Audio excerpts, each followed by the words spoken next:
Chapter 101 Entering the Mountain Again. Lu Yao didn't say anything. She hadn't eaten for a long time, and had been craving for it for a long time. Plus, it was planted in the space, so it tasted better, so once she started eating, she couldn't stop at all. Burp. One after another, she ate 4 or 5 and burped before she stopped. When Lu Yao finished eating, she looked up and saw 4 people eating voraciously, so she reminded them, "Eat slowly, no one is competing with you." Xiao Xian and the others listened to her good words, looked up and looked at her resentfully, and said, "No one was competing with us, aren't you a human? Weren't you the one who ate so fast just now?" But they thought about it. Although they were young, they were not stupid enough to say what was in their hearts. Otherwise, it will die very miserable. Lu Yao looked at their expressions, thinking later, "I thought, it seems that I just seem to have eaten a little bit." Thinking of this, Lu Yao embarrassedly touched his nose and said, "You are casual, don't get it." So such a scene appeared on the official road in the wilderness. For little guys finally for a corn stick, make a big shot. Lu Yao watched it. No sound was stopped. Name of fighting helps to improve combat strength, can also increase feelings. 2-1 thing, how good. After eating and drinking, Lu Yao seemed to be in a good mood. She stretched out her arms, took a deep breath, and then looked very happy. The air here is really fresh. Seeing that they had almost finished playing, Lu Yao called them to wash up and rest early.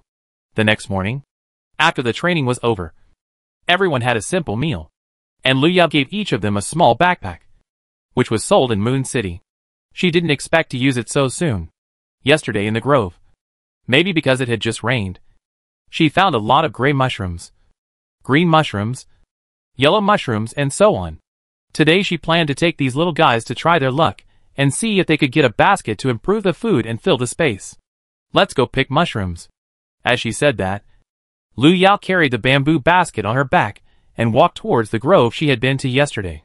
When the little guys heard that they were going to pick mushrooms, they were all very happy. They walked along the path for a while, and arrived at the place where Lu Yao entered the space before. As soon as they entered the woods, Xiao Xian was the first to find a palm-sized green mushroom. The little guy ran over and picked it directly, showing it to everyone like a treasure, and then carefully put it in his backpack. They were all children who grew up in the mountains.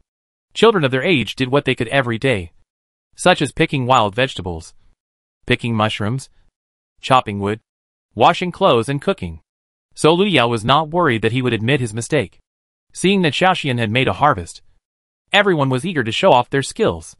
Seeing that everyone was concentrating on searching in the forest, Lu Yao found an opportunity, ran down the mountain, and put the lightning and the carriage into the space. She planned to stay in the mountains for some time. She was almost bored to death running on the road every day. Anyway, she was not in a hurry to go to Nanning City. That was just her goal, and her real purpose was to enrich her space. After the carriage was put away, Lu Yao immediately followed them, and went treasure hunting with them.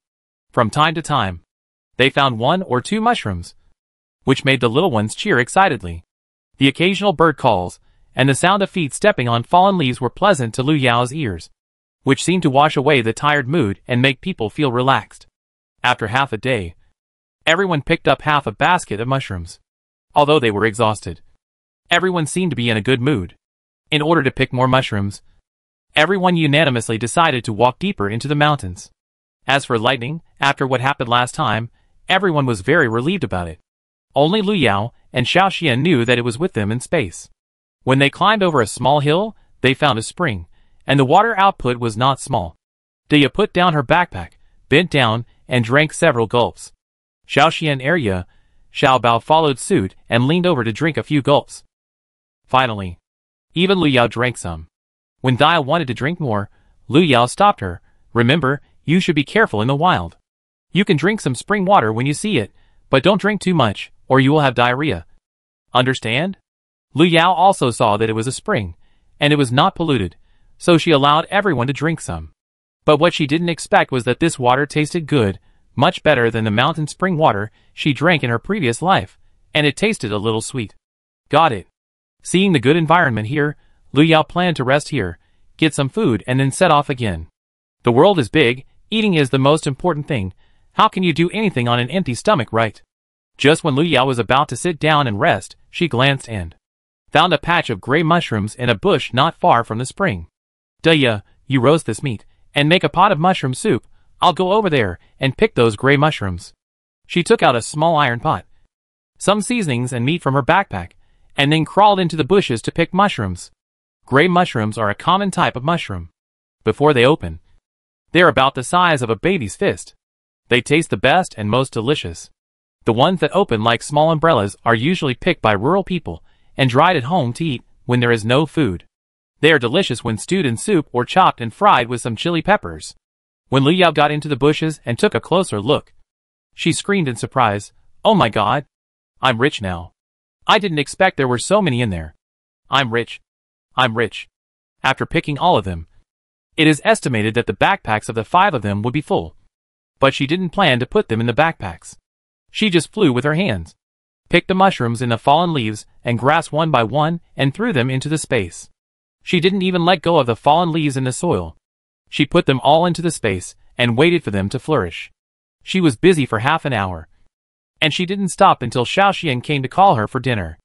Looking at the bamboo basket full of mushrooms, she was happy. Great. When she thought there were more mushrooms in the space, Liu Yao was even happier. Wow, big sister, you picked so many mushrooms. Enough for us to eat for several meals. Yes, we picked more this time. She laughed. Seeing his sister like this, Xiaoxian leaned close to her and whispered, "Big sister, did you put more mushrooms in it? Look how happy you are. You are so smart." "Okay. Of course. But big sister, can you tell Xiaobao and the others about this?" "Not yet. Let's wait a while. Let's go." The meat will be eaten by Xiaobao and the others.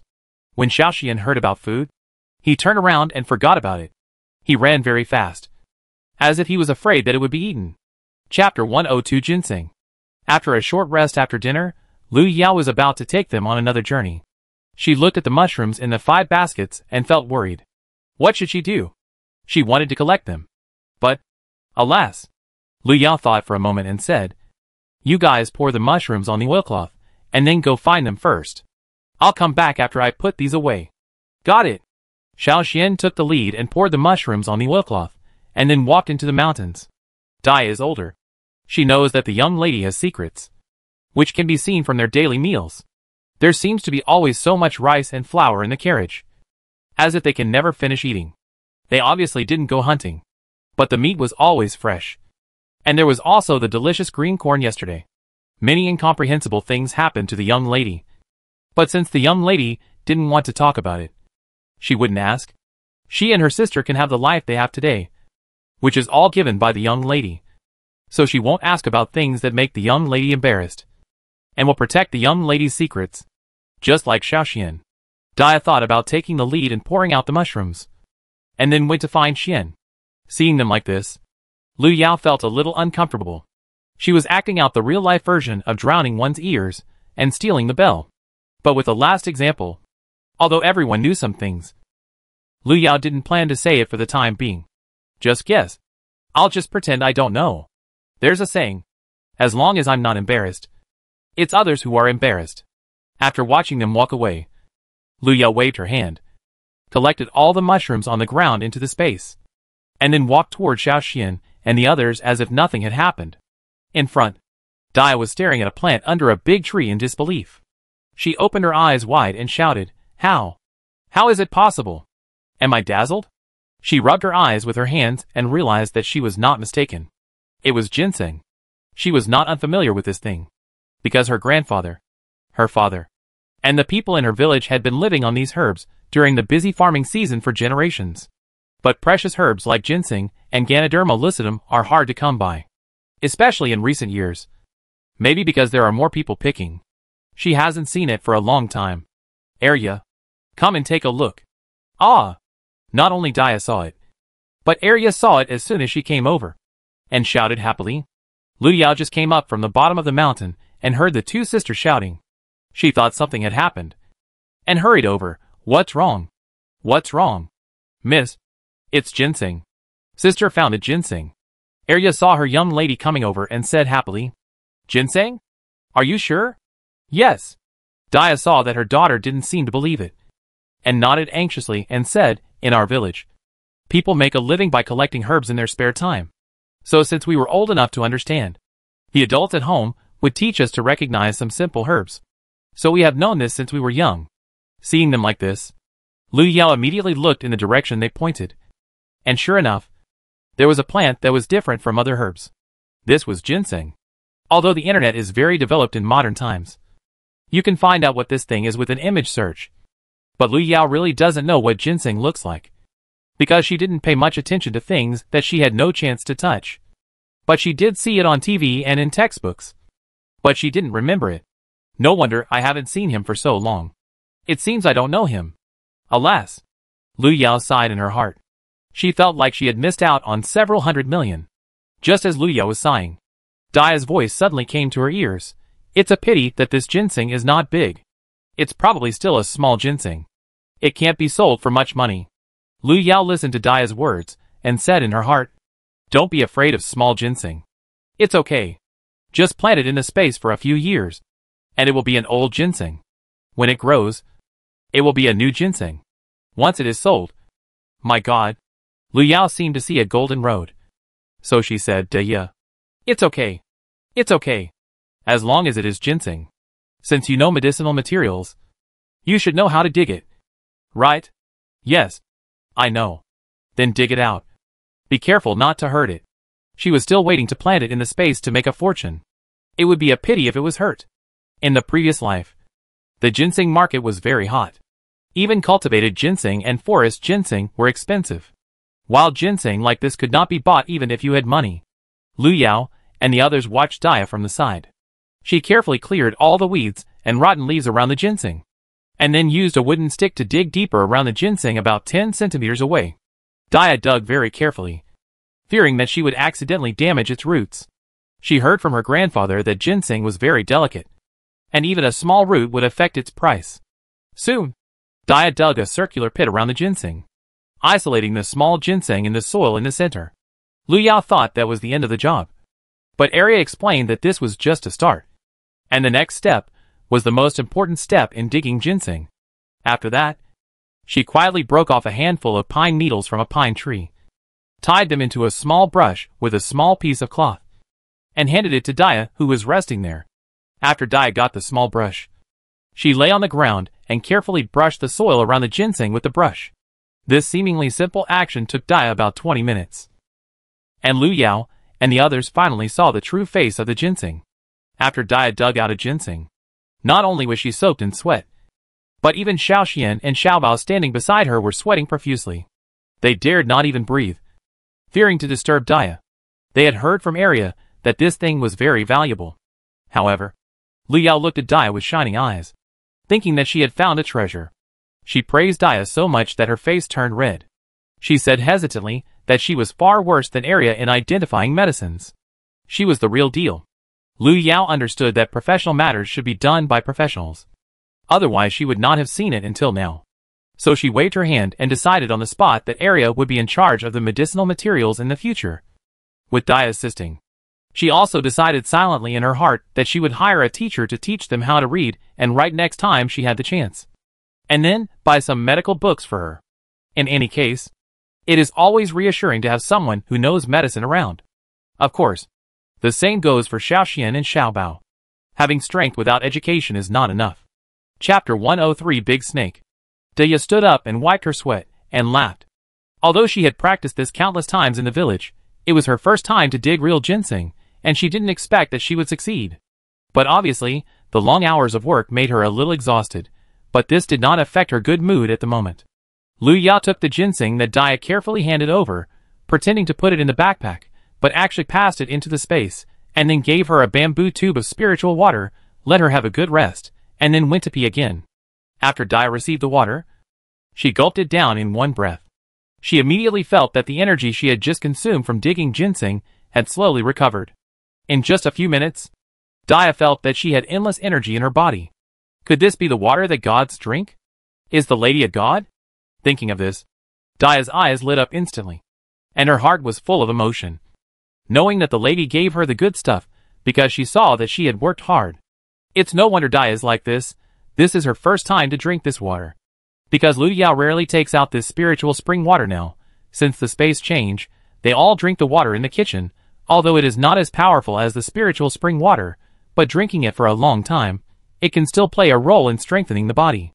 The space river water is also used for washing clothes and vegetables, so Daya's behavior is quite normal. Lu Yao plans to use this spiritual water as a reward mechanism in the future, or use it when necessary. After all, if you eat too much cabbage, you will get tired of it, and too much gold will be worthless. Although it has such a powerful effect, she doesn't have any big ambitions. It's useless to have so many people, just enough is enough. She believed that the most important thing for people around her was to like each other. Otherwise, no matter how many people there were, they would only be an eyesore and cause trouble. It was useless to accept those who were extremely evil or cunning. Besides, she still had the Wolf Kings.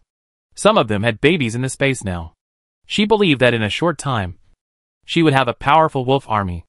If someone dared to bully her, she would just send a wolf army to kill him, and see if they dared to bully others again. After Lu Yao entered the space, she took the ginseng and went straight to the mountain. She did not plan to plant the medicinal herbs in the fields. She planned to plant them on the mountain in the future. Let them grow freely. And then plant some precious trees and fruit trees. It was perfect. Lu Yao found a place, planted it carefully, and then checked the situation in the space. She collected all the ones that should be collected and planted all the ones that should be planted. Anyway, it was just a matter of waving her hand, and it would not take long. After finally making sure everything was alright, she flashed out of the space. Xiaoxian and the others were still outside, and she couldn't stay in there for too long. When she came out, Daya had already taken Xiaoxian and the others to continue picking mushrooms nearby. As for ginseng, it was something that could only be found by chance, and it was lucky to find one. Instead of looking for that, she might as well pick a basket of mushrooms. Of course, it would be even better if there were any who would complain about having too much money. Right? Seeing this, Lu Yao also picked up her backpack and joined them. However, when everyone was happily picking, they suddenly heard Daya's scream. Snake! Snake! There is a snake! Lu Yao's face changed when she heard it. She had been confronted with snakes recently. Perhaps it was because of the hot weather. This was the first time. However, she came to Daya's side as quickly as possible to check. Xiaoxian and the others heard it and rushed over as soon as possible. However, even Lu Yao swallowed her saliva secretly after seeing the big snake about 7 or 8 meters away from them, which was as thick as her thigh. Looking at the big snake spitting out its tongue, Lu Yao hurriedly told them to step back. Such a big snake was no joke. It would be troublesome to be entangled by it. And the most important thing was that she had never seen this snake before. She didn't know if it was poisonous. If it was poisonous, it would be half her life if she was bitten. At the same time, Lu Yao cursed herself in her heart. She was too careless. In such hot weather, she didn't check before harvesting. And she forgot to release the Wolf King and the others. Otherwise, this wouldn't have happened. But it had already happened. Now was not the time to worry about it. The most important thing for her now was to find a way to deal with the big snake. She wanted to wait for it to crawl away by itself, which was obviously impossible. And quietly walking away would definitely not work, because the big snake had obviously discovered them, and was swimming towards them with its tongue spitting out. Fortunately, perhaps because it had just eaten, its movements were a little slow at this time. Seeing this, she stretched out her hand to signal Xiaoxian and the others to be quiet and not to move. Then Lu Yao reached out and secretly took out the machete from the space, holding it tightly in her hand. And the other hand was ready to release supernatural powers at any time. Daya saw her young lady so close to the snake, and looked at her in fear. Her body couldn't help but tremble. And the big snake was obviously running towards her. Didn't you see it was swimming towards her? She was so scared that she didn't dare to breathe. Lu Yao obviously also discovered this problem, and then suddenly seemed to think of something. She lowered her voice and said to Daya, Daya, take out the bamboo tube that you just drank water from and put it on the ground. And then take Xiaoxian and the others away from here quickly. The farther the better. Quickly. She was afraid that the snake would get anxious and hurt them. And she was also afraid that when it released its supernatural powers, it would be too sudden and scare them. So it was better to let them go away. Daya listened to her mistress's words. Although she was worried, she thought about it, and took out the bamboo tube, and ran up the mountain with Xiaoxian and the others. Lu Yao saw that when Daya took out the bamboo tube, the snake's speed was obviously a little faster. As she thought, It was going for the spiritual water. It seemed that it was a connoisseur. After she could no longer see Xiaoxian and the others, Lu Yao held the machete tightly in her hand and quietly approached the snake. If she was not afraid that she could not hit it because of the distance, she really did not want to get close to this cold and fishy big guy. Just when the big snake was about to happily swallow the bamboo tube that had once contained the spiritual water, Lu Yao took action. She waved her hand, and with a click, a lightning bolt as thick as a water pipe struck the big snake's 7-inch point. Lu Yao had not expected that the big snake's vitality was so strong that it was just rolling around injured, trying to find out who dared to hurt it. However, Lu Yao was not stupid. Before the big snake could react, she waved her hand again and struck it again. This time it was really over. But its body was still shaking, and it was afraid that it would not stop for a while. Seeing this, Lu Yao put away the machete, clapped her hands, and rushed in the direction where Xiaoxian and the others had left. Snakes have extremely strong nerves and are extremely vengeful. Many people were bitten to death by snakes after they died. So she was not stupid enough to go forward and check. Besides, she had already electrocuted his 7 inches, so there was no need to go forward and check. Chapter 104 Rabbit Nest. Lu Yao, holding a machete, carrying a backpack, caught up with Xiaoxian and the others in a short while. When Xiaoxian and the others heard Lu Yao coming, they all stopped and turned around, and all breathed a sigh of relief. Deya saw her young lady coming up, and looked at her with sparkling eyes. She was so amazing that the young lady could handle such a big snake. If it were her, she would have been bitten to death long ago. Seeing the admiring eyes of the little guys, Lu Yao felt a little proud in her heart, and said, "It's okay, I have dealt with a big snake." After that, she took the lead and set off, but she still did not let the Wolf King and the others out, but gave each of them a small knife. Living in this era where human life is worthless, they always have to adapt to this dangerous life by themselves. Besides, she can't always be by their side to watch over them. Xiaoxian already had one, and Xiaobao had been coveting it for a long time. So after getting the knife, they were very happy. However, after the two sisters Daya got the knife, they were stunned for a while, and did not dare to reach out to take it for a long time.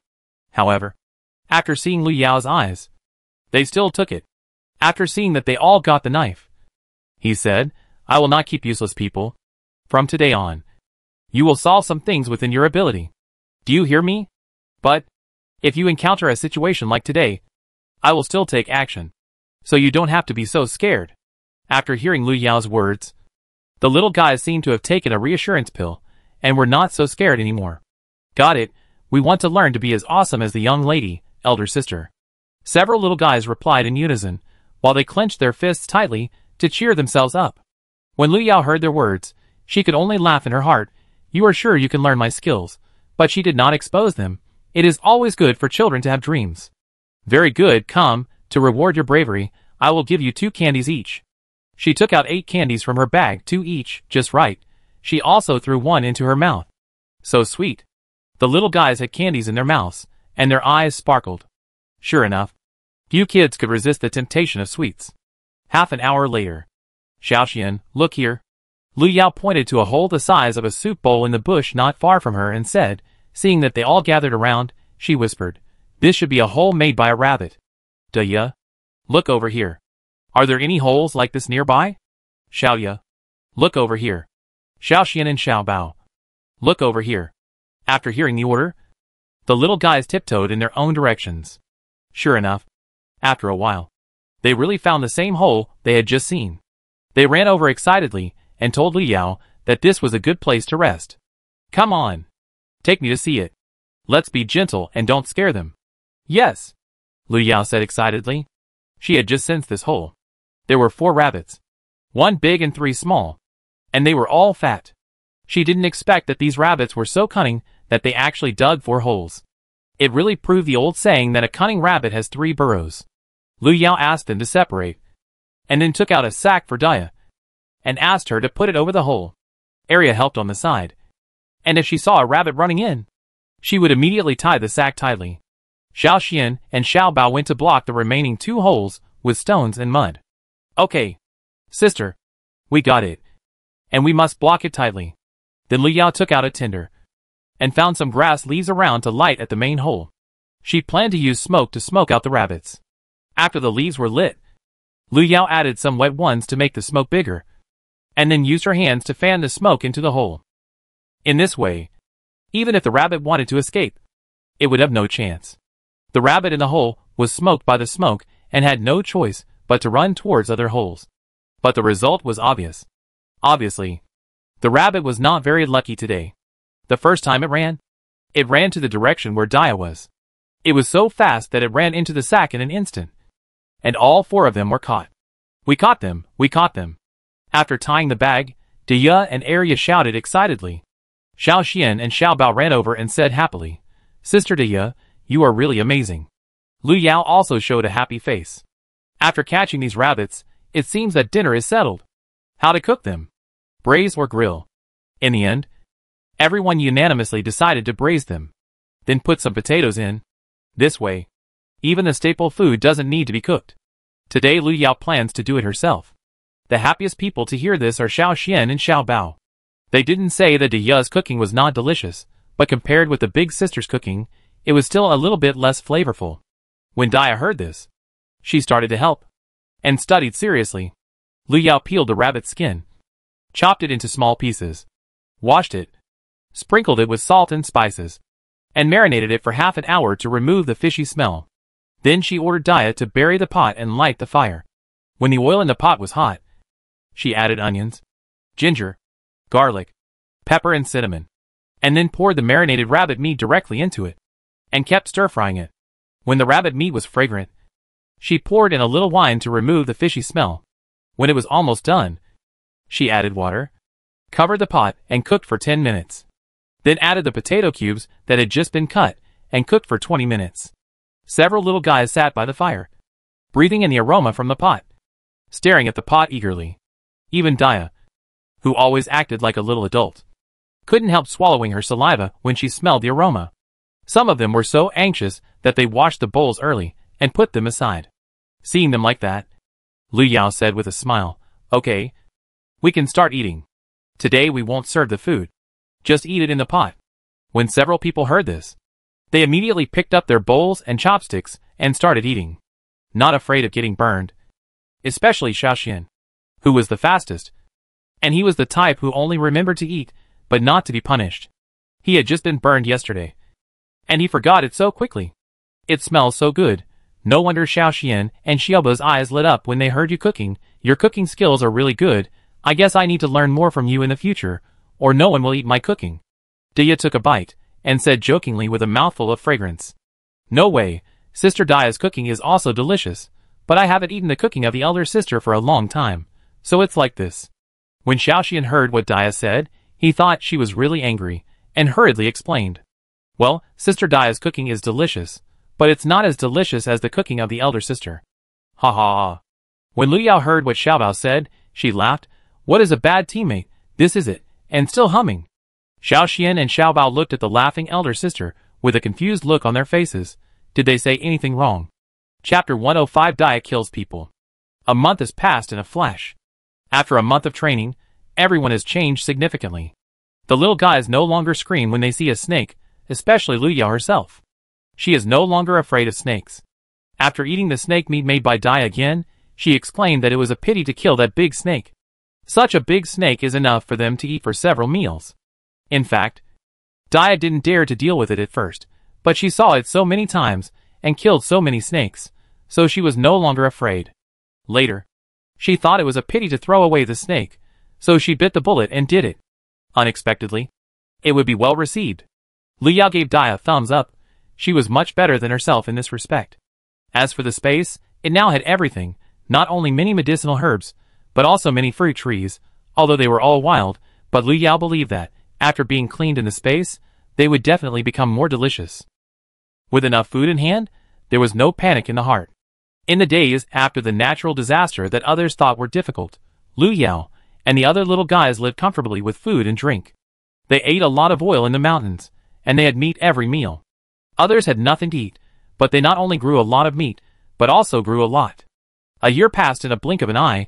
She was 10 years old, but Lu Yao wiped the sweat off her face, looked up at the sky which was still hot. It hadn't rained for more than a year. She was so hot, the temperature was probably over 40 degrees. It was like roasting people like meat. She didn't expect drought and flood. Now there is another drought. This is a death cycle. It's endless. Lu Yao looked at a small river at the foot of the mountain which was dry and only mud was left, drank a bottle of water and muttered, "This is really a rhythm that makes people not live." Looking at the disaster victims popping up like mushrooms after rain on the official road, Lu Yao sighed deeply, full of powerlessness. Fortunately, she gained a lot from this trip to Nanning. Not only did she find the durian, mango, coconut, mangosteen, longan, lychee and other southern fruits she had always dreamed of, but she also collected a lot of seafood that she knew and didn't know. Otherwise, if she encountered such a thing, she would have no place to cry. This time when she went north again, Lu Yao did not choose to take the mountain road again, but chose the official road that the disaster victims took, because she now had basically all the edible things that were unique to this area of the mountains in her space. So there is no need to climb again so tired. Wouldn't it be nice to ride in a carriage? Besides, they are not bullied by anyone now. But some people are so fearless that they are willing to go to the trouble to get themselves killed. Brother, we are going to get rich now. And there is water in their carriage. I just saw them drink it. It's quite a lot. They are all very juicy. Lin Ernia held a knife and stared at Lu Yao's carriage with green eyes. He was so thirsty that his throat was about to smoke. Lin Sania was smarter. He whispered to Lin Daniu, "Brother, they have wolves. We 3 brothers cannot rob them alone. I can run fast. How about I go back and call the people in the village?" Lin Daniu looked at the 3 majestic wolves, swallowed his saliva, and said reluctantly, "Well, go." After Lin Sani got the order, he ran towards the gathering place of their village. Lin Daniu looked at Sani who ran away, and thought fiercely. If he was not afraid of losing, he would not want others to share the food. This is all meat. 3 wolves plus a horse. They all look fat. And they must be delicious. The Wolf King seemed to sense something, and his fur stood up, making him look ready to attack at any time. Seeing this, Lu Yao got off the carriage, touched the Wolf King and said, "You are so useless. Killing a chicken to scare the monkeys will make them come out soon. Why are you so anxious?" In fact, Lu Yao had already seen these guys with ulterior motives. But the main road was not hers, and they were following her and hadn't done anything practical. So it was difficult for her to take action. However, since they were looking for death, it was not her fault. The man who claimed to be Lin Sania really ran very fast. In less than half an hour, Lu Yao saw dozens of men of all ages rushing towards her. They were holding all kinds of things. Hoes, sickles, machetes, and even people holding shoulder poles. Seeing this, Lu Yao inexplicably felt funny and laughed. He patted the carriage road and said, "Come out. It's time to work." When village chief Lin arrived with a group of young men in the village and saw only a few children and 3 wolves, he felt a little bit sorry. But it was obvious that hunger had overcome human nature. He was seen approaching Lu Yao and the others with a machete, shouting, "There are 40 to 50 of us. If you don't want to die, leave this carriage and these 3 wolves behind, and I can let you live." Lu Yao said with a dark face, "What if we don't obey? If you don't obey, don't blame us for being rude. We can still get these by killing you. Humph! If you want to kill us, don't blame us." Xiaoxian, Dia, Wolf King, all of you come up and beat them to death. Since they want to kill you, there is no need to hold back.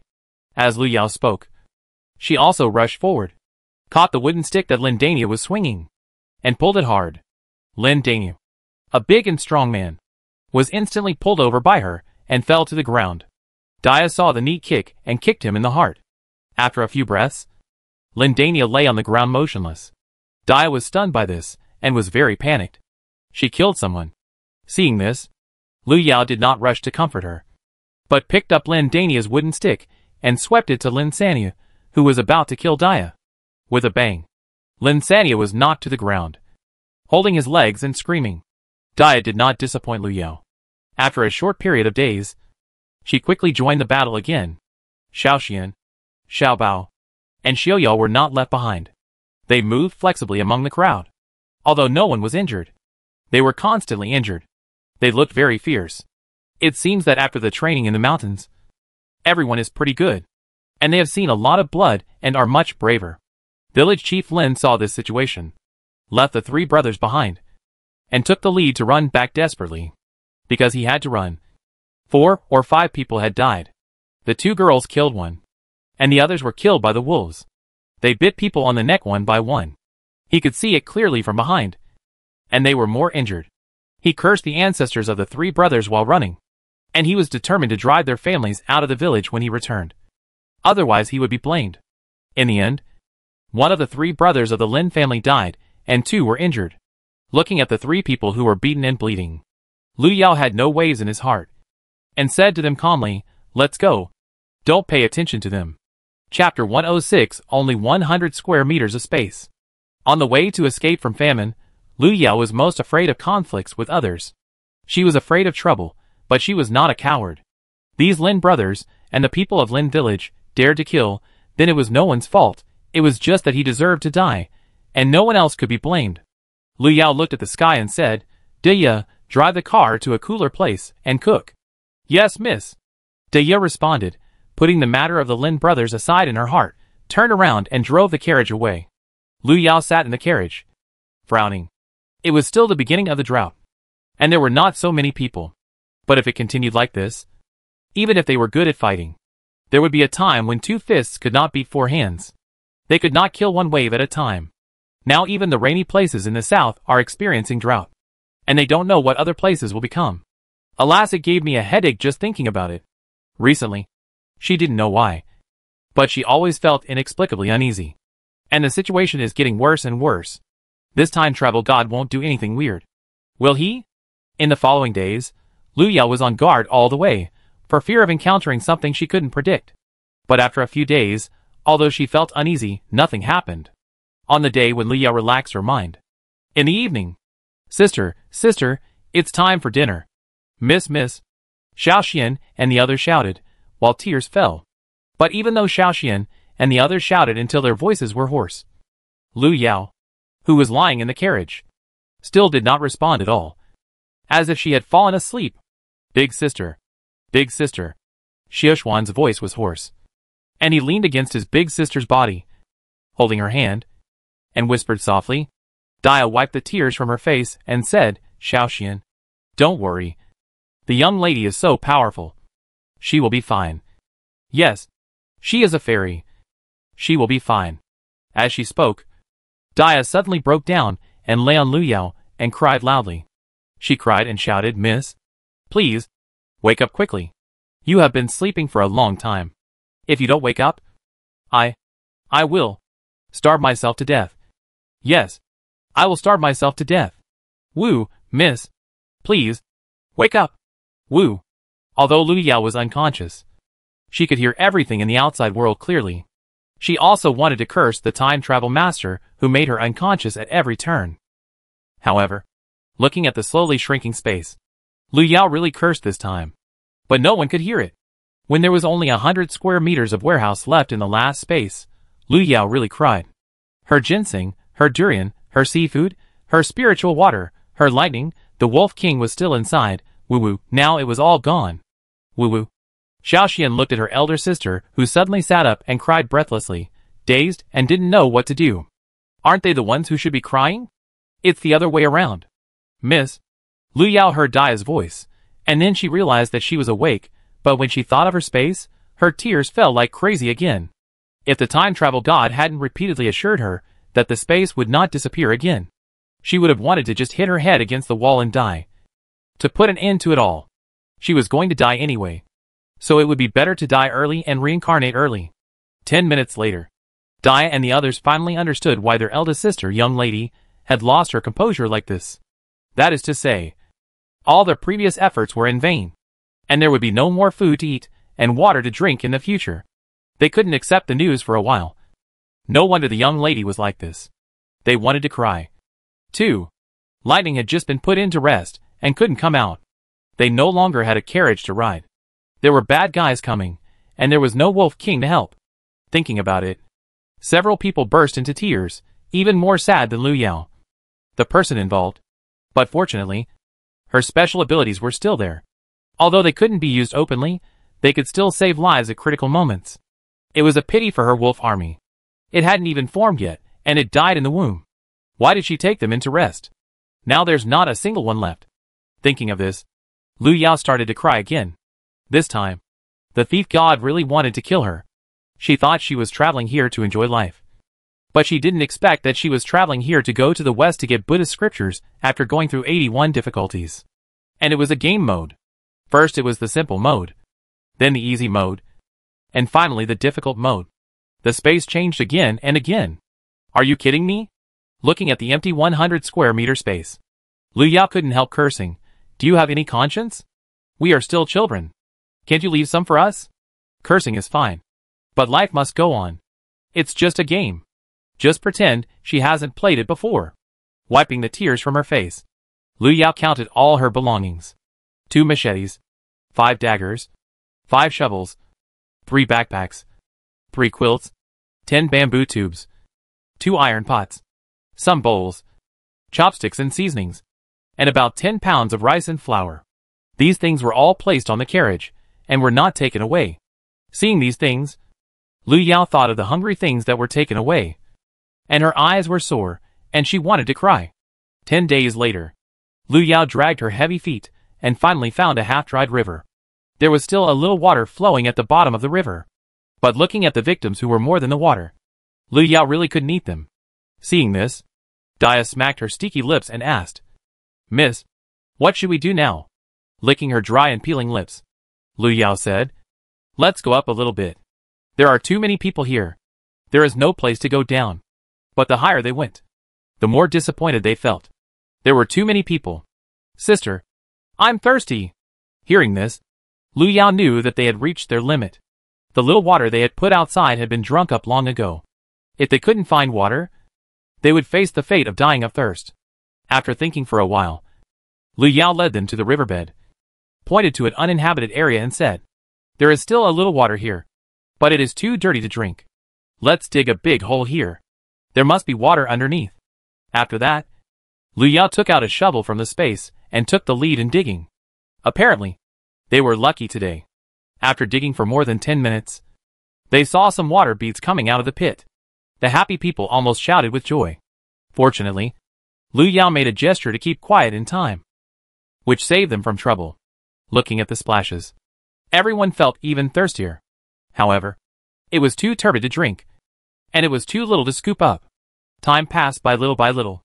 After about half an hour, the bowl of water in the pit became clear. Lu Yao carefully took out a small wine glass from the space, scooped a little water with the glass, and took turns to drink. Lu Yao looked at the turbid water, and felt very upset. She was drinking spiritual water, and taking a hot bath a few days ago. When did she become so turbid? Alas, if you don't think about the future, you will have immediate worries.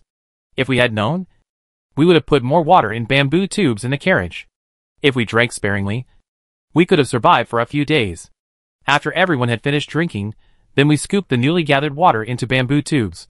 After more than 20 hours of waiting, until the next morning, they finally filled 10 bamboo tubes with water. Then we filled 2 more tubes, until the water in the puddle could no longer be scooped up, and then we gave up here and continued on our way. Chapter 107 Xiaobao is punished. On the official road, Lu Yao held a machete in one hand, and held Xiaoshuan's hand in the other, and walked slowly forward. "How is it? Can you still walk?" After walking for about 3 or 4 hours, Lu Yao turned around and asked. She felt that she was fine, except that her legs were sore, but Xiaoxian and Xiaobao were still young. "Huh? Big sister, I'm fine." Xiaoxian exhaled heavily, wiped the sweat off her face, and said, "We're fine too." Dia held Xiaobao and Aria's hands, and also said that she could hold on for a while. "I can't drag the young lady down." This is what Dia and the others are thinking at this time. "The ground is full of potholes. You have to be careful. Tell me when you are tired. Did you hear me?" Since they can walk for a while longer, then continue, they have to get out of this drought area as soon as possible. If they still move at this speed, it's not a good situation. And they'd better find a bamboo forest, and make some bamboo tubes, otherwise, even if they find a water source, they won't have much to take away. It would be even better if we could find a big wooden barrel, which would be more convenient to put in a space and hold more. "Yes, I understand. Mississippi, okay. Let's continue our journey. We must find a water source in the next 2 days." Lu Yao continued to set off after giving instructions. She glanced at the sun in the sky. It was almost noon now. After walking for a while, she could find a shady place to rest.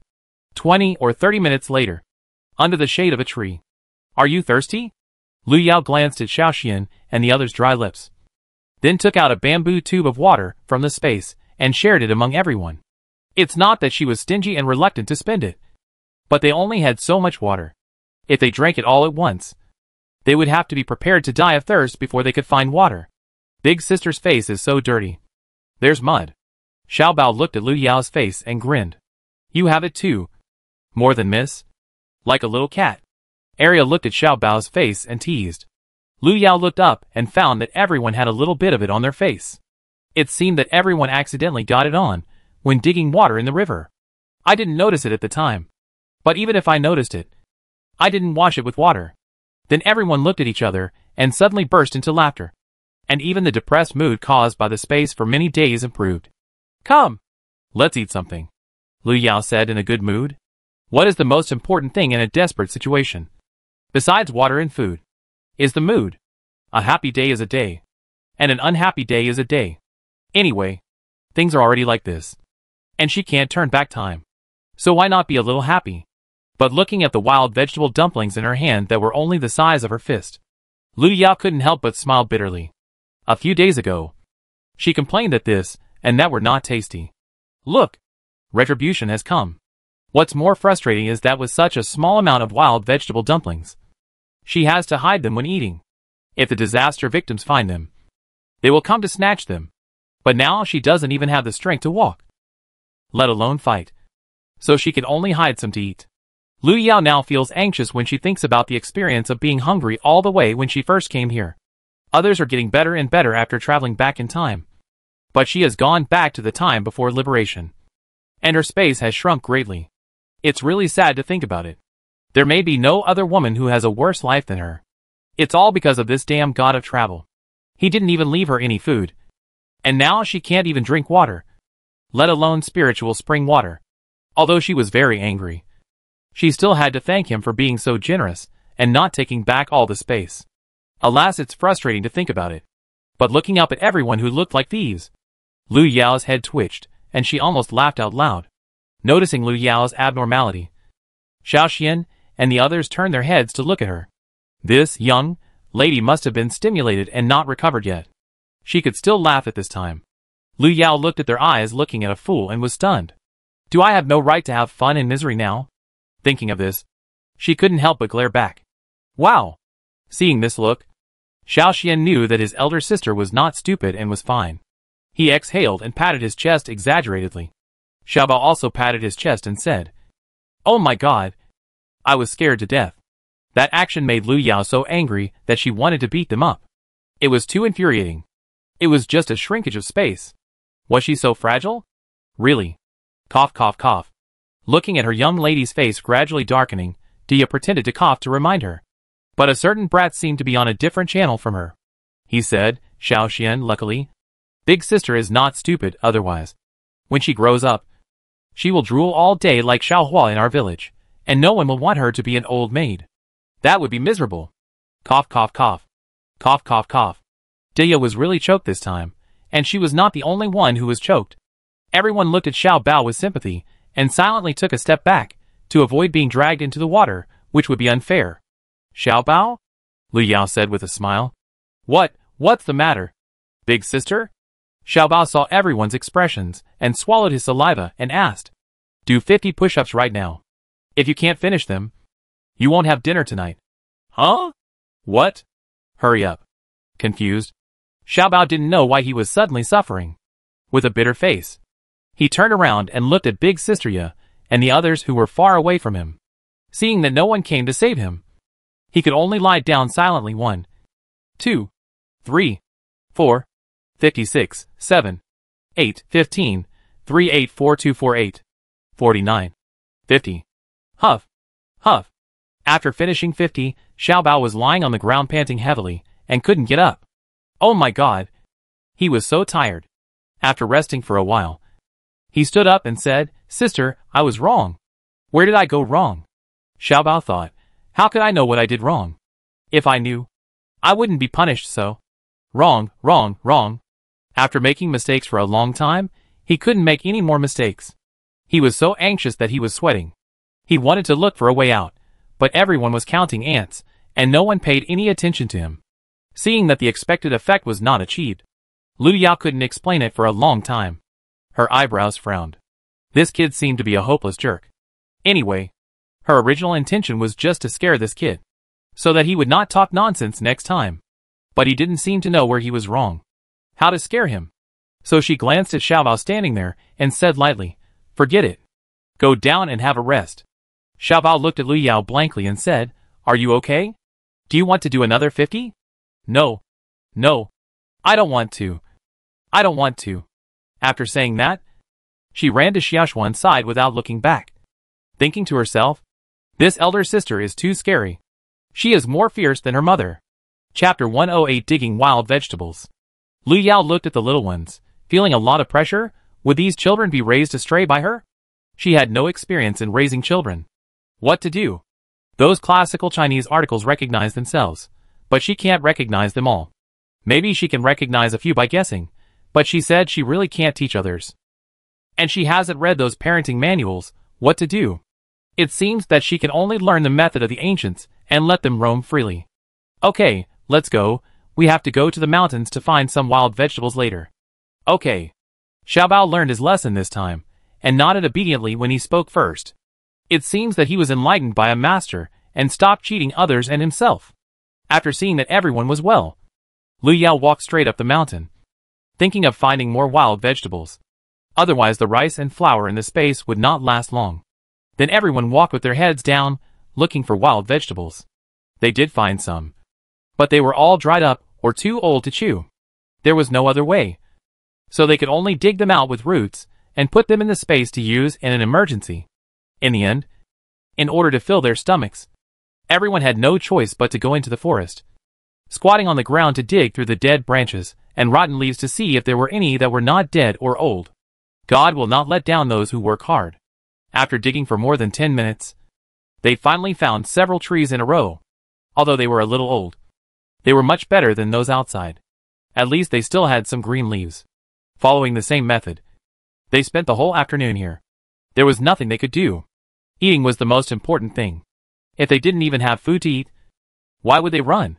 Just as they dug up the last wild vegetable and put it in their backpacks, preparing to go down the mountain, they suddenly heard a cooing sound not far away. "Miss?" Hush. Lu Yao made a gesture to keep quiet, and with her eyes shining, she tiptoed towards the source of the sound. Sure enough, a pheasant was looking for insects in the bushes not far away. The pheasant seemed to sense danger, and looked around. After finding no danger, it lowered its head to eat its snacks. Lu Yao did not expect the pheasant to be so alert, so she held her breath and lay on the ground without moving. She waited for it to relax before she moved carefully towards the pheasant. When she was less than 2 meters away from it, she pounced on it. But the pheasant was obviously more flexible than Lu Yao imagined. It dodged by turning sideways, and flew into the woods with its wings flapping. "Xiao Dao, you want to catch me?" On this side, Lu Yao was so anxious that she waved her hand, and a lightning bolt struck over, but she couldn't control it well, and it was black. Lu Yao walked over and picked up the black pheasant on the ground, and muttered, "You little guy, I can't deal with you. No matter how fast you run, you can't be as fast as my lightning." When Dia and the others saw their young lady bringing back a black pheasant, they took it as if they were used to it.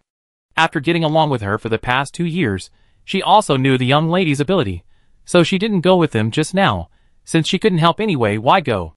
When Xiaoxian, Xiaobao and Arya saw the pheasant, they were drooling and said in surprise, "We have chicken to eat." "That's great. Well, we haven't eaten meat for a long time. I dreamed about it last night." "I dreamed about it too. It's so cool." The 3 little guys circled around the pheasant happily, as if they were afraid it would run away. Seeing this, Lu Yao immediately decided to cook it on the mountain, and then go down the mountain. Otherwise, if she cooked it at the foot of the mountain, it would be troublesome for the disaster victims to smell the smell and come. It was also better to cook all the food in the space, so that she didn't have to sneak around to find a place to cook. After Dia received the order, she cleaned the chicken and cut it into pieces quickly. She also called Arya to light the fire, because there was not much water. They could only stir-fry it dry, and the flour could only be made into pancakes. Lu Yao saw that she had nothing to do, So she took Xiaoxian and Xiaobao to pick up some firewood nearby. There was nothing in the space now. If she didn't prepare something, she would be worried and panicked. After more than half an hour, Lu Yao and the others came back. Dia and her sister had already finished their work. Not only did they make the chicken, but they also baked the pancakes. Looking at the chicken and naan placed on the stone, both were dry. Seeing this, everyone couldn't help but swallow their saliva, although they were greedy, but looking at it still made them feel thirstier. Even the excitement of not having eaten meat for a long time was much less. After eating dinner and packing up, Lu Yao led them down the mountain. She planned to take them to the forest not far from the main road to rest for a night, so that they could set off early the next day, so as not to be too hot when the sun came out and waste water. Seeing that Lu Yao was going to take them down the mountain, Xiaoxian asked in confusion, "Why does elder sister want to go down the mountain?" In the little guy's mind, being on the mountain means there is endless meat to eat. So he was very confused as to why the elder sister had to go down the mountain. Isn't it good to be on the mountain? Even Dia, who was always sensible, showed a puzzled look. We always ran up the mountain before. Why couldn't we run this time? Was it because there was no water? Seeing them like this, Lu Yao knew that if she didn't explain it clearly, these little guys would definitely get upset. So she stopped and said, "We went up the mountain before because we wanted to find something. But this time we had to go down the mountain because we didn't have a penny. Not even a change of clothes. And there wasn't much rice or flour left. So we had to get some money. And then find a way to go to the city to buy some. Do you understand?" "I understand. I understand. Hurry up. It's getting dark." After saying that, she walked out. I don't know if it was because she knew she was wrong, or because she had enough energy after eating chicken, but the few of them walked very fast. They had expected to reach the foot of the mountain before dark, but they didn't expect to see the beautiful sunset after going down the mountain. Lu Yao smiled, took out a bamboo tube of water from the space, and asked everyone to share it with their own cups. 5 people could only get 2 or 3 sips of water from the bamboo tube. Alas! Lu Yao sighed heavily, adding the water she had just used for cooking. There were only 5 tubes left in the space. If everyone had 1 tube tomorrow, it would be fine. If we couldn't find water again, it would be troublesome. Dia was also worried when she heard her young lady sigh. Finally, Lu Yao decided that before finding water, they could only use 2 bamboo tubes of water a day at most. Dia and the others also knew the situation. It was for life-saving. So they all had no objection. Seeing that everyone had no objection, Lu Yao asked everyone to find a place to rest tonight, and to pick up some firewood for the night while there was still some light. After hearing this, Dia began to act separately, but no one dared to go too far, fearing that they would encounter other disaster victims and bad people. This was what Lu Yao had said earlier, that no one should be too far away from another person. Otherwise, when danger came, it would be too late. This was an iron rule, and no one dared to disobey it. Otherwise they would die miserably. Chapter 109 Enemies. When it was dark, they returned to the resting place prepared by Dia. Seeing the mats made of grass and leaves, several people wanted to lie down without saying anything, but they were stopped by Lu Yao.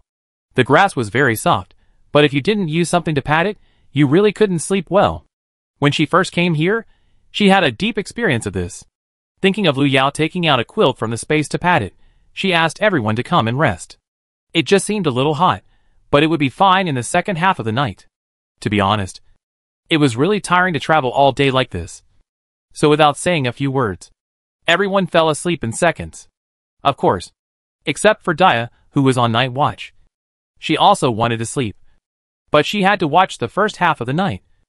Otherwise it would be terrible if the bad guys came. As for the young lady in the second half of the night, they had been doing this for so many days. At this time, Dia, who was trying to open her eyes wide, missed the days when the Wolf King and the others were there, so that she and the young lady would not have to watch the night so hard. Ah, so sleepy. The next morning, when Lu Yao and the others returned to the official road, they saw that there were many more disaster victims on the road, and their hearts sank. If the east was also affected by the disaster, then the first thing the disaster victims in these 2 places would think of was Kyoto in the north, which was after all the emperor's feet. If tens of thousands of disaster victims, or even more, were to rush there, it would be easy for chaos to occur. Once chaos breaks out, the consequences would be disastrous. So she had to hurry up and speed up to get to the front as much as possible. Not to mention being completely separated from the disaster victims. But at least she couldn't fall behind. If she continued to walk slowly, it would not only be dangerous, but it would also be difficult to find water. Because even if there was water, by the time the people behind arrived, it would have been taken away by the people in front. So they had to speed up. After walking for a few more days, the situation on the road did not improve. Instead, there seemed to be more and more victims. Lu Yao also found that there were several groups of strong men among the victims. These men were old and young, but they gave her a bad feeling. They were full of hostility, and did not look like they had been hungry for a long time. She carefully observed that the whites of these people's eyes were abnormally blood red, which reminded her of what happened when she just came here. The group of people she and Bai Mayu killed seemed to be like this. So these people are most likely the ones who survived the previous disaster. Otherwise, based on the disaster that just happened, there would not be such abnormal red in their eyes. Moreover, these people always approach places where there are many children, intentionally or unintentionally, perhaps because there are no adults. She has received the most attention here. There are many people in this group. In groups of 3 or 5. At least 100 or 200 people in total. But Lu Yao doesn't know why they are slow to act. Even if she and others are not protected by adults, they have not acted. Could it be that there are helpers in places she can't see? Or are they waiting for something? If this is the case, it will be bad. With so many people, it will be enough for me to drink a pot. If there are still people, then I must not retreat unscathed. There is a possibility of casualties. Just as she turned back to remind them to be careful and stay away from those people, she found that Daya and Arya were obviously not right. They were standing there trembling all over, and their eyes were fixed on one direction. Lu Yao looked over and found that they were looking at a man who was at least 1.9 meters tall. People of such height were rare in ancient times. Moreover, this man was fat and had big ears, and his eyes were full of cruelty. At first glance, it was obvious that he was not a character to be messed with. This tall man, Daya will never forget, it was this man who kidnapped her sister. Father and mother tried to stop him, but he picked them up and threw them out, and those whose lives and deaths were unknown were also kidnapped. Daya's eyes were full of hatred, and she wanted to chop him up and feed him to the dogs.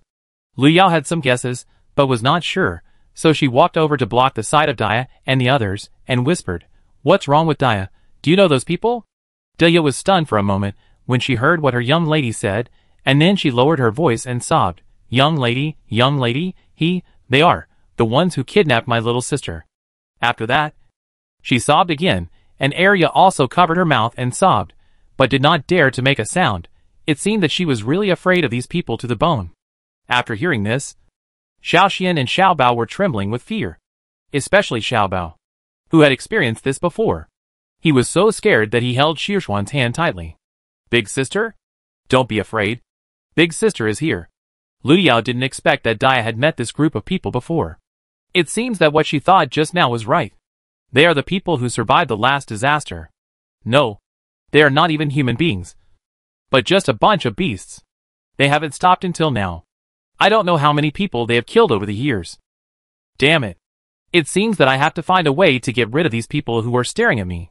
Since they have come here and are staring at me, if I don't kill these people, then I can't expect to live a peaceful life in the future. So I stepped forward and lowered my voice to say to them, "Let's find a way to kill them first." "No, no, miss, we can't get close to them. They eat people. There are so many people, we can't." Before Lu Yao finished speaking, Arya shook her head like a rattle and said. Lu Yao patted her back and comforted her. "Arya is right. There are many of them. We can't get close to them, but we can find a way to lure the tall guy over, and then..." As she said that, she made a gesture of wiping her neck. "Really? Don't you still believe in your young lady's strength?" Lu Yao raised her little hand and said proudly. Hearing her young lady's words, Daya hummed, and a light flashed in her eyes.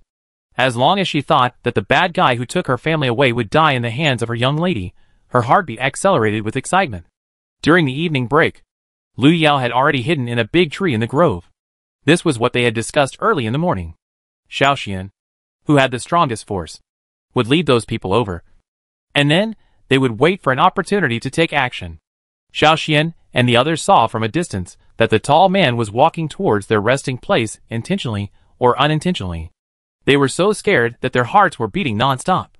But they remembered what their eldest sister said, so, "Sister Daya, I want to pull Baba. Go ahead, be careful, if there is anything. Shout loudly, do you hear me? Fearing that those people would not hear her, Dia deliberately said loudly. Got it.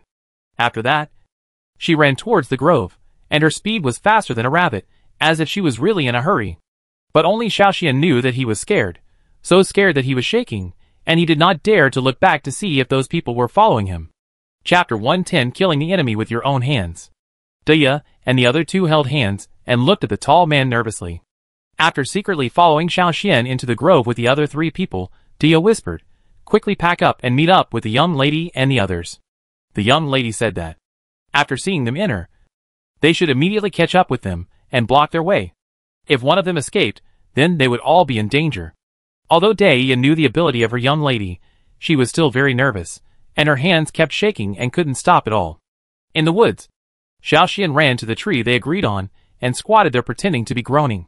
The elder sister said that details determine success or failure, so he must pay attention to details.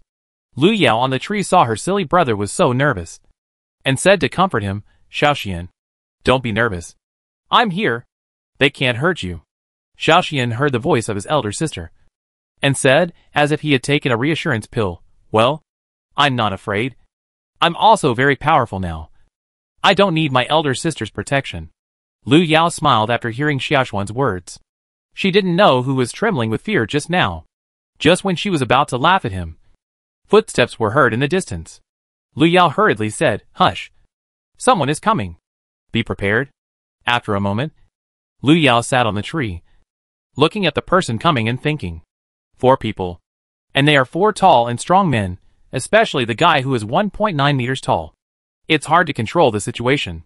Now we have to deal with him first, then those little ones will not be a problem. Lu Yao raised her hand and looked at it, but the key is that she is afraid that her little lightning can't last long. Without the spiritual spring water, she is unsure. In the bushes not far from Lu Yao and the others, the tall man named Dashan was leading 4 people to this side. After walking for about 7 or 8 minutes, one of the short men said, Brother Dashan, this kid ran so far to go to the toilet in the middle of the night. Is there any explosion? Bullshit. I have been observing these kids for a long time. They are the only ones along the way, and they are white and moist. I am so greedy. If it weren't for the news from the boss that it was not the time, I would have cooked them long ago. I am alone this time. If you are not from the same village as me, I would not have asked you to come with me. 1 fish is not enough for me. See, I have brought the pot with me. When we catch him, we will cook him quietly here. There are fewer and fewer children nowadays. Even if we catch him, we can't share much. I am tired of eating those old and woody ones. Today, I will teach you how to taste them. How is it? I am loyal enough. The big mountain patted the iron pot on his body and said proudly. Yes. Yes. Dashan is the most loyal. If it weren't for Dashan, I wouldn't be able to get out this time. I'm almost suffocated staying in the camp every day. The little man was quite treacherous and cautious by nature. He always felt that this matter was not normal. A child ran so far in the middle of the night just to go to the toilet. It didn't sound right. However, after hearing Dashan's words, he still flattered him. But he was careful and deliberately walked at the back, so that if something really happened later, he could retreat immediately. Although these people kill without blinking an eye, they are more cowardly and afraid of death than anyone else when something really happens. Lu Yao sat on the tree and heard their conversation. Her eyebrows knitted tightly together, muttering in her heart, there is also a camp, and they are just subordinates. The real boss is still in the camp, and it seems that he is still plotting something. It seems that he has a big plan. If you really want to catch someone, there is no need to do this. With the people he has, you can just rob them directly. Isn't this just taking off your pants to fart? A superfluous move? But this is none of her business. The most important thing at the moment is to deal with these guys first. The enemies under your own men are your enemies. You can avenge them first. I don't believe in the nonsense of a gentleman's revenge, and it's not too late even after 10 years. In this ancient time with backward communication, if you miss someone, it's not easy to find him. Under the tree. What do you want to do? Xiaoxian stuttered when he saw the people coming. Although he knew that his elder sister was watching and protecting him, he still couldn't help being nervous and scared. Seeing Xiaoxian's panic, Deshan and the others laughed. See, this little brat is really here. Where is the trap? I said you are overthinking. Xiao Erzi. Maybe, but be careful. Seeing this situation, Xiao Erzi also felt that he was really overthinking. On the tree, Lu Yao was ready when they approached Xiao Xian. She was holding a machete in one hand, and raised the other hand slightly to show that she was ready to attack at any time. As long as Dia came, she would attack. Swish, whoosh.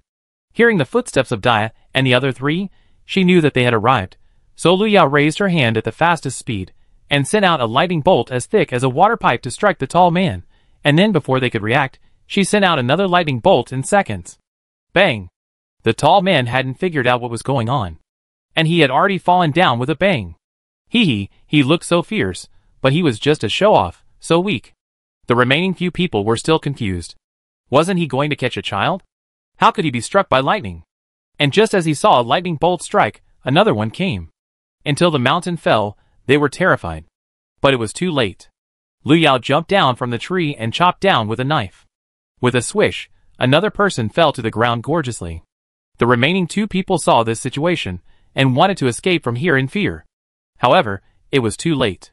They found that they were surrounded by several children, and each of them had a shiny knife in his hand. They were scared now. They didn't expect a girl in her teens to be so powerful. Want to leave?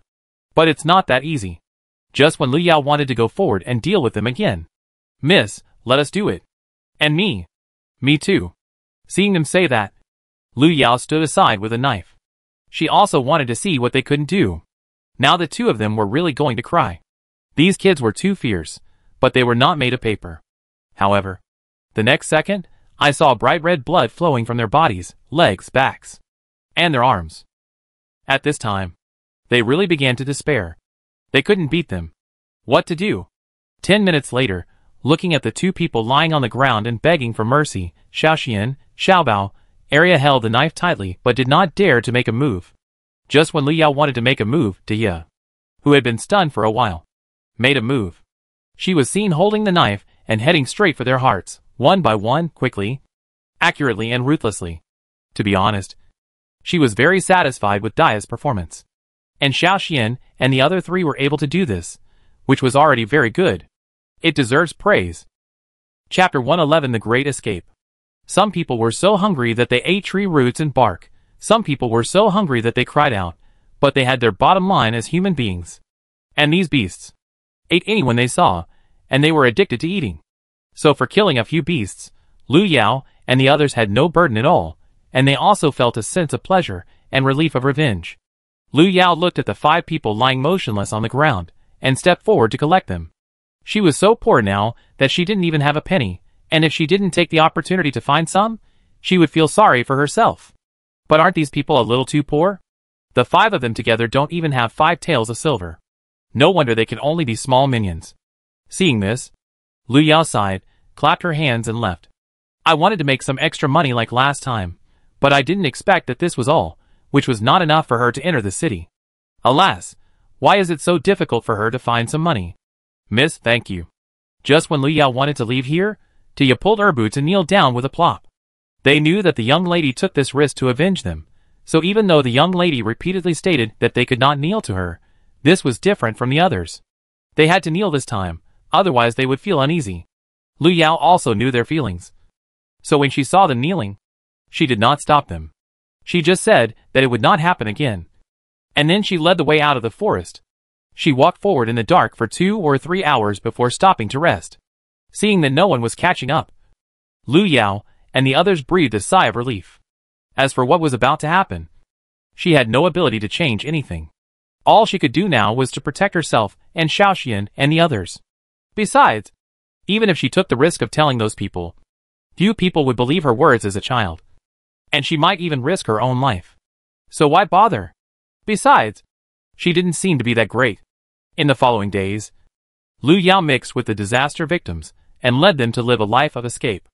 Along the way, she was worried that those people would do whatever it took. But after several days, nothing happened, and those people disappeared. After Xiao Xian and Dia knew about it, they were very happy, thinking that they were safe. But Lu Yao didn't think so. This invisible danger made her more worried, because it was invisible and intangible, which made her feel like she was being stared at by a poisonous snake lurking in the dark. And since they had been planning for so long, There was no reason to give up so easily. But where did those people hide, and why did they hide? This was all too abnormal. Just when Liu Yao couldn't figure it out, and was thinking about taking Xiaoxian and the others into the mountains to hide for a while, the thing she was worried about still happened. 3 days later. In the middle of the night, when everyone was sleeping soundly, suddenly, there were screams that got louder and louder from the resting place of the disaster victims. Liu Yao knew at the moment the scream sounded. She looked up, and saw in the moonlight that 300 or 400 people were holding long knives, hoes, and other things, killing the sleeping disaster victims one by one. These people had a clear division of labor. One group was in the front, responsible for fighting, and another group was in the back, packing people. Yes, that's right, packing people, putting the people they killed and their belongings into the carts they prepared in advance. Liu Yao was terrified. Fortunately, she had kept a distance from the victims and did not rest with them. Otherwise, even if so many people wanted to escape, they would not have much chance. Liu Yao thought and woke them up one by one in a low voice. Deya, get up quickly. Something happened. Get up quickly. Let's go into the mountains first. After so many things, Dia and the others were much more alert. So when Liu Yao called them for the first time, they immediately turned over as quickly as possible. After seeing them all get up, Liu Yao put all her things into the space at once. Everyone was lightly equipped except for the knives in their hands, so they could run fast. The moment Liu Yao stood up and ran, countless victims screamed, shouted, and the sound of gongs rang out behind her. Seeing this, the timid ones stood there motionless, and were so scared that they had no reaction at all. When they reacted and wanted to escape, they had no chance. But more victims made the same decision as Liu Yao and chose to run into the mountains. So the next scene was Liu Yao running in front, followed by a group of victims who were also running for their lives. And behind them were a group of beasts holding long knives and killing people without blinking an eye. Liu Yao turned around and saw this situation. She wanted to curse. Can't you run in another direction? If you keep running like this, you will be killed. Seeing the victims behind her getting closer and closer to her, Liu Yao said decisively, Quick! Let's go to the dense forest. We can't run like this anymore, or we will be caught up.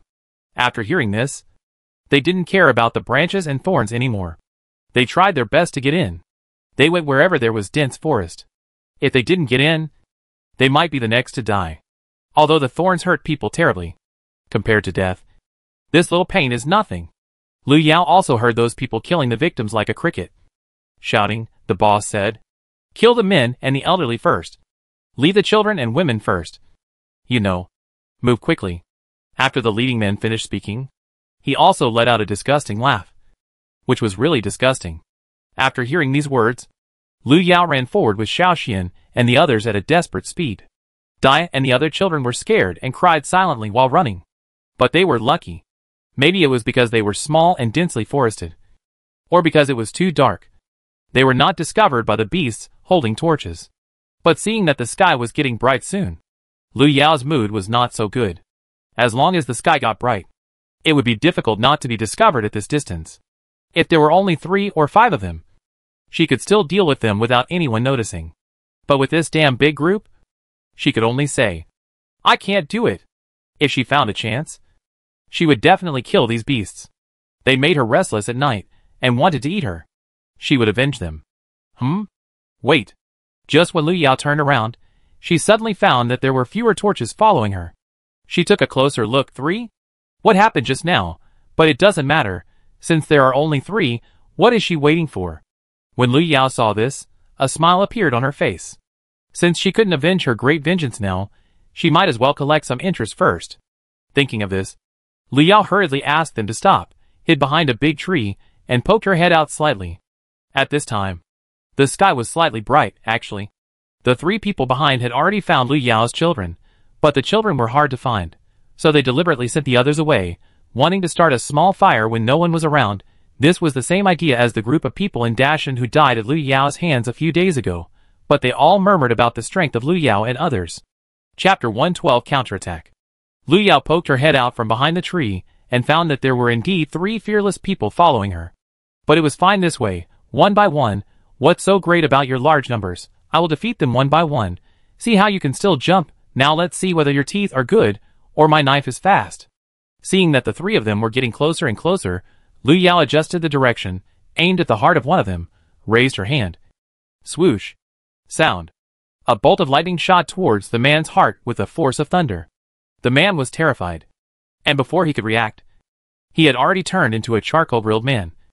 Black and smoky. People who didn't know him would think he had escaped from an African refugee camp. Seeing that one was dealt with so easily, Lu Yao and others breathed a sigh of relief.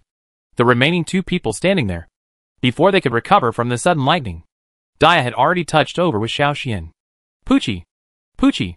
When the two men came to their senses, they covered Lu's bleeding arm. Their faces full of panic. These kids were even more skillful than them in killing people. They used to kill people. But now, they were the ones being killed. Seeing this, the two of them bent their legs like a loser and knelt down with a bang. But before they could speak, the knives in Dia and Xiaoxuan's hands pierced their necks. The two of them only let out a short scream. And then they fell to the ground without a breath. Lu Yao saw that the three beasts were dead. And then she came over and searched their bodies.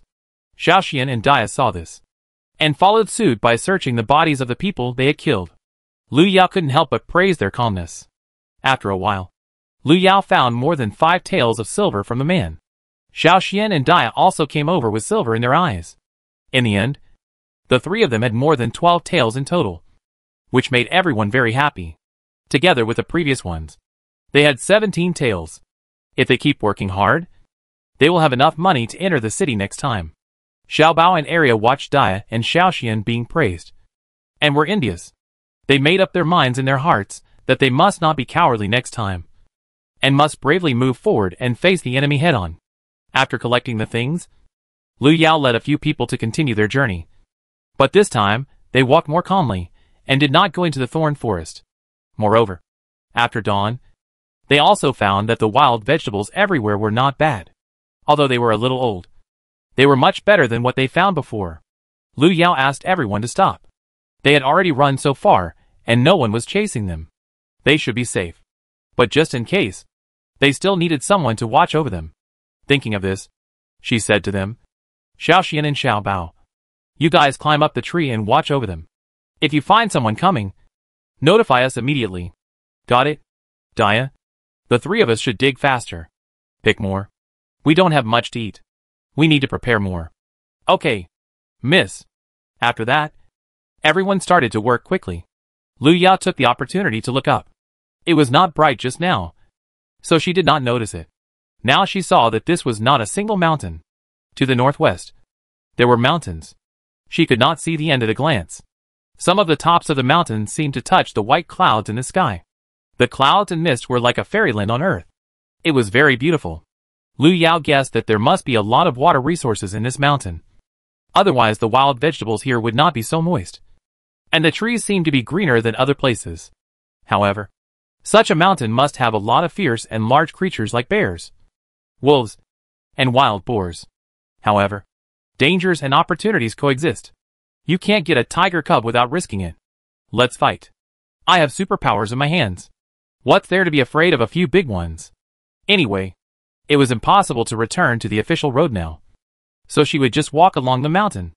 The direction was the same, and it would just take some time and effort. The group walked and stopped along the way. Xiaoxian and Xiaobao were the happiest ones to walk on the mountain road. In their minds, walking on the mountain road meant eating meat. So they kept their eyes open, hoping to find something. But it seemed that they were going to be disappointed. After walking for half a day, they didn't see any pheasants, hares, or even a snake. They did see a few birds, but they flew too high and couldn't reach them. This result made the two little guys lose the strength to walk instantly. And they were listless. They were extremely disappointed, and sighed, like an 80-year-old old lady.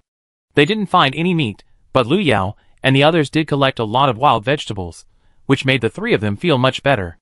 This was all thanks to those beasts. If they hadn't been chasing me, I really wouldn't have climbed into the mountains, and I wouldn't have found so many wild vegetables. If they took the official road, if they couldn't find anything to eat, they would be out of food. Do you think they wouldn't be happy? Just as they were digging wild vegetables, they suddenly heard a humming sound in their ears. This sound was very familiar to them, who grew up in the countryside. Xiaoxian jumped up and said, Sister, there is really a wild boar. Lu Yao and the others ignored Xiaoxian. They rushed to the place where the sound came from with their machetes carefully.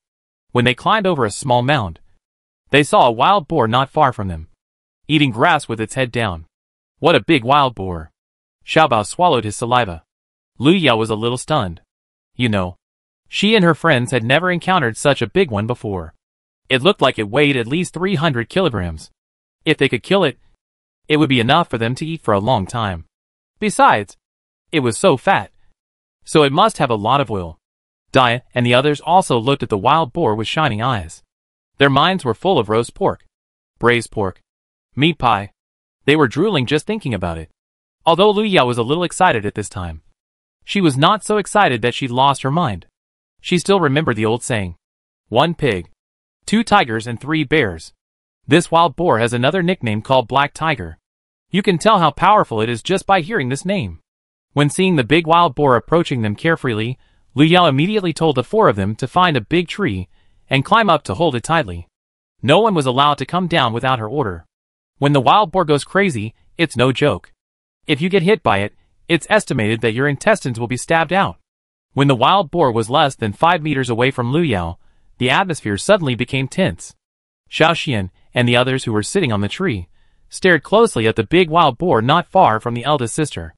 At this moment, time seemed to freeze, including Lu Yao herself, who didn't dare to breathe, as if she was like this when she fought the Wolf King. It seems that she needs to practice her courage again. Chapter 113. Second senior brother appears. Lu Yao hid behind a big tree, wanted to launch a surprise attack or something, but after waiting for a long time, there was no movement. Could the wild boar have fallen asleep? It was so slow.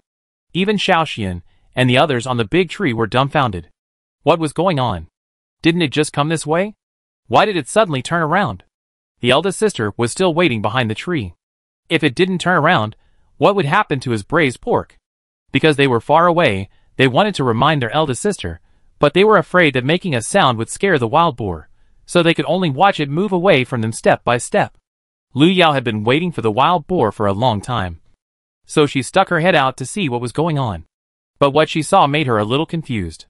At this time, she only saw her mouth slightly open, and her eyes stared at the wild boar that was walking away. She seemed to be unable to believe what was happening in front of her. It was still possible. Brother Pig, you are too casual. If you want to change lanes, you should turn on the turn signal first to notify me. It is easy to cause an accident. Don't you know? You are not the second brother who was transformed. And you went to seek scriptures with me together. You are too smart. Really? It seems to know that she is waiting for it here. You made her wait in vain here. You really went too far this time. You must pay some mental damages. When Lu Yao was thinking about how much mental damages she should ask for, who knew that the big wild boar shook its head and snorted twice and turned back. Instantly, a big pig head suddenly appeared in Lu Yao's sight, which scared her a lot. What is meant by eye contact? This time Lu Yao really experienced it. She could see the white foam on its mouth clearly, and the fangs flashing with cold light, which scared her even more. Xiaoxian and the others in the tree were almost scared to fall off the tree by this change. Oh my god, this is too scary. Fortunately, he listened to his elder sister and held on to the tree tightly. Otherwise he would have fallen down this time. It was a close call. A close call. Xiaoxian and the others on the tree were frightened. And Lu Yao was very angry under the tree. Could this wild boar have really become a spirit? Or had myopia? Or something? She stood there for a long time. But it just ignored her and treated her like air. What was even more infuriating was that it sneezed fiercely in Lu Yao's direction with a puff sound, and twisted its big round but a few times with disdain. Trying to walk away, Lu Yao rolled her eyes in anger. She was actually looked down upon by a pig. This was intolerable. Her temper was so explosive. She was forcing herself to confront it head-on. But who was afraid of who? Did he really think she was easy to bully? Then she raised her hand, and a lightning bolt shot out at high speed. Then, with a bang, the big wild boar tilted its head and fell heavily to the ground, howling. But after a few breaths, it stood up again. The little eyes stared at Lu Yao, and there was a lot of fighting spirit in his eyes. Then he lowered his head and rushed towards Lu Yao. The speed was as fast as lightning. Even Lu Yao was a little dumbfounded at the time. He was indeed a model of thick skin and strong flesh. He was fine. seeing the big wild boar rushing over. Lu Yao dodged it with a flash, and threw another lightning bolt at it. But the pig brother was too fast and missed. Seeing this, Lu Yao was waiting for nothing. She turned around and ran to the nearest tree, and climbed up in a flash. The speed was not much slower than that of the second senior brother, and Dia and the others who were hiding in the tree were stunned. Lu Yao wanted to say, there was no other way but to run, I couldn't beat him. You know, such a big wild boar. Now that she had aroused its ferocity, it would definitely be something that even tigers would be afraid of. If she didn't run, was she in a hurry to meet God? When Lu Yao was circling around the big wild boar under the tree and had no way to deal with it, she fired a lightning bolt at it, but the pig's skin was really thick. Lu Yao fired 4 lightning bolts at it. The big wild boar howled a few times, and then fell to the ground motionless. But Lu Yao didn't rush down. It wasn't that she was a coward. She just stayed in the tree for too long, and her feet were a little numb. Don't get me wrong. A few minutes later, the big wild boar was still motionless on the ground. Lu Yao then carefully jumped down from the tree.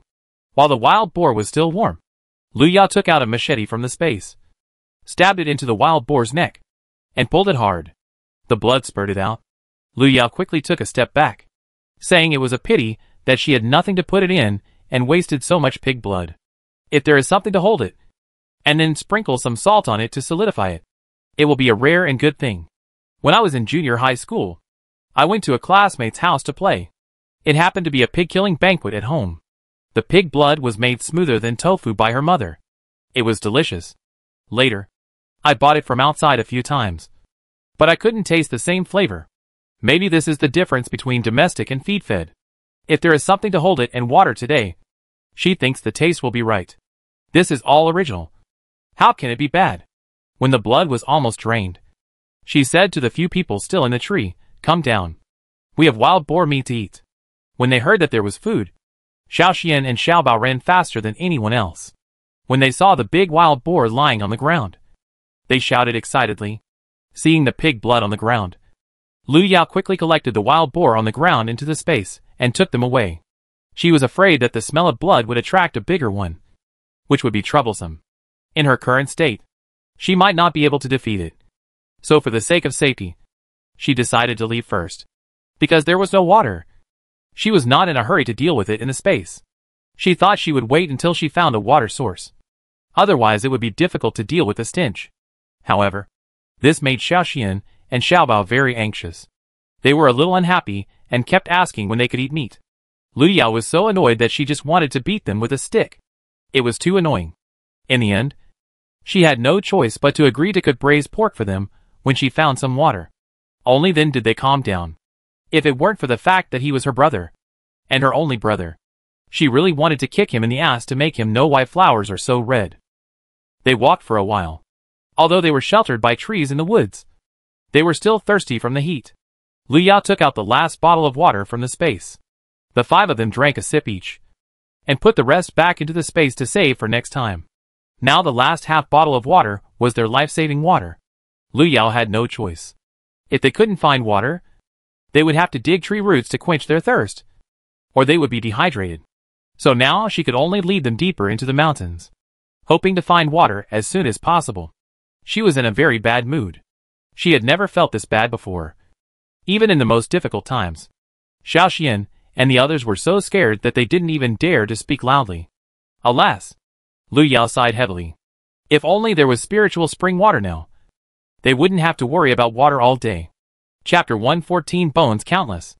When they woke up the next day, Lu Yao asked them to go to the surrounding area to collect firewood and dig wild vegetables, and she took the wild boar out of the space. If there is no water, then there is no water. Let's cut a pig leg first to deal with the emergency, or we will have to eat wild vegetables.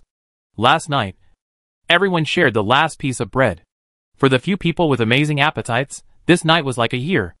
If they had known, they would not have been so particular last night. So if they were more particular, they would have starved to death, because this morning, except for some wild vegetables, they had nothing else to eat. There was still some rice, but the key was that there was no water. Now they had reached the point where they had no water and no food. I had seen poor people, but I had never seen a time-traveling woman as poor as her. Maybe if there was an annual list of the poorest people, she would be the first. Lu Yao chopped off a pig leg with a machete. held it in her hand to cushion her, and muttered, "This leg must weigh at least 10 or 20 kilograms. As for the others," she quickly put them into the space. It was such a hot day, and it would be a pity if they were left outside and spoiled. Lu Yao cut a bush as thick as an arm and tied the skinned pig leg to it, and then put it on the fire to roast. When the few people came back, they saw the pig leg sizzling on the fire, and their mouths were watering. They had eaten a small piece of cake last night, but they hadn't eaten a drop of water until now. So how could they not be hungry when they saw the food? Half an hour later, when everyone was full, Lu Yao waved and told them to continue. But the consequence of eating barbecue in such a hot day is that the mouth is dry and smoky. Xiaoxian and Xiaobao were walking behind, and at this time, they felt that their mouths were about to smoke. There was no way for them to pull some arugula leaves from the ground and put them in their mouths. However, the taste immediately made the two little guys frown. Seeing how stupid they were, Arya took out 2 white and moist thatch roots from her bag and gave them to them. If they were not really thirsty, she would not give them now. She and the young lady didn't dig much along the way. The young lady asked her to keep these roots with her to moisten her throat when she was thirsty. It was just that she had never been willing to eat them. Now, the 2 little guys got them. Lu Yao saw all the interactions of the people behind. There were thatch roots in the space, but not many. She planned to take them out as water when she rested next time. If she gave them to the 2 little guys now, they would be gone before they could rest. But Daya and Arya were different. No matter how much they gave her, she would save it and eat it when necessary. There was no other way. Lu Yao took out some reed roots from the space and gave them to everyone. After eating barbecue, her mouth was really dry, just as everyone was chewing the reed roots and walking up the mountain carefully. "Miss? Shoo!" Lu Yao also saw it with her sharp eyes, so she made a gesture to silence them, pressed them with both hands, and asked them to stay where they were and not move. Then she waited until they walked away, and then she led them to follow quietly. She didn't expect that there were still people in this deep mountain. However, she had just seen them from a distance. These 2 people should not be farmers. They looked nothing like farmers. Besides, how could a farmer hold a knife? They couldn't be bandits. Lu Yao thought in her heart. She had heard that there were many bandits on the hills in this area. If they really encountered a bandit's nest, they would be rich. There must be a lot of good things inside. When the 5 people followed the 2 breathlessly to the foot of a mountain, they raised their heads and were speechless. Lu Yao looked at the towering mountain and muttered, "Oh my God! Can we climb up here?" No matter who they are, they are too good at finding a place. If they are really an enemy, they will not be able to take them down in a short time. Daya and the others were also amazed. If they really climbed up, they would be crippled. Finally, a few people were lying in the grass, looking at each other, dumbfounded. Should we climb or not? Things were a bit unexpected, and Lu Yao was undecided for a while. She raised her head and took another look at the towering mountain. It would not be difficult for her to climb up by herself. But the problem was whether these little guys could do it. She couldn't just leave them alone. If something unexpected happened or they got separated, she would definitely blame herself for the rest of her life. But it was impossible for her to give up. She had already stopped climbing, and finally met someone who might have some in stock. How could she give up? Right? At least she had to climb. If she couldn't climb anymore, she would just have to say that she was not destined to be with them. So Lu Yao patted Daya's shoulders and said, "Let's go up and see. Sister, do we really have to climb up? What if they are really bad guys?" Xiaoxian looked at the mountain, swallowed his saliva and said, he really didn't have the strength to climb the mountain now. Lu Yao glanced at him and said, "Why don't you stay here alone? And Daya and I will go up. However, if you really meet bad guys here, we may not be able to save you in time. So you should think about it carefully. This kid is getting lazier and lazier now. If he doesn't scare him, it will really work." Xiaoxian frowned and struggled with his thoughts. In the end, he had to follow with a wrong look because of his low martial arts value and fear of danger. The 5 people climbed carefully and hard on the steep mountain road. They didn't dare to take the path that was obviously trampled by many people, for fear that there might be secret guards there. So it was even more difficult to climb. As the altitude increased, the people walked slower and slower. Lu Yao did not dare to be careless in this situation. She cleared the way in front, kept an eye on the people, and also kept an eye on whether there were people around. After climbing for more than 2 hours without daring to breathe, they finally came to a small valley. However, Lu Yao turned around and covered the screaming Xiaobao and Xiaoxian with her hands, one in each hand. Dia also covered area in time. She herself was also frightened and her face turned pale, and she was trembling all over. Even though Lu Yao was used to seeing life and death, she was frightened by the bones in the valley. How many people would have to be killed to fill up the valley? Moreover, the bones were obviously broken by someone. The heads and feet were separated and no bones were intact. Seeing this scene, somehow, it reminded her of the group of beasts who killed people a few days ago. Seeing that the little guys were frightened, Lu Yao pulled Xiaoxian over and left here without hesitation. However, she didn't want to leave here. Seeing this situation, she really wanted to go up and see what kind of people were so cruel and crazy. Chapter 115. Go straight to the old nest. After Lu Yao led them far away from that place, she stopped and hid behind a rock to rest. After comforting them, she observed the surrounding environment and estimated that they should be a little above the halfway point of the mountain. If they continued at the current speed, they would definitely not be able to find their old nest during the day, and the two people were also lost by her, so it would definitely take a little more time to find them. And even if they found it, with their current strength, they certainly couldn't fight them head-on. The best way was to understand the situation first, and then use their own abilities to burn the place. This was the simplest and safest method. But the disadvantage was that it might hurt innocent people. So Lu Yao kept this method for now, and decided to find out the situation first. More than 3 hours later, seeing that they were about to reach their destination, Lu Yao hid Xiaoxian and others in a bush, and disguised them, and then set off alone towards their camp. Lu Yao quietly came to the vicinity of the two sentries. After hearing their conversation, she was so angry that she was shaking. She was right. She didn't expect that these beasts were hiding in the mountains.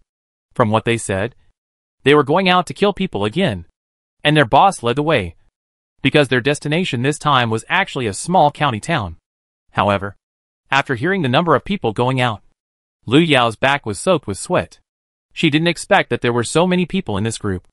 Their boss brought as many as 800 people for this outing. If these people were all in the mountains, she would rush up like this. If she was discovered, she would die without knowing how. Lu Yao exhaled lightly. It seemed that she was lucky. However, in this case, she should go up and take a look. These beasts would always be a nuisance if they were kept alive, so it would be better to kill as many as possible. Thinking of this, Lu Yao exerted her strength instantly, and jumped up with a knife in hand. The tip of the knife stabbed one of them in the neck. She had also been learning the martial arts of Bai Mayu and others for more than a year. It seemed that the effect was good. She solved the two minions in a few minutes. Then she dragged them into the woods beside the path.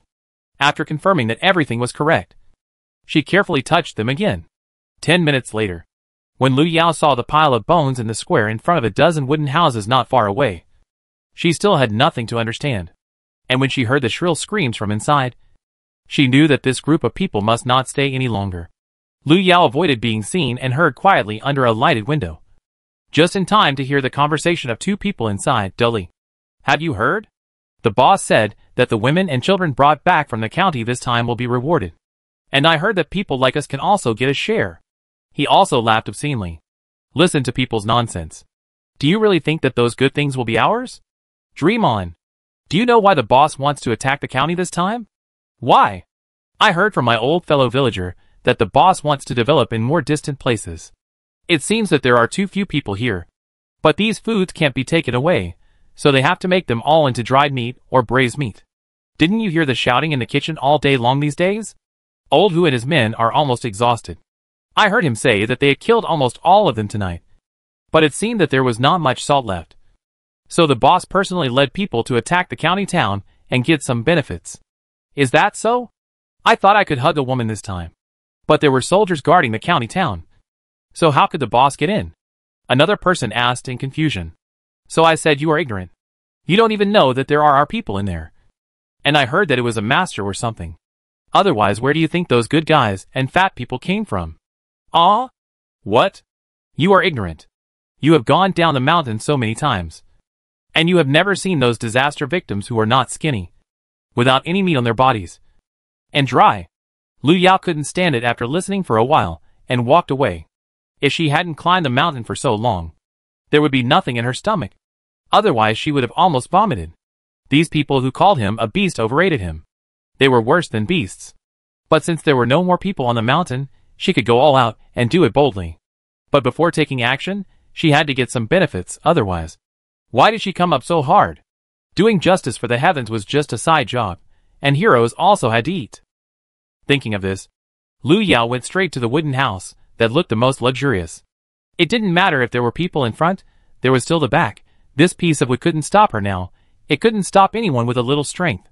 In no time, Lu Yao was already inside the house. And she did it without anyone noticing. When she saw the piles of food and gold and silver treasures inside, she was so happy that her eyes sparkled. After a while of excitement, she was afraid that Xiaoxian and the others would get impatient. So she stood up and waved her hand. And all the things in the room went into her space.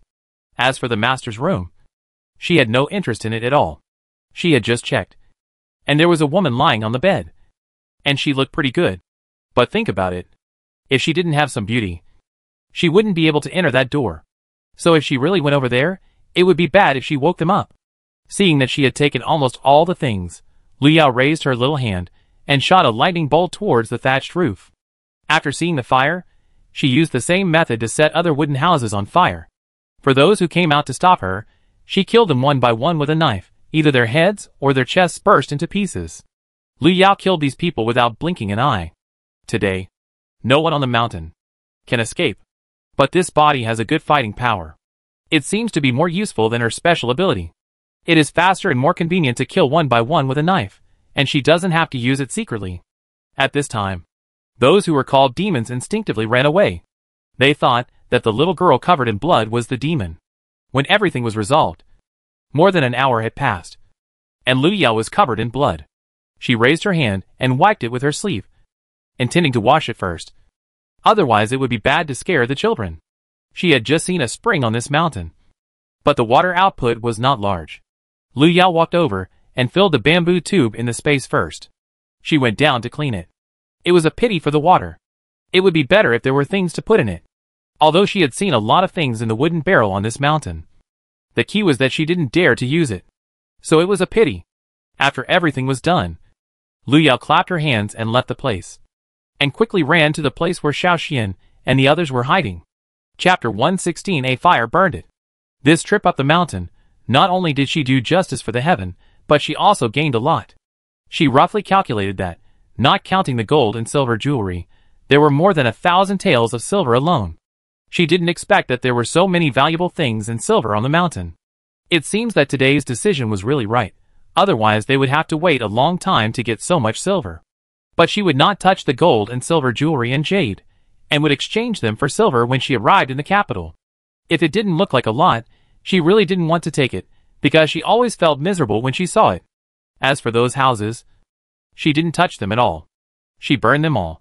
They were used by those beasts. They were too disgusting. She didn't dare to use them. However, you said that these people have so much money. Wouldn't it be nice to buy some food? Why do you have to be so perverted to eat human flesh? Don't you feel terrified and have nightmares at night? When several people saw Lu Yao coming back, they hurriedly crawled out of the bushes. Dia asked anxiously, "Miss, you are back.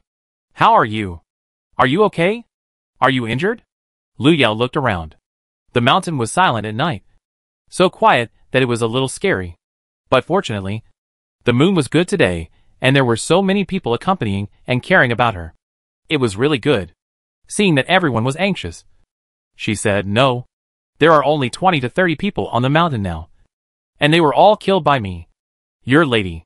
Fortunately, the boss brought more than 800 people to Gongda County.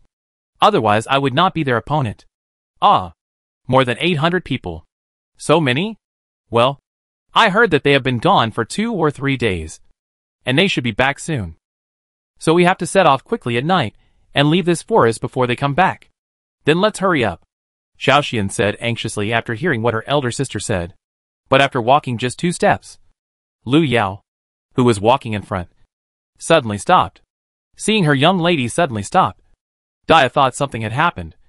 So she asked anxiously, "Young lady, what's wrong with you? Why don't you move? Did you leave something behind? Or is there someone coming up ahead? Hearing Dai's words, Lu Yao slapped her forehead and said, Yes, I forgot to take the salt. She seemed to remember that she had forgotten something on the mountain just now. But she didn't expect it to be salt. But it was too late to go up and get it now. She had burned down all the houses. I guess there was nothing left now.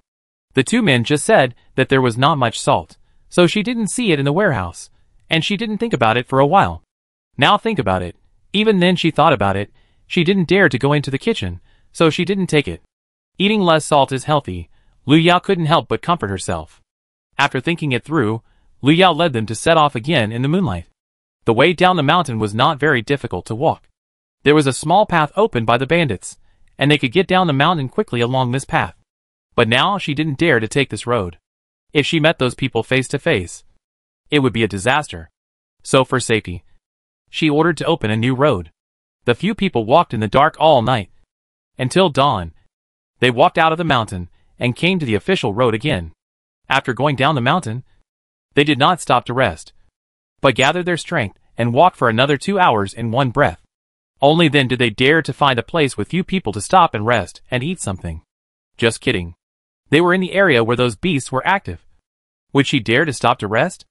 As the saying goes, don't be afraid of 1,000 things. Just be prepared for the worst.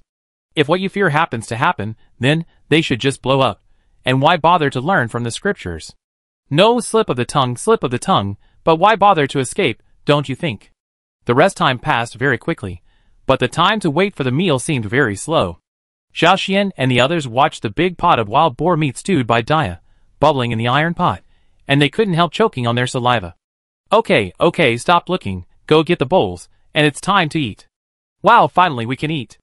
During the meal, everyone was wolfing down their food, and they wished they had 2 more mouths. Lu Yao was not feeling any better at this time. She ate so deliciously. Recently, everyone had been having a hard time. They didn't eat enough, and they didn't sleep well. Plus, there was no water along the way. It was really hard to describe. After eating and drinking, they didn't leave in a hurry. Instead, they went into the woods to rest first and set off again tomorrow, because they were really tired and scared after a day and night. The deserted woods were very quiet. Lu Yao looked up at the full moon hanging high in the sky. The bright moonlight was scattered in the woods. The breeze blew gently, and the wood swayed in the moonlight. She gathered her clothes in front of her chest and suddenly felt a little wet. On the second day, everyone ate some dry food in the morning, and Lu Yao led them out early. When they were hungry, they ate some dry food, and when they were thirsty, they drank some water. They did this until the sun set and the cool breeze blew. Then they found a place to rest. Lu Yao sat on a small hill not far from the official road, watching the disaster victims leading their families and children to look for wild vegetables, dig tree roots and peel tree bark. Suddenly, she felt her eyes dry. For a moment, she really wanted to rush out regardless of everything and distribute all the food she could eat. However, in just a moment, her reason took over again. Along the way, she saw too many people who lost their humanity for a bite of food. These people without bottom line were 100 times more shameless and vicious than she imagined for a bite of food. They were like those beasts who eat their own children. They could abandon the lives of others for their own selfish desires. If others knew that she was so greedy, the consequences could be imagined. They would not be grateful to you, but they would endlessly extend their greedy hands to you, because they thought that since you could save me for free once, you should save them for free twice, 3 times, 100 times, 10,000 times, until they grow old, get sick and die, and then let their descendants continue to exploit you. So she should just go to bed. She is not really suitable for doing good deeds, because she is afraid of meeting a greedy person and killing him with a knife. Then Lu Yao took out a bag of about 20 kilograms of yellow flour. Because there was not much water, she could only ask Dai an area to make it into cakes like last time, so that they could eat it when they were in trouble on the road. Then she asked Xiaoxian and Xiaobao to be in charge of the police to prevent anyone from sneaking up. She took a machete and planned to go to the nearby area to see if she could find some water sources, and then cut some firewood and put it in the space for use in case of emergency. Chapter 117 Killing the Ugly Woman. In the middle of the night, Lu Yao closed her eyes and pretended to sleep. Suddenly, her ears moved. Is there someone? Lu Yao immediately opened her eyes and listened. On the official road, under the small hill. The three of them walked towards the hill with a little moonlight. But tonight's moon seemed to be playing hide-and-seek with everyone, and it was a little creepy to see it appear and disappear. On the path leading to the hill, a man was holding a woman and refused to let go. The man on the other side saw it and said with contempt, "Brother, you are such a big man. But you are still afraid of the dark. Look at your sister-in-law. She is braver than you. What are you talking about?" In fact, his real thought was, "You are pulling and tugging like this. Have you ever thought about the thoughts of a bachelor like me? He is already 20 years old. If it weren't for the continuous disasters, her baby would be able to walk." Alas, he also wanted a wife who could pull and tug at his side, but his father said that his family had nothing to eat, and if he found another one, it would be a waste of time. If he thinks about women all day long, he will have no future. This is what his father said at the time. Seeing that her man refused to let go, the woman turned around and slapped him. One slap each. And said after that, "Are you two done yet? Be quiet. I asked you to do something. You are like old women. One is afraid of the dark, and the other is talkative. If you continue like this, I will beat you to death." The man saw his wife like this and said aggrievedly, "Aren't you scared? You knew how scary those people were some time ago. You are the one who is troublesome. Wangda. Wang-er. I tell you, if you can't do this well, you better be careful when you go back."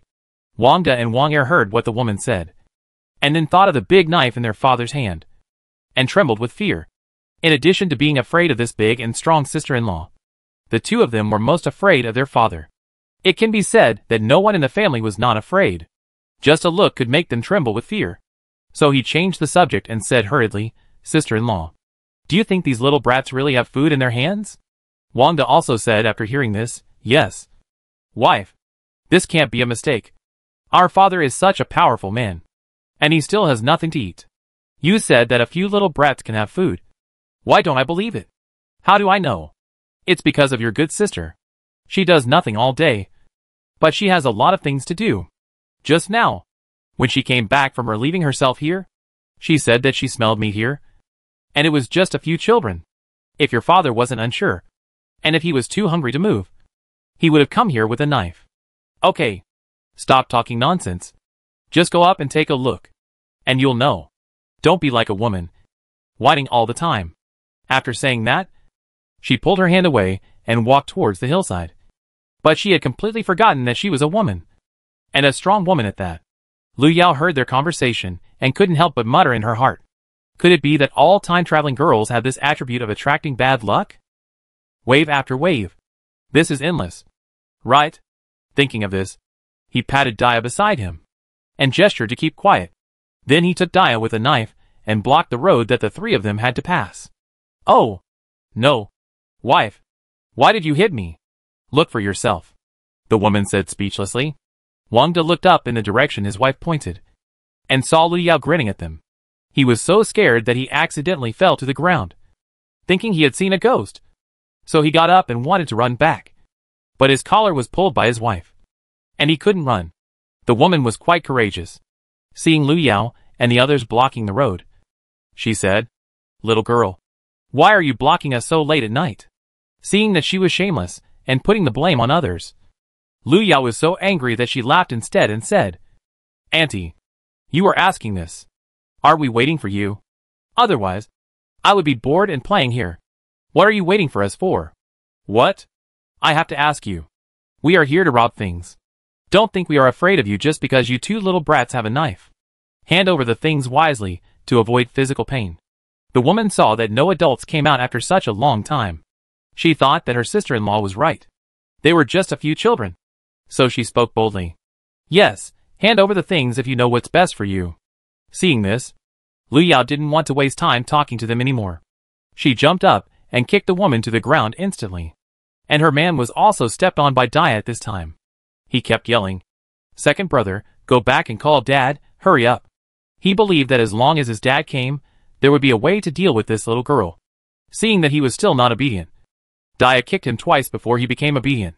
Lu Yao saw that Wang-er turned around and wanted to run after hearing what she said, but she blocked his way first. She kicked him and punched him twice. Then she said, "Calling for help? Dream on. Tell me, why are you here in the middle of the night? Is it really like what the old lady said? Just to steal things? I advise you to think it over carefully before you speak.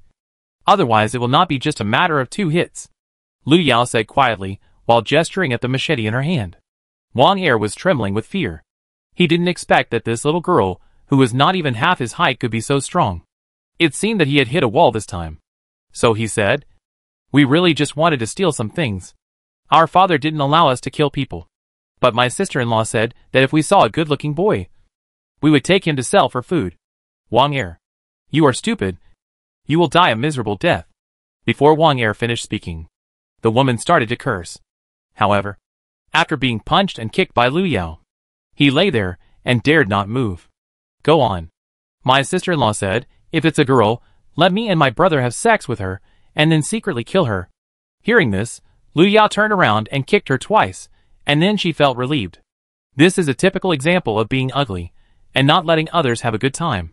How twisted must one's mind be to be so vicious, and even perverted to ask her husband to join in? Okay, very good.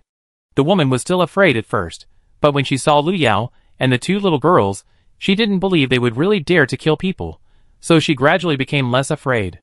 Wang Er said, "Just say it, and see how she will deal with him when she gets back." The night was getting deeper and deeper, and it was getting quieter and quieter. Lu Yao, who had slept in the first half of the night, was a little sleepy, not to mention Dia, so Lu Yao said faintly, "You 2 can go, but you have to stay." "Why?" "Dia?" "Yes, miss." To be honest, Dia let go of Wang De, walked towards the woman, without saying a word, stabbed her hard with a knife, until she died. The woman still had a pair of big eyes wide open in disbelief. Seeing that the matter had been resolved, Lu Yao walked up the hillside, walked 2 steps and turned back, and said to the 2 men who were still on the ground, "Oh, go back and tell your father, who is said to be very powerful. If you want to settle the score, come back tomorrow morning. We are very sleepy now. If you disturb us, it will not be as simple as killing 1 person." Chapter 118 Being Blocked. Dia, go to sleep. Lu Yao patted Dia, who was so sleepy, and said, "Miss, do you really not need to leave here overnight? I'm afraid of so many people." Dia said with some worry. "No, they are just peasants. They don't have real kung fu in their hands. Just based on the 2 of us little girls, who dared to kill people just now, I believe they won't dare to come tonight, believe it or not. So it's really okay, go to sleep, otherwise you won't have the energy to fight tomorrow." "Okay, then I'll go to sleep. Call me if you need anything." "Got it. I find that you have more and more potential to be an old lady." "Miss?" Got it. I won't say anything more. Go to sleep quickly, little old lady." After Lu Yao finished speaking, she laughed, which made Dia snort, and ignored her and went to sleep. "Over there." "No. Old man, we can't just let it go. We have to catch those brats and deal with them. The eldest daughter-in-law can't just die in vain," Wang said, crying, and was about to take people to Lu Yao. This eldest daughter-in-law is her niece. If she died in vain, what would she say to her sister-in-law when she saw her? Besides, she is a good hand at home and outside. If she died like this, who would do the housework in the future? In an instant, Wang thought a lot. In a word, she had to get some benefits back, otherwise, wouldn't it be a waste of a person? Old lady Wang was not that sad. Her main concern was that no one would do the work in the future. She was exhausted from eating, drinking, defecating and urinating in this family. No one is allowed to go. Just when Wang raised her foot, she was stopped by the roar of old Wang. Seeing that Wang had raised her foot, she took it back again after hearing what her old man said. She was so angry that she asked, "You don't want to fight back? What are you doing? People are bullying us." "That's your son's wife." "My niece." "Oh, I can't live like this." Wang sat there and cried. She was angry and annoyed. She wanted to slap her 2 sons. 2 grown men couldn't even deal with 2 little girls. They were 2 useless things. But she didn't dare to refute the old man's words, so she could only sit on the tree stump alone, crying and angry. Seeing her mother was angry, the youngest daughter stepped forward to comfort her. "Don't be angry. My elder and second brothers didn't want to do that either. Who knew those girls were so powerful? Besides, Dad didn't say he wouldn't take revenge. Dad just said he wouldn't go now. Not tomorrow." "Tell me, Dad." "Right." The girl from the Wang family winked at her father. The old man of the Wang family received the signal and nodded helplessly. The only person in the family who looks most like him is the youngest daughter. Not only is she smart, but she is also very cunning. It's a pity that she is a girl. Alas! Old man Wang sighed heavily when he thought of this. As for the 3 sons in front of him, he had no hope. They were all useless. It was good enough for them to be alive and stutter. Nothing else could be expected. When Wang heard what her maid said, she looked up at old man Wang, expecting him to give her an explanation. When she saw him nod, her face became better. However, when she saw her eldest son crying, Wang's anger grew again. Cry, cry, cry. You only know how to cry. What did you do in the first place? You act like a woman every day. Why did I give birth to such a useless thing like you? Oh, I am so angry. Although the eldest daughter-in-law has a bad temper. To be honest, no one in this family really wants her to get into trouble. It's because she is capable and looks fierce. Who doesn't like someone who is like a cow? You say. Right? The next morning, Lu Yao and his companions were blocked on the hillside. Lu Yao and his companions ignored them, and put some inconspicuous things into the small backpack one by one. Wang and the others saw that Lu Yao and her friends ignored them. And they were so angry that they stood there with their hands on their hips and cursed. You are just a few girls. And you want to learn how to kill people. If you don't give me an explanation today, don't leave here. Killing someone and paying for it, and paying back debts are justified. Seeing that an old lady from a farming family could still say such cultured words, Lu Yao couldn't help but look up and said with a smile, Old lady, I like to hear this sentence. Killing someone and paying for it is justified. But I want to ask, how many lives can a person pay? What do you mean? What do you mean? Then I can only ask your good daughter-in-law. Oh, sorry. I forgot that I killed her yesterday. But you can ask your sons. Maybe they know what it means. Wang De. Wang Er. What do you say? When the old man Wang standing in the crowd heard Lu Yao's words, his heart skipped a beat. So he didn't wait for Wang to speak. And he said in a calm voice, when Wang De and Wang Er heard their father calling them by their full names, they knew that they could not continue to be angry. So they told each other everything they had done along the way. After hearing this, everyone in the Wang family was stunned. After a long time, old man Wang finally found his voice and said in a trembling voice, You, tell me how many people have you 3 killed along the way? 10, dozen, you beasts. What did I tell you not to take people's lives?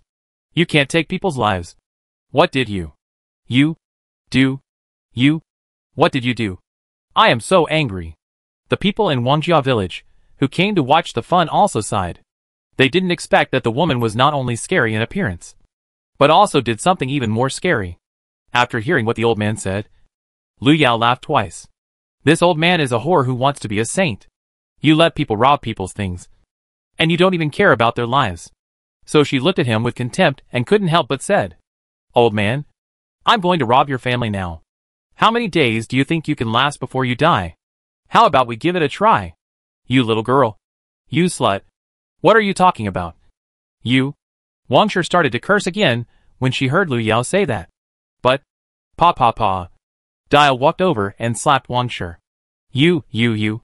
What do you mean by you? Watch your mouth, or I'll beat you up. And old man, you told them to rob people's things everywhere, and you said they couldn't take people's lives. You must be kidding me. I'll try to rob you and see if you'll starve to death. Also, don't tell me you don't know anything about what your eldest daughter-in-law did. You're really a whore who wants to be a saint.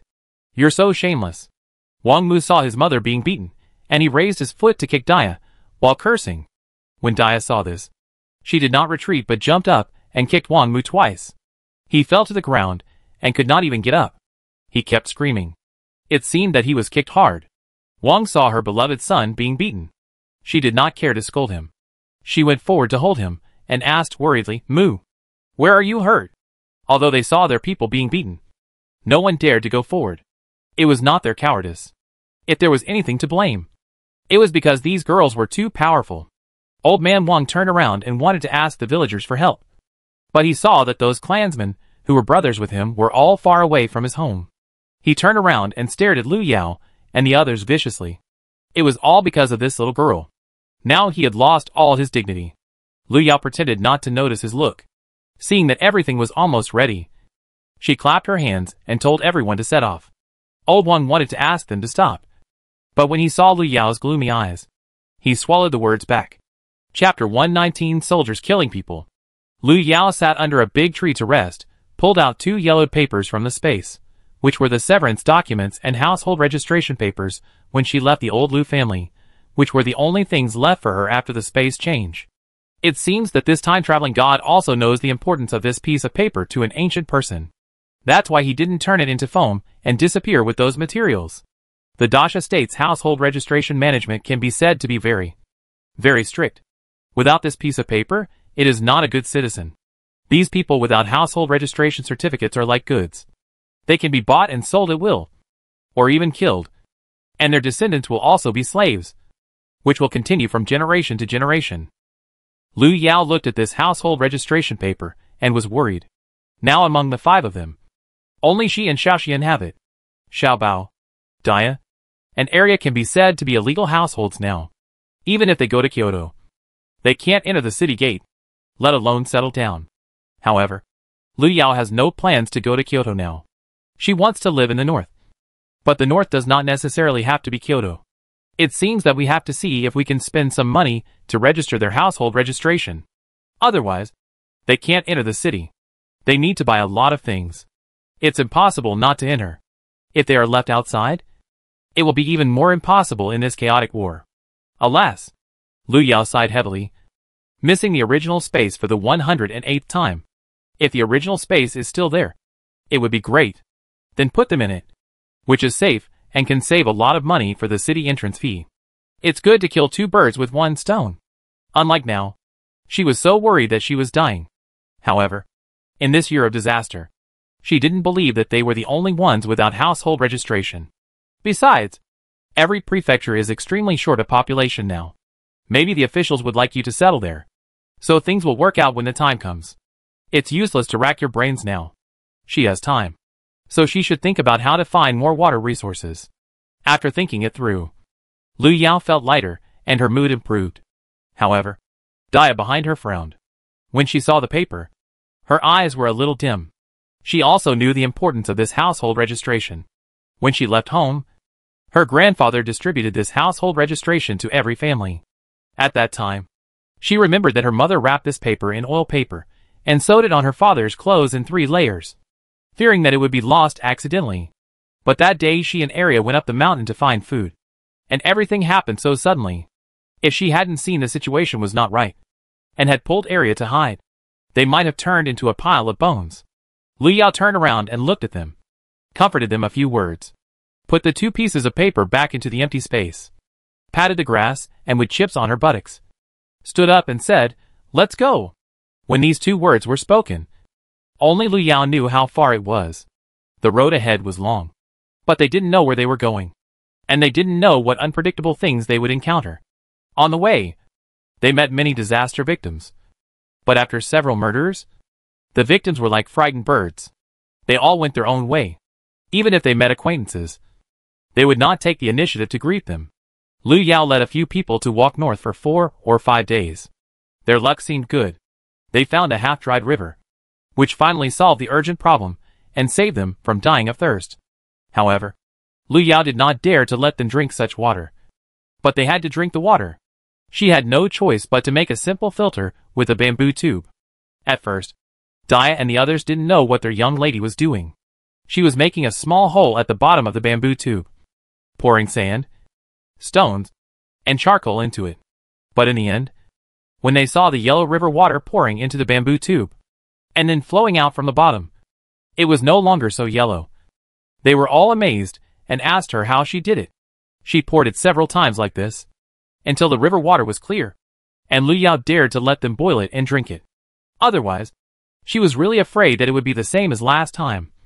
After Xiaobao and Arya drank the river water, their stomachs would be uncomfortable for 2 days. If everyone hadn't been practicing martial arts all the time, and their physiques were much stronger than those of ordinary people, she would have been afraid that they wouldn't be able to make it. So now she didn't dare to let them drink raw water anymore. Even if it looked clean, it had to be boiled and cooled before drinking. Under her mandatory requirements, everyone's health had finally been fine recently. But the good times didn't last long. When they were about to enter the Heilong mansion, Lu Yao suddenly saw a large group of disaster victims running towards her in a panic from a distance. And some of them were covered in blood. Lu Yao was shocked. She knew something big must have happened, and it was a bad thing. She immediately said to Dia and the others, "Quick! Quick! Let's hide in the woods." Dia immediately took Xiaobao and Aria's hands and dragged them into the woods, fearing that they would be dispersed accidentally. Lu Yao pulled Xiaoxian, and the others were not slow.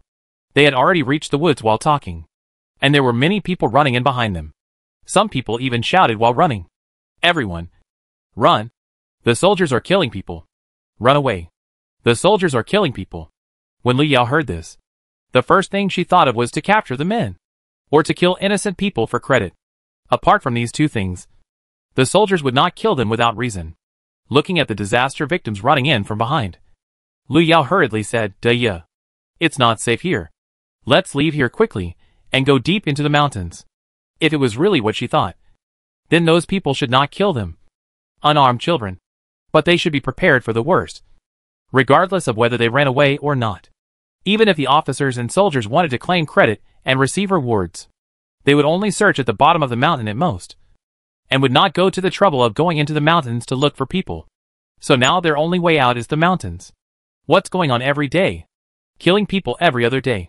Is it fun? It seems like everyone can't stand her. She just came down the mountain for 2 days, and they forced them to run deep into the mountains again. They wandered around in the mountains for a long time, and finally got rid of the victims who followed them. Lu Yao and the others held onto the tree, panting there. Oh my God! She was exhausted. Dia waited until she caught her breath and asked, "Miss, are we going down the mountain?" Now she has a psychological shadow about going down the mountain, and nothing good happens every time she goes down. No. No. We still have more than a pound of salt. If we save it, it should be enough for a long time. Let's wait until the salt is almost gone. Hearing Dia's words, Lu Yao waved her hand. She had finally escaped here. She didn't want to go down the mountain again in the short term. If she went down, she would be forced to go up the mountain again. Why did she go through so much trouble? Xiaoxian and the others were very happy after hearing this. Dia was not the only one who had a psychological shadow. Now everyone had a psychological shadow. Chapter 120, Killing Innocent People to Claim Credit. Many years later, Lu Yao learned from others the real intention of the soldiers to kill people. The cause of the incident was this: since all the prefectures and cities across the country have been affected by disasters in varying degrees in the past 3 or 4 years, and the inaction of the royal family, the people were devastated. So the bandits who resisted were increasing day by day, and all the prefectures, counties, and towns were beaten and killed by them, with countless casualties. It is said that at that time, there was a group of bandits led by a man named Li Yi, who seemed to have been a captain of 1,000 men before, but was harmed by a traitor, and his family was beheaded on the spot, and he himself escaped with the help of his subordinates, but finally found that he had no household registration, and there was no place for him in this vast world. So he took a few like-minded people to the mountains to become a bandit leader. In a word, everything was forced. At the beginning, it was fine. This masterly only brought 30 to 50 men with him. He stopped the wealthy businessmen and corrupt officials passing by on the road or on the official road. He was a chivalrous man. He was a well-known figure in the local area. Every common people would praise him. Because of his reputation, people came to him in an endless stream. In just 2 years, the number of people increased from 30 to 50 to 3,000 to 5,000. But I don't know when it started. His heart slowly began to be dissatisfied with the status quo, and it was not limited to killing only rich businessmen and officials.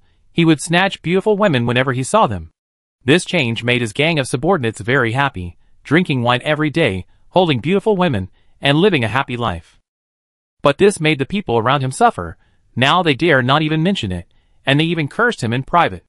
But this had nothing to do with Masterly. He still did what he wanted. He began to set his sights on some small towns, because he had been in the army and taught his skills to his subordinates. In front of these martial artists, the unarmed civilians were no match for them, so they never failed in their fight. Gradually, their courage grew, and they began to set their sights on some small counties, and even the prefectural capital. When Lu Yao and his friends arrived in Heong Prefecture, the man called Masterly had already conquered 2 prefectural capitals, and called himself the king. The old emperor was furious when he heard this, and threatened to kill them all. So he sent a general named Feng to kill the chicken to scare the monkeys. Otherwise those people would follow suit. And how could he be the emperor? But what he didn't know was that he had long been a figurehead as an emperor, and he only stared at his beauty and his small piece of land every day, while the outside world had already become a purgatory on earth. But he was blind and deaf and pretended not to see or hear anything. It is said that if the upper beam is not straight, the lower beam will be crooked. Who knew that the General Feng he sent out was not a good guy? After leaving the imperial city, he killed anyone he saw, robbed women he saw, and seized money he saw. He burned, killed, and looted along the way. It is said that the heads of people piled up into several small hills, and the money and property filled dozens of carriages, and there were countless beauties. It was a pity that although General Feng killed a lot of people, he still couldn't take down the two prefectures of Qingyuan and Heian. So in anger, he even killed the passing victims outside the two prefectures. But his real purpose was to capture someone. And a man. Along the way, he really experienced what it was like to be above everyone else. And he was so happy with the singing and dancing of the Orioles every day. So this time, the old emperor really lost both his wife and his army. Not only did he not catch the man, but he also gained another local tyrant.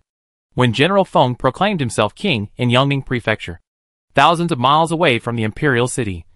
A year later, the old emperor fainted in anger in the court. After hearing this, Liu Yao couldn't help but sigh. Fortunately, she was wise at the beginning and decided to stay on the mountain instead of going down. Otherwise, even 10 of her would not be enough to kill. Of course, this is all later. Now, Liu Yao and Dia have allocated sleeping time. Liu Yao still sleeps in the first half of the night, Dia sleeps in the second half of the night. After the allocation, Liu Yao went to sleep. She was exhausted after running all day. In this mountain, various sounds came from time to time. At first, Dia was still a little uncomfortable. Although this was a common thing for them, to be honest. It was a little scary to be alone, especially when there was no moon, and it was pitch black around. It was as if there were countless pairs of eyes staring at you from behind, making you shudder. Fortunately, time passed quickly while she was mending by the firelight. When Liu Yao woke up, she saw Dia with her eyes narrowed, mending clothes seriously. She looked so serious that even Liu Yao didn't notice it when she woke up. Seeing her like this, Liu Yao walked over, patted her shoulder and said, "Dia, I'm awake. Go to bed." "Yeah, miss, you're awake. Well, go to bed." "Wait, I'll go after I finish these few stitches." Seeing her like this, Liu Yao walked over, snatched the clothes from her hand, and said, "Go to bed quickly. It's not too late to do it tomorrow if you have something to do. You don't need to wear it now." Dia saw that her mistress seemed to be angry, so she had to get up and went to bed obediently. The next morning, everyone got up early, ate a little, and set off early. After all, they had limited water, only a few bamboo tubes, so their time was limited and they had to make full use of it. Otherwise, when the water ran out, it would be too late to find it. After walking for about an hour, they climbed over a small hill and suddenly saw another high mountain in front of them. The altitude was definitely more than 3,000 meters. There is always a mountain higher than the other. When will it end? Liu Yao sighed. What kind of luck she had. Xiaoxian felt a little weak at the sight of such a high mountain. He swallowed and asked, "Big sister, shall we go forward?" Dia, Arya, and Xiaobao all turned their heads to look at Liu Yao. After all, she was the boss. Whether to climb or not was not up to them. Liu Yao frowned. Maybe moving forward was the easiest way to survive. Who knew if the soldiers behind her had left? So after thinking about it, she nodded heavily and said, "Let's go! Let's talk about it after we pass this flat area." After hearing this, they looked at each other silently and sighed silently. Well, I'm going to be tired again. In the past, they always wanted to run up the mountain for a bite of food. But now they have food. They don't want to climb the mountain anymore. But some people force them to climb.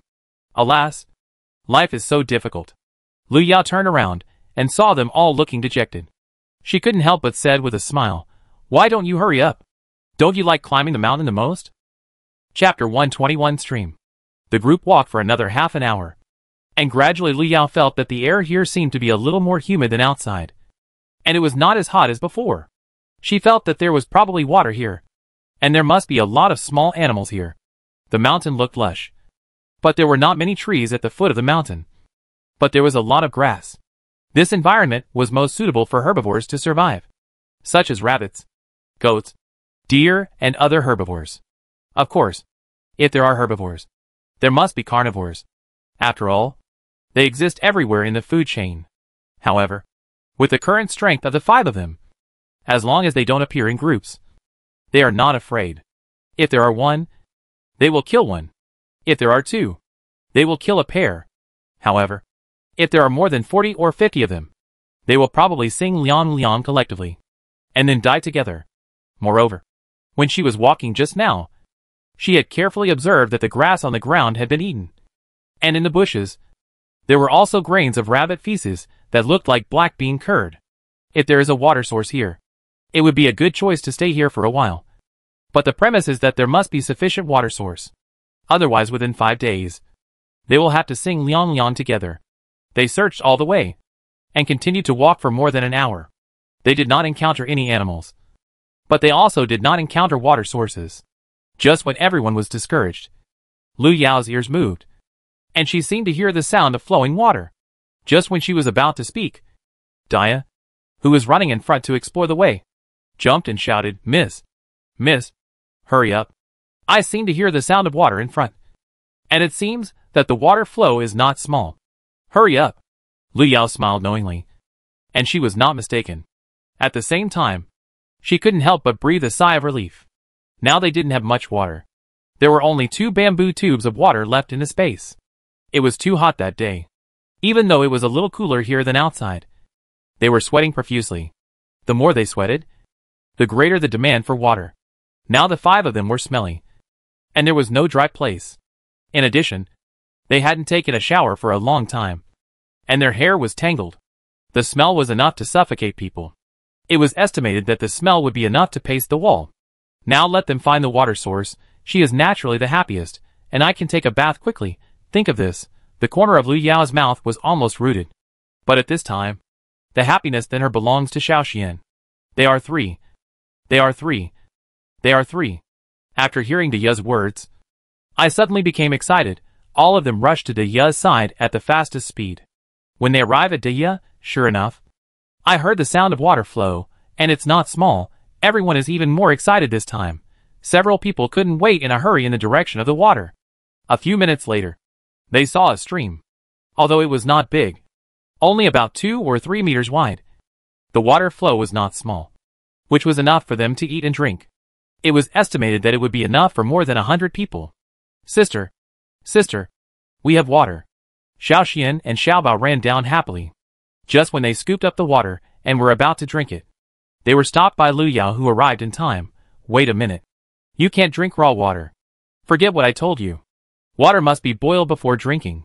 Otherwise, it will be like Xiaobao and Arya last time.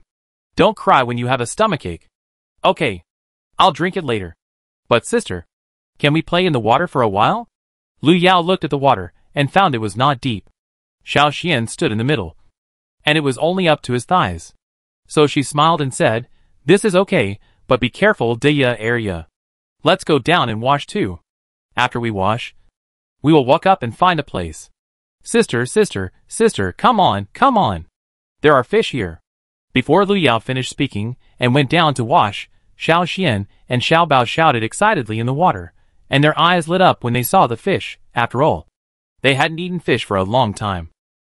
After hearing this, Lu Yao immediately took out her own small backpacks from the space and jumped into the water with a plop. There were indeed quite a few fish, but they seemed to have been scared away by her. It doesn't matter if they ran away, as long as there are fish.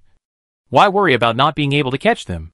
Lu Yao asked Dia and the others to come down quickly, each with a small backpack, standing far away, waiting for the fish to come. The fish in this mountain have never been scared, and they are easy to catch. After a while, everyone caught 1 or 2. Xiaoxian caught a fish that weighed half a pound and said, Sister, this one is so big. Let's roast it later. Well, roast the big ones, and cook the small ones into soup. Arya, go and light the fire. Dia, clean the fish you caught first, and the 3 of us will catch a few more, so that we will have enough to eat later. Lu Yao said happily. She hadn't eaten fish for a long time, and she was a little greedy. Okay, miss, we'll go right away. The 2 sisters, Dia and Arya, were very happy to see that there were fish to eat, and their hands were much faster than usual, Dia said as she went ashore with Arya. And they each got busy. But before Dia went to process the fish, she went to the stream to pick up a few big stones and built a small earthen stove, and then went to process the fish. Arya went to pick up some dry firewood nearby, and after lighting the fire, she watched the fire while watching Xiaoxian and the others catch fish. Although the fish in this stream are not big, there are indeed a lot of them. In a short while, the three of them caught more than 10 fish, including crucian carp, catfish, grass carp, and a long and small fish. But Lu Yao didn't recognize it, and thought it was unique to this mountain. Seeing that they had caught almost all the fish, Lu Yao asked them to go ashore. Anyway, there was water now. She planned to stay here for some time, so there was plenty of time to catch fish, so there was no rush, and they could eat their fill first. She also found that there were many small crabs, shrimps and snails in the water, so it seemed that there was a lot to eat here. Dia strung the fish that had been processed earlier with branches, and gave them to Arya to roast, while she processed the remaining fish herself, so that she could use them to make fish soup later. After everyone had eaten and drunk enough, after resting for a while, Lu Yao said, "Everyone go wash yourself in the water, and then we'll go up the stream and see." "Sister, are we not going to catch some more fish?" Seeing that Lu Yao was about to leave, Xiaoxian said anxiously, he hadn't eaten enough fish yet. "You have time to eat. But let's go to the front first, and find a suitable place to live." "Are we not leaving?" "Yes. We are not leaving for now. Anyway, there are food and drinks here, which is much better than outside." "Wow. That's great. Xiaobao. I'm not leaving. We will catch fish later." "Yes. I just saw a bigger one than the one you caught. We will catch it later and ask Sister Dia to grill it." As they talked, they swallowed their saliva involuntarily. Lu Yao looked at the two of them, not knowing what to say. It seemed that what they had just eaten had not yet completely entered their stomachs, and they were thinking about the next meal again. Chapter 122 Homemade Containers. "Why do we have to go to the front? Isn't it good here? The water is clear, and there are fish and shrimps," Dia asked in confusion when she saw her young lady going to the front. Lu Yao glanced at the curious babies and said, "This place is not bad, but I want to see if there is a more suitable place. If not, we can still come back. Don't you think so?" When the few people saw Lu Yao say this, they all nodded. It seemed that way. Anyway, they had nothing to do now, and as the young lady said, they had plenty of time. They would not lose anything by walking around. Maybe they could find a better place. So several people followed Lu Yao upstream and set off. Half an hour later, they found the source that Lu Yao had just mentioned. No wonder the water was so clear and cool. It turned out that they flowed down from the mountain they just mentioned, and it flowed directly down from a height of more than 10 meters, forming a waterfall, but because of the long drought, the waterfall looked very small. Lu Yao thought, if there was enough rain, this waterfall must be very spectacular, and the pool under the waterfall was not small. She had just seen a few big fish swimming there. As soon as Xiaoxian arrived, he stared at the pond.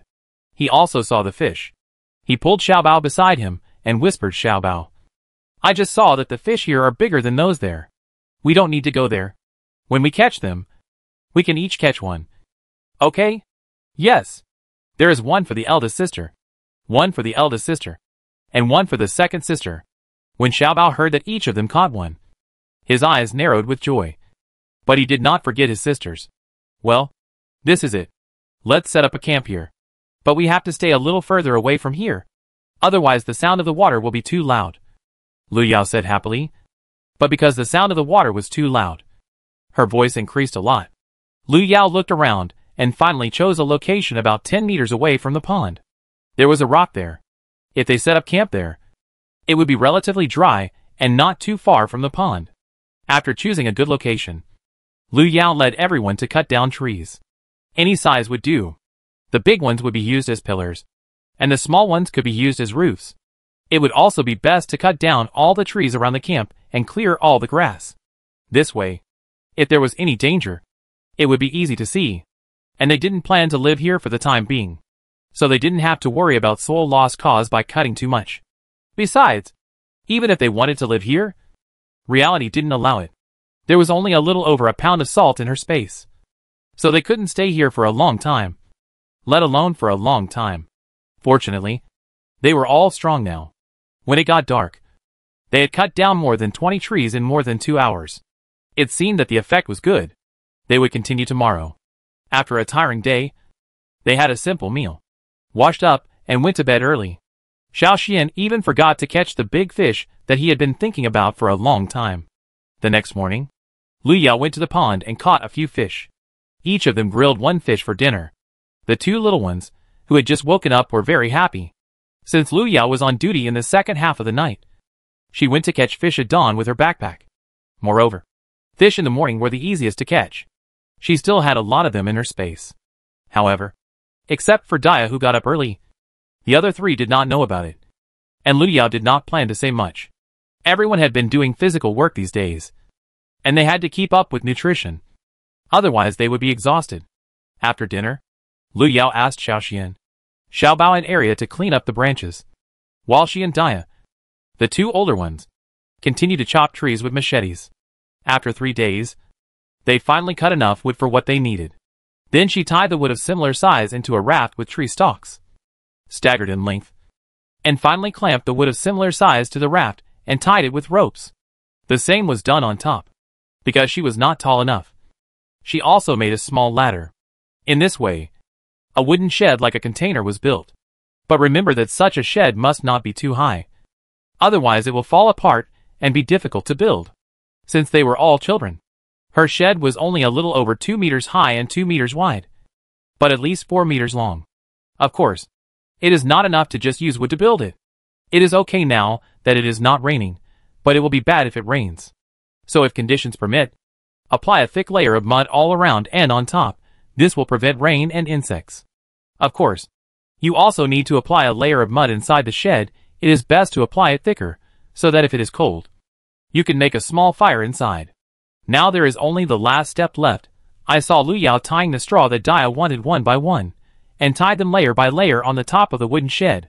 This is a safe and practical wooden shed. Lu Yao and her friends spent 6 days from cutting trees to tying straw, and finally built the wooden shed. From now on, as long as they close the door, she and Dia can have a good sleep. When they have time, they can build a fence, which will be even safer. After finishing the work, Lu Yao, sweating all over, planned to take Dia to the creek to wash. As for the other two people, they had already gone to the creek to take a bath and catch fish. Rabbit. Lu Yao didn't expect to meet a rabbit while taking a bath, so she rushed out, but unfortunately, the 3 rabbits scattered and ran away the moment they heard the sound. Swoosh. Lu Yao took action, and a bolt of lightning shot out. At such a fast speed, Lu Yao thought that there was no hope this time, but unexpectedly, she actually shot one. Lu Yao happily ran over and picked up the rabbit that was blackened by lightning. Wow, it was quite fat. Ah, miss, you really hit it. Dia ran over, staring at the rabbit in Lu Yao's hand with sparkling eyes. Yes, we have a midnight snack tonight. She gave the rabbit to Dia, and asked her to clean it, and then take a bath and roast it for later. A woo! As soon as Lu Yao finished speaking, a wolf howl suddenly came from the distant mountain. Miss, there's a wolf! Arya was startled by the wolf howl, and her hands tightly grasped her elder sister's sleeves. Even the two who were having fun in the water were frightened and ran back quickly. Eldest sister, there's a wolf! It's okay, it's far away from us. Besides, we have a wooden shed, fire, and a knife. So there's no need to be afraid. But when Dia handles the rabbit later, remember not to bury the internal organs in the soil as before. You can throw it into the stream, and let the water wash it away directly. Otherwise, if they smell it, it will be troublesome. Seeing them like that, Lu Yao comforted Dia, and gave her instructions, for fear that she would handle the internal organs as before. These carnivores have very sensitive noses, especially for the smell of blood. Chapter 123 Wolf Howl. Sister, are those wolves really far away from us? Really? I've been with the wolves for such a long time, you still can't hear them, they're far away. Besides, don't you believe in your sister's ability? Even if those wolves come, they're just bringing us meat. Look at your courage. It seems that your martial arts skills are in vain. A few wolves scared you like this. Lu Yao raised her hand as she spoke. However, Xiao Xian raised his head, looking at his sister with grievance, muttered in his heart, it's because he's been with the Wolf King for a long time, knowing how powerful they are that he's afraid. The two of them may not be able to beat the Wolf King. I wanted to comfort them, but looking at their expressions, it didn't seem to work. Forget it. Let them do whatever they want. How can a boy not have the ability to withstand pressure? He got used to being scared. Anyway, she was going to take a shower. Xiaoxian, what should we do now? Seeing Lu Yao leave, Xiaobao asked with a guilty conscience. He was also very scared. He knew that the sound was more than just a few wolves. It wasn't like this when the 3 wolf kings cried together. Big sister said that boys are not allowed to peek when girls are bathing, or else they would be bad people, so let's wait here, and go back with big sister later, Xiaoxian said like a little adult. At this time, Arya was not much better. She followed her big sister closely, never leaving her side, making Lu Yao laugh. Give me the rabbit, you guys go down and wash it too. After Lu Yao finished bathing, seeing that Daya had already dealt with the rabbit, she said to her, now everyone sleeps in the same room. If you don't wash, you will work all day, and the smell alone will make you faint. Anyway, there is plenty of water now. It's not a big deal to just jump in and wash. Of course, if the conditions don't allow, that's another matter. Okay, miss. As he said that, he pulled Arya into the river like a tail, and started washing her clothes. They could change them later, when they returned to the rest area. If they were asked to take off their clothes before washing, they would never wash in the wild, even if they were beaten to death. Besides, Miss also washed like this. Then I'll go back and change clothes. Are you okay? Of course, Daya said, raising her chin. She was not Arya and the others. It was just a wolf. She had killed several people before. What was there to be afraid of? Just like the young lady said. If they came, they would kill them and eat the meat. Then I'll go back and roast the rabbit first. Seeing that Daya was really not afraid, Lu Yao said and went back with the rabbit, taking the 2 cowards with her. Xiaoxian and the others saw their family coming back, holding a processed rabbit in their hands. A gleam of light flashed in their eyes, and they immediately went to greet them. Their eyes were almost on the rabbit. 20 minutes later, Xiaoxian and the others looked at the golden and greasy rabbit, smelled the special aroma of roasted meat in the air, and their mouths watered so much that they almost extinguished the fire. When the rabbit was roasted, Lu Yao put it on a clean stone slab and divided it into 5. When they got their own portion, they ate it without fear of the heat. They hadn't eaten rabbit meat for a long time, and they thought it was particularly fragrant, especially the crispy and fragrant rabbit skin. When they bit it in their mouths together with the meat, it was simply delicious. Xiaoxian and Xiaobao were eating so much that their mouths were full of oil. At the end, they were so exaggerated that they were still sucking their fingers after finishing the meal. They were fortunate to stop eating after Lu Yao gave each of them a sugar-roasted chestnut. Until they went to bed, they were still muttering, "It's delicious. It's so delicious. It would be great if we could eat such a fragrant roasted rabbit every day." Yeah, I think it's delicious too. It's better than wild boar meat. The 2 of them were still smirking as they talked, which made Lu Yao roll her eyes again. Sugar-roasted chestnuts. If there was rabbit meat every day, this kid would definitely say, "It would be great if we could eat fish every day." They have been together for so long, and she still doesn't understand his character. The next morning, Lu Yao was full of energy and took everyone to do a warm-up exercise. Then, everyone started to practice martial arts. Now she knew the practicality of this skill. She practiced it all day, rain or shine. Now she has surpassed Xiaoxian and the others. An hour later, everyone stopped to eat. Now that the place to live is solved, the next step is to consider the problem of food and drink. Such a big mountain can feed several people. Now they just need to take out 2 or 3 hours a day to go hunting. Moreover, she believes that they can save a lot. The fish and shrimp in this stream are enough for them to eat for a long time. Now the most important thing is the container for water. But they don't know how to make wooden barrels. So the best way is to find bamboo before leaving here, and make hundreds of bamboo tubes. That way, even if they leave, they won't have to worry about water for a while. After dinner, Lu Yao told them what to do next, and asked them to pay attention when they go out, and announced that from today, they will hunt in the morning, go fishing, dig wild vegetables and chop wood in the afternoon. As soon as she said it, Lu Yao put all the pots and bowls into the space, and each of them took a machete and set off. These eating utensils cannot be left randomly, and must be carried with them. If someone gets angry and kills her, she will have no place to cry. Finally, in order to prevent animals from running into the sleeping place, Lu Yao not only tied the door tightly with vines, but also moved a big stone to the outside of the door to prop it up. Okay. Let's go. Seeing that everything was packed, Lu Yao waved her hand and led the little ones to the direction of the mountain. Miss, look, there are mushrooms here, and they are green mushrooms. After walking for more than 10 minutes, before entering the mountain, Arya, who was walking in the middle, said excitedly, "Ah, why didn't I see it?" Dia, who was walking in front of her, said depressedly, "It was all her fault for being too careless. If it weren't for Arya's carefulness, everyone would have missed such delicious food. You know, eating meat and wild vegetables every day will get boring. So this kind of good thing can't be missed." Lu Yao walked over and saw that there were indeed several green mushrooms growing under a pine tree. She didn't expect that there would be mushrooms in such dry weather, but she thought about it and soon understood. Maybe it was because of this stream, and the surrounding area was relatively humid. Pick it. Otherwise it will be a pity to forget it later. Everyone, go to the nearby area to see if there are any more. If you come across something good, you should put it in your bag. If you are hunting, there is no rush. But this thing has a time limit. Once it blooms, it will be gone.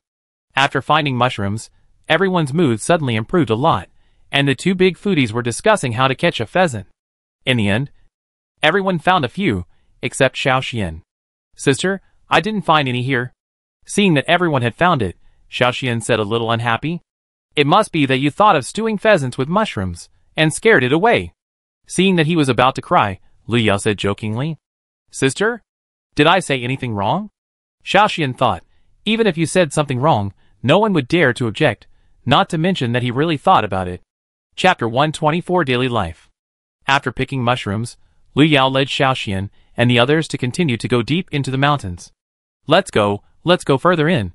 Everyone be careful and observe carefully along the way. Maybe there are more good things waiting for us, especially Dia and Arya. If you two see medicinal herbs, no matter what they are, you must pick them all back, understand? Yes, miss. It was a good start right after setting out, so Lu Yao said it with confidence. This place is well chosen. There are mountains and water. The resources are quite rich. No need to look at anything else. Just because there are rare mushrooms in the drought, she knew that this place was right. What do you mean by making the right choice? She was obviously being chased, and she met him by sheer luck. She still shamelessly said that she made the choice. How come she is getting thicker and thicker? Also, everyone should be careful. Watch your step when you walk.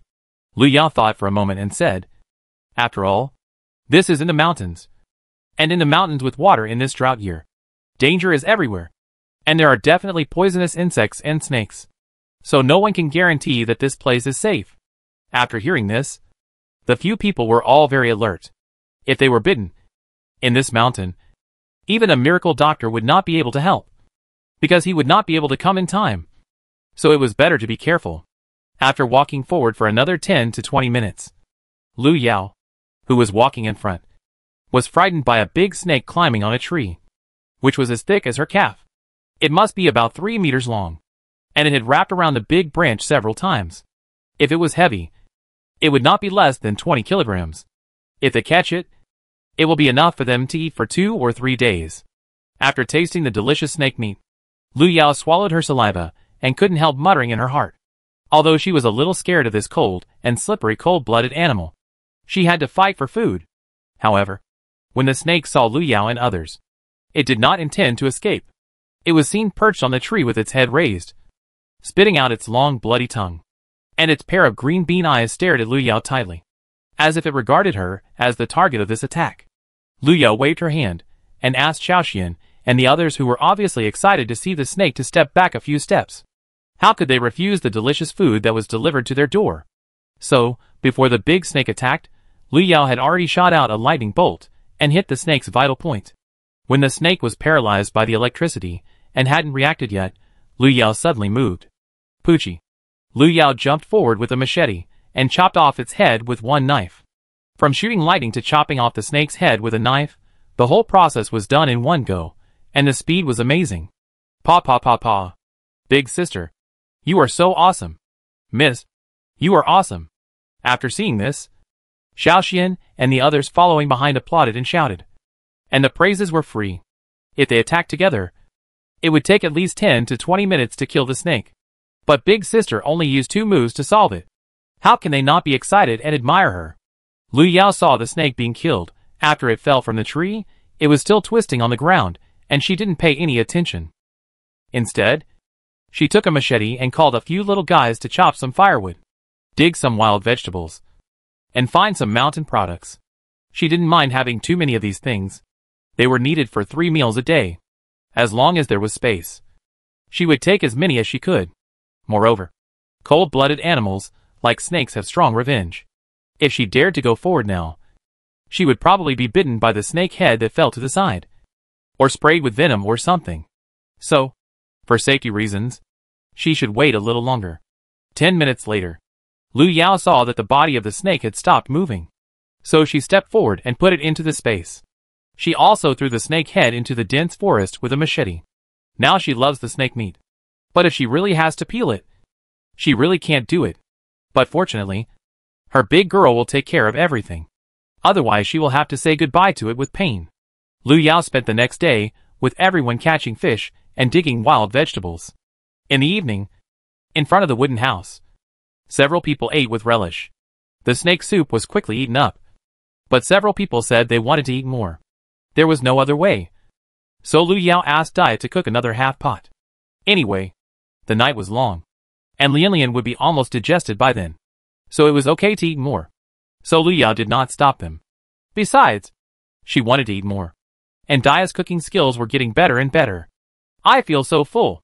I ate too much today, Xiaoxian said, rubbing his bulging belly. There was another person in a similar situation. That was the second foodie Xiaobao, who was also lying on the ground and shouting that he was too full and couldn't move. Even Arya and Dia, who were always gentle and sensible, were embarrassed to touch their stomachs secretly. Burp! Lu Yao also burped. Time passed day by day. The biggest changes were Lu Yao's space and the cabin they lived in. Now in her space, there were not only a lot of firewood, wild vegetables, fish, dried fish, but also various kinds of meat and dried meat, and the flour and other things collected from the bandits. While there was water, were all cooked by them.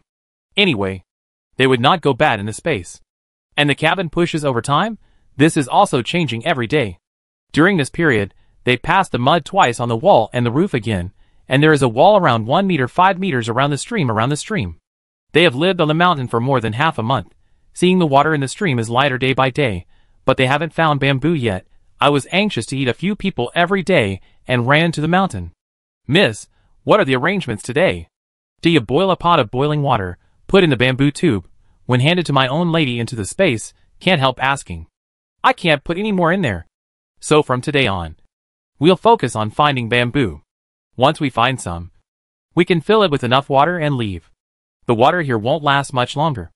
Lu Yao heard Dai ask this and told her about her plans. They had almost eaten all the fish in the stream. Now she probably has no less than 300 kilograms of processed fish and dried fish in her space. And the shrimps and crabs add up to more than 100 kilograms. Not to mention the meat and dried meat, which definitely add up to 600 to 700 kilograms. Now, except for the ones she cuts for daily cooking, she doesn't put any of them in her space. Apart from the space reserved for draining water, there was really not much room for anything. Mainly firewood and wild vegetables. Medicinal materials and the like took up too much space. Of course, if she came across something edible, she could only throw away some firewood. After all, it was much easier to find than food. As long as it didn't rain or snow, it was still quite convenient in ancient times. Just leave some dry firewood to start a fire. Chapter 125 Sha Luo Bamboo. Their goal today was to find bamboo. As for the rest, they had almost packed everything they could. Who told her that her space was so small? Even if she wanted to pack more, she couldn't do it. Just like the lion said, I can't do it. After breakfast, they headed southeast. They had almost found everything in other directions. This place was the only one left. Today, she wanted to try her luck in a farther place. If she couldn't find it again, she would really cry. Seeing the water level getting lower day by day, she was so anxious. Water is like food. As long as it can breathe, it will never be too much. Even if you can't finish it, even if it goes bad, it's better than looking for it everywhere when you are short of food. So before the water dries up completely, She must store more in the space. On the way, several people picked and chose and put a lot of things in the space. But they didn't see the bamboo they were looking for.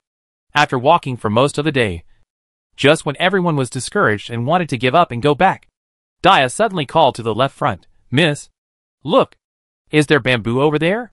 Because it was a bit far away, she couldn't see clearly, so she turned around and wanted to ask the young lady with better eyesight to take a look. Lu Yao looked in the direction that Dia pointed, and it was indeed a lush bamboo forest. It looked quite large. Seeing this, Lu Yao couldn't help but relax. She grinned and said happily, "Yes, it's bamboo. Let's go down and take a look." When they ran into the bamboo forest, Lu Yao was almost overjoyed. She didn't expect there would be such a large area of Sera bamboo here. Sera bamboo is a large-scale bamboo species, with a height of about 7 to 24 meters, a diameter of about 8 to 16 centimeters, and an internode of 60 to 80 centimeters. The leaves are oblong and lanceolate. The bamboo wall is very thin and tough, suitable for weaving mats, bamboo strips, bamboo baskets, and other utensils. It was also the best choice for ordinary people to make bamboo tubes in the last century because it is long enough to hold. She remembered that she seemed to have read in an encyclopedia that this shallow bamboos seemed to have the longest internodes in the world. She didn't think much of it when she read it in the book, but in reality, it was really not short. However, she seemed to remember that this bamboo grew in Yunnan, Guangxi, Guangdong, and other southwestern regions. Could it be that she had not yet left the southwest region? At present, this was the only conclusion that could explain it. However, in this alien world, everything could not be explained by common sense. "Miss, why are the bamboo nodes of this bamboo so long?" Dia ran up and hugged the bamboo and said excitedly. In her impression, she had never seen a bamboo with such a long internode. If it was used to hold water, one node would be equivalent to the 3 we use now. And it's so high. Xiaoxian also stepped forward and gestured in surprise. Lu Yao took the machete and cut down a tree with 2 or 3 cuts. "This bamboo is really good. It's exactly what we need now. Let's get started. Cut more. We can store more water. And we can make more porridge, wild vegetable soup, meat soup, etc. while there is still some water. We won't be afraid of running out of water when we go out." "Okay. It would be a pity if we don't cut more of such a good bamboo. Maybe we won't be able to find it next time." Dia also took the knife and started to chop while talking, and her speed was no slower than Lu Yao. Dia is right. 2 hours later. "Sister, there are enough bamboo tubes," Xiaoxian said, looking at the pile of bamboo tubes on the ground. It was getting dark. If we didn't set out to go back, we wouldn't be able to go back before dark. Lu Yao turned around after hearing Xiaoxian's voice, looking at the pile of more than 100 polished bamboo tubes, thought for a while, and said, "We won't go back today. It's not easy to come across such good bamboos. We have to cut more to prepare for emergencies. Then Arya and I will go pick up some firewood. I'll cook first." Seeing her young lady say this, Dia planned to get up and take Arya to pick up some firewood to burn at night, otherwise it would be dark and she wouldn't be able to see. "No, I have some here to use first. If we don't make some space, the bamboo tube won't fit." "Okay, Mississippi." Then he continued to sit on the ground and made bamboo tubes. "Fortunately, we came in this direction today. Otherwise we wouldn't know when we could find the bamboo. Well, this bamboo is very good. Now we just lack this in water. After all, we have a lot of vegetables, firewood, fish, meat, and everything else." Lu Yao took out some dried meat from the space and distributed it to several people. While saying, she chatted with Dia for a while, and then finished eating the dried meat. She clapped her hands and continued to work. She wanted to finish it tomorrow morning so that she could go back early. The next day, when the sun was about to rise to the middle of the sky, Lu Yao and her friends dragged their tired bodies on the way back. This time, they had a great harvest. They made about 500 bamboo tubes and cut 200 to 300 bamboos for future use. However, she threw away a lot of firewood.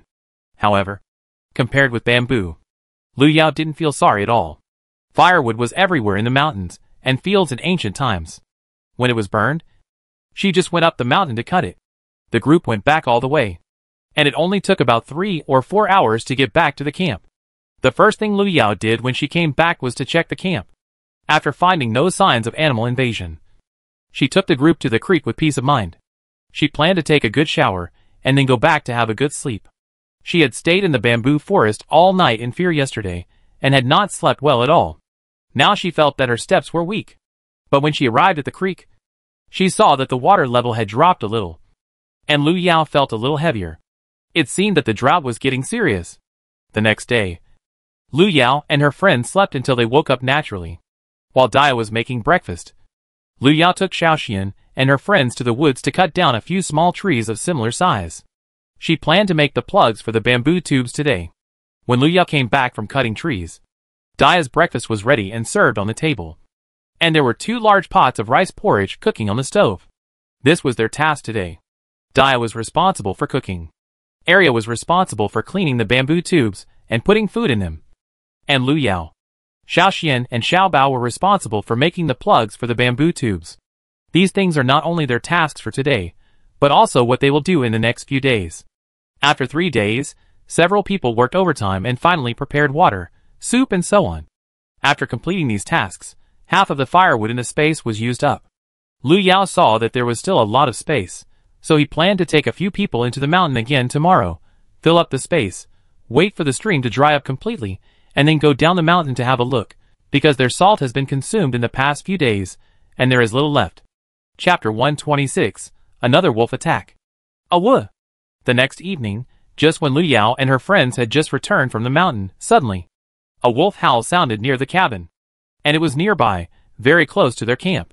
She knew the wolves were following the scent and coming to their doorstep. Lu Yao looked back at the others, although she was a little scared, but she was more eager to try. It seemed that she had grown braver recently, so she said, "Children still need more training. See, isn't it good like it is now? Prepare for battle." Seeing them like this, Lu Yao said with some anticipation. It was impossible to escape. The water in the stream had not dried up yet. She wanted to stay here for a few more days with them. Besides, the wolves had found their doorstep, and she had not even tried. It was impossible for her to give up. How could she refuse the meat that was delivered to her door? That would be so rude. Also, even if they wanted to escape, they had no chance now. The wolves would not give up the meat at their doorstep. Another point is that, once they leave the wooden house, without shelter, their situation will only become more dangerous. Then it will be uncertain who will win or lose. Then miss, what should we do now? Compared with the other 3, Dia is obviously braver. Hearing her young lady say this, she hurriedly asked. Seeing Dia say this, Lu Yao hurriedly gave an order. Dia, before the wolves come, go outside to light a few more fires. Xiaoxian, Xiaobao, and Arya, you also go to help. Remember to burn bigger ones. It is best to set them up so that they can burn longer. Got it. Several people got busy while lighting the fire, paying attention to the situation outside. Lu Yao walked to the fence and opened all the gates. Today, she planned to catch the tortoise in the jar. However, these animals were naturally cunning and vigilant. They would not attack so quickly. She had lived with the Wolf King for so long and knew their habits too well. Miss, do you think the wolves will come in? Dia and the others finished the fire and returned to the wooden house. She asked nervously and excitedly, holding the machete tightly in her hand. They should come. We have killed many animals in the mountains these days. There is a lack of food. With our smell, they will come to us. It is only a matter of time. We just need to wait patiently. Lu Yao opened a crack in the door and looked out and said, but there was no fear in her eyes at this time. You could say there was a little excitement. This was completely different from the reaction she had when she first came through and encountered the wolf pack for the first time. This time she was full of confidence. The 5 of them had been training for so long. If they couldn't even deal with a few wolves, then they wouldn't be able to hold out for long in this disaster. But if they could take down the wolf pack, they would not only prove their strength, but also get a lot of meat and wolf skins, and at the same time, they would be able to walk more easily and smoothly on the road ahead. I don't know how many wolves there are. About a dozen. Normally, a small wolf pack usually has 7 wolves, so there has always been a saying of 7 wolves. Of course, there are lone wolves and large wolf packs. This large wolf pack may have 20 to 30 wolves.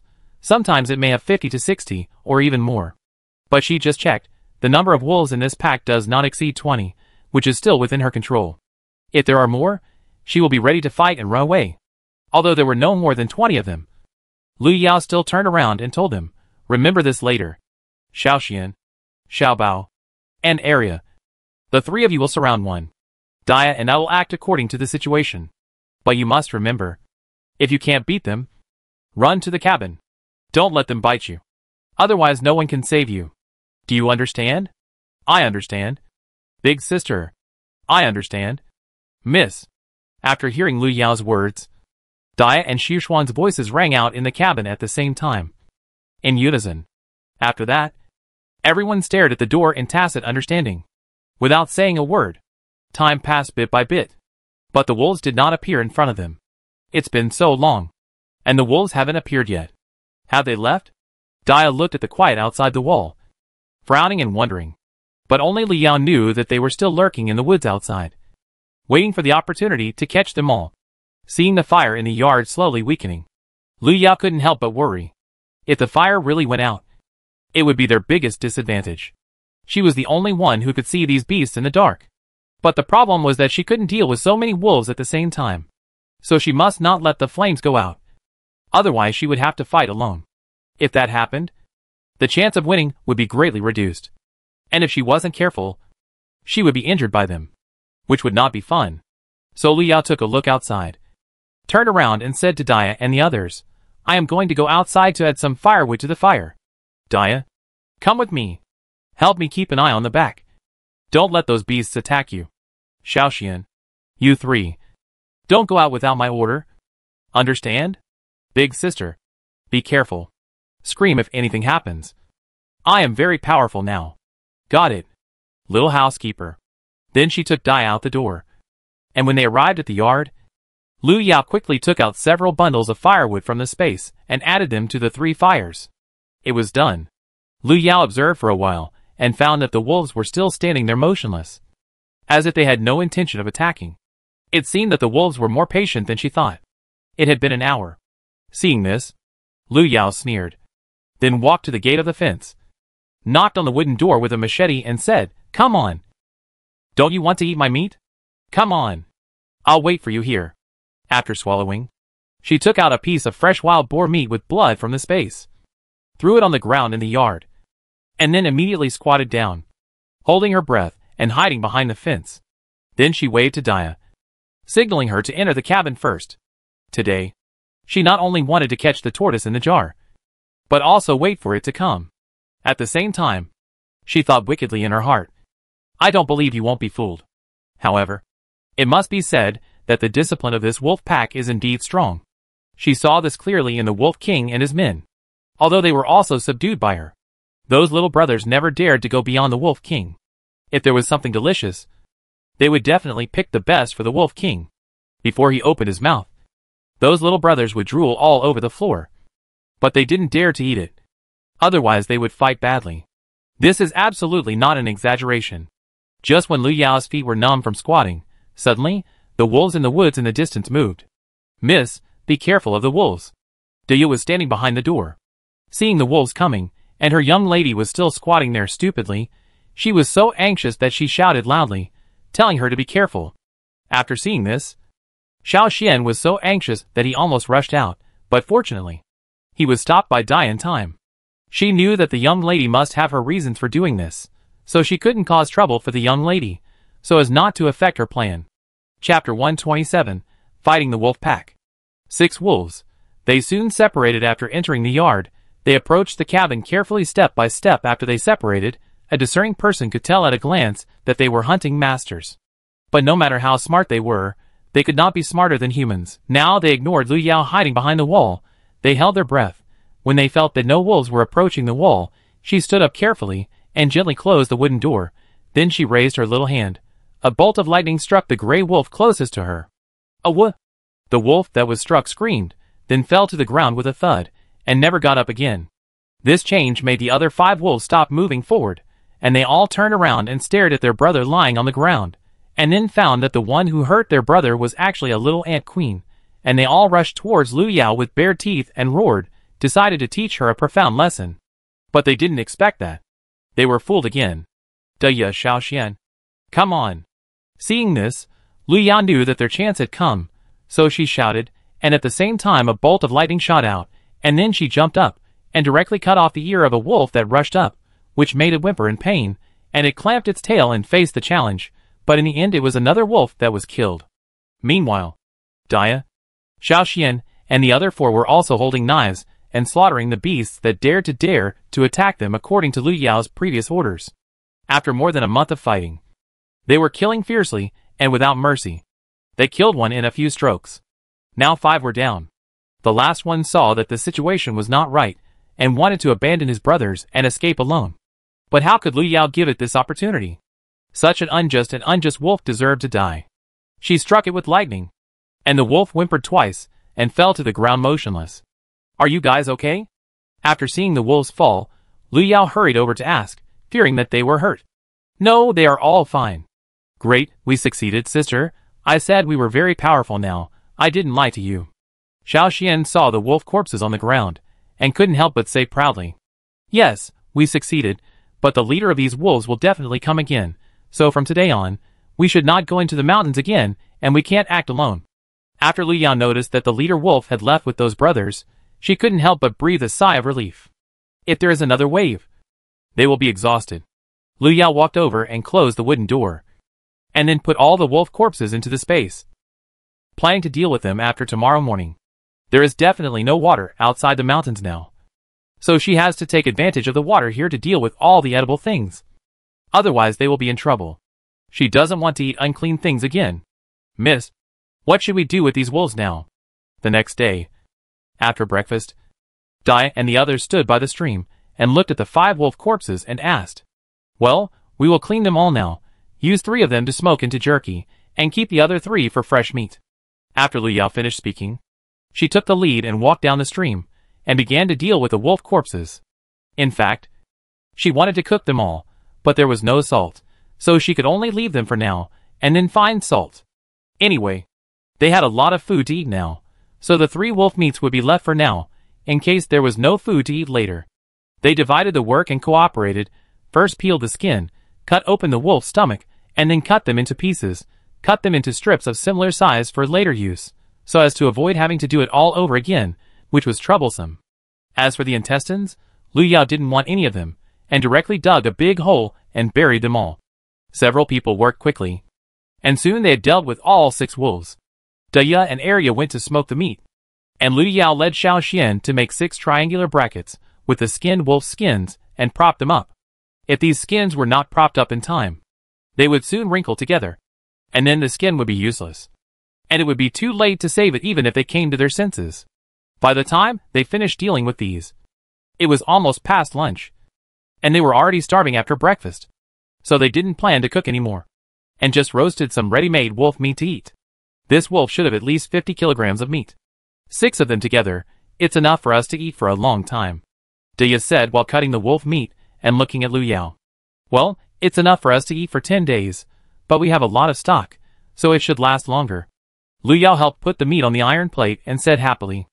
After a while, the meat on the iron plate made a sizzling sound, and also exuded the unique aroma of barbecue, which aroused the greed of the little guys. Seeing that it was almost done, Lu Yao sprinkled some chili powder and cumin powder on it, which made the aroma even stronger. Lu Yao unceremoniously picked up a piece and put it in her mouth. It's really good. It seems that my cooking skills are still there. Xiao Xian smelled the meat, and just opened his mouth to wait for his sister to feed him. Unexpectedly, it went into her mouth instead. He was so anxious that he almost reached out to grab it. He pouted and planned to ignore his sister. But who is Xiao Xian? He is a foodie. If something can be solved by eating, it is not a problem. Look! A piece of roasted wolf meat, which was crispy on the outside and tender on the inside, was passed over. And there was a lot of sister talk. The few people ate and roasted at the same time. But during the whole meal, Lu Yao and Dia's hands never stopped. After eating and drinking, Lu Yao stood up, stretched her waist, and shook her hands. She hadn't cooked for a long time, and it felt quite tiring to cook all of a sudden. Seeing that there were still a few pieces of meat on the stone slab that had not been eaten, Lu Yao put them in a bamboo tube and put them in the space to wait for the next meal. Food was very important in this famine year. Although they had enough food now, they couldn't waste even a little bit, because she couldn't grow anything in her space anymore. And in this famine year, It was really hard to find something to eat. Miss, when are we going down the mountain? Dia asked after she saw Lu Yao put all the dried meat into her space the next day. No hurry. Wait a little longer.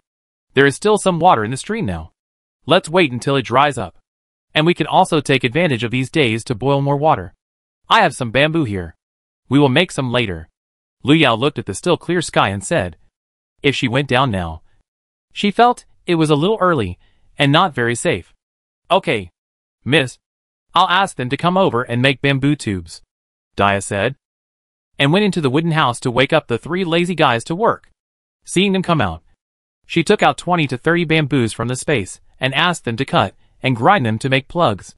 Xiaoxian and his friends had been doing this for the past few days. Seeing his eldest sister take out so many bamboos, he suddenly felt that the food cooked by Dia was not delicious. However, looking at the eyes of his eldest sister staring at him, he really didn't have the courage to resist. So he could only accept his fate and pick up the machete to work hard. Chapter 128. Going down the mountain and meeting. Afternoon tea time passed quietly day by day. Watching the waterfall stop flowing and the water in the stream drying up, Lu Yao had to take them away early. To be honest, if there was salt and water here, she would really be reluctant to leave. After dinner, Lu Yao called everyone together and said, today, everyone should pack up your belongings and then rest early. Tomorrow morning we will set off early and try to get out of the mountain before the sun sets. After hearing this, Dia and the others got up and packed their bags. Although they were more or less reluctant, to be honest, they were still a little excited in their hearts. And at the same time, they were looking forward to going down the mountain as soon as possible. At this moment, they were conflicted. So they lay in the wooden house, tossing and turning until late at night when they fell asleep.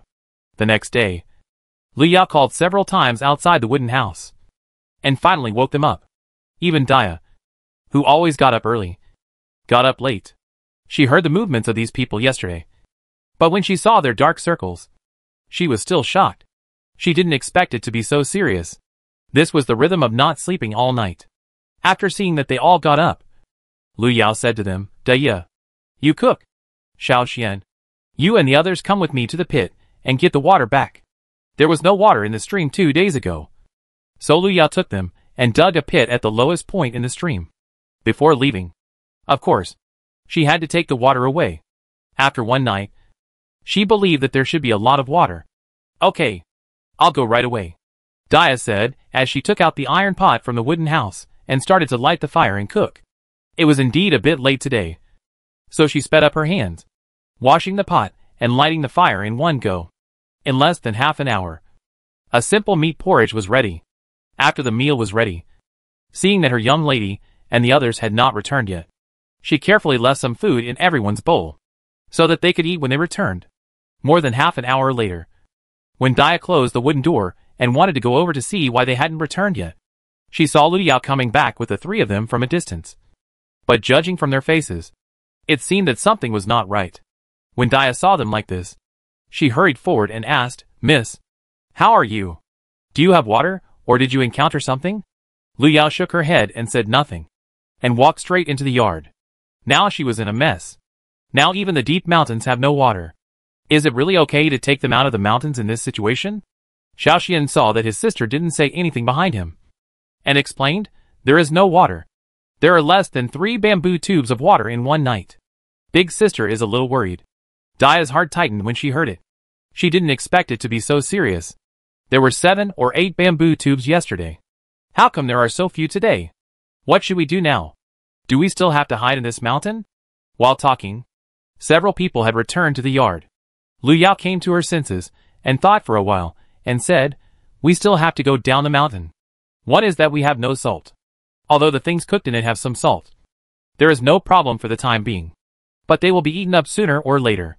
Secondly, the weather has been a bit cold in the past 2 days. We only have 2 sets of clothes now, and they are thin. If it gets colder, we have no warm clothes. If we continue like this, we will definitely catch a cold. So we have to go down the mountain. Lu Yao's words made the people nod their heads. Yes. They also felt that the weather has become colder in the past few days, especially in the morning and evening. After breakfast, the people talked a few more words. After deciding the route, they talked about how to deal with it if they encountered something on the road. They talked until the sun rose to the top of the mountain. Then everyone took their things and started to go down the mountain and walk out of the mountain. When they were almost at the bottom of the mountain, they met some disaster victims coming down from other mountains. It seemed that many of them had hidden in the mountains like them. But now even the water on the mountain had dried up. So they had to go down the mountain again to find hope of survival. At first, no one paid attention to each other, but just protected their own things and walked far away from each other. However, perhaps because they thought they were children who were easy to bully.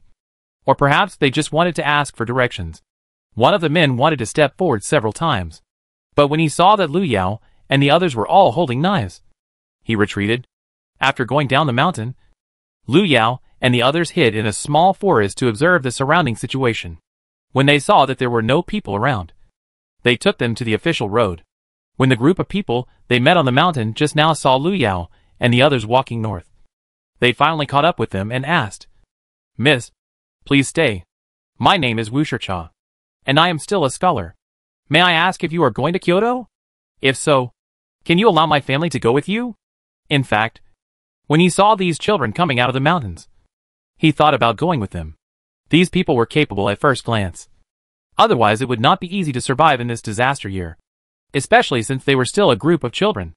However, when he saw the knives in their hands, he was a little scared. So he retreated back at that time. Lu Yao stopped, and when she heard his name, she couldn't help but burst out laughing. When she reacted, she quickly stopped laughing, although she knew it was a bit impolite.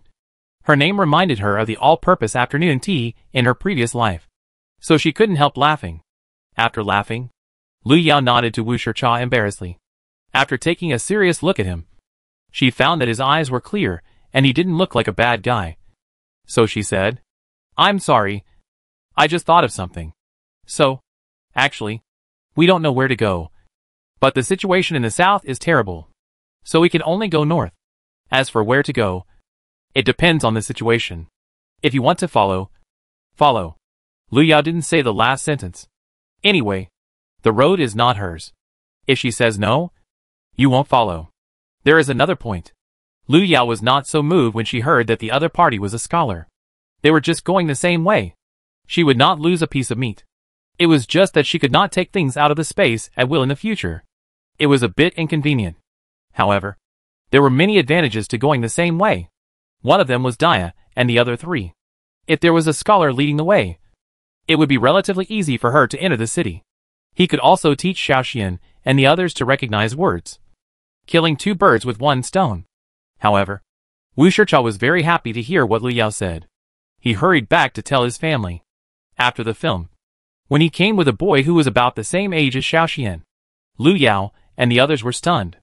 They thought there would be a large group of people, but they didn't expect there would be only 2 people. However, at the same time, they secretly breathed a sigh of relief in their hearts.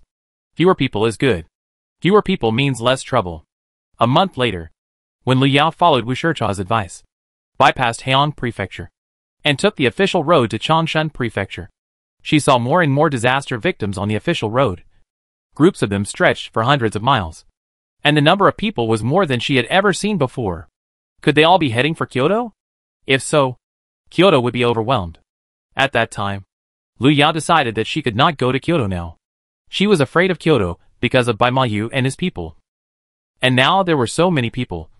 It seemed that she had no chance to go to Kyoto. Chapter 129 Forced.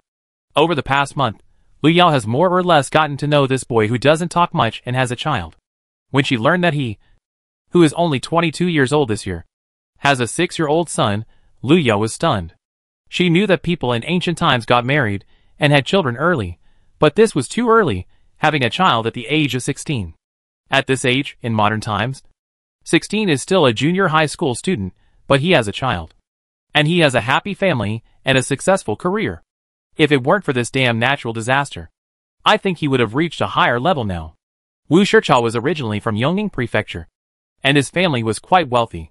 However, after experiencing 2 disasters, his family of more than a dozen people only had him and his son Qinshan, Wu Chengwen's full name. Moreover, Lu Yao saw that Qinshan was obviously not right. When he saw a stranger, he shrank behind his father and didn't say a word. Later, It was learned that the little guy had witnessed his mother and grandparents being killed by those beasts in order to protect them. Although they escaped, Qinshan didn't say a word since then. Lu Yao knew that this was autism, which was often shown on modern TV shows. It said that when a person encounters something that he is particularly afraid of, he will close his heart and isolate himself from the outside world. Obviously, Qinshan was in this situation at the moment, and it was quite serious. After another month, they came to a dilapidated temple on the outskirts of Yongqing Prefecture and saw that it was filled with hungry and emaciated victims. When Lu Yao saw so many people, she decisively turned around and left. These disaster victims had no warm clothes, so they could only hide in groups in this broken temple and make fires to keep warm. So it was even more smoky inside. There were too many people here, and there were high safety risks. So it was not suitable to stay overnight or for a long time. And it was even more detrimental to health, especially Qinshan, whose current condition was not suitable for staying in crowded places. Wu Shicha obviously thought of this, so he nodded to Lu Yao in thanks. But now it was October, and Yongqing Prefecture had already entered winter. Although it didn't snow, the wind was howling, and people were shivering. It was so cold, especially in the morning and evening, that it was so cold that it made you doubt your life. Lu Yao wanted to cry, and she didn't know if it was too late for her to go back to the south now. Finally, they had no choice but to run to the forest behind the temple, find a relatively small place, and then use branches and vines to build several rows of tree walls to block the wind. There was no other way. Otherwise the wind would make you cold to the bone. With the tree wall and the fire, they felt much warmer instantly. In the past 2 or 3 months, Lu Yao found that although the north was also dry, it was slightly better than the south. There was still some turbid water left in those big rivers. Although it was impossible to grow food, it would not make people die of thirst. So although these victims still looked starving, their spirits looked much better than those victims seen before. The most obvious thing was that the man-eating beasts disappeared. Perhaps it was because this place was too close to the imperial city. Anyway, the cannibalism phenomenon that had appeared before never appeared again. This was the most satisfying thing for Lu Yao and the others. But when they learned that even if you had money, you couldn't enter Yongqing Mansion, Lu Yao and the others were stunned. She still had a lot of things waiting for her to buy. Salt, cotton clothes, cotton pants, quilts, and various seasonings. These are what she needs now. If she doesn't buy them now, it will cost lives. Now there are heavy troops guarding outside Yongqing Prefecture, and the victims can't get close to there at all. However, Lu Yao turned around and looked at Wu Shicha, who was sitting there teaching a few kids to read. This is her last weapon. If she can't get in again, she can only go to the next prefecture or county town as much as possible. When Wu Shi saw Lu Yao staring at him, he knew what she was thinking. But he didn't think she was using him. If it weren't for them, he and Qinshan might have been thrown into the wilderness or... So he was grateful to this little sister, who was much younger than him, from the bottom of his heart. At noon, Lu Yao gave everyone a small piece of cake. They had been living like this for the past few months. Now there were 2 more mouths to feed. If they didn't restrain themselves, they would have to go into the mountains again. In this pile of disaster victims, Lu Yao asked everyone to finish the food in their hands as soon as possible, because she was afraid that someone would find them by smelling the food. But sometimes it's like this, the more you fear something, the more it will come. Several disaster victims around smelled the smell and came over. Knowing that they had food, they all wanted to come forward to grab it with green eyes. When Lu Yao Dia saw this, she walked out with a machete and said coldly, "Come here if you are not afraid of death." Those who could escape all the way to Yongqing Mansion and still be intact had all been through trouble. When they saw Lu Yao Dia's appearance, they knew that they had seen blood, so those who wanted to come forward to grab it shrank back one by one. They were very hungry, but they were not willing to risk their lives for a bite of food. However, they were reluctant to give up like that, because they were too hungry. But at the same time, they were afraid of the shining knives in Lu Yao's hands. So they played the emotional card and acted out a sad drama. Look! A couple brought 2 children about 10 years old and knelt in front of Lu Yao with a thump. "Little girl, please, give us some food. We can't hold on any longer. Please!" Lu Yao looked up at the couple and their 2 children. Their lips were dry. Their faces were yellow. And their hair was dry. It was obvious that this was caused by long-term malnutrition and lack of water. But from their voices, they didn't seem to be unable to hold on at all. They just saw that they were children, and were easier to hold. After they finished speaking, they did not wait for Lu Yao and the others to answer. They pulled the children, and made them kowtow and cry loudly. They thought that in this way, the children would be soft-hearted and give them some food. Even a little bit. Because they would not lose anything by kneeling. However, they were afraid that they would be disappointed this time.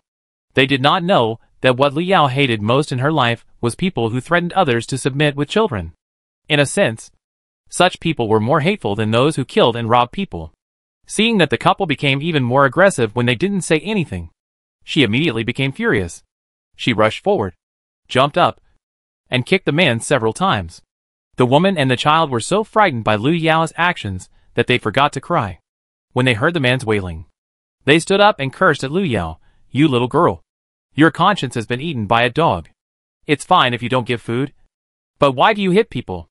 Lu Yao was immediately amused by her words. "So, you will definitely share your food with everyone. Of course. Who is like a black-hearted and black-lunged little girl like you?" Lu Yao raised her head and looked around. When the family of three suddenly knelt down and cried, the surrounding victims gathered around them. 3 layers inside, and 3 layers outside. She believed that if she gave in today, even if she only gave a little food, then today and previous years would be the anniversary of their death. These starving victims, no matter if they were children or not, might not eat people. But killing and robbing was common in these years of famine. Chapter 130 Shock. So Lu Yao not only cannot give even a grain of rice today, but also has to use tough means to repel them, and make these people afraid, otherwise such things will happen again. Since this woman said that she could share the food, then today she will fulfill her wish. Let her be a good person, and accumulate blessings for future generations. Since you say so then. Lu Yao was halfway through her words, before everyone could react. Suddenly she raised the machete and put it on the woman's neck, and then sneered, "We are thirsty now. I wonder if we can borrow some of your blood to quench our thirst, otherwise we will all die of thirst." As Lu Yao spoke, she increased the strength of her hands. When the sharp knife pierced her skin, the woman finally felt scared. She was so scared that her face turned pale, and her voice was trembling. What do you want to do?" "What? Didn't you say you were willing to share the food? I see your blood is good. Don't you see that everyone is thirsty? Anyway, they won't die if they give some away. What does their thirst have to do with? What does it have to do with me? Yeah. Then if you can't hold on, what does it have to do with me? Or, what you said just now about being willing to give it away to save others was a lie." As he spoke, he increased the strength in his hands. The victims saw that Lu Yao was really brave enough to do it.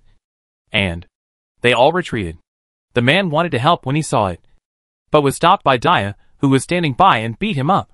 The 2 children were so scared when they saw Lu Yao and Dia being so violent that they stood there, not daring to take a step forward.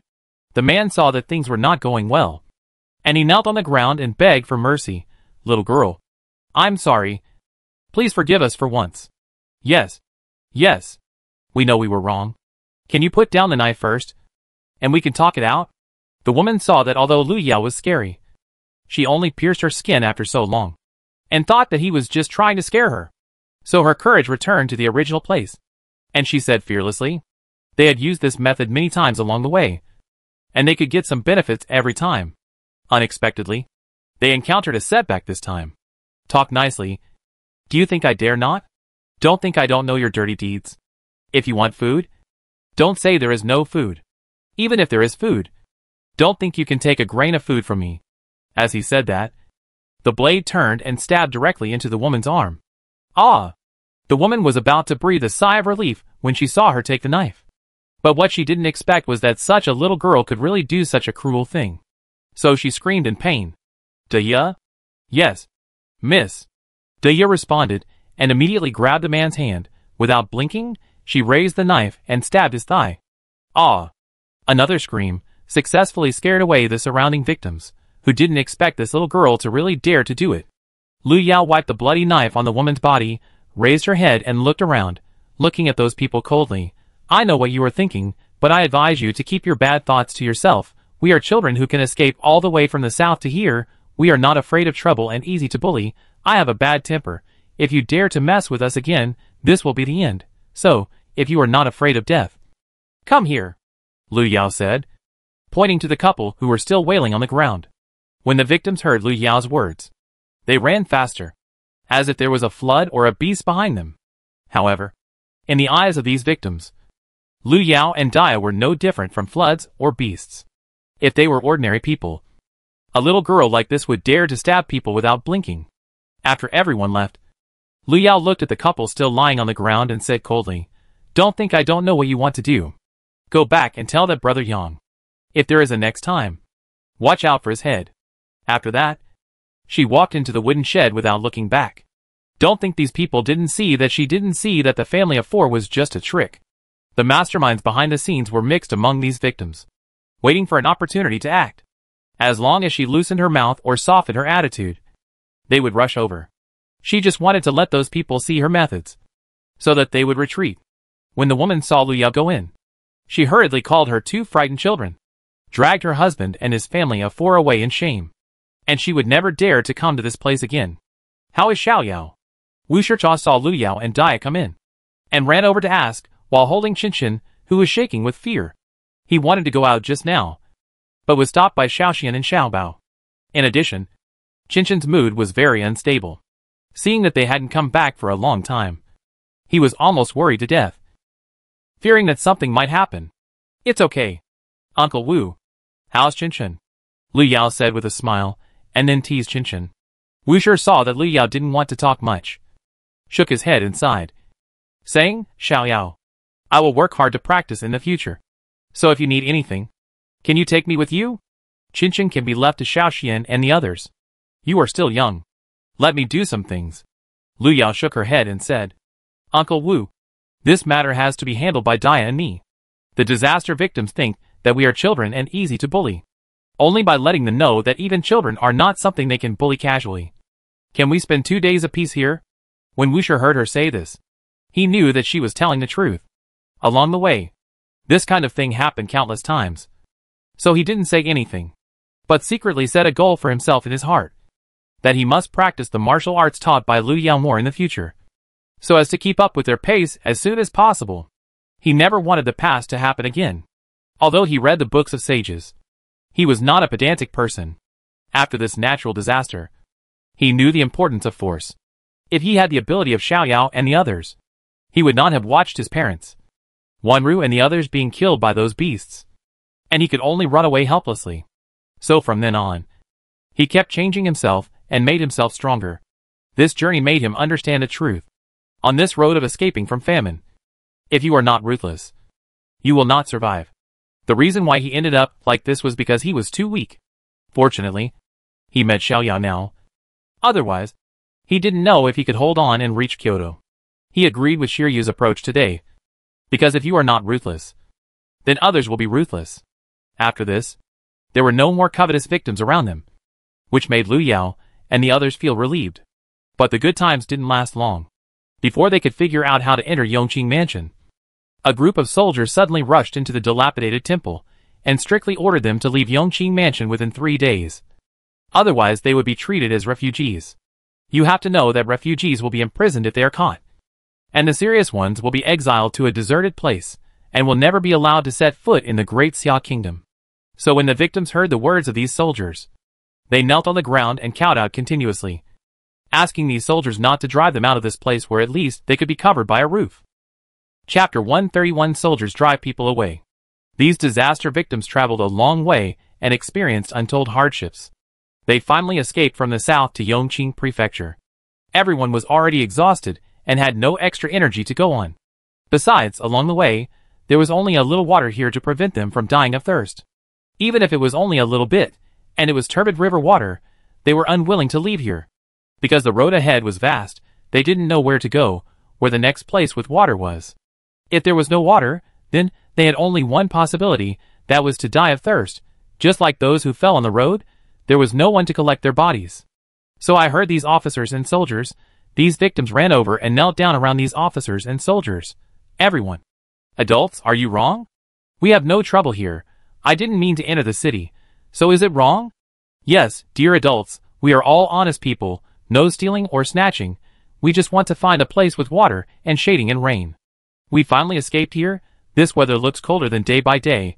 If we call us to leave here now, isn't this asked us to send to death? Yeah. Adults are good. Good, don't let us leave here. Many victims are unwilling to leave here. I escaped so many places, after so many ways, only here can you find some wild vegetables and grass roots to eat. There is still a little water in the river for them to drink. This look at the day is just a little hope. But these officers and soldiers came out to drive them away, frozen this day, if you don't eat. Don't say it, and freeze to froze to death. This is not forcing them to die. Although the victims were dissatisfied, no one dared to come out. They just kept count out. No matter how the victims knelt down and begged for mercy. The officers and soldiers said one thing. They must leave here in 3 days. Otherwise they will kill them if they find them, when they come out to search in 3 days. The officers and soldiers were about to leave after giving the order. But they found that they were surrounded by the victims. They immediately drew their swords from their waists, and pointed at them, and said, "Get out of the way. If anyone dares to make trouble, I will kill him with a knife." After saying that, they left here with a group of men. In fact, they were also afraid in their hearts. At the same time, they also knew what it meant to drive these victims away. They didn't want to be the bad guys. But this was a death order from the prefect. If they didn't execute it, they would be the only ones to die. In addition, the prefect had to issue this order because he saw that the number of victims outside the city was increasing day by day. He was so anxious that his mouth was full of bubbles. He was afraid that the same situation as the Haeong mansion would occur. If there were victims who rebelled, his life would be in danger. Therefore, the prefect, like these officers and soldiers, was trying to protect himself. In their eyes, these victims were just like ants. In their eyes, there was no difference between the death of one and the death of many. After the disaster victims saw the soldiers leave, they cried and yelled again, saying that the officials would not give them a way to live. Seeing that the disaster victims were still crying and complaining, but not moving, Liu Yao led a few people back to the resting place, and tied some hay to everyone's body and legs, which would keep them warm. This was the best solution she could think of at the moment. Otherwise, if everyone wore only a single layer of clothes and walked further north, they would be frozen to death. "Sister, are we really going to leave?" Xiaoxian couldn't help asking when he saw his sister like this. It was not easy to find a prefecture city, and he was reluctant to leave just like that.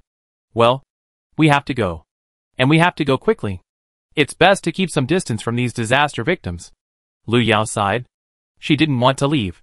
She still had a lot of things to buy. "Your sister is right. Otherwise, if we all go on the road together, there will be trouble. Besides, we have less food and drink on the way. I am afraid that the same thing will happen again. You know, when people are very hungry, they can do anything. So we have to hurry up and leave here before they react." Wu Shicha and Liu Yao looked at each other and accelerated their actions because they thought of the same problem. Since these soldiers have come to drive people away now, the disaster victims who come later must not rest here. This will only have one consequence. That is, the number of people rushing to the next city or Kyoto will be several times or even dozens of times more than now. So they must move quickly. After all of them were tied up, 20 or 30 minutes had passed. Liu Yao looked at Xiaoxian, who was still unhappy, and said, "Xiaoxian, let's go. There is not much water here, so we must go. I will ask Sister Diet to make you something delicious later. Be good. And if we are caught by those soldiers, we will be put in jail." When Xiaoxian heard that he would go to jail if he didn't leave, he didn't feel bad anymore. And he urged everyone to hurry up. People who didn't know would think that he would be in danger if he coughed and knelt. After tying up the few people, they didn't care about the strange looks from others, and immediately set off to the north, hurrying on the road with all their strength. Moreover, Liu Yao smeared some wood ash on everyone's face before setting off. The road ahead might be even more dangerous. She didn't want them to be targeted just because they were a little bit fat, which would be a big trouble. Wu Shicha led the way. Liu Yao and Dia held a knife and blocked the way behind them to protect them. Except for Chen. Everyone in the group of 7 carried a knife, which could prevent unnecessary troubles. After they hurriedly walked hundreds of meters out of the ruined temple, they looked back and saw that there were not many disaster victims following them. They were relieved. But they did not dare to relax now, but continued to move forward quickly. In fact, many disaster victims around saw Liu Yao and the others leave, but they thought that there were still 3 days left, and maybe the prefect would change his mind by then. So everyone wanted to wait a little longer. Another reason is that these disaster victims have seen the cruelty of these people. They dared to chop people with knives at such a young age. And they were very strong. They didn't want to get too close to such people. So when they saw them leave, except for a few people, no one followed them. In a word, they still had some hope for the prefect of Yongqing Prefecture. But some people also felt that Lu Yao's group of 7, although there was only one adult, were fierce, had the ability to protect themselves, and would not bully others. So some people saw them leave, and quietly followed them. Lu Yao from her family had discovered these people early in the morning. But they didn't follow too closely. Nor did they do anything excessive. So if they wanted to follow, just follow them. She still said that this road was not hers anyway. So they could just walk on their own side. As long as they didn't cause trouble for herself, it would be fine. But if they were looking for trouble, she would let them know why the flowers were so red. When those people saw that Lu Yao didn't say anything, they hurriedly called out to their family members around them, "Hurry up and follow." Although they said so, they also knew their limits, and didn't follow too closely. Chapter 132. Take the small road. Stop, we will rest in this forest today. After we climb over this mountain, we will change to the small road. When Lu Yao saw that it was almost dark, she said to the people behind her, "Just now." She and Wu Shicha discussed it. With so many people following them, they felt that it might not be safe to take the main road. Another thing is that if the next prefecture, Taiyuan Prefecture, does not open the city gate, then they will really have no way out. So after much discussion, they finally decided to take the small road and go to some counties or towns to get through this difficult time first. The dozen people who followed far behind also stopped when they saw Lu Yao, and the others stopped to rest. After it was completely dark, Lu Yao dared to take out food and share it with everyone. Because it was too conspicuous to take out food in the daytime. She had no choice but to eat bran and vegetables during the day, and then give some protein to the few people at night when they could not see to restore their physical strength. However, when Wuxia checked the food he had been given, his mouth twitched, and he was stunned for a long time and could not come back to his senses. At the same time, tears were shining in his eyes. Before this, they didn't even want to eat meat, and they were very satisfied with some wild vegetables. However, since they met Xiaoyao and the others, they have been eating meat and biscuits every day. In the past 2 months, except teaching the children to read, he did nothing else, so he felt a little embarrassed to let him eat. But when he saw Lu Yao take out so much dried meat from her bag, he was frightened again. He knew that these people had secrets, although he was curious, but he would never ask, let alone want to know, because he knew that secrets were meant to be kept. If you insisted on uncovering that layer of black cloth, it meant that you were not far from death. So although he was curious, he definitely didn't want to figure it out. He felt that it was fine as it was now. When Xiaoxian saw Wu Shicha holding the meat and not eating it, he said anxiously, "Uncle Wu, eat it quickly. Don't be afraid that this is not human meat but wolf meat. And we killed it, so it's delicious." Lu Yao laughed when she heard Xiaoxuan's words. Cough cough cough, she almost choked to death. And couldn't help complaining, "Xiaoxian, eat yours. No one will think you are dumb if you don't speak." "Oh." After saying that, she continued to chew his jerky, as if she hadn't noticed anything just now. Wu Shicha couldn't help but roll his eyes when he heard this. "I've eaten this meat so many times. How can I not tell what kind of meat it is?" After you said that, he already put down his mouth. And the disaster victims, from a distance, saw them vaguely eating. Although they were drooling with hunger, no one dared to have any bad thoughts. There was no choice but to disperse. They could only look for something edible. They were not picky about food. As long as it was not poisonous and edible, it was fine. As for whether it tasted good or not, to be honest, the conditions were not there at the moment. After Lu Yao and the others had eaten something, everyone was not idle.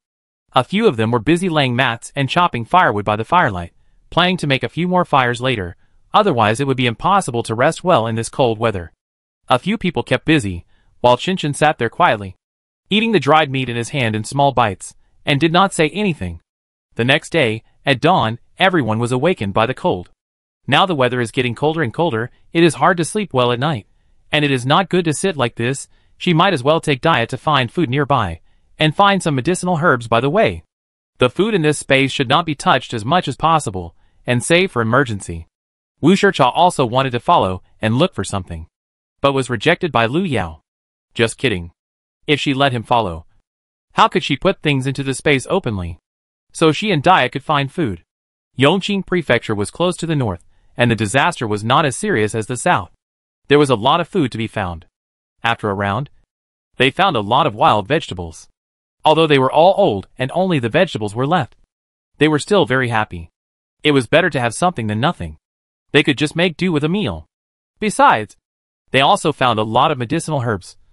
But she threw them all into the space. These will be a revenue after they are sold.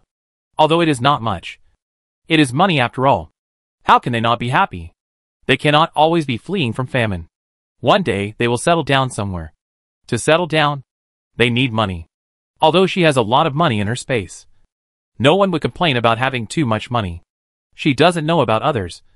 But they definitely don't complain about having too much money. Miss, it is bitter herbs. But they are all old. It would be great if we could get here earlier. Dia saw a large area of old bitter herbs, and cried out that it was a pity. Lu Yao also saw it. But she didn't think it was a pity. If they had come here earlier as Dia said, they might not have taken this road. So some things are yours. And some things are not yours. You can't force them. There is nothing to regret. Lu Yao looked at the results in the backpack and felt that it was almost done. So she said to Dia, Dia, it's almost done. Let's get up. Okay. Miss, I'll be right there, Dia said, throwing a wild vegetable she had just dug into the backpack, and followed her young lady. Xiaoxian and Xiaobao saw Lu Yao and the others coming back from afar, and hurriedly ran forward to greet them. As for the main purpose, everyone knew it. They were just kids. However, when Lu Yao saw them, she almost stared at them to make a hole in the backpack, which almost broke her. After a simple meal, the group continued to head into the mountains. When those people saw that Lu Yao did not take the official road, but went to a small path on the mountain, they hesitated for a moment, and finally gritted their teeth and followed. Xiao Yao, those people are still following. Do you want to? Lu Yao looked back at them, shook her head and said, it's okay. Uncle Wu, they have seen how ruthless I am, and they dare not cause trouble for us. So we just need to be careful. Hao Shicha asked Xiaoxian to hold Qinchen's hand and walk in the middle, while he slowed down his pace intentionally or unintentionally and walked at the end of the team. He was an adult and could not always ask a group of children to protect him.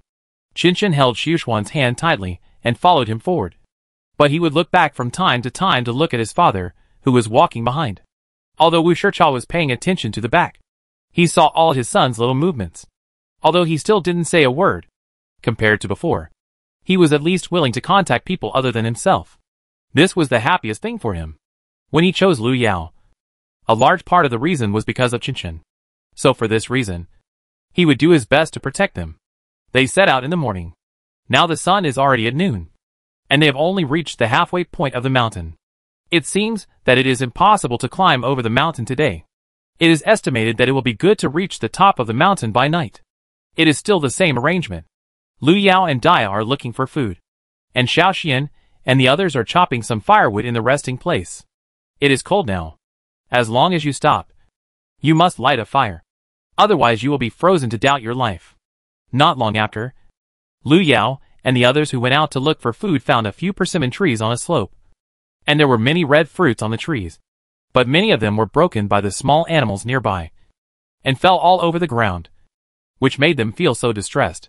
Chapter 133 Persimmons. Lu Yao and Dia were delighted to see them. They climbed up the tree in a few steps, and sat on the tree branch, eating one in each hand. Miss, these persimmons are so sweet. Just like candy. Dia took a bite, and squinted her eyes. Yeah, they are really sweet. It seems that we are in for a treat. Let's move quickly, and pick all of them. But forget about the rotten ones, and leave them for the little animals. Lu Yao said after finishing 1 and 2 or 3 bites. She was afraid that if she was slow and went back late, Xiaoxian and the others would be worried. Okay, miss. Maybe they found something delicious. The two of them were so motivated that they picked all the persimmons in less than an hour. They chopped down the ones that were too high to reach. Finally, they estimated that they picked at least 200 persimmons in this trip. But they only brought back 20 or so persimmons at the bottom of the basket. The rest were put into Lu Yao's space, waiting to be eaten later. It's really hard to find a fruit in this era. You can't eat it all at once. Besides, you can't eat too much at once. Otherwise you'll get diarrhea. After picking all the persimmons, they dug some wild vegetables and herbs nearby. Then the two of them went back with their backpacks on their backs. Xiao Yao, you're back. Come over and warm up first. Wu Shicha saw Lu Yao coming back, and hurried over to take off the backpacks on the two of them. Then I'll go cook. Arya also came over and said, now that Dia went out to find food, the cooking job naturally fell to Arya, and Xiaobao naturally became the one who lit the fire. But there was nothing to do now. The most she could do was cook some wild vegetable soup or something. But today, we won't eat wild vegetables today, we'll eat this. Lu Yao held down Arya's hand that was stretched out to take the basket. While saying this, she took out a bright red persimmon from under the wild vegetables with her other hand. When Arya saw the persimmon, she exclaimed in surprise, and successfully led Xiaoxian and the others over. When Xiaoxian and the others saw so many bright red persimmons in the basket, they all swallowed their saliva and stared at them without blinking. Even Qinshan, who didn't speak, didn't smile. Although several people were very greedy, no one came forward to grab the persimmons, but just looked at Lu Yao eagerly. Lu Yao was amused, and quickly distributed 3 persimmons to each person, saying that if there were not enough, they could take them themselves. After the distribution, she turned around and looked at the place not far from her and others. She didn't see the men in their family, but only 3 children and a woman who were looking at her eagerly. She guessed that they must have gone out to find food and hadn't returned yet. Lu Yao felt a little sorry for the hungry children, and finally thought about it and said, Xiaoxian and Dia, you take these persimmons to them. Lu Yao took out 10 persimmons from the backpack and asked them to pass them over. Although these people were very greedy, none of them made a fuss. It seems that the adults in this family have taught their children well. If you can help such people, you should help them. Li Wancher stared blankly at the persimmons brought by Dia and the others. She thanked them profusely. Dia was so scared that she said, you're welcome. She took Xiaoshuan's hand and ran away. It was too warm. She was a little uncomfortable. After they left, Li Wancher gave one to each of the 3 children. She couldn't bear to eat it herself, and carefully put the rest in the backpack behind her. It can be seen that the 3 little guys finished 1 in 2 or 3 bites. And after thinking about it, they took out 2 more and planned to give half to each of them. She planned to leave the remaining 5 for those who went out to find food. But, Mom, we've eaten, you can have 1 too, and leave the rest for Dad, second uncle, second aunt, and the others. After hearing this, Li Wancher looked at the persimmons that the children gave her, and cried, this is God's fault. This is forcing them to death. If it were in previous years, although it would be a bit hard and tiring at home, at least they wouldn't be hungry and cold. It's not like now that they are suffering in this wilderness. Look how hungry the children are. The more Li Wancher thought about it, the more sad she felt. The tears kept falling down, and she couldn't stop them. When Li De, Li Er, Li San, and Li Niu came back, they took off their backpacks in a good mood and put them on the ground. Just when they were about to say that they were lucky today and found a lot of wild vegetable roots, they didn't expect that their wife suddenly took out a few red persimmons from behind them. Gulp! Gulp! A few swallowing sounds suddenly sounded in the silent forest. Li De and the others were also embarrassed by their swallowing sounds. They raised their hands to touch their heads and laughed twice. Oh, these are persimmons! Where did you get so many? When Li Niu saw her eldest sister-in-law take out 7 persimmons, she asked with a happy face, Mom, these are given to us by the big sister over there. Originally there were 10, but my aunt couldn't bear to eat them herself, so she gave 1 to each of us 3. I ate them, and they were so sweet. Without waiting for Li Wang to speak, the 6-year-old little sister poured out everything she knew. After hearing what the little sister said, Li De and the others turned around and looked at Lu Yao's resting place. This little girl is not only powerful but also blessed. She can find such good things to eat when she goes out, and now she has shared them with her family, which shows that she is kind-hearted. As long as we don't provoke her, it will be fine. It seems that our family has really followed the right person. But he was not the kind of person who didn't know his limits. He grabbed a handful of wild vegetables from his backpack and asked Li Er to send them to Lu Yao and the others. Okay, big brother. I'll go right away. After hearing this, Li Er took a handful of wild vegetables and ran to Lu Yao's resting place. There is a give and take, which is what their father has been teaching them since they were young. So even if these two things are not equal, this is the best thing they can give at the moment, representing a little bit of their thoughts. That little girl, thank you for the persimmons. This is the wild vegetable we just found today. My elder brother asked me to bring it over to add to your dishes. After Li Er finished speaking, without waiting for Lu Yao to reply, he ran back again. Lu Yao looked at the handful of wild vegetables in her hand stupidly, was stunned for a moment, then smiled. It seems that she is not greedy. Very good. Through this incident, Lu Yao also knew that this family is still worth making friends with. More friends. More paths. But she would not run over now, stupidly saying, "Let's go together," thinking that this is impossible to happen. She thinks it is good as it is now. There is no need to change anything. After dinner, everyone took a break, and then set off with backpacks on their backs. Perhaps because the mountain was too high, they walked for an entire afternoon, but still could not reach the top of the mountain. Moreover, everyone was panting and exhausted, especially the Li family members who followed behind, who were so exhausted that they laid down on the ground and could not get up. Seeing this situation, Lu Yao suggested that starting from tomorrow, they should travel in the morning and rest and find food in the afternoon. Otherwise, if they continued like this, not to mention the Li family members, even the few of them would not be able to bear it, because the weather here was too cold. If they traveled in the morning, they could warm themselves up. Another point was that if they continued to be so tired, if danger came, they would not have much energy to deal with it. Chapter 134. Over the mountains and over the ridges. After dinner, Lu Yao began to teach Wu Shicha. After such a long time, she finally taught him. Although his movements still looked a little awkward and not smooth, at least he could perform all the movements completely. At first, Bai Ma Yu only taught them the first half, saying that he would teach them the second half after they learned it. But they didn't expect that things were unpredictable.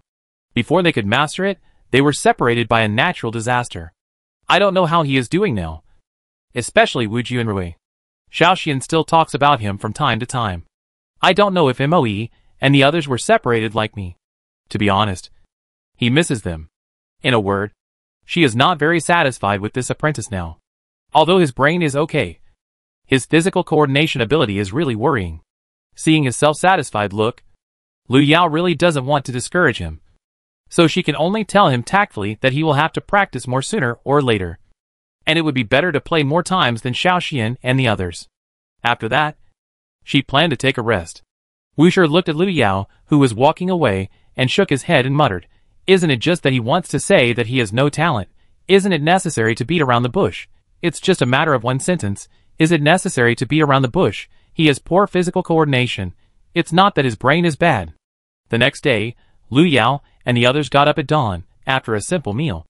They set off. Lu Yao walked in front, with a machete in front to clear the way. Maybe no one has walked this road for a long time. The higher you go, the harder it is to walk. It's almost like a primeval forest. After half a day, you can't walk very far. Sometimes she wondered if Wu Shicha had remembered the route wrong. After all, so many years had passed. "Xiao Yao, take a break. Let me lead the way." Wu Shicha saw that it had been more than an hour, and Lu Yao had not stopped to rest. So after handing Qinshan to Dia, he ran to Lu Yao and said, "That's fine." After more than an hour, she was also very tired. With his help, she could take a break and catch her breath. This way, it would be much easier and faster for the three of them to take turns. Wu Shicha imitated Lu Yao and Dia, holding a knife and seeing a place that he couldn't walk through. He tried his best to chop the branches, weeds and thorns on both sides of the path. However, he didn't expect that this seemingly simple thing would be so tiring. After only a dozen minutes, he felt his hand holding the machete burning. For a moment, he really wanted to give up. But when he thought about how Xiao Yao and Dia, who were much younger than him, could hold on, Wu Shicha gritted his teeth and continued to pick up the machete and swung at the weeds. Everyone, stop and take a rest. After about an hour, Lu Yao felt that she couldn't go on any further. The little ones couldn't walk anymore, and Wu Shicha didn't seem to be able to hold on for much longer. So she spoke in a place in a valley that was more sheltered from the wind. Another reason was that Lu Yao felt that, except for their two families, there shouldn't be anyone else who would choose this deserted path. So they didn't need to rush. It would be fine if it wasn't so cold. But now the weather is so cold that everyone is tied with thick hay. Their movements are restricted, and there is not much water. So they have to do what they can. Otherwise it will be no different from seeking death. Okay, let's take a break.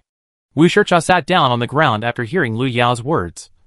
Breathing heavily, and was the first to agree, because he was too tired to hold on any longer, and he felt that his hands were going to be useless. He glanced at Lu Yao, who was pointing out the way there, and was deeply touced. Xiaoyao and Dia had been driving for a day or two, and nothing happened. Why did it become so difficult for him? Is the gap between him and them really that big? Judging from the current situation, he may not even be as good as Xiao Xian and Xiao Bao. It seems that he needs to work harder from now on. Otherwise he will really lose face, and let a group of children protect him. Seeing that everyone was exhausted, Lu Yao pretended to take out 2 bamboo tubes of water from her backpack and asked everyone to share them. She found that she was a little optimistic before. She thought that she could save some food and eat less to get through the day. In addition, the food she found along the way would not make everyone hungry. However, the water consumption far exceeded her budget. Especially now that there were 2 more people. The consumption was even greater. There were less than 100 bamboo tubes of water left in the space. If she used it sparingly, she might be able to survive for another 10 days. Fortunately, it was winter now, and there were not many places to use water. If it was summer, she believed that the water consumption would be even greater. If she did not find a water source, her life would be in danger. Even if they didn't die of thirst, it would be enough for them to drink a pot. Maybe one person would be a little weak after not eating for 7 days. But if a person didn't drink water for 3 days, he would have to go to see God. Lu Yao looked back at Li Da's family, who were following behind, and saw that they were all thirsty with bleeding lips and pale faces, and they looked like they could fall down at any time. Finally, Lu Yao reluctantly asked Wu Shicha to send them a bamboo tube of water. Li Da was overjoyed to see the water Lu Yao brought. His lips, which were already white and cracked and bled again because of his smile.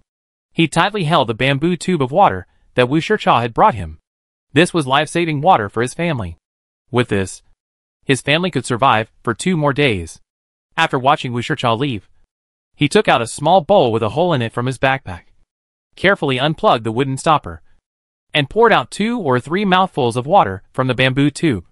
Then he sipped a little bit at a time from the small to the large.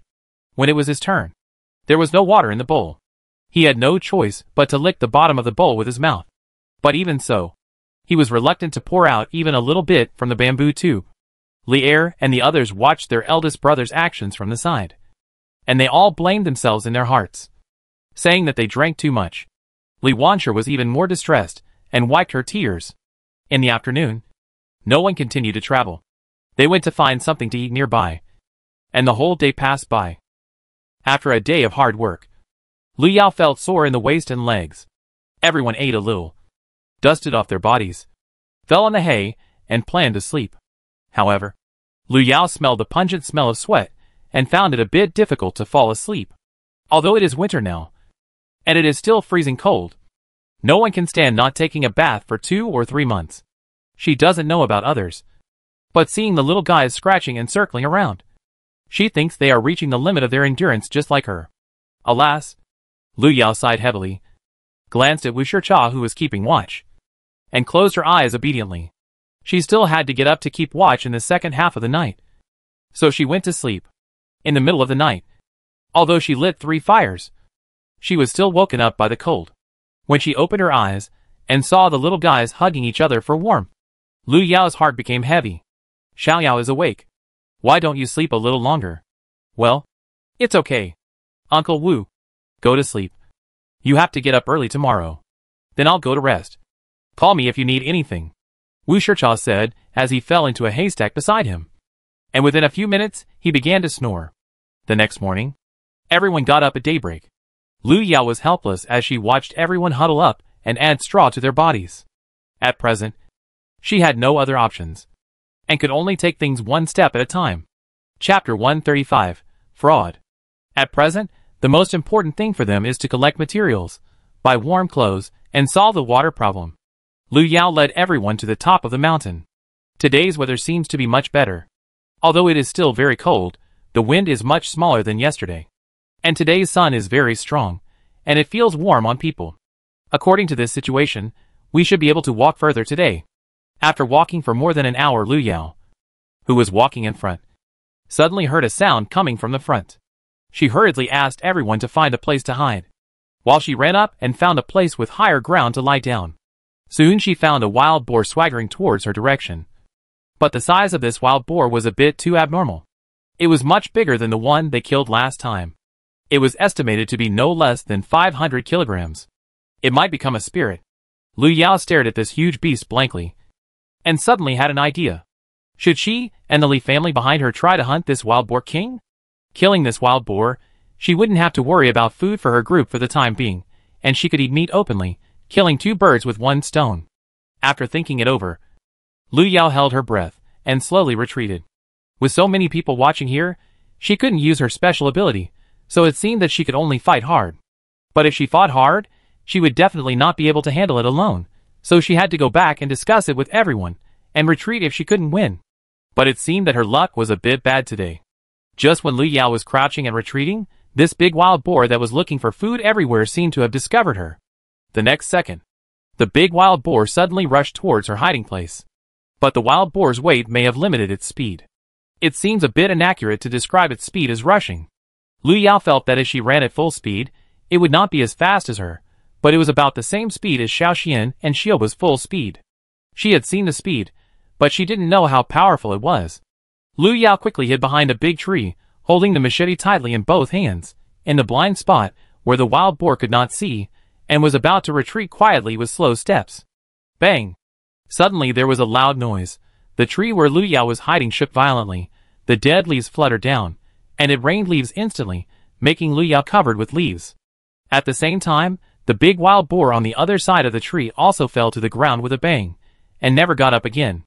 Lu Yao looked at everything in front of her in disbelief, and was stunned for a long time. Was this wild boar sent by God to make fun of her, or to scam her? It could crash into the tree at this speed, and it seemed to have fainted. A real-life version of waiting for the rabbit by the tree? Lu Yao walked slowly and carefully over step by step, poked it a few times with a machete, and found that the pig was motionless as if it had really fainted. Seeing that it was fine, Lu Yao hurriedly called them out. After hearing Lu Yao's voice from afar, Dia and the Li family who were hiding not far away, they also gathered around, and they all stared at the big wild boar on the ground in disbelief. This pig is too stupid. This is what all of them thought at the moment. It's no different from picking it up for free, and everyone was so happy that they showed their big teeth, and the corners of their mouths were almost cracked to the back of their ears. A few minutes later, everyone got busy in tacit understanding. Li Da stabbed the wild boar's neck with a skillful knife, and Li Wanshur also caught the spurting pig blood in time with a wooden basin. Panting. Others were collecting firewood, burning fire in short. For this bite of food, no one was idle. From big to small. No, it should be that no one was idle except Lu Yao, at this time. She was thinking, how to take such a big wild boar away. It was obviously impossible to put it into the space now. But if we don't let go, alas, it will increase the burden of moving forward. Everyone's speed can be described as the speed of light.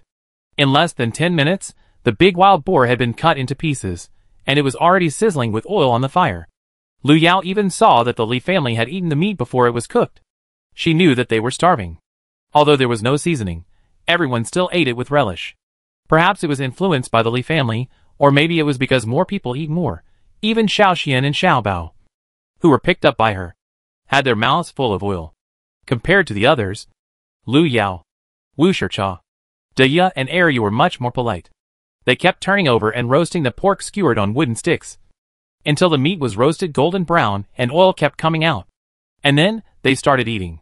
After eating, everyone finally decided to roast the pork on the spot before leaving, and to cut it into small pieces as much as possible, so that it would not only be easier to hide, but also easier to take out and eat, especially in crowded places, so that it would not be obvious if you took a bite secretly. Although Lu Yao still had a lot of food in her space, no one would complain that she had too much food, only that it was too little. Besides, with this, she could eat meat openly from today, and no longer had to be sneaky. In a year like this, there was no guarantee that there would not be special circumstances, so food storage was particularly important to them. A long time had passed, but to be honest, Lu Yao still didn't know how the wild boar hit the tree. She wondered in her heart if the wild boar was nearsighted and forgot to bring her glasses when she went out. Otherwise, there was no way to explain all this. It's impossible that they sent meat to them on purpose. That's too much. Maybe it's because of the power of numbers. In less than half a day, They roasted the whole wild boar weighing no less than 500 kilograms. Of course, they didn't want the pig intestines. Li Wancher and the others wanted to. But they couldn't eat them because they were smelly and couldn't be washed. In the end, Lu Yao decided to divide the pig blood between the two families, and Li Da's family would get it. At first, they didn't agree, saying that Lu Yao and the others would suffer a loss. They pushed and pushed, which made Lu Yao angry. Finally, Li Er saw that Lu Yao was unhappy, and they gave up. After dividing the pork, Lu Yao decided to continue, although it was not long before dark. To be honest, she didn't dare to spend the night in this place, because the bloody smell here was a bit strong, and she was afraid of attracting carnivores, which would be a serious problem. So the most urgent thing was to leave here first. Besides, everyone was full, and they had enough energy to travel. Don't underestimate the meat you eat, especially in this freezing weather, which consumes more energy than usual. So protein intake is very important. Before leaving, Lu Yao put most of the meat she was given in her backpack, covered it with a piece of cloth, and then secretly transferred all of it to her own space, so that everyone could travel easily and happily. Xiao Xian and Dia knew the tricks, and even Wu Shicha didn't worry too much that Lu Yao couldn't carry it, because along the way, there were too many things taken out of the backpack, since those were nothing to her. Then this little bit of pork was like playing for her. However, the Li family who followed behind were shocked. The pork family had at least 100 kilograms of dried meat, and this girl actually carried 2/3 of it by herself. She was so strong. No wonder those people were not her opponents. Chapter 136 by Ma Yu Goes to War. Lu Yao took Xiao Xian and the others to walk on the clean bluestone paved street. This is completely different from the outside of the city. There are people coming and going on the street. There are all kinds of shops on both sides of the street. There are countless small vendors. The hawking sounds one after another stunned everyone. To be honest, although she has entered the city several times, it is only here that she feels peaceful. It seems that this place has not been affected by the disaster at all. She even saw many people selling water. What does this mean? This means that there is no shortage of water here. This situation makes Lu Yao happy and worried. She was happy that she and her group could buy water. At least, they wouldn't have to worry about water for the next 10 days. She was worried that if the disaster victims knew that there was no shortage of water here, what would be the consequences? Everyone knew it without her saying anything. It seemed that she had to hurry up. This place was only separated from Yongqing Prefecture by a mountain. The risk factor was quite high. It would be better for them to leave here as soon as possible. Lu Yao saw the sheepskin coats on them, and was so envious that she immediately took them into a nice-looking ready-made clothing store, and bought 3 sets of clothes for each of the 7 people, including 5 quilts. When she reported the size, she deliberately reported a size larger. This way, they could wear it for another year, and they could add more if it was cold. But what Lu Yao didn't expect was that the clothes here were ridiculously expensive. It was like robbing silver. 1 set cost her 3 taels of silver, and 20 sets cost 63 taels. Adding the quilt, she spent more than 80 taels of silver at once. Fortunately, she found some ill-gotten gains from those beasts before. Otherwise she really couldn't afford the things here. Lu Yao muttered in her heart. The people in this county town are not all robbers. Right? The entrance fee is expensive, and the prices here are also shocking. Lu Yao immediately asked the boss to find a place for them to change, and asked the waiter to take the others to a small alley not far away. Lu Yao originally wanted to go back to the inn to wash up before changing, but the weather was too cold. Seeing that Xiao Xian and the others had white lips and chattering teeth due to the cold, she didn't care to ask them to change. Dirty clothes can be washed, but it would be bad if the person got frozen. Not only would he suffer, but he would also have to spend a lot of money. Sister, I have never worn such good clothes since I was a child. They are so warm, Xiaobao said happily after changing. Yeah, it's quite warm. Lu Yao nodded after hearing this. You get what you pay for. This dress is a bit expensive, but as Xiaobao said, it's very warm. After changing clothes, the few people followed the waiter to the alley. Xiao Xian and the other kids were outside. After watching the waiter walk away, they waved to her. After Lu Yao got the hint, she waved her hand and left. This is why she brought a few people out. It's safer to have someone watching. After the few people left the alley, Lu Yao thought of the pile of gold and silver treasures in her space. It seems that she has to find a chance to exchange them for silver. Anyway, she has space. so she is not afraid of the weight of silver. However, she can't exchange too much at once. Otherwise she will be easily targeted. Lu Yao took the three of them to shop and look all afternoon. And when they passed by the government gate, she vaguely heard that something seemed to have happened in Kyoto. And it was a big thing. It seemed that the emperor had passed away, but she couldn't hear it clearly because it was too far away. No matter if it was the emperor, Lu Yao didn't like them. The whole country was in such a mess. Countless people starved to death, but after so long, the court still didn't send anyone to solve the problem. Moreover, Bai Mayu also said that they only knew how to drink and have fun in the palace and extort money from the people. Various taxes increased year by year, and they completely ignored the lives of the people. It would be better if such an emperor died, so that he would not be able to abuse people everywhere. But in this way, the ordinary people like them might suffer again. I hope that Bai Mayu and Wu Chunrui can leave that place of trouble as soon as possible. The struggle for the throne has never been a good thing. No matter whether you stand right or not, when they stand firm you will be wrong. Sure enough, the next day, a notice was posted at the city gate. The emperor passed away, and the whole world mourned. But what Lu Yao didn't expect was that those people were really fast. Before they left, a new notice was posted on the city gate, and the new emperor ascended the throne. Moreover, the first thing a new official did was to start disaster relief. It was said that the grain was transported in carts for 2 days and 2 nights. However, this was just a rumor. The emperor had just died for 1 day. So how could there be 2 days and 2 nights? Besides, the disaster had been going on for several years, and she didn't believe that the national treasury could still take out so much grain. The second fire was to send troops to fight, and vow to take back Heian Prefecture and other prefectures. What she didn't expect was that the general who sent the troops was Bai Mayu. What Lu Yao didn't know was that a large part of the reason why Bai Mayu took on this task was to find her. In the past few years, he couldn't remember how many people he had sent out, but there was only one piece of news that came back, that there was no such person. But the latest news came back that she had appeared in the Heian Prefecture area, but there were many more people around her, and the people below were not sure if it was her. That's why he accepted the order from the new emperor. The third fire was on the retired emperor. The new emperor ordered that he would no longer collect medicine money for him, and that he would be exempted from tax for 3 years from today, and that all taxes would be halved in the future.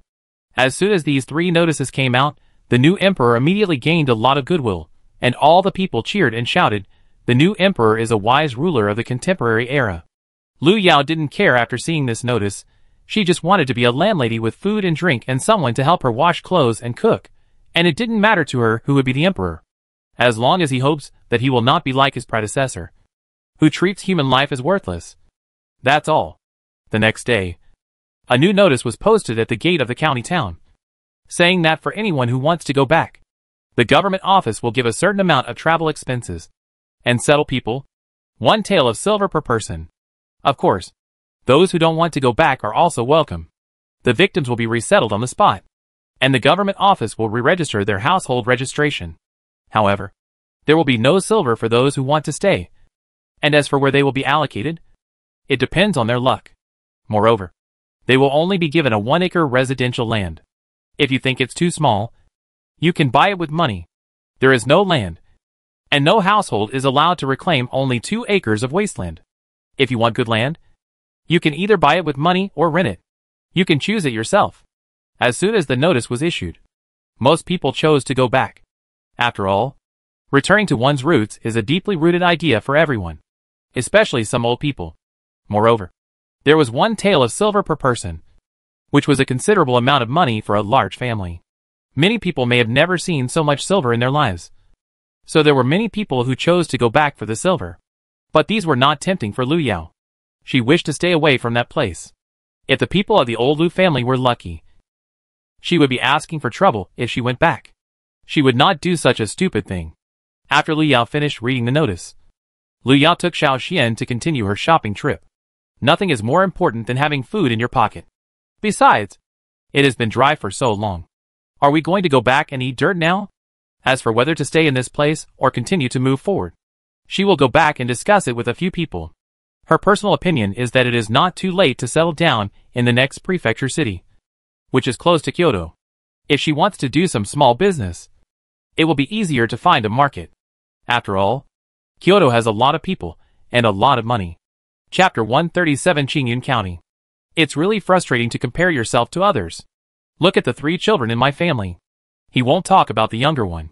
The 2 children in my family are 10 years old and 8 years old. Let alone carrying things, even when they walk. They sometimes need someone to help them. They look about the same age. How come there is such a big difference? Lito looked back at the 3 children following him, and couldn't help thinking, why are the good children from other people's families? Alas! What's wrong with the head of the family? Li Wanshur asked with concern. If she knew that her husband disliked her own children, then the ending might be different. It's okay. I'm just a little tired. Tell everyone to keep up. Don't fall behind. Let's follow Xiaoyao and the others. From now on, wherever she goes, we go. Lita hurriedly changed the subject. Otherwise, he was afraid of being beaten. Now he finally understood that only by following Xiaoyao and the others, his family would have a way out and could survive intact. Otherwise, how could his family eat the delicious wild boar meat and the water, which could not be bought with money in this famine year? They were obviously capable people, especially Xiaoyao. So it was right to follow them. Li Wangshur's idea was much simpler. She only knew that if she followed Xiaoyao, she would have meat to eat, and her children would not be hungry. That was enough. So she listened to her husband and nodded heavily, saying, "Follow. You must follow." As she spoke, her steps became faster, and she vowed to keep up with Lu Yao and the others, fearing that she would not be able to catch up if she was slow. But reality is always cruel, and physical fitness is a flaw. Although their family was well fed, they had a lot of stuff, such as iron pots for eating, objects, and clothes. If they were divided equally, it wouldn't be much. But it was definitely not easy. Unlike Lu Yao, they didn't have a space cheat. So sometimes they had to jog a few times to keep up with Lu Yao and the others. Even so, they were all exhausted and panting. Lu Yao occasionally looked back in front and saw the miserable state of their family. She couldn't bear it anymore, so she had to slow down her pace. Otherwise she was really afraid that something bad would happen if she continued like this. Perhaps many victims of this natural disaster have lost their humanity. If it weren't for the skills of the few of us, they might have already died. But Lu Yao knew that the Li family was obviously not that kind of people, so she was willing to help. 5 days later. Qingyun County. Which prefecture are you from? Where are your subordinates? Soldiers with big swords blocked the gate of the county. Fortunately, there were not many victims here, and they would not stop you from entering the city. Just pay the full amount of silver. 10 taels for adults, 5 taels for children. No price to negotiate. They looked so arrogant as if the county town was owned by their family. Of course, Wu Shicha, the scholar, would naturally handle such matters with the officers and soldiers. Sir, my family is still from Anning Prefecture, and I am a scholar from Taiping Town. Anning Prefecture. These are my relatives. Are these all? The officer and soldier leader Wu Shicha asked Lu Yao and others behind him. Yes. Seeing Wu Shicha say this, the officer and soldier did not say much, and carefully checked Wu Shicha's household registration certificate. No matter if it was a scholar, a jurin, or a jinshur, there would be their own seals on the household registration. So it was easy to tell whether it was a scholar or not. When the officers and soldiers saw that this young man, who was dressed like a beggar, was really a genuine scholar, they immediately changed their attitudes. However, these people were really talented. When they knew that Wu Shicha was really a scholar, their expressions changed faster than turning a page. They had a fierce look before, but in the blink of an eye, they became the big brother next door. She muttered in her heart. If these people were put in modern times, she estimated that each of them could become a movie star or something. They were so enthusiastic that it was as if they had known each other since childhood, which made her very embarrassed. However, although he tried to get close to her, he was not soft-handed when it came to collecting money. He still had to collect the money he should, and not a penny less. After counting, 6 adults and 9 children, 10 taels for the adults and 5 taels for the children, they had to pay a total of 105 taels of silver. Wu Shicha was careful and knew how to handle things. He gave the 120 taels of silver that Lu Yao had given him to the registered officer and said that if there was any extra, he would give some tea to the brothers. When the guards heard this, their favorability towards him rose to a higher level.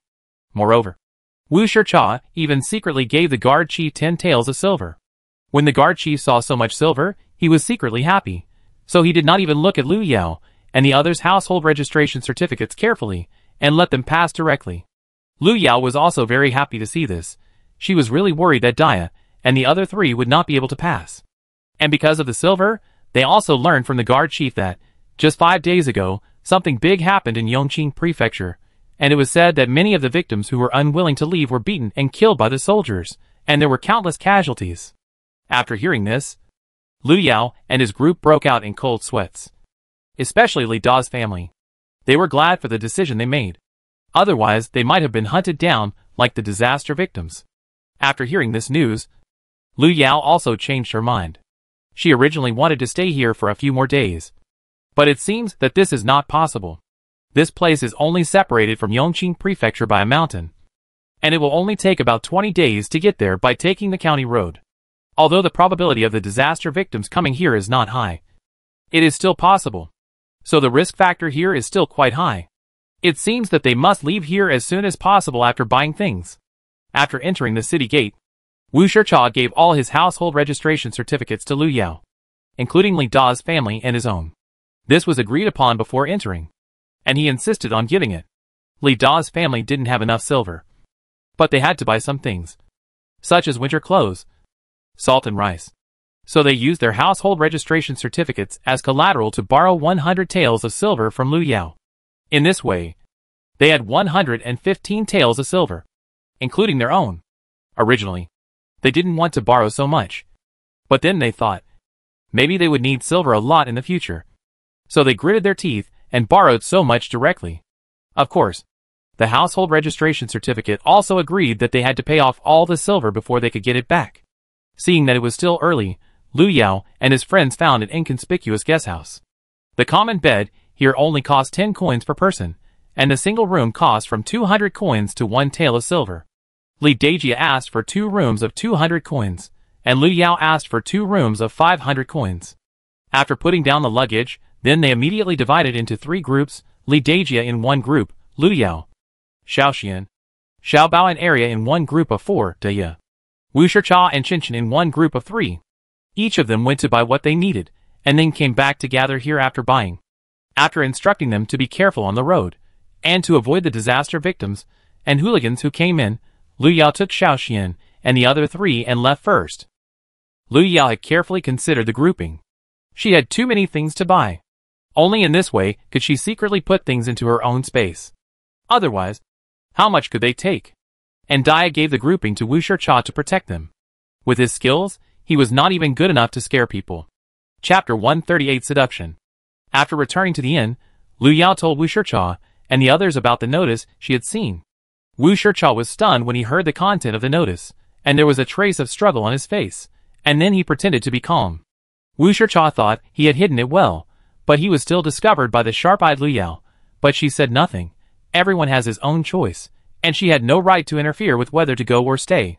The Li family was also very happy, but when they thought that they still had work to do today, they gave up the idea of going back. Besides, there would be nothing left after they went back.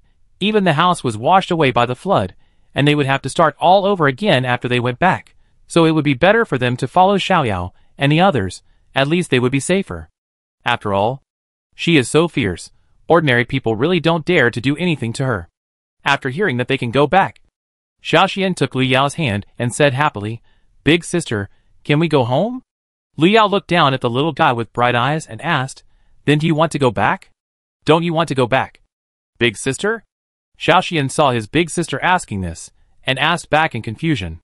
Lu Yao looked at him and said, "If we go back to the old place, we might run into Grandma and Grandpa, as well as the whole family of my second uncle, third uncle, and fourth uncle.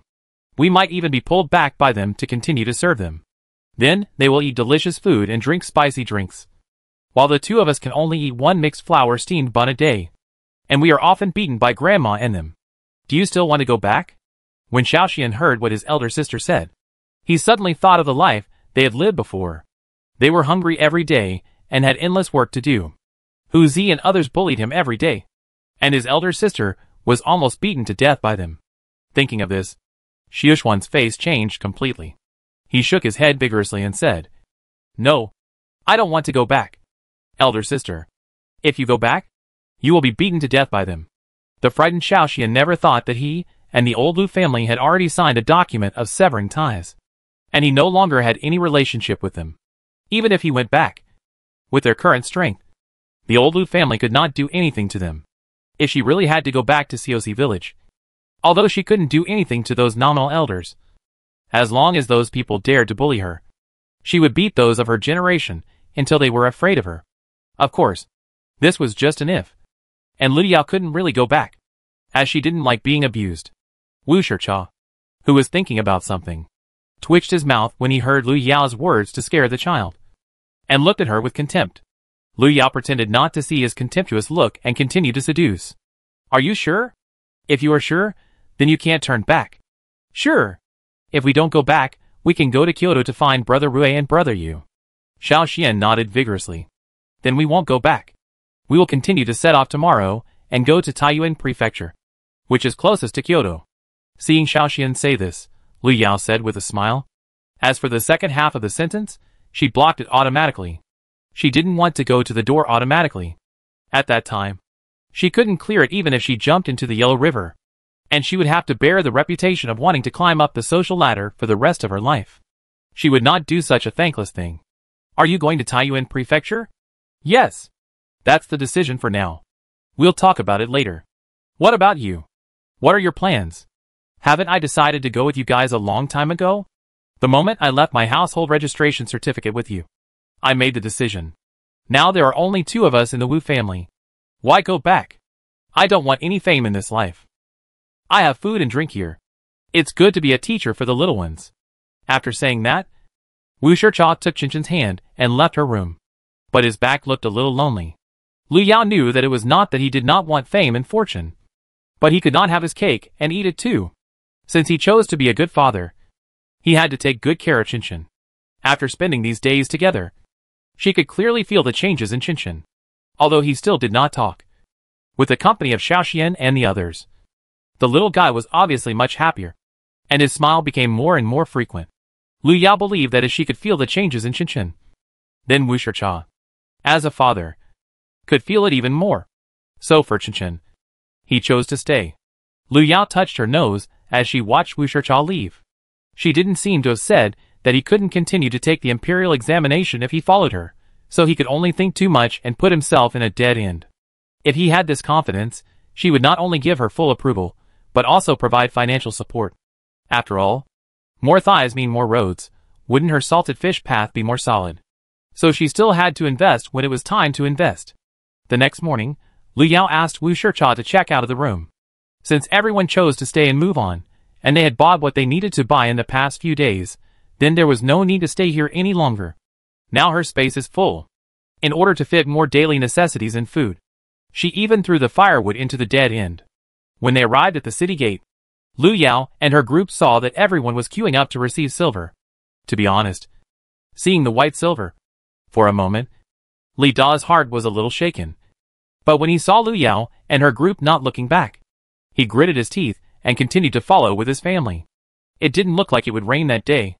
If they received the silver, they had to go back. Otherwise they would be arrested and imprisoned if they were found by the government. Besides, he still owed 100 taels of silver, and the household registration certificates of his family were still with Lu Yao. Even if he wanted to leave, he had to get Lu Yao's consent. But people should not go back on their words. It is natural to repay debts. Therefore, before the money is paid off, Li Da would never leave here. Lu Yao, who was walking in front, saw Li Da's family catching up, and her mouth curled up. Anyone who was not blind could see what Li Da's family was thinking. If he asked, Lu Yao would return the household registration certificates to them, and she would just treat the 100 taels as thrown into the water. But since they chose to follow, it would be the best. After settling down, there will be many places to hire people. This family looks good. The man is willing to work hard, and the woman is not the kind of talkative person. It will be easier to hire such people. Lu Yao and his group walked on the county road. The road was originally full of disaster victims, but miraculously, 2/3 of them were gone. There were only a few disaster victims on the road. Looking at their direction, They seemed to have the same idea as themselves, heading towards Kyoto. However, looking at their clothes, Liu Yao and the others felt cold for them. However, they forgot that just a few days ago, they were not as well dressed as others. Now that they were dressed warmly, they felt cold for others. To be honest, seeing this situation, Liu Yao and the others breathed a sigh of relief. It was a good thing that there were fewer disaster victims. Everyone had a goal to go to, and they would be much safer. They no longer had to hide all day long. To be honest, the mountain road was too difficult to walk on. Because of the cotton clothes, the group hardly stopped. They traveled during the day and rested in a place sheltered from the wind at night. In this way, after more than a month of hard work, they finally arrived in Taiyuan Prefecture. Chapter 139 Taiyuan Prefecture. During this journey, Liu Yao had taken great pains to prevent Li Da's family from suspecting that she had more food than she could eat, and to reduce the consumption of food stored in her own space. Not only did she ask Dia and the others to find some food in Yanxi every day, she also searched and knocked all day long, making them hungry every day. In addition to the food in everyone's backpacks, she only occasionally took out some food from her space to improve the food, so after a month, her space was almost full. Her heart was satisfied. But Xiao Xian and the others looked more and more resentful. They were silently accusing someone of child abuse. They were growing up. Liu Yao felt distressed when she saw Dia and the others. They had been living in the open air for more than a month, and they had not been able to eat or drink enough. In addition, the cold weather had caused the little flesh they had grown with great difficulty to shrink again. Now their bodies were like sticks. It was estimated that a strong wind would blow them away. She had bought a bigger size of clothes before, and now she was wearing them. They looked bigger. The breeze blew into her clothes, as if she was not wearing anything. In the end, they had no choice but to tie a strip of cloth around their waists. And then they felt alive again. 10 days later, the group finally arrived at Taiyuan City. Liu Yao looked up at the tall city tower and muttered to herself, "It is worthy of being the second largest city in Daxia. The city wall is much higher than other places, and it is much more imposing than other places. It would be nice to settle here. And it is also close to Kyoto. If you have a carriage, you can get there in 10 days, which is very convenient." Outside Taiyuan City, Liu Yao saw that there were still many disaster victims living in straw huts. But compared to the number seen before, there were obviously fewer here. And now there was a long line at the city gate waiting for the return travel expenses. One tale per person seemed to be the same everywhere. But it was true that if it was different in every place, it would be a mess. Liu Yao thought that many families with large populations would be willing to travel for a few more days for a tael or half a tael. In addition to a pair of teams distributing travel expenses at the city gate, there was also a pair of people waiting to collect porridge. "Big sister, someone is giving out porridge there. Let's go and line up." As foodies, Xiao Xian and Xiao Bao saw something edible the first time they got here, and they swallowed their saliva consciously, as if it was some kind of delicacy. After seeing Liu Yao nod, the two of them took their own bowls and ran quickly towards the porridge-giving team. This speed was almost as fast as running. If there was some food at the end of the track at the sports meeting, Liu Yao estimated that the first and second place would definitely be theirs. But this time, someone was obviously faster than them. When Xiao Xian and Xiao Bao ran there, they saw the eldest brother, eldest sister and youngest sister in front of him, and they were stunned for a moment. In their hearts, they were wondering when they ran over, and why he didn't see them. If Liu Yao knew what he was thinking, she would definitely give him a sugar-roasted chestnut. If she hadn't seen their family passing by, would she have let them go first? There were fewer disaster victims here, but it was still a bit difficult to find a child in the crowd. Was she so unreliable? Really, once they see food, they will automatically block out everything except food. She really admires them. Alas, girls are better, less to worry about. Look at Dia and Arya, how well behaved they are. When Liu Yao was about to tell them to hurry up and line up, she could not see their shadows around her. When she turned around, she saw them, and Wu Shicha lining up behind Li Da's family, talking and laughing. She was so angry that she almost couldn't breathe and fell over. These two, didn't anyone tell her? "Big sister, hurry up." Seeing Liu Yao still standing there, Xiao Bao shouted loudly. Hearing this shout, Liu Yao's heart instantly became smooth, and even the air felt a lot fresher. Xiao Bao was sensible. Unlike her own brat, she really loved him in vain. No, there were still 3 others. Dia, Arya, and Wu Shicha. She remembered the four of them. After everyone had eaten and drunk enough, Lu Yao said to Wu Shicha and Li Dideo, "You two go to the city gate to see what's going on. Why the victims are not allowed to enter the city." Although there were people distributing porridge and money for returning home, there were soldiers guarding the city gate to prevent the victims from entering. I'm afraid there must be some conditions for entering the city. Otherwise those who may have never been to the city in their lives would want to go in and take a look. 10 minutes later, the two came back and explained the situation. It turned out that everyone who wanted to enter the city had to pay an entry fee, which was 5 taels for adults and children. And they also had to have a household registration certificate. If they didn't have one, they had to spend 10 taels of silver to apply for one. And if they wanted to settle down in Taiyuan Prefecture, they had to pay 2 taels of silver. Of course, the official document sent down by the prefect also said that those who paid 2 taels of silver to settle down could get 2 mu of homestead and 2 mu of dried land with their household registration certificate. And as before, there was 3 years of tax exemption. And all taxes were halved after 3 years. If you don't pay the silver, forget about entering the city. Of course, settling down is even more impossible. You have to pay silver to enter the city, and you have to pay silver to settle down. What is this? When Lier heard this, he was immediately angry. It costs 5 taels per person to enter the city, and 2 taels per person to settle down. Calculated in this way, his family will have to spend another 56 taels of silver, and he still lacks half of the silver. Besides, he hasn't paid back the money he borrowed from Xiaoyao last time, and now he needs to borrow again. He really can't bring himself to do that. And I don't know if Xiaoyao has so much money to borrow. She needs a lot herself. Lu Yao couldn't figure it out. Aren't they sending the victims back home? Why do they have to collect the city entry fee? Isn't this intentionally stopping the victims from settling here? Wu Shicha may have seen Lu Yao's confusion. So he continued, I heard that the prefect is also afraid. The disaster here is not serious. Many people with some wealth value the proximity to Kyoto and choose to settle here. So now the counties, towns and villages under Taiyuan Prefecture are almost saturated. Moreover, because the city gates were opened wide some time ago, these disaster victims all rushed into the city, causing quite a bit of chaos. So the prefect had no choice but to issue this order, otherwise the city would be in chaos. After hearing this, Lu Yao finally understood, which was not much different from what she thought. But the Li family was silent. Everyone knew how much silver they had. Adding the money they borrowed from Lu Yao last time, plus the money they spent on the city entrance fee, and the money they spent on buying food and clothes, they probably didn't have more than 40 taels in their pockets now.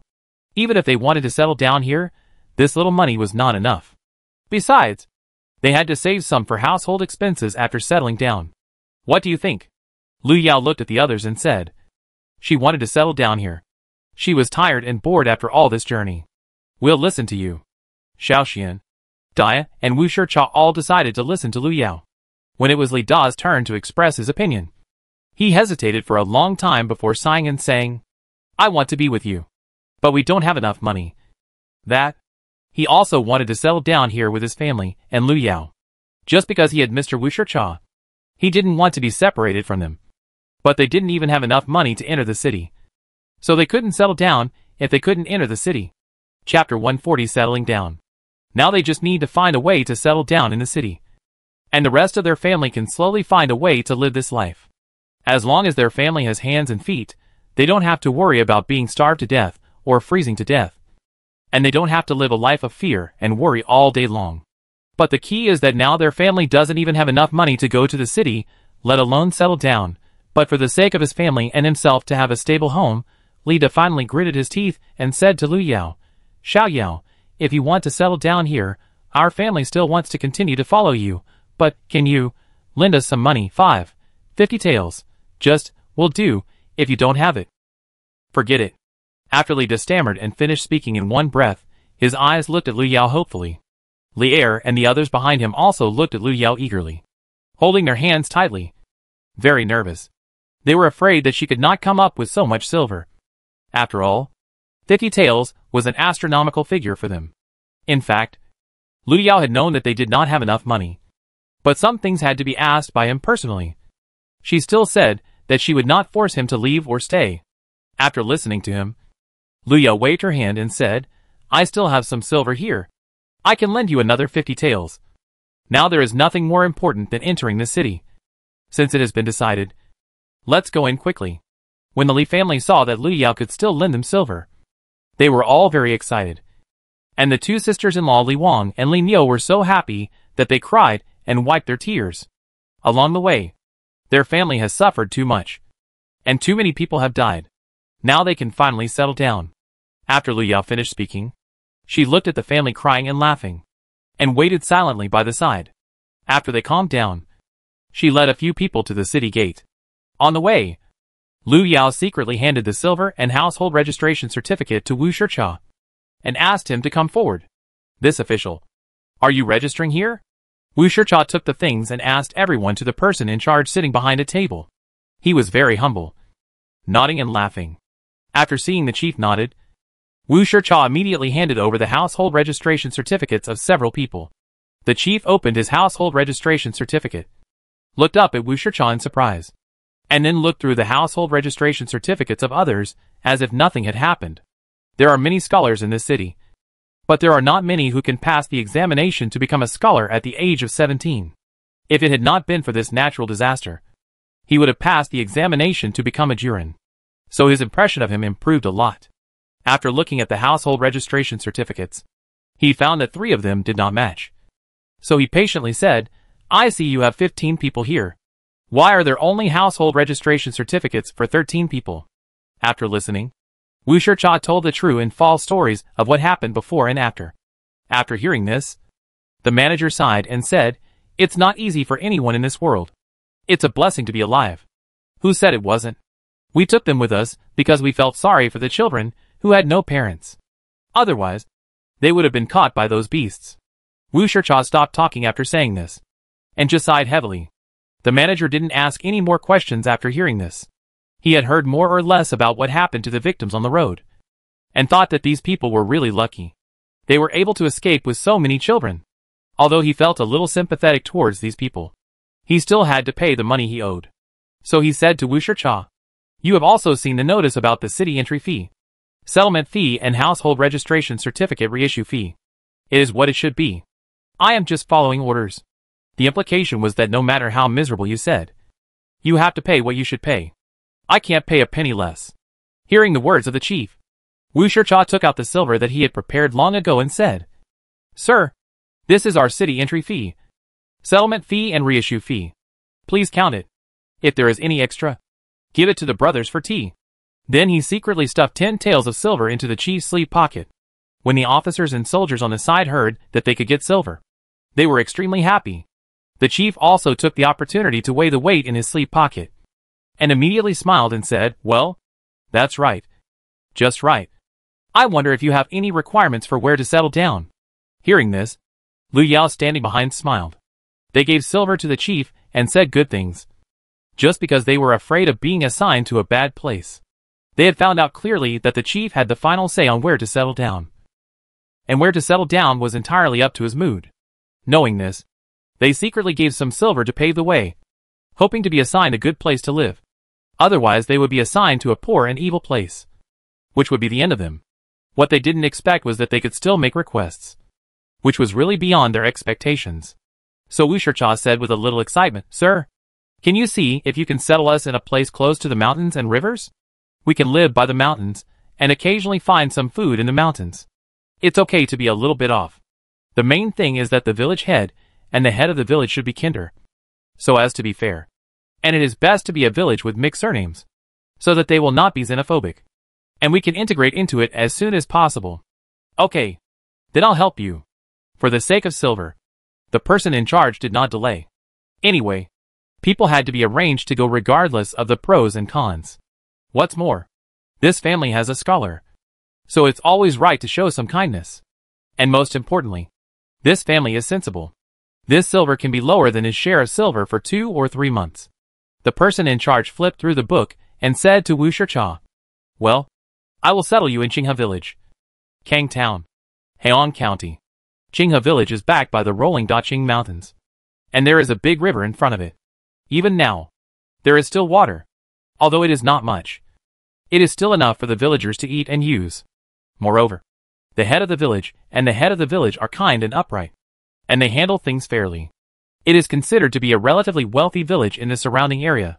If you take the official road, you can get there in 1 or 2 days if you have a carriage. It is only 3 to 5 days away from Kyoto, which is very convenient, for families have already settled there before you. At present, it is stipulated that one village can accept 10 disaster victims. It is probably just right for you to go. When everyone heard what the person in charge said, they all smiled and thanked him repeatedly. Seeing that everyone was satisfied, the chief said, "Then I will settle you here." Taiyuan Prefecture clearly stipulates that one household registration certificate can be allocated 2 acres of residential land and 2 acres of wasteland. You see, there are so many people. How many households should be divided? This is a rare opportunity. You should think it over. After listening to the chief's words, they understood what he meant by just right. Wu Shicha thanked him gratefully and said, "Sir, can you allow us to discuss it?" "Okay. But it has to be quick." The chief saw that there was nothing to do now, so he nodded. "Thank you very much, sir. It will be ready in a moment." He turned around and discussed with Liu Yao and the others. Finally, they unanimously decided that Liu Yao and Xiao Xian would be in one household.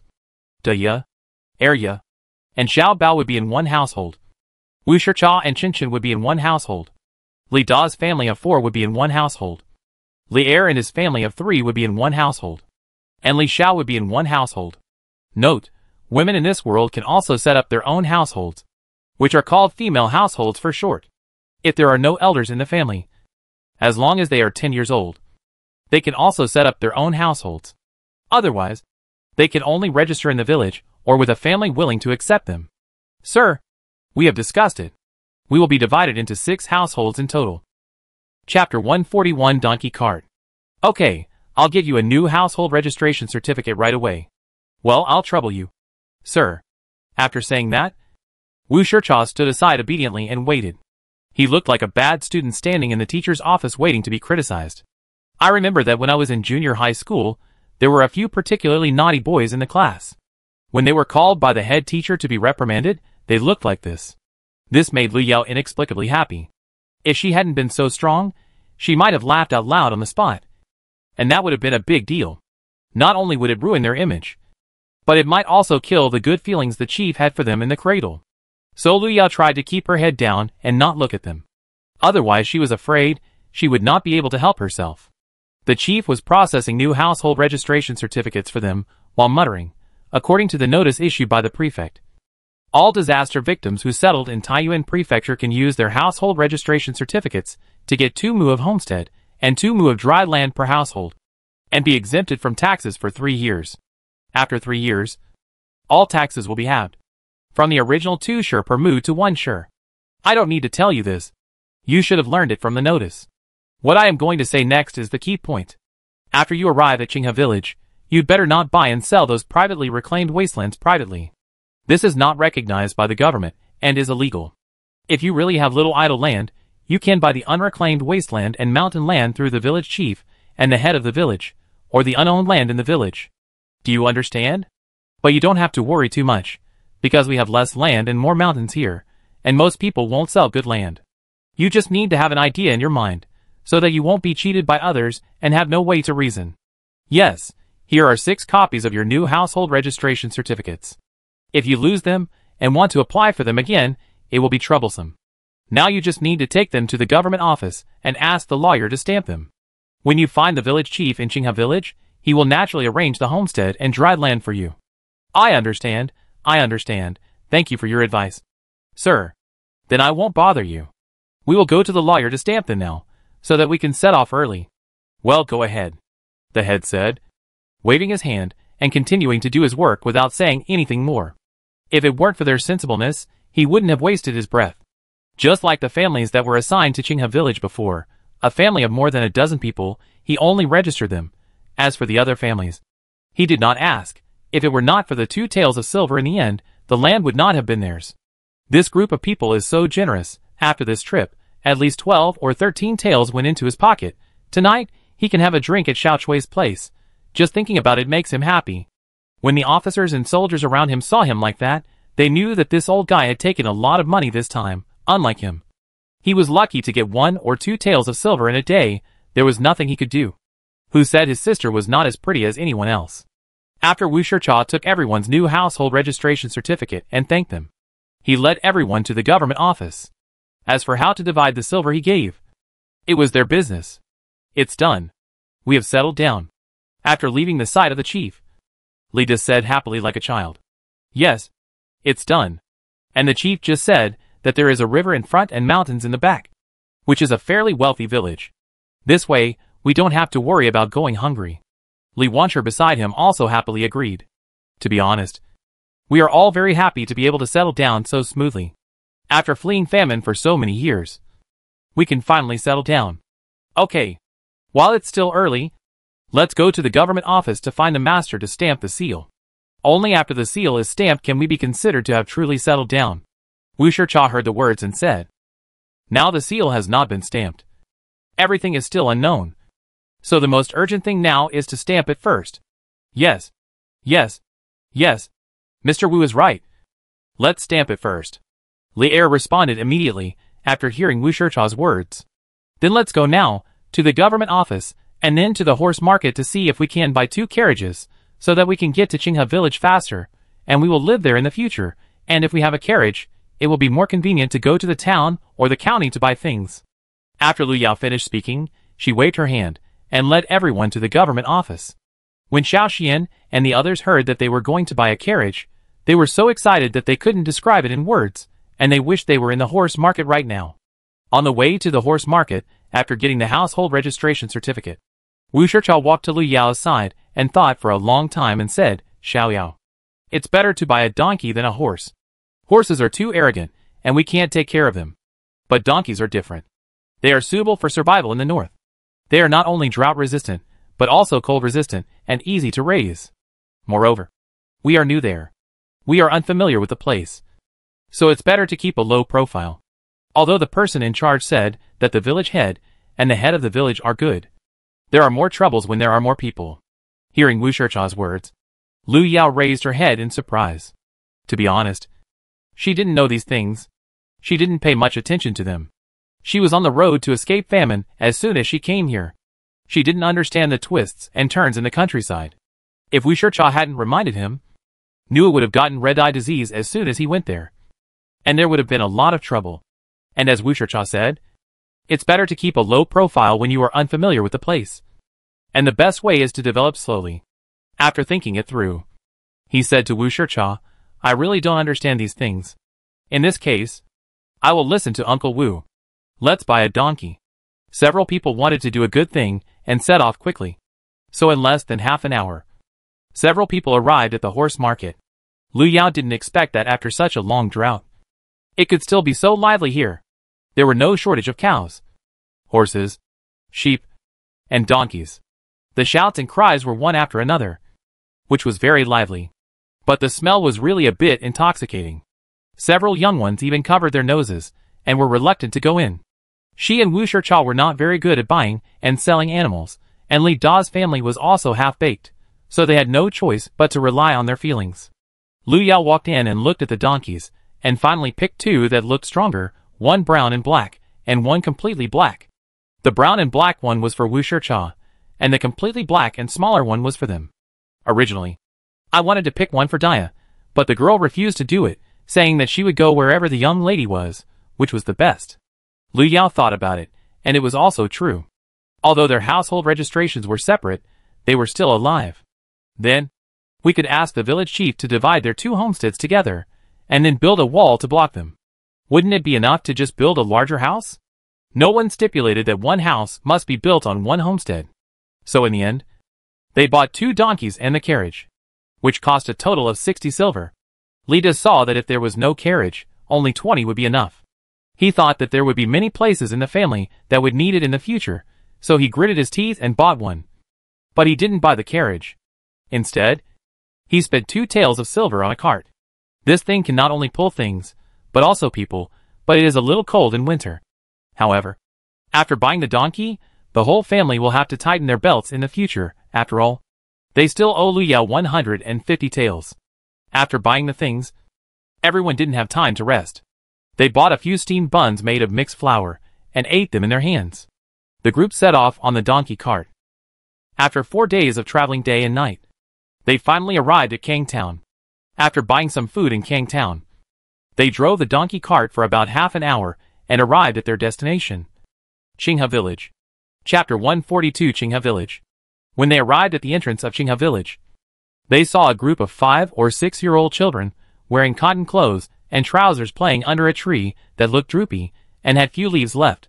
When they saw Lu Yao and her group driving a donkey cart from a distance, they stopped playing and gathered around to stare at Lu Yao and her group curiously. And they were not afraid of strangers. When Xiaoxian and Xiaobao saw so many children at once, they were a little nervous at first, but soon they became a little excited. When Lu Yao was not paying attention, they jumped off the donkey cart, and suddenly a group of children appeared in the open space under the tree, staring at each other. Just as Lu Yao and her friends were wondering why there was no one in the whole village, and just jumped out of the car to ask what was going on, a little girl with pigtails and a flowery cotton jacket suddenly walked out of the crowd and asked, "Sister, are you all refugees from famine?" "Yes, little sister. You are really smart. We are refugees from famine." "How did you know?" Lu Yao bent down and looked at the little girl and said, "My grandfather said that there are several refugees from famine coming here these days. They went to the river to fetch water for the crops, and asked us to watch here. If anyone comes, call him from the field." The little girl said softly after hearing Lu Yao's words. When Lu Yao heard the little girl's words, she thought that the grandfather she was talking about should be the village chief. Otherwise she wouldn't have said that she and the others would go to call him when they arrived. Lu Yao was not a little girl who knew nothing. She knew that if she wanted to gain a foothold in this village, it was the first step to establish a good relationship with the village chief's family. Thinking of this, she smiled like a wolf grandmother and said, "Little sister, what's your name? We are all fleeing from famine. Can you take us to find your grandfather? Look, your grandfather has to water the vegetables in such a cold weather. It must be so tiring to run around. So you can just take your sister there. This way, your grandfather won't be tired." "Right," Lu Yao said as she took out a handful of candies bought from Taiyuan Prefecture from her shoulder bag. She gave 2 to each person, and there were 3 left. Lu Yao stuffed them all into the little girl. A group of little guys couldn't wait to stuff the candies into their mouths after getting them, and the other one was carefully put into their pockets. When the little girl saw so many candies in her hand, she was so happy that her big eyes narrowed. But she didn't eat them. Instead, she took out a small handkerchief and carefully wrapped them, and then put them in her pocket. She lowered her head and thought about it. It seemed that this big sister seemed to make sense. So she raised her head and said, "Thank you, sister. My name is Nyonyo. Grandpa and others are behind the village. You can follow me." After that, she led Lu Yao and others to the back of the village. 10 minutes later, Lu Yao saw a scene of bustling activity. Regardless of age, everyone was braving the cold wind, carrying wooden buckets to the riverbed to fetch water to irrigate their crops. Lu Yao looked at some cold-resistant vegetables such as spinach, radish, cabbage, but perhaps because of the drought, they did not seem to grow very well. "Grandpa, someone is looking for you." "Grandpa." "Village chief, someone is looking for you." As soon as they arrived at the end of the field, the children scattered around and shouted loudly. When the busy people heard the shouts, they stopped their work one by one and looked over here. When they saw the 3 donkeys, everyone was envious. There were about 100 households in their village. Although they were much richer than other villages, they were just not hungry or cold. As for donkeys, only the village chief, the butcher Su, the doctor Li, the old Wang, and the Bai family had donkey carts. I didn't expect that people who were fleeing famine would have 3 donkeys at once. How could they not be envious? Oh, and the 4 families who came before, 2 of them also had donkeys. I think they were the Wang family and the Zhang family, but theirs were horse carriages, which were much more upscale than this one, and they couldn't compare. Lu Yao saw the looks of those people from afar, and thought to herself, Wu Shicha is farsighted. They are so envious of me and my friends who bought donkey carts. If I buy a few horse carts, these people will be jealous. Fortunately, it's okay. Envy is okay. But it would be bad if it caused jealousy. Just as Lu Yao was secretly relieved, she saw a gray-haired old man who looked about 50 years old coming towards her. Before he came up to her, he smiled and said from afar, "My surname is Lu, and I am the village chief of Qinghe Village. I wonder what you want to see me for." Lu Qingshan looked around and asked everyone with a clear mind, Wu Shicha, who was standing nearby, saw this and immediately stepped forward to greet them. My last name is Wu, and my courtesy name is Shicha. You can just call me Xiao Wu. This is the household registration certificate and proof that we settled here. Please have a look. Village Chief Wu Shicha said as he handed over 6 household registration certificates with both hands. Yes, that's right. This is the household registration certificate for settling in our village. When I went to the town before, the head of the village told me that there would be 10 households of disaster victims settled in our village. 4 households had already come before this. Now with your 6 households, it's just right. After taking the household registration certificates and looking at them one by one, Village Chief Lu nodded. But when he saw Wu Shicha, his eyes lit up. The most learned people in their village are 3 students. One is his youngest son, one is the grandson of Dr. Li, and the other is the boy from the Zhang family who just settled here the day before yesterday. I didn't expect that the new boy was actually a scholar, and he passed the exam at the age of 17. It's incredible. It seems that I have to ask Shitu to build a good relationship with him in the future. Maybe he can give me some advice. And this family is obviously more powerful than the previous ones. They have more than 10 or 20 people in their family, but only 1 household registration. I think when they were processing the new household registration certificate, the person in charge did not tell them the secret. This family was divided into several households, and even the child had an independent household registration. You know, 1 household registration can be divided into 2 acres of residential land and 2 acres of dry land. Isn't it obvious to anyone with a discerning eye whether there is a relationship? You know, Qinghe village is considered a relatively wealthy village among the surrounding villages. It is backed by a river in front and a mountain in the back. Even in this severe drought, although it is not as good as before, there has never been a case of starvation in this village. So these people either got settled in this village through connections, or paid a price to get settled in this village through connections. Anyway, as long as the population is good, no matter what kind of relationship can be assigned here, as long as the character is good, they are all worth making friends with. After returning the household registration certificate to Wu Shicha, Village Chief Lu said, I think the people in charge also told you when you settled in. According to the regulations, all disaster victims who settled in Taiyuan Prefecture can be allocated 2 acres of homestead and dry land. These lands cannot be bought and sold, but can be passed down from father to son from generation to generation. If you think the land is too little, you can buy wasteland and mountain land in the village and cultivate it yourself.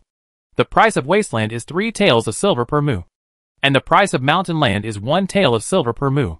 If you want, I will take you to the county government to pay some silver and get a land deed. Now I will take you to register with me, and then take you to see the homestead and dry land. Village Chief Lu said as he led the way to the village. On the way, he said a lot. As for the homestead, because you came late, the 4 good places on the edge of the village have been selected by the 4 families. Now there is only the place at the end of the village close to the mountain. After registration, I will take you there to see the details. Well, then I'll trouble you. Uncle Village Chief. Chapter 143 Homestead. Then I'll have to trouble the village chief. Wu Shicha took a few steps forward and bowed to the village chief Lu. Apart from greeting the village chief, Lu Yao and the others did not say a word from beginning to end. Everyone just followed Wu Shicha obediently. This was agreed upon at the beginning. Wu Shicha would be in charge of everything. After all, he was a scholar, and his eloquence and knowledge were better than those of the common people. And Lu Yao didn't want to say anything. It can be said that she was a little afraid of dealing with strangers, so under normal circumstances, she tried not to speak if she could. In her previous life, she was an orphan and had nothing. So in this life, she just wanted to be an invisible landlady with a house, land, and money. We are all from the same village from now on. It's not a big deal. It's just a few steps away. Besides, this is my job. I've been doing this for half my life. I'm used to it. So, Brother Wu, don't be so polite. You are about the same age as my little boy. Come to my house often when you are free. Of course, I will. Don't bother me when the time comes. No. Shitu is my youngest son. He just passed the Tongxing exam. I was thinking that you could give him some advice when you are free. I dare not. Let's learn from each other. I will go to Shitu when I'm done. Or you can ask Shitu to come to our place. Anyway, I don't have anything else to do except teaching these kids. When the village chief Lu heard what Wu Shicha said, he stopped and turned around excitedly, causing Wu Shicha, who was walking behind him, to almost bump into him. Oh, Xiao Wu is teaching them calligraphy now. Yes, it doesn't matter if they are one or two, or a group. Xiao Yao said that girls should learn more, so that they won't be illiterate when they get married and be bullied. After listening to Wu Shicha's words, Lu Yao rolled her eyes and muttered in her heart, I just said it casually, just to find an outlet for learning to read. You really take it seriously. People who don't know me would think that I am thinking about getting married at such a young age. When village chief Lu heard what Wu Shicha said, he looked up with some surprise, and looked at Lu Yao, who was walking in the crowd in the direction he pointed. This girl had clear eyes, a decent appearance, and was not at all shy and timid like a farm girl. When Lu Yao saw village chief Lu looking at her, she smiled slightly and stood there with a dignified and good-looking appearance. Seeing this, village chief Lu and his people felt much better. And then, they chatted with Wu Shicha again. Xiao Wu, do you think this will work? My uncle also has a few children. Can you teach them? After hearing this, Wu Shicha was stunned for a moment, and then habitually looked at Lu Yao. When she nodded and was about to agree, she heard the voice of village chief Lu, don't worry. Your uncle will pay the tuition. If it really doesn't work.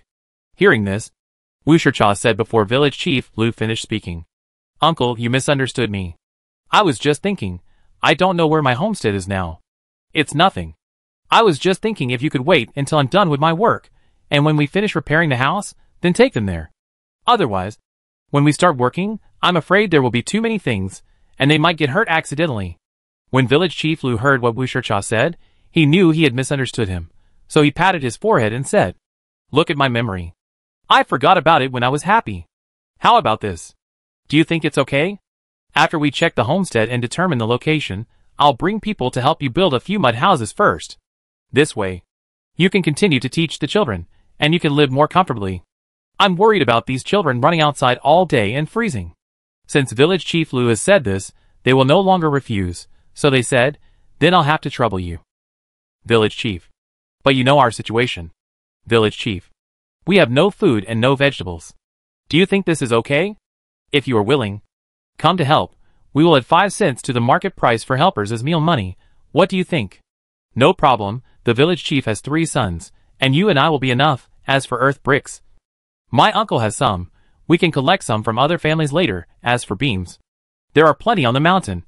It's very convenient for us to use local materials. It doesn't need much anyway if it's temporary. Thank you very much. Uncle, with your help, it will be much easier. The two of them agreed, and just arrived at the village chief's house. You find a place to sit down. I'll go get the registration book. Seeing that there was an unexpected surprise, village chief Lu was so happy that his movements became much faster. After getting the book, village chief Lu wrote down their names, and also wrote down the address of their homestead and dry land. Lu Yao and others were puzzled. They hadn't even seen it yet. Why did he fill it in first? After filling in the form, village chief Lu seemed to see their confusion, and smiled and explained, because the residential land and dry land behind the village belonged to 6 families, and the village has already distributed them. I decided to fill in the address first, so that we don't have to run back and forth, which is troublesome. Seeing the village chief say this, Wu Shicha smiled and said, It's okay. It's okay. Uncle village chief. You decide. After filling in the form, village chief Lu took Lu Yao and others to the back of the village, because everyone was busy in the fields. They just walked around the village, except for the children who were chattering behind them. They didn't meet anyone.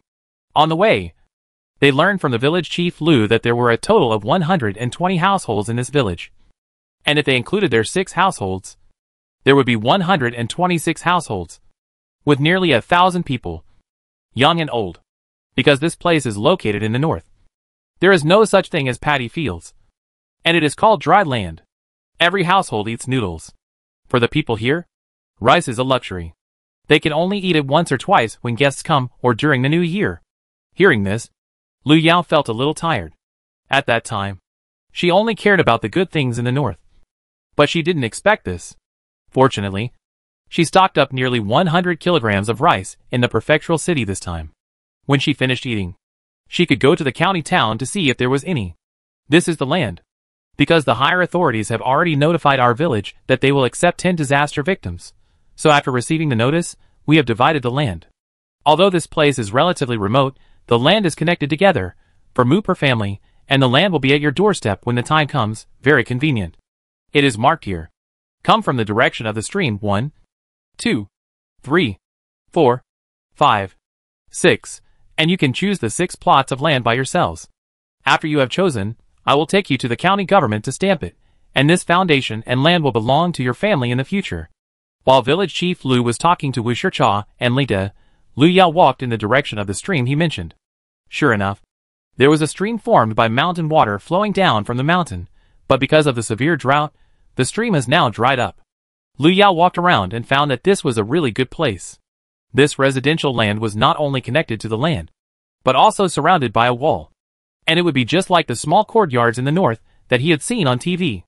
Moreover, it was right at the foot of Daqing Mountain. And there was a stream on the side. When the drought was over and there was water, it would be no problem for them to wash here. As the village chief said, it was very convenient. As for the small animals that ran down, it might be a problem for others. But for them, it was just a meal. And there was nothing to be afraid of. So Lu Yao was quite satisfied with this foundation. So she raised her head and pointed to Wu Shicha. After Wu Shicha, who was communicating with village chief Lu, saw Lu Yao's action. He said, Uncle Village Chief, we are very satisfied with this place. So it's settled. Tomorrow, we will have to trouble you to go to the county town with us to get a stamp. Okay. I will wait for you at home tomorrow, and we will start construction after you come back. After Village Chief Lu finished speaking, he hurried to the field. Although there were many people in the family, there were also many things to do. If the vegetables on the field were not watered, they would all be ruined.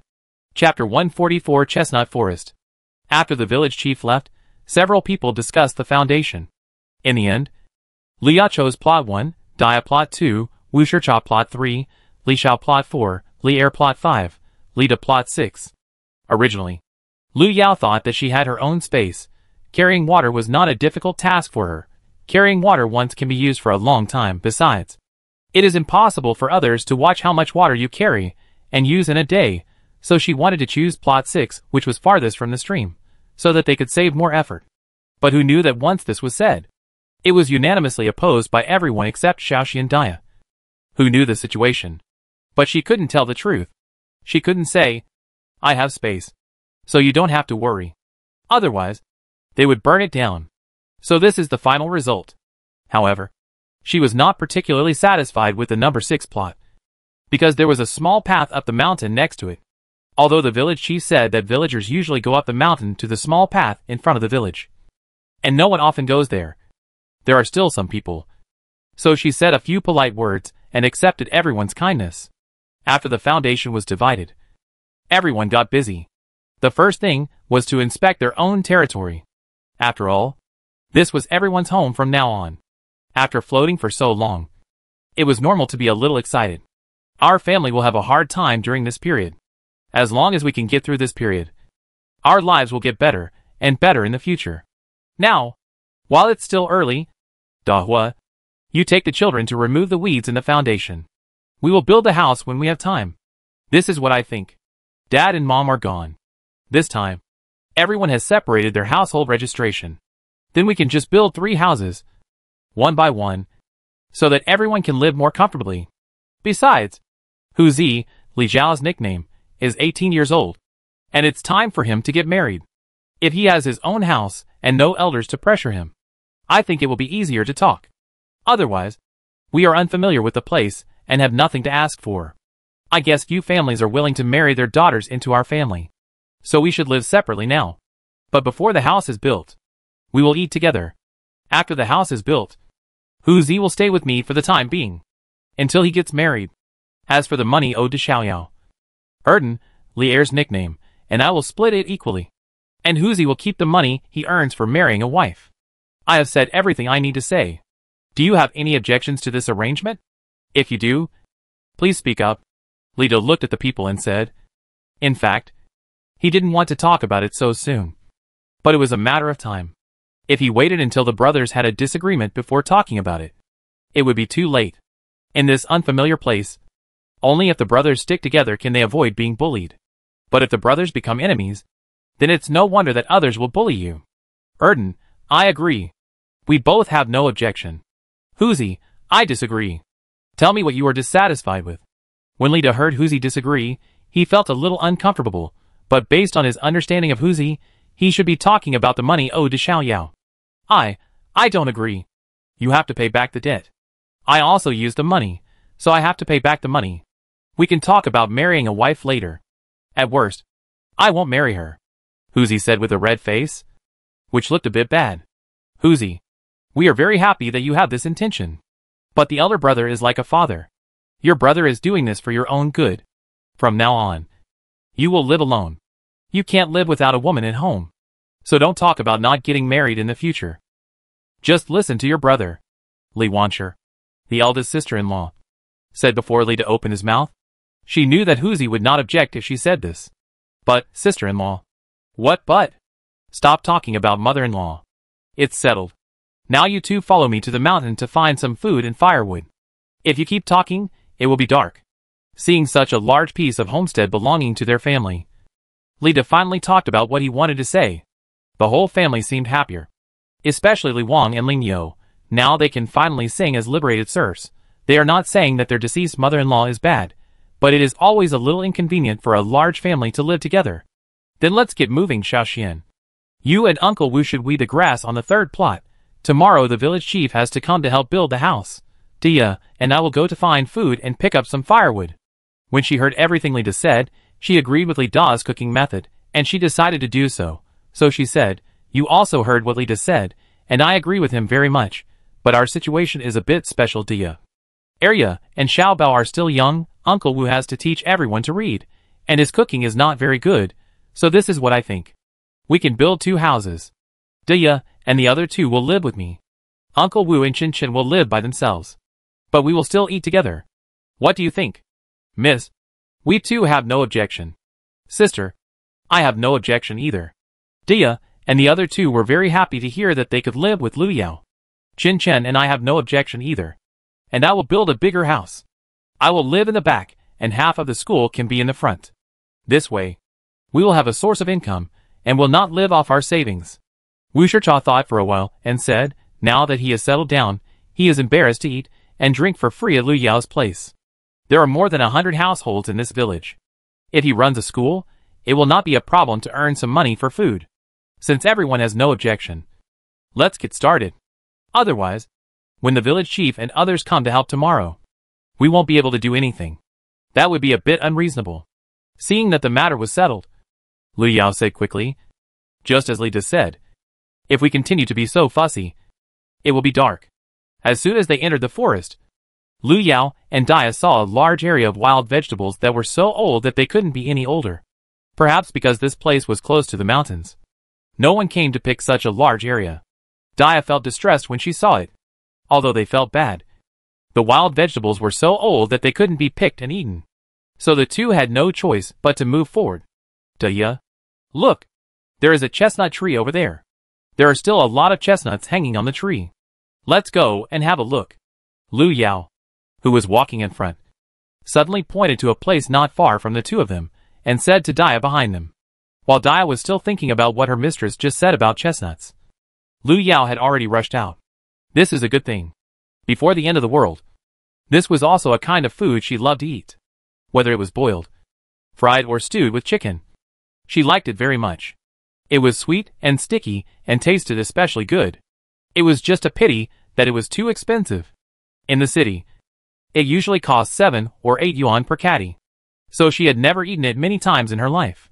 If it weren't for a classmate in high school who grew chestnuts at home, she might not have been able to eat them. She still remembered that when the chestnuts were ripe, they went to that classmate's house to play. However, many people who grew up in the city have received different degrees of deep lessons. She seems to be one of them, because she also grew up in the city. But people live in high-rise buildings, while she lives in an orphanage. There is no big difference in essence, because they are all in the city. Now she didn't expect that in this alien world. There is a large area in front of her. How can she not be excited? In Dia's eyes, her young lady was the most powerful, and whatever she said was right. So when she saw her running over, Dia followed without thinking. although she didn't know what the chestnuts were. When the two ran into the chestnut forest, Lu Yao saw that the chestnut forest was really big, probably more than 10 miles in radius. It was estimated that there were at least 100 trees, and many of them fell on the ground. Lu Yao guessed that the chestnuts in this forest must have fallen after they matured, and because no one came to pick them up, the seeds sprouted and grew into trees the next year, year after year. As time went by, it slowly took shape as it is today. Chapter 145 All Rotten. Lu Yao guessed that the chestnuts in this forest must have fallen after they matured, because no one came to pick them up. Then the seeds sprouted and grew into trees the next year, year after year. As time went by, they slowly formed into what they are today. But what puzzled Lu Yao was why such delicious food fell all over the ground without anyone picking it up, and in the original owner's memory, there was no such thing as chestnuts. Could it be that people in this world didn't know that this was edible? If that's the case, then she's rich. This is a good thing. It usually matures from August to October. It's already November. They've fallen densely all over the ground. But there are also many on the trees. When the wind blows, one or two will occasionally fall down. Seeing this, Lu Yao was so excited that she was about to squat down to pick them up. But Dia, who caught up with her, grabbed her from behind and said anxiously, "Oh, there are so many thorns. Don't touch them. They are inedible and prickly." Seeing that Lu Yao didn't listen to her advice, Dia, who was standing beside her, was so anxious that she almost cried. There was a patch of thorns behind her village, but no one dared to go in. Once they went in, they would be pricked and swollen all over, and it was very painful. Moreover, the thorns would pierce a large patch of flesh, and it was difficult to pick it out with a needle. She remembered that once Gooden lost a bet. He walked around inside, and came out with his feet almost broken. His mother picked it out for more than 10 days, and the flesh was rotten. Since then, the villagers dared not go there anymore. After understanding the situation, Lu Yao comforted him. "It's okay. Don't you still believe me? Your lady? If I say it can be eaten, then it can be eaten. You were stabbed before because you didn't find a way. Besides, this thing is not only edible, but also can relieve hunger. Most importantly, it is delicious." "Really?" Dia was a little shaken when she saw her lady say this, but she still asked uncertainly, fearing that the lady would fool her. "It's not steamed. It's boiled." "Ah? What? Look carefully at how I do it, so you don't get hurt and cry," Lu Yao said as she took out 2 thick old clothes from the space and threw one of them to Dia, saying, "Watch it. Protect your head first. Remember not to look up when you walk into the woods. Otherwise, I will not be responsible if you get disfigured," Lu Yao said as she demonstrated and walked in carefully, trying not to step on the chestnut shells on the ground. But fortunately, she was wearing thick cotton shoes, so she would be fine as long as she was careful. Lu Yao estimated that the child in Dia village, who almost had his feet broken, should not have worn shoes. Otherwise it would not be so serious. Lu Yao thought about it, and squatted down to get 2 sticks. She picked it up like picking up vegetables, and put it on the open ground. Then she stepped on it with her feet, and the chestnuts came out. After peeling more than 10 of them, she said, "Remember, don't pick them up with your hands, and don't touch their shells. It will be fine this way. Miss, it really doesn't hurt anymore, and it tastes good and sweet." Dia peeled a few like Lu Yao, and then ate a chestnut that Lu Yao had peeled, and was completely conquered by it. The fear of it instantly turned into motivation. The little horse was rustling. I stepped on it again and again. Lu Yao and Dia kept picking until it was almost dark. They only picked about 40 to 50 kilograms. They reluctantly carried half a basket of chestnuts back. As for the rest, she put them all in her space, leaving them for later. Lu Yao was like a little hamster now. She wanted to store everything she saw in her space. She wished her space could be 10 times larger, and it would be best if it could return to its original state. However, she didn't know how to restore her space to its original state. When the two of them rushed back to the homestead, the weeds on Mushercha's homestead had been almost cleared, and he had also taken the children to the river in a donkey cart to fetch 4 or 5 wooden barrels of water. This work efficiency was not bad. Lu Yao looked at the turbid river water in the wooden barrel, and estimated that if she wanted to drink this water, she would not dare to drink it without filtering it 2 or 3 times. Shaoxian area. Do you know what delicious food I found when I went up the mountain with my young lady today? I guarantee that no one of you can guess it. As soon as Dia came back, She put down the backpack and couldn't wait to show off to everyone. Big sister, what delicious food have you found? Let me see. Everyone was intrigued by Daya's words. Even the Li family in their own territory looked up at this side. Xiao Xian even put his head into the backpack to find out what was inside. Look for yourself. Seeing them like this, Daya simply poured all the chestnuts on the ground and let them see for themselves. Ah, what is this? It's black and hard, just like a small stone. Sister Daya, are you sure this is really edible? You are not lying to us. Are you? Xiao Xian picked it up and looked at it like a curious baby, with a look of disbelief on his face. Seeing their expressions, Daya looked even more proud. She said that these people must not know it. But the lady still didn't believe it. Even Mr. Wu looked surprised. In order to stop Daya from showing off, Lu Yao explained, this is chestnut, which is what you usually call thorns. Before Lu Yao finished speaking, Xiao Xian and Xiao Bao, who were closest to her, pulled Arya and Qinshan back after hearing it. Even Wu Shicha changed his face and took a few steps back after hearing it. Although this thing will not kill people, it will make people feel miserable. If you touch it, you may be fine if you carefully remove the thorns. But if you are hit by it, then congratulations, you have won the prize. Alas, I told you that you don't have to be like this. I haven't finished talking yet. It's just a thorn. You are so scared. Uncle Wu, you are a learned man. You wouldn't. Xiao Yao, it has nothing to do with learning. If you can't find food, you can think of a way tomorrow. Forget about the thorn. Xiao Yao, just listen to Mr. Wu. Since he said it can't be eaten, then why not eat it? Uncle still has some food. I'll ask your aunt to bring it to you later. Don't touch the thorn again in the future. Yes, Xiao Yao, your Uncle Li was badly pricked when he was a child. When Li De and his family heard that it was a thorn, they all ran over to persuade them, as if Lu Yao was about to do something extremely dangerous. Seeing them all doing the same thing, Lu Yao knew that she couldn't explain it to them even if she had 10 mouths. So she didn't bother talking anymore and said to Daya directly, Daya, get on the pot. Let's show them what a miracle is today. Okay, miss. I'll cook it right away. They'll be envious, Daya said as she filled a large basin with river water, rinsed it, poured it directly into the pot, and then added 2 bamboo tubes of water.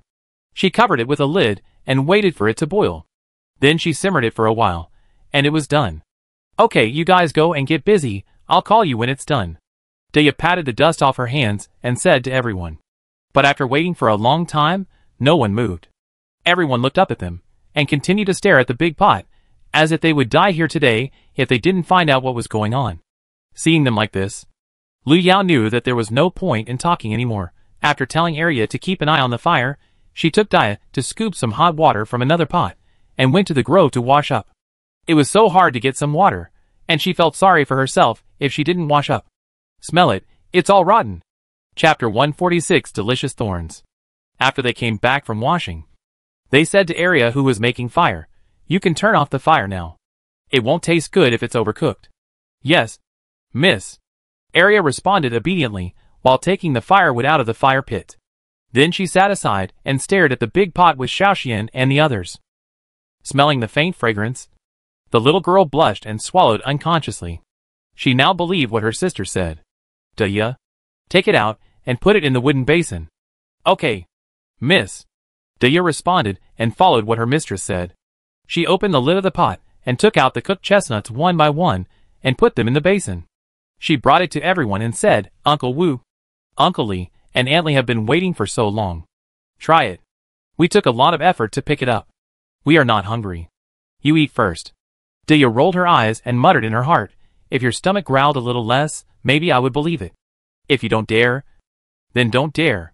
You still say you are not hungry. You think I am a 3-year-old child. Seeing that none of them dared to take it, Daya put the basin on the ground and followed her own young lady's example, grabbing a handful and squatting to eat by herself. That's not all. The two of them also discussed while eating, young lady, this is much better after cooking than eating it raw. Sweet and sticky. Sweeter than red chestnuts. Well, it's really good, but it seems to have been cooked for too long. And it's a little powdery. I like to eat the kind that is 70% to 80% cooked, which tastes sweeter and more delicious, Lu Yao said after swallowing a chestnut in her mouth. Maybe it's the good environment here. Or maybe it's because she hasn't eaten it for a long time. She thinks it's better than any time she's eaten before, with more sugar and a stronger fragrance. Then let's try that tomorrow. Yes, miss. I'm going to get some more after I finish eating. Do you want more? Yes, give me more. Seeing how they were eating, everyone swallowed their saliva unconsciously. Seeing that they had eaten a handful in a short while, if they continued to eat like this, they would almost finish it. At this point, the little ones didn't care about being afraid anymore, reached out their hands and grabbed a handful from the basin, imitating Lu Yao and the others, and started eating without thinking twice. As soon as they took a bite, the children's eyes narrowed up, and they kept saying it was delicious. Even Xiaoxian, who was always talkative, didn't bother to talk and just ate it. Xiaoyao, I didn't expect that this chestnut was really edible. And it was so delicious. Are there any more on the mountain? Mu Tu, Li Da's son Li Wenlin, said incoherently while eating chestnuts. Yes. And there are quite a few. I roughly looked around and there are at least hundreds of trees. A large area. Mu Tu was still a little disappointed, and looked at Lu Yao with sparkling eyes and asked, when you go tomorrow, can you take me with you? Sure. Let's go early tomorrow. Well, I'll get up early tomorrow and call you. We want to go too. Xiaoxian and the others raised their hands high to indicate that they wanted to go tomorrow. When the adults saw the children eating non-stop and agreed to go pick them up together tomorrow, they knew the taste must be good. Otherwise they wouldn't be so active. They looked at the pot and saw that there was not much left. So they stopped being reserved. I didn't expect that this hairy thorn fruit, which makes people tremble with fear, is so delicious. It's such a pity. There is a large area of it on the mountain in our village. If we had known that it was edible, the villagers wouldn't be hungry all the time.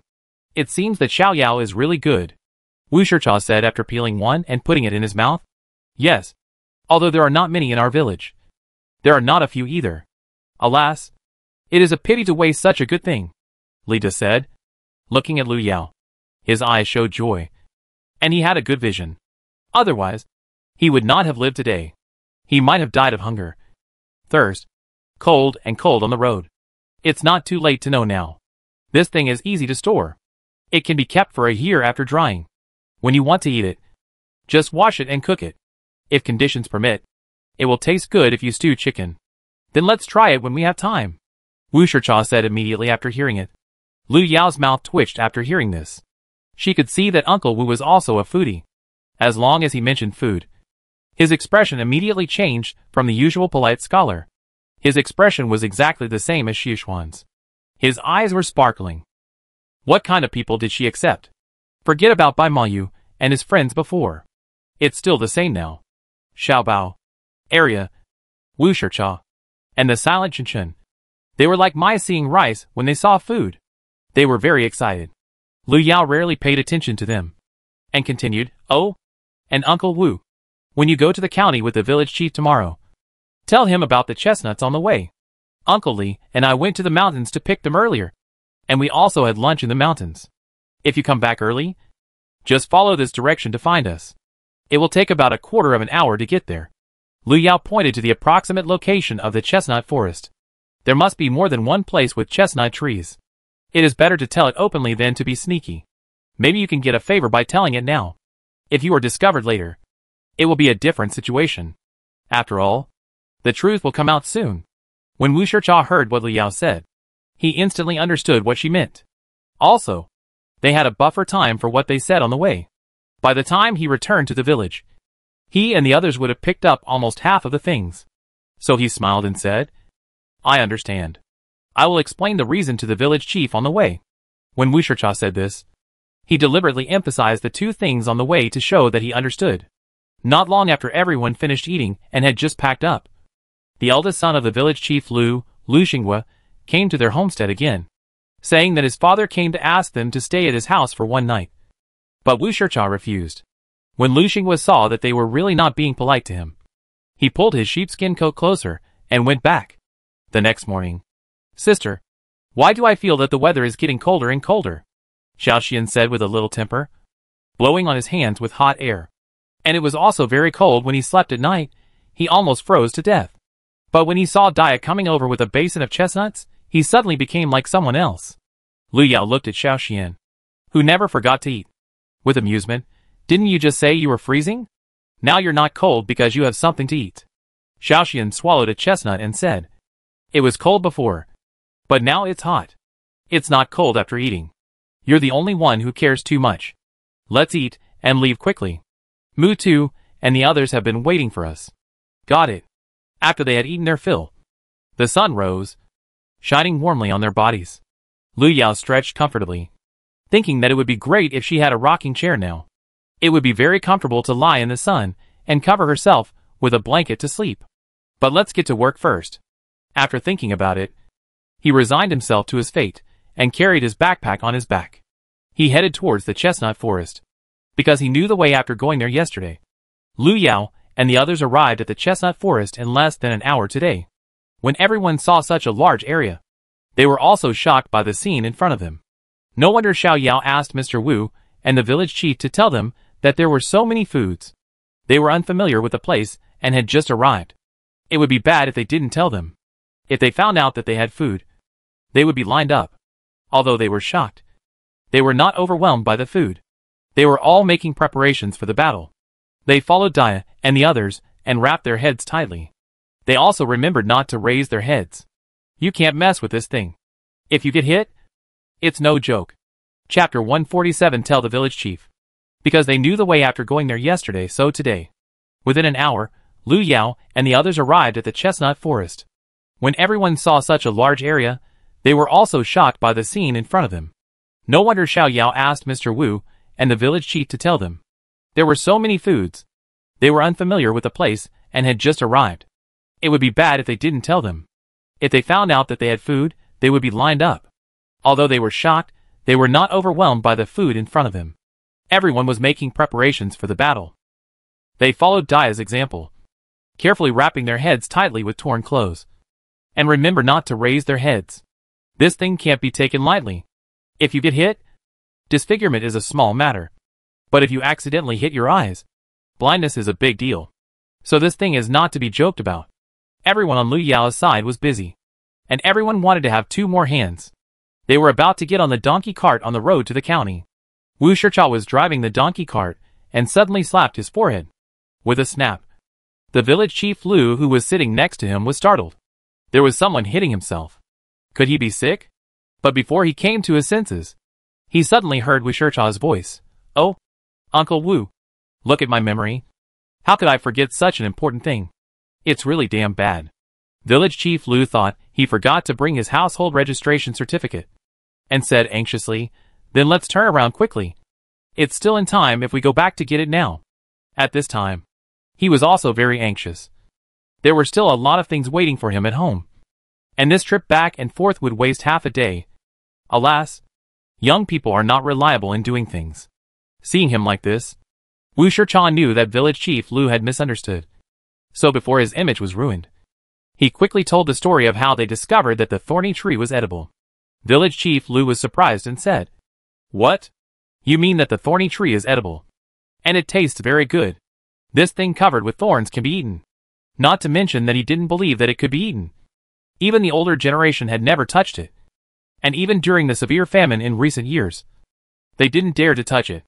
This thing's ability to sting people is one of the best. However, he did occasionally see wild boars go in there. But that guy was too thick-skinned to be afraid of that thing. So he didn't pay much attention to it. He didn't expect that this thing was really edible.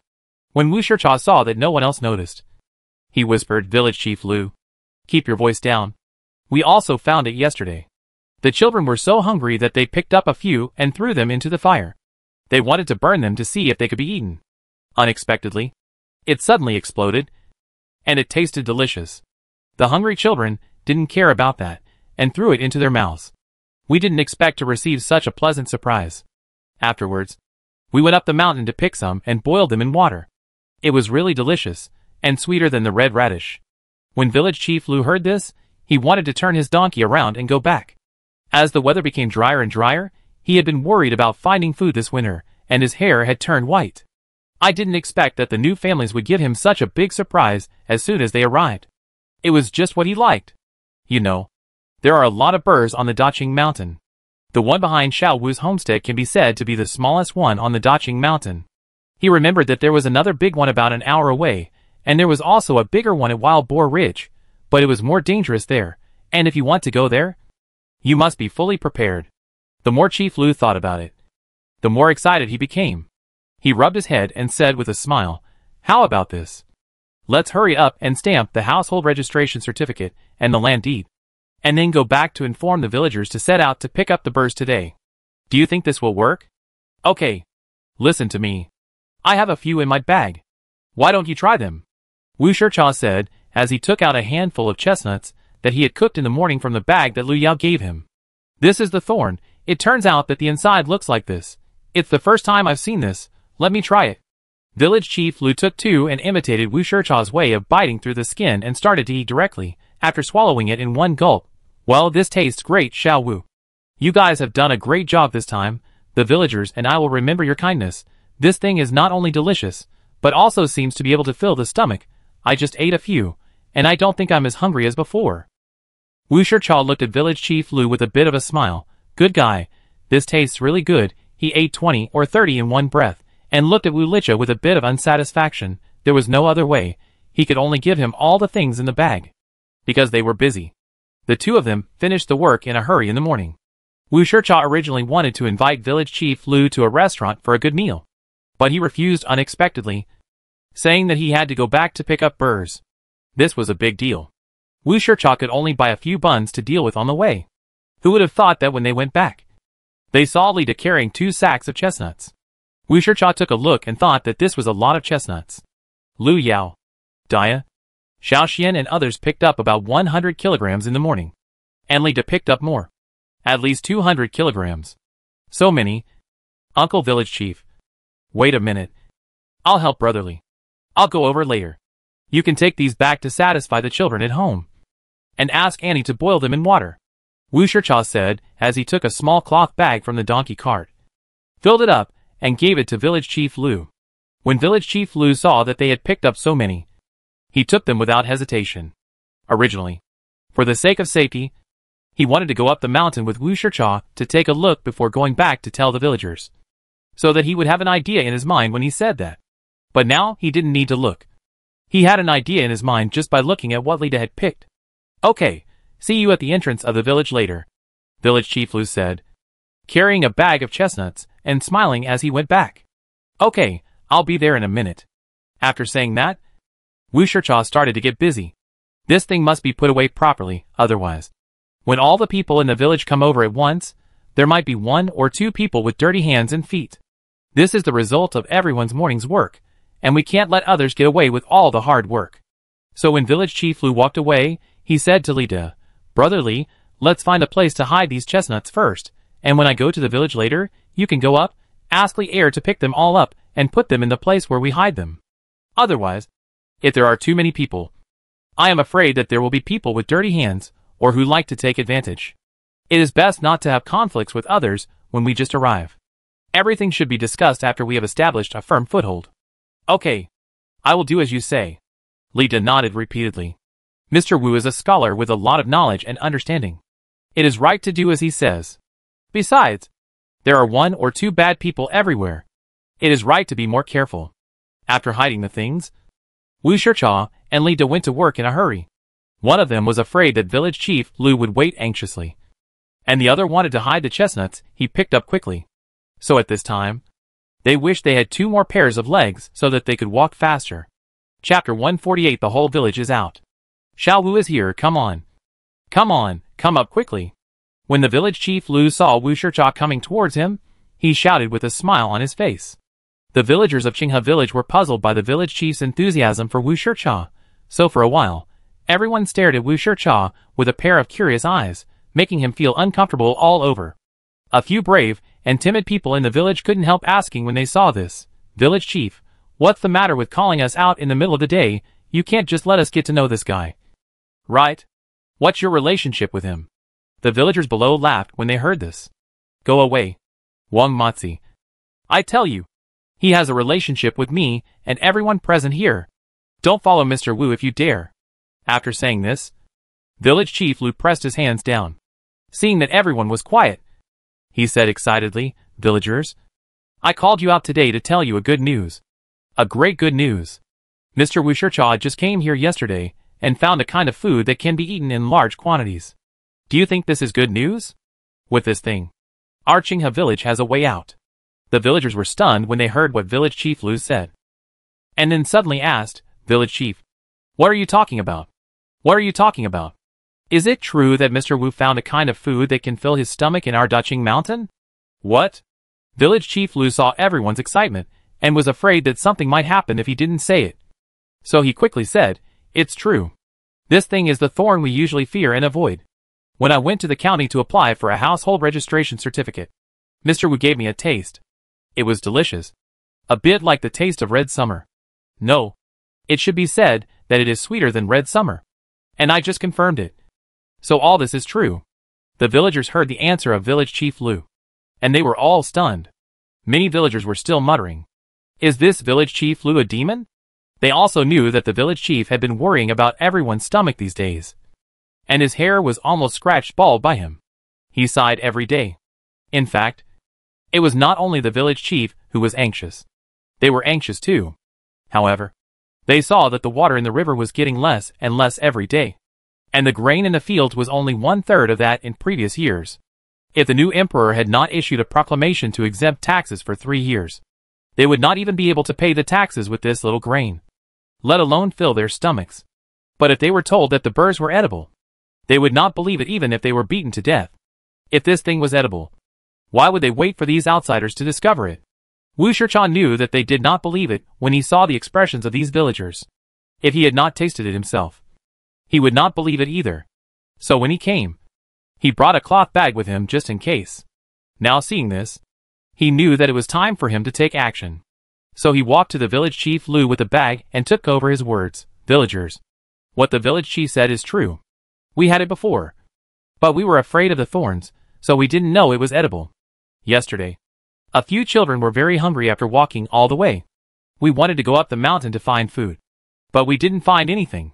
Finally, we had no choice but to pick up the flesh of a few thorns and roast them on the fire. Then we accidentally discovered that this thing is edible and tastes good.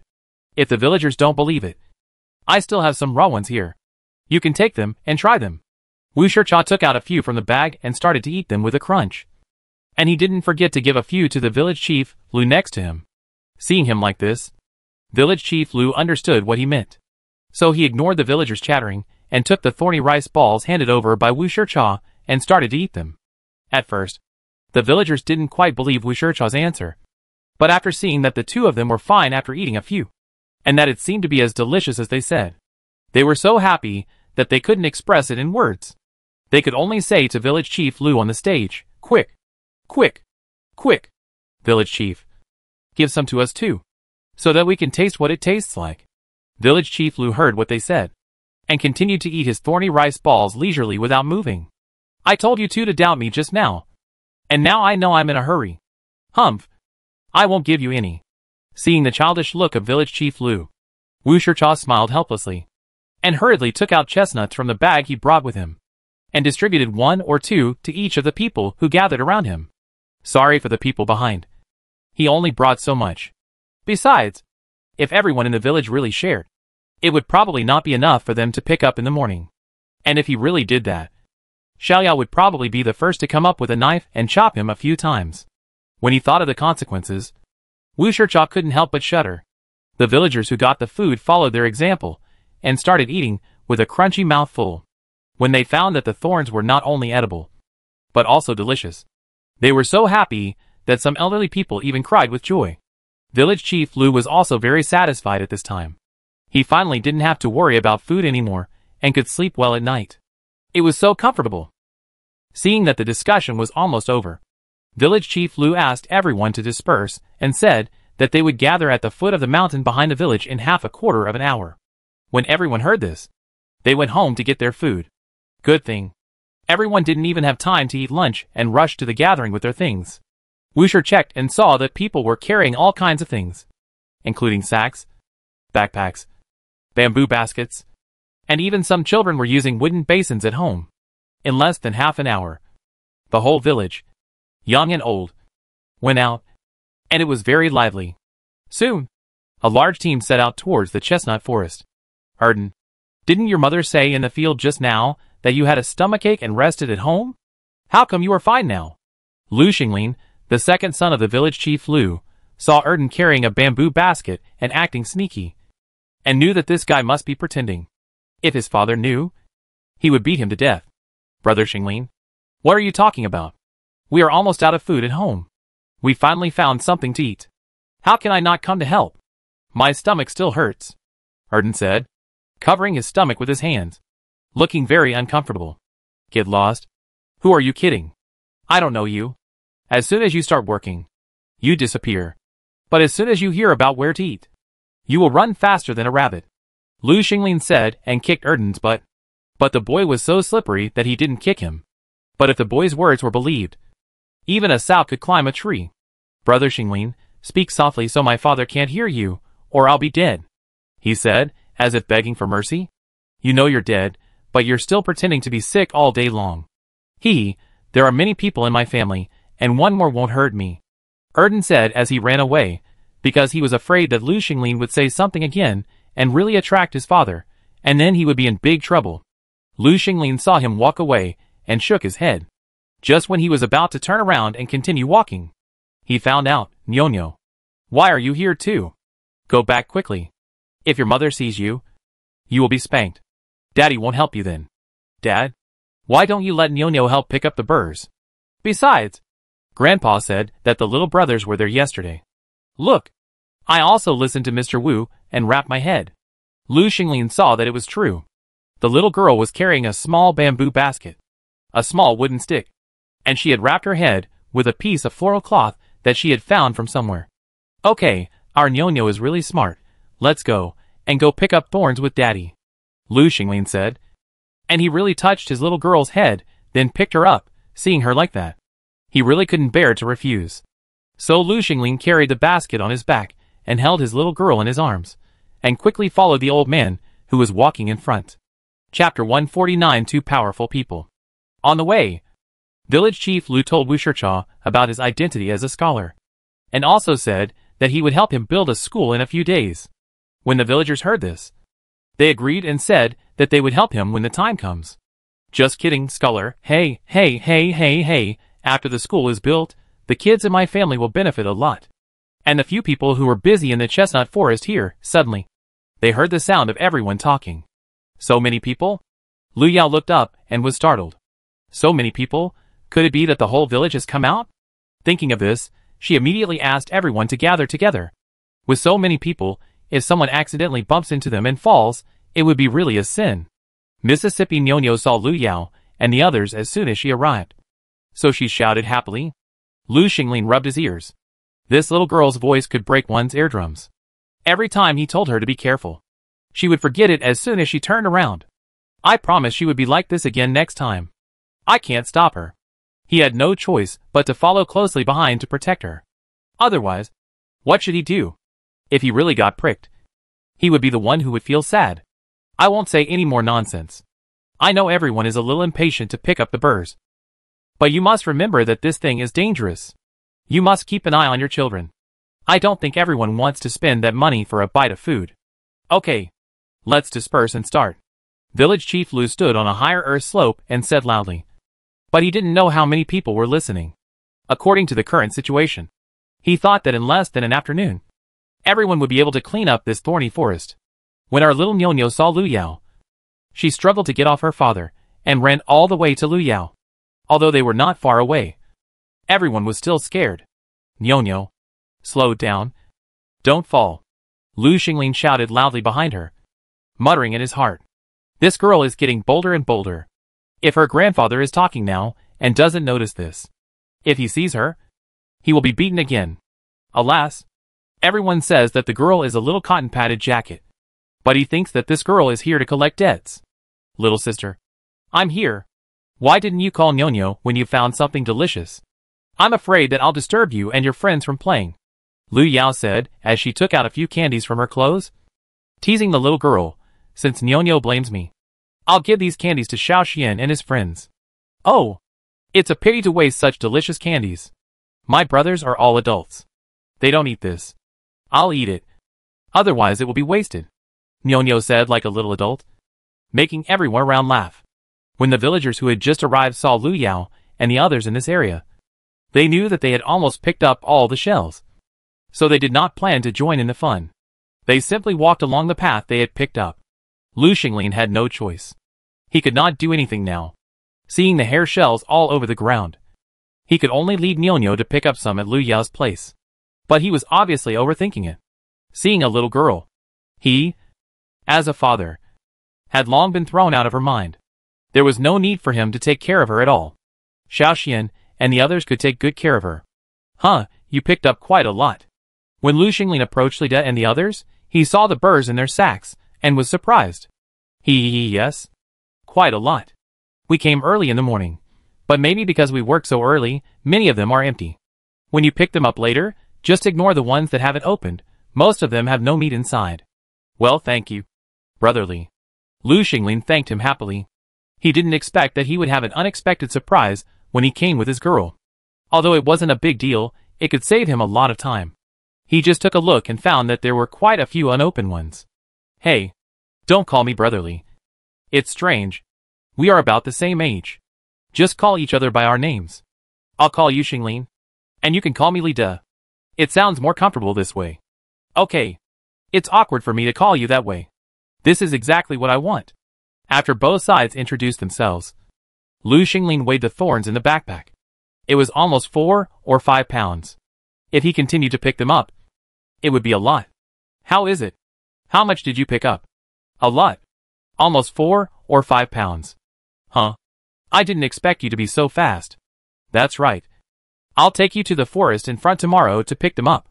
The land there is much bigger than this. But because of the thorns, no one comes here. So this road is not easy to walk on. Lu Xinglin suddenly moved closer to Lu Yao and others and whispered. Thank you, Uncle Xinglin. I'm not afraid of the difficult road, as long as I have something to fill my stomach. Okay, I'll call you tomorrow, and we'll set off early. Okay. Everyone was chatting and working, when suddenly someone screamed, and the whole chestnut forest was in chaos. Uncle Li, you watch over Xiaoxian and the others and Dia.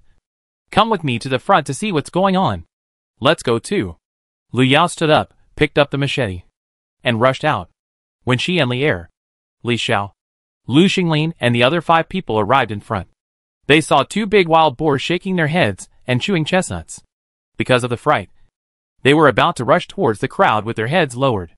Seeing this, Lu Yao and the others were shocked.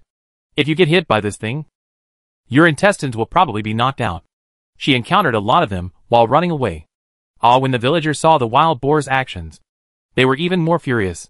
They screamed and fled in all directions. They even forgot the pain when they fell and were pricked by the thorns. Now the most important thing was to escape. Lu Yao had no time to think about it. She rushed forward with a machete in hand. If something really happened, the villagers would blame them to death. Seeing her young lady like this, Dia also rushed forward with a knife in hand. Xiao Yao. No. That's a black tiger. Lu Xinglin, who didn't know the situation, and the village chief Lu, who came after hearing the news, saw Lu Yao and Dia's actions, and broke out in cold sweats. That's a black tiger, which even tigers might not be able to beat. What would happen if something happened to these 2 girls? Many timid ones even covered their eyes directly, not daring to look at the next scene, for fear of seeing something they dared not to look at. These 2 girls are really brave. Yeah, even though I'm a grown man, I can only run away when I see them. Do you think they will be killed? When village chief Lu heard a group of people nearby still had the leisure to make sarcastic remarks, he shouted angrily, "Why don't you go and help? If something happens, you can't run away. Don't forget that there are a group of children behind them." When everyone heard what village chief Lu said, then they broke out in cold sweats, and picked up their weapons, and walked forward carefully. But despite the large number of people, no one dared to step forward. Lida and Lu Xinglin couldn't bear to see it, so they rushed forward with gritted teeth. But before they could get close, the fight between Lu Yao and Dia was over. With a bang, a wild boar fell straight to the ground, and a machete was stuck in its neck. Seeing Dia's struggling battle, Lu Yao didn't have time to think and pulled out the machete. Blood spurted out from the wild boar's neck, and a lot of it sprayed on Lu Yao's body, which looked scary. Lu Yao and Dia didn't know how much trouble this move saved them. At least for now. No one in the village dared to think of bullying them. Everyone, including Village Chief Lu, was stunned by the scene in front of them. They really didn't expect the two girls to have such high martial arts skills. Just kidding. If they provoked her, she would kill them like a wild boar, which would be a loss. Chapter 150, Dividing the Pork. Watching Lu Yao and Daya's actions, the villagers of Qinghe village were dumbfounded. This is too amazing, it's like a god of war. Even Su the butcher can't kill a domestic pig so quickly. This is a wild boar, known as the black tiger. Just looking at the big fangs, everyone is scared.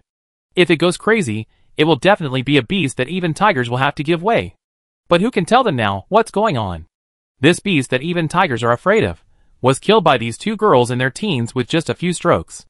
What will happen to such a powerful girl when she grows up? I guess few people present would dare to marry her home as a wife. But this is none of their business.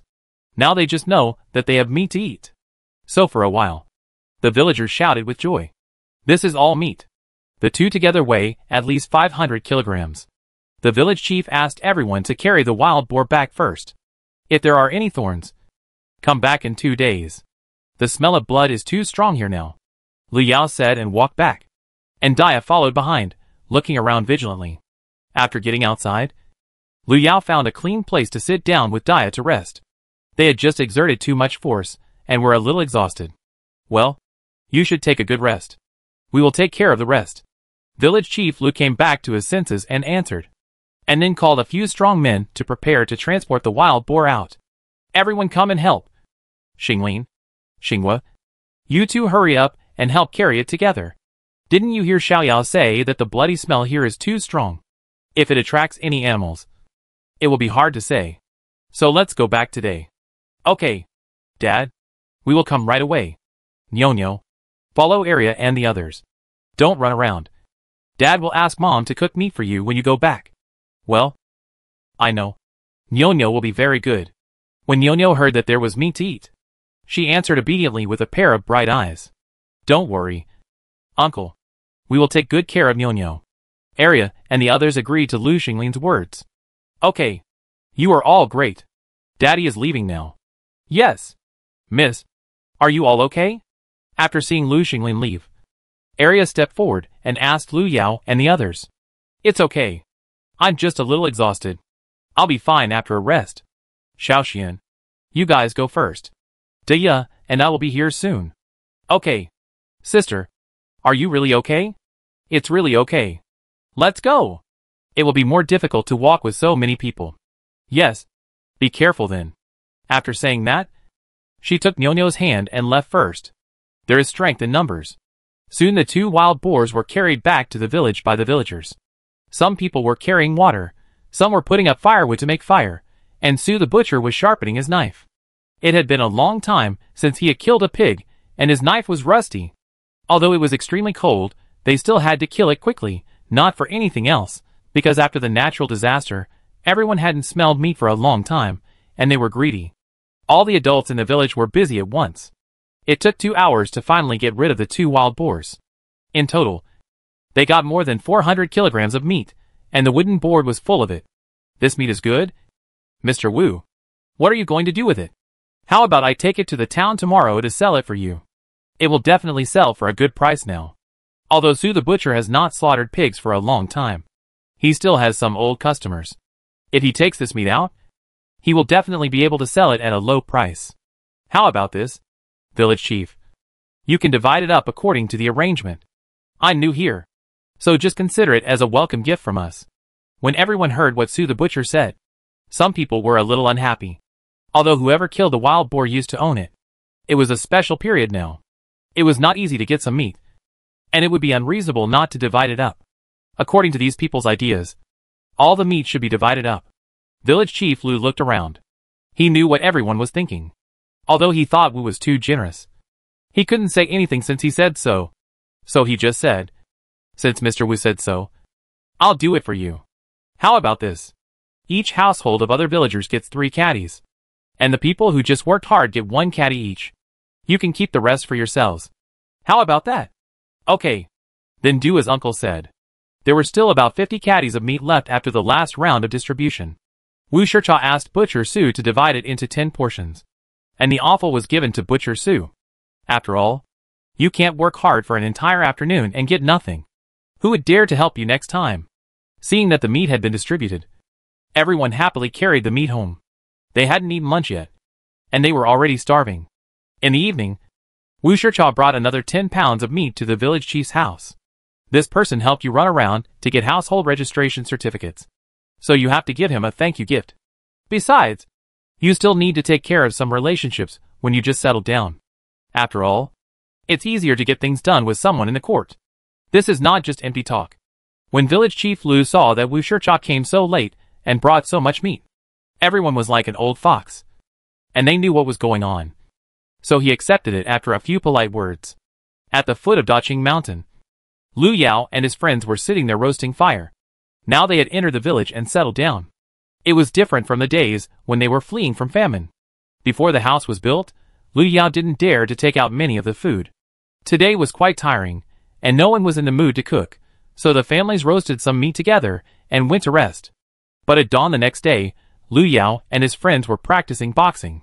When they saw Lu Xinghua and Lu Xingling carrying their weapons over, everyone didn't react for a while, and was a little confused. Later, he remembered that the people came to build a house for them. After remembering this, Wu Shicha embarrassedly welcomed the people to their resting place, and asked them to eat something first. But he didn't expect that the three brothers of the Lu family rolled up their sleeves and started to work. And later, village chief Lu brought a lot of people to pull a few carts of adobe bricks, saying that these were all given voluntarily by the villagers without charge. When village chief Lu asked how to build it, Wu Shicha told him the plan he had thought of long ago, building a total of 3 rooms, 1 main room for the school, 2 wing rooms, 1 for Lu Yao and others, 1 for the 4 of them, the father and son, Xiao Xian and Xiao Bao, and build a kitchen next to it. Xiao Wu, don't you need to build a woodshed or something? Village chief Lu, who was standing aside, heard what Wu Shicha said and asked curiously, what would everyone eat and drink without a kitchen? Uncle, you don't need to do any of this. Xiao Yao and the others have agreed that our 3 families will eat together in the future. You know I'm a grown man, and I'm not very good at cooking. So I'll be responsible for teaching Xiao Xian and the other kids to read, and Xiao Yao will be responsible for our meals. Besides, this house is temporary. When I have money, I still want to build a big blue brick house like yours. So forget about the woodshed. We can just build one ourselves when the time comes. That's true. Then I'll listen to you. We'll build it the way you say. It won't take much time anyway. We have ready-made adobe bricks. It can be done in 2 or 3 days. Okay. Then I'd like to thank you and all the villagers here.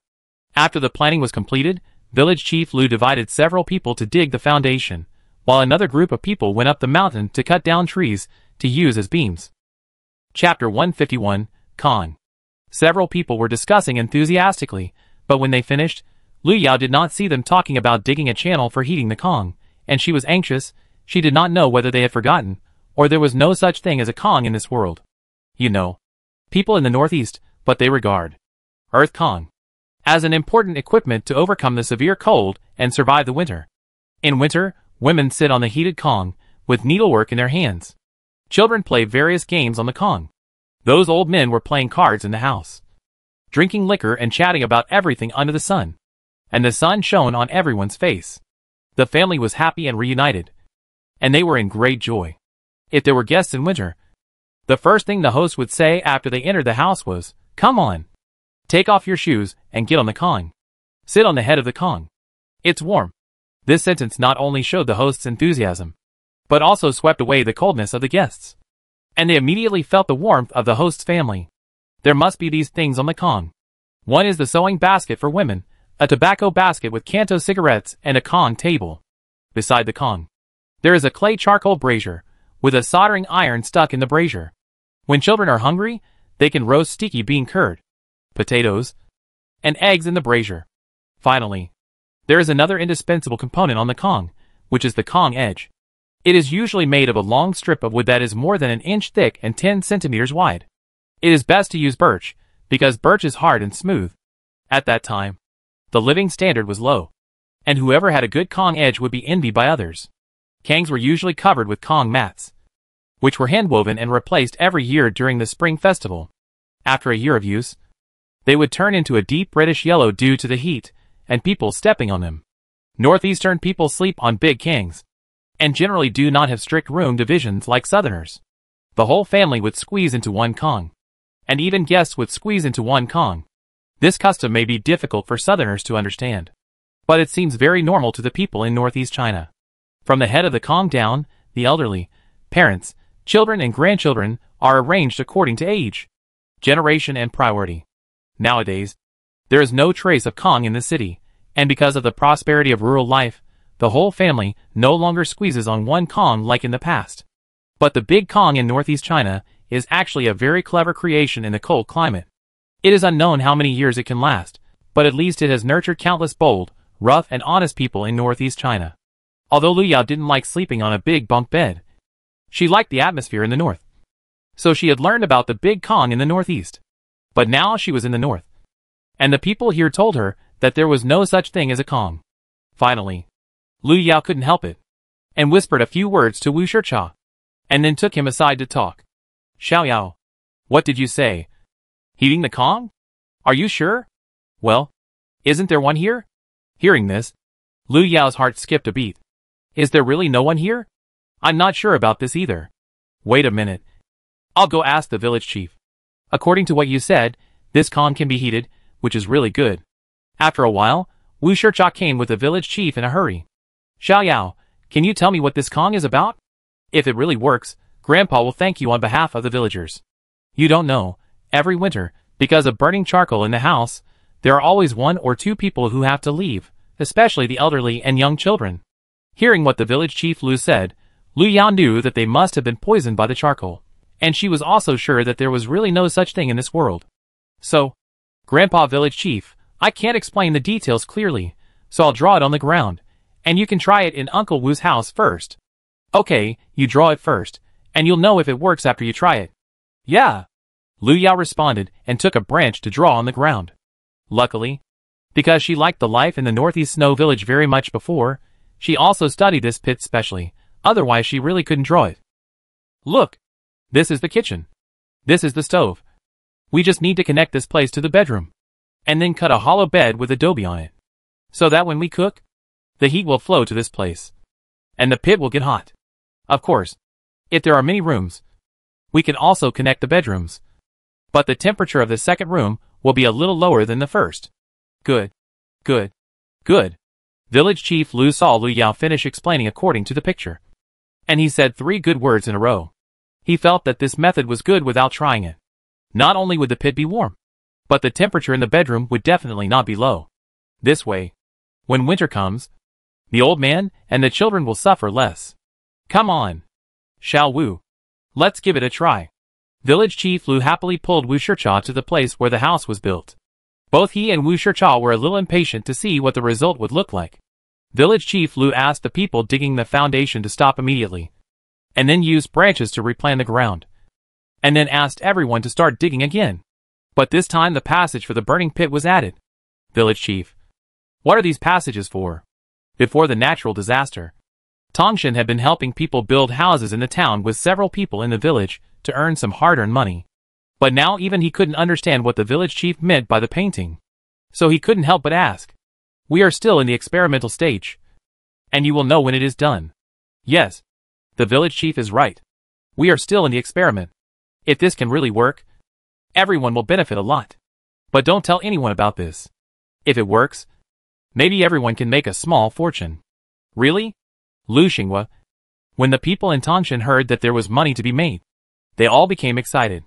Well, but we have to test it out first. Okay, then let's hurry up and build a house. Lu Yao had thought about all this a long time ago, so when he talked to him just now, he said a few words to him, but he still had to go back and discuss with Xiao Yao on how to implement it. The adults were working hard here, while Lu Yao was taking the little ones up the mountain and down the river, and was also very busy. In previous years, after the snow fell in the north, they had already started to hibernate, but this year, let alone snow, even the frost flowers were not seen once, but just in case, every household was trying their best to collect firewood, as well as food and clothes for the winter. Although it didn't snow, it was still very cold, so the preparations had to be made. The adults were busy building the house these 2 days, and Lu Yao took the kids to the mountains to collect firewood, and to see if they could catch some pheasants or rabbits to satisfy their cravings. The kids were all hard-working. After 2 days, they had piled up a large pile of firewood on their land. Aunt Dahua, Li Da's wife, and her family had already agreed to borrow some fertilizer and seedlings from the village chief. So they were busy these days, turning over 2 acres of dry land, breaking up some larger clods of soil, and then gathering them together to plant vegetables. Lu Yao and Dai were envious when they saw this. If they continued to grow vegetables like this, they would be able to eat fresh vegetables soon. However, she only borrowed some seedlings from the village chief. As for fertilizer, she thought that some wood ash would be enough. She always felt that it was a bit strange to borrow this stinky stuff. However, whether the vegetables could survive depended on God's will. If the weather continued to be sunny, Lu Yao felt that it was very dangerous. If it continued like this, there would not even be enough water for people to drink. So where would the water come from to irrigate the vegetables? Chapter 152 Partnership. And Aunt Dahua, Li Da's wife, has already agreed with the village chief's family to borrow some fertilizer and vegetable seedlings from him. So these days, not only the men are busy, but the 2 women and children are also busy.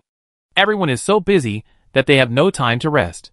They wish they could do the work of 2 people and grow 2 more hands, because they not only have to turn over the 2 acres of dry land as soon as possible, but also break up some larger clods of soil and put them together piece by piece so that they can grow vegetables and grain. Fortunately, Lida had foresight and bought a donkey. Otherwise, their project would be even bigger. Just carrying water would cost them half their lives. You know, it takes at least 10 minutes to get from here to the river. Despite this, Lu Yao and Dai were jealous and started their vegetable planting journey. If they continued to plant like this, they would be able to eat fresh vegetables soon. However, she only borrowed some seedlings and seeds from the village chief. As for fertilizer, she thought she could just use some wood ash. She always felt a little uncomfortable borrowing this stinky stuff. Besides, she had nothing to put in it. So in the end, she borrowed some vegetable seedlings. But whether the vegetables can survive depends on the will of God. If the weather continues to be sunny, Lu Yao feels that it is very dangerous. If it continues like this, there will not be enough water for people to drink. Where will the water come from to irrigate the vegetables? Didn't you see that the water in the river is almost dry? So Lu Yao only planted 1/3 of the crops. She did not learn from Aunt Dahua and the others to plant all the 2 acres of land. Besides, even if she wanted to plant, the village chief's family didn't have so many seedlings. Right? In this way, with everyone busy, the house was built quickly. As long as they waited for a few days of exposure to the sun, they could move into the new house. However, because everyone was waiting to see the effect of the fire pit, everyone moved their things in and lit the pit in the afternoon of the day it was built. It's done. It's done. It's really done. It was not until this moment that the builders in Tongshan knew what the tunnels they dug a few days ago were used for. They were all smart and understood what Mr. Wu meant by making a small profit. So they started to discuss it. After a while, the hand of the village chief Lu on the Kong felt the heat, and he said happily, because the Kong was not dry yet, people could not go up there. So Lu Yao also reached out and touched the Kong. It felt okay. Then she looked around and found that there was no place for smoke to leak. These people are worthy of being builders. Their skills are impeccable. It seems that these people are really attentive, successful at one time. Lu Yao expressed satisfaction. Xiao Yao, you said that after doing that well you can. Let us make a small amount. I want to ask how to earn the way. Hey. After Tongshan watched the fire. After doing it well, rubbing his hands was a little embarrassed. Over these days, they also know that this fire is the way to think of this little girl, who is only over 10 years old. So they now admire this little girl. Uncle Sean, think about it. Are we the only ones in Kang Town, or the entire Heian County, who have this technology? If we help others, it's not too much to charge 5 taels of silver per family. Isn't this 5 taels of silver a bit too much? The people in Tongshan were shocked when they heard 5 taels of silver. Will no one do it if it's so expensive? You know, they work hard in the town and only make 100 coins a day. And that's because they have skills. Those without skills can only make 40 or 50 coins a day. Moreover, in their village, some families may not be able to earn so much in a year. If you ask for 5 taels, they have to pay it. Expensive? Uncle Sean, I don't think it's expensive at all. On the contrary, I think the price is just right. You have to know that this Kong can be used for a lifetime. and there will not be the kind of casualties that the village chief grandfather said. I believe that based on this point, many families are willing to repair this Kong. Besides, our village can be cheaper, such as 2 or 3 taels. It's more expensive in the town and the county. What do you think? After hearing Lu Yao's words, village chief Lu was silent for a moment, but then nodded and said, I think Xiao Yao is right. This job is unique to you few. Others want it but can't do it. So I think this thing can be done. So we will do as Xiao Yao said. Tomorrow, you families will take turns to practice first. When you are proficient, you can go to the town. As for whether there is anyone to do it, you will know then. Okay, Dad, then we will repair it at our house tomorrow so that Mom, Grandma, Nyo-Nyo, and the others can be more comfortable at home. Well, Xingwe is right. After your family is repaired, it won't be too late for us to repair it. Village Chief Lu nodded. It's true. With this Kong, the room is indeed much warmer. After just a while, he felt warm all over. If it wasn't late today, he would have asked these guys to go to his house to do it now. Oh, there is one more thing to clarify. Brothers should settle accounts clearly, so it is better to talk about some things early. What is it, uncle? Tell me, we are listening. Here is what I think. This method was thought up by Xiao Yao, so you should get a share of the money you earn from Xiao Yao. Don't you think this makes sense? Uncle, you don't need to remind me. We have already thought about this. Xinghua, Xinglin, Feng Lu, Li Shanhe, Tian Dong, Wang Liang, and Li De and I will each get 1 share. Xiao Yao will get 2 shares. Do you think this will work? If they really calculate it based on 5 taels of silver, the 8 of them can repair a house in 1 or 2 days. In this way, each person can earn 4 or 500 coins a day, 1 tael of silver in 2 or 3 days, and they can earn almost 10 taels of silver in a month. You don't know until you calculate it. After calculating it, they are so excited that they can't wait to start working now. In the past, she could only get 100 coins a day at most. But now it has increased 4 or 5 times, which makes her happy just thinking about it. No need, village chief. I just asked for it. I don't have the nerve to accept this money. If she were asked to take both of the money now, she would really feel embarrassed. People worked so hard to get 1 share. But she asked for 2 shares just by asking for it. The grown men have no objection now. But after a long time, they will inevitably have something to say. Besides, even if they have no objection, what about her family? If they knew, they would not know what she would say. So she could not accept this money no matter what. She didn't want to do this for this little money. She was talked about all day. Xiao Yao, if you don't want this money today, then we can just quit. Lu Xinghua and Tongshan heard Lu Yao's words and said, this idea was hers. If they make money but don't share it with others, how can they put their faces down if they tell others about it? Xiao Yao, just listen to your Uncle Shan and the others. If people know about it, they will say how they bullied you. So for their reputation, you have to accept it today, otherwise they will really quit. Village Chief Lu said on the side. But, it's not a matter of right or wrong, just accept it, and this is what you deserve. If it weren't for your method, they wouldn't earn a penny, so they should not only give you money but also thank you. Yes, the village chief is right, that's the reason. Chapter 153 Life Goal. It's okay. Just take it. Besides, this is what you deserve. If it weren't for your method, they wouldn't be able to earn a penny. So, they should not only give you money but also thank you. Yes, the village chief is right. That's the reason.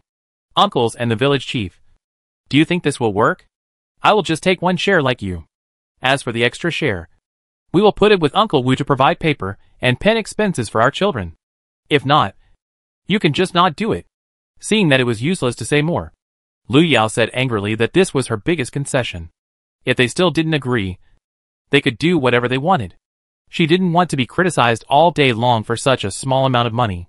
Xiao Yao, I think we should forget about the paper and pen fee. Let's think of a compromise. We will pay for the paper and pen fee ourselves, but this money should be given to your Uncle Wu, just as the tuition fee they pay. Do you think this is okay? Besides, your Uncle Wu still has Chinchin to take care of. He can't be penniless, right? Village Chief. Xiaowu, don't rush to refuse. This tuition fee is supposed to be paid. There's no reason for us to let you teach for nothing. Besides, even if you don't think about yourself, you should at least think about your son. He's still so young, and there's still a lot of money to be spent on. Before Wu Shicha finished speaking, Village Chief Lu interrupted him. After hearing what village chief Lu said, Wu Shicha fell silent. Yes, he still has Qinshan. Lu Yao listened to what village chief Lu said and thought that it made sense. It was okay for him and Qinshan now. But if he wanted to marry another wife in the future, he would not be able to do it without a fixed income. Since village chief Lu said so, it was settled. So Lu Yao nodded and agreed. Seeing Lu Yao nod in agreement, they all breathed a sigh of relief. They just said that if it didn't work, they wouldn't do it. But in fact, they regretted it as soon as they said it. 10 taels of silver a month. If the year was not good, they might not earn that much in a year. So if they really didn't do it, they would probably regret it. But in the end, the village chief was very good and convinced her. Seeing that the matter was settled, everyone went home happily. After a busy day, they were already hungry. Miss, Uncle Wu, it's time to eat. After everyone left, Daya and Arya brought the prepared dinner to the main hall and called Lu Yao and the others to eat. The dinner was a pot of wild boar stewed with chestnuts and a large pot of corn paste. These two things had been eaten for several days in a row, but everyone was particularly happy to eat today. Xiaoxian, Xiaobao and Qinshan were so hot that they took off their cotton-padded jackets. They were all very happy without being restrained. To be honest, she didn't like to dress like a dumpling. It would be great if she had a down jacket now. Hey, down jackets are made of duck and goose feathers. When there is water to grow these things in the future, she can make them herself. Then she will be happy to have down jackets, down pants, and down quilts. But all this will have to wait until there is water to grow them, and they can rub their fur. In this damn weather, it's uncertain when it will rain, so wait and see. But now, we finally have a stable home, Lu Yao said with emotion while thinking about things and eating. It has been more than 3 years since she came here. She has been 8 years old, and will soon be 11 years old. Compared with the days of fleeing from famine, she slept in the open air. The days like today, she couldn't imagine it. She thought she would have to flee for a lifetime. Daya may have thought of her parents. She ate and cried there. She didn't expect that she and Arya would still have a home. At that time, in that cave, she couldn't find food or drink for 2 or 3 days. She thought she and Arya were going to die. It's not that she thought. If she hadn't met the young lady, she and Arya would have been dead. So she would follow the young lady for the rest of her life. Wherever the young lady went, she would go. If anyone dared to bully the young lady, then she would fight to the death with that person. She practiced martial arts so hard every day, just to protect the young lady from being bullied by others. Although she knew that the young lady might not need it. But she should at least try her best not to drag the young lady down, and fight side by side with her. After everyone finished eating, Lu Yao took advantage of everyone saying, Xiaoxian, Xiaobao, Daya, Arya, Qinshan. The 5 of you must study hard with Uncle Wu from tomorrow. You can't study whenever you want like before. Especially Xiaobao and Xiaoxian. Did you hear me? Study? Xiaobao said reluctantly after hearing this. He felt that he had learned enough and could recognize many words. Why should he study more? Yes, studying. Why don't you want to learn from me? Wu Shi knew what this kid was thinking by looking at his expression. At that time, on the road, this kid was the most naughty. He couldn't sit still until he learned something. Huh? Xiaobao. Do you think so? No. No. No. I want to learn. Xiaobao looked at Lu Yao and shook his head repeatedly. Among these people, he was most afraid of Lu Yao. Although he wanted to say that he didn't want to learn, he was more afraid that he would be punished badly if he said it out loud and wouldn't see the sun tomorrow. But who is Lu Yao? She has the soul of a 26-year-old woman. From his expression, you can tell that although this little guy says he wants to learn, he may not be willing in his heart. So in order for him to study well in the future, today she plans to get to the bottom of it. She wants to know why this boy is so unwilling to learn. If you say he has no talent, he learns very quickly. But if you say he wants to learn, he looks very reluctant. Alas, it's so hard to be a caring big sister. Xiaobao, can you tell me why you are so unwilling to learn from Uncle Wu? Big sister, do you know as many characters as Uncle Wu? Xiaobao, who was sitting next to Lu Yao, asked back.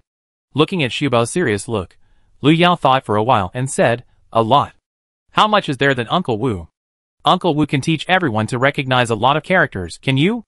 Lu Yao looked at Xiaobao's sparkling eyes and had some ideas in her mind. Why do you ask so many questions? You don't like reading? Otherwise, why are you so unwilling to learn from Uncle Wu? Xiaobao thought for a while, and said in a dilemma, Big sister, it's not that I don't like reading. But I have learned a lot of words. I know everything Uncle Wu taught me. My mother told me before that after I can read, I can go to the town to work as a waiter when I grow up. In this way, I can bring a lot of delicious food to my family, and let my family live a good life. It's a pity that I can read, but my mother and others are gone. But when I grow up, I can buy delicious food for you, Xiaoxian and Dia. So I don't need to learn anymore. When I grow up, I can be a waiter. Hearing Xiaobao's words, Lu Yao was moved, and felt that countless crows were flying over her head. Learning characters is to go to the town to be a waiter, and being a waiter is to bring a lot of delicious food to the family, and let the family live a good life. What kind of logic is in Xiaobao's mother's mind? She didn't say that she didn't teach Xiaobao well, but it's a bit hard to understand that a child's life goal is to be a waiter. Shouldn't she say that he should study more, so that he can pass the imperial examination in the future so that his family can live a good life? In order to set Xiaobao's life goal right, Lu Yao thought for a while, and said earnestly, Xiaobao, I'm not saying that being a waiter is bad, but the money a waiter can bring back, how should I put it, is that this money may not be enough for you to use alone. And it's hard to save it to marry a wife. So how can you get money to let everyone live a good life? Right? Xiaobao was a little confused for a while after listening to Lu Yao's words. Chapter 154, Imperial Examination. After listening to Lu Yao's words, Xiaobao was a little confused for a moment. Seeing him like this, Lu Yao continued, Xiaobao, in this world, there are two choices for living a good life. One is to take the imperial examination and become a high-ranking official, and the other is to do business. However, the premise of both is that you must read a lot and know a lot of words. Think about it. Along the way, have you seen any waiter who lives a good life? Others eat, he watches, and sometimes he is beaten and scolded by the boss and customers when he makes mistakes. Do you want to live such a life? No. Xiaobao seemed to think of the appearance of those waiters, and shook his head like a rattle. Seeing him like this, Lu Yao decided to work harder. So she continued, Xiaobao, look, a waiter can only make half a tael to 1 tael of silver a month at most. So let's be generous and give him 1 tael, which means there are only 12 taels of silver in 12 months of the year. But do you know how much silver a county magistrate can earn? Xiaobao thought about it and shook his head. Xiaoxi and Qinchin and the others also pricked up their ears after hearing what Lu Yao said. They also wanted to know how much silver a county magistrate can earn in a year. Don't you know? Then I'll tell you. A county magistrate's monthly salary is 30 taels of silver, which is more than what a waiter can earn in 2 years. There are 12 months in that year. You can calculate how much silver he has in a year. You don't know, right? I tell you that a county magistrate has 360 taels of silver in a year. Isn't it a lot? But you don't know that in addition to 30 taels of silver per month, a county magistrate also has 10 dan of rice. 1 dan is 120 jin, and 10 dan is 1,200 jin. That is, they have more than 1,000 jin of rice in a month. Even if all of us add up, we can't finish eating white rice 3 times a day. Now do you understand why so many people want to be high officials instead of waiters? Xiaoxian and Xiaobao are just 7 or 8 years old. 30 taels of silver a month is an astronomical figure in their eyes. It's more than 300 taels in a year. They only know that it's a lot, but they can't say exactly how much it is. But they heard the last sentence Lu Yao say clearly. Anyway, if they became county magistrates, they would have endless rice every day. Their eyes lit up when they heard this. That was white rice, and there was a lot of it. Seeing them like this, Lu Yao knew that she had made the right bet. After fleeing from famine, she knew that in their eyes, food was the most important thing at the moment, and what they cared about the most. So as long as she said that there was a lot of food that could not be eaten, it must be right. She grew up in an orphanage and has experienced hardships. Those who say that diplomas cannot determine the future are only a minority. In fact, when companies recruit people, they first recruit people from key universities, masters, doctors, and other top talents. For those who graduated from second-rate universities, if they really can't recruit people, they will ignore you. So let alone those without diplomas. They have no choice but to work in catering services, assembly lines, and hard labor, working so hard every day. You may not earn as much as someone else's monthly salary in a year. She had worked too many jobs in her previous life. From a small workshop in junior high school to the kitchen of a big restaurant in high school. So she knew all these twists and turns too well. Before she went to college, she went to those small companies with her high school diploma, and they didn't even look at her, and rejected her because she didn't have enough education. So no matter what era, diplomas are very important for people without background. Take Uncle Wu Shicha for example. When my group of people first arrived in Qinghe village, if it weren't for the scholar Wu Shicha, village chief Lu would be so easy to talk to. He agreed to my proposal to build a kong without even thinking about it. It's a bit unbelievable to think about it. It's strange that he would believe the words of a child like me. The reason why he was so easy to talk to was, in the final analysis, because Uncle Wu was the only scholar in the village, and he could bring a good reputation to the village. Another thing is that, his son was a student. And Uncle Wu, as a scholar, was somewhat helpful to his family. So it's that simple, diploma determines everything, you can see it from this. So no matter whether Xiaoxian and Xiaobao want to be officials in the future, she must let them take the exam, and it's better to be a scholar or above. As for whether they can pass the exam, we'll talk about it later. Anyway, they are still young at the moment, and she is not short of money, so as long as they can study seriously with Wu Shicha, she will be satisfied. Uncle Wu, you teach us to read. I want to be a high-ranking official and a county magistrate in the future. I want to earn a lot of money and eat endless rice. After listening to Lu Yao's words, Xiaobao changed his life goal from then on. As long as he becomes a county magistrate, he can have endless rice. What a wonderful life. So from now on, he will study hard with Uncle Wu. Lu Yao, who had just taken a breath, almost fainted when she heard what Xiaobao said. She rubbed her forehead. Now she knew that she had wronged his dead mother. It was not that she had not guided him well, but that this kid was just too stubborn. Alas, she was so rude and said something about a county master. If she had known it would be like this, she would have said a champion or a general at the beginning. Then his life goal would not be a small county master. But this little guy has finally changed his life goal from a waiter to a county magistrate, which is not a big leap.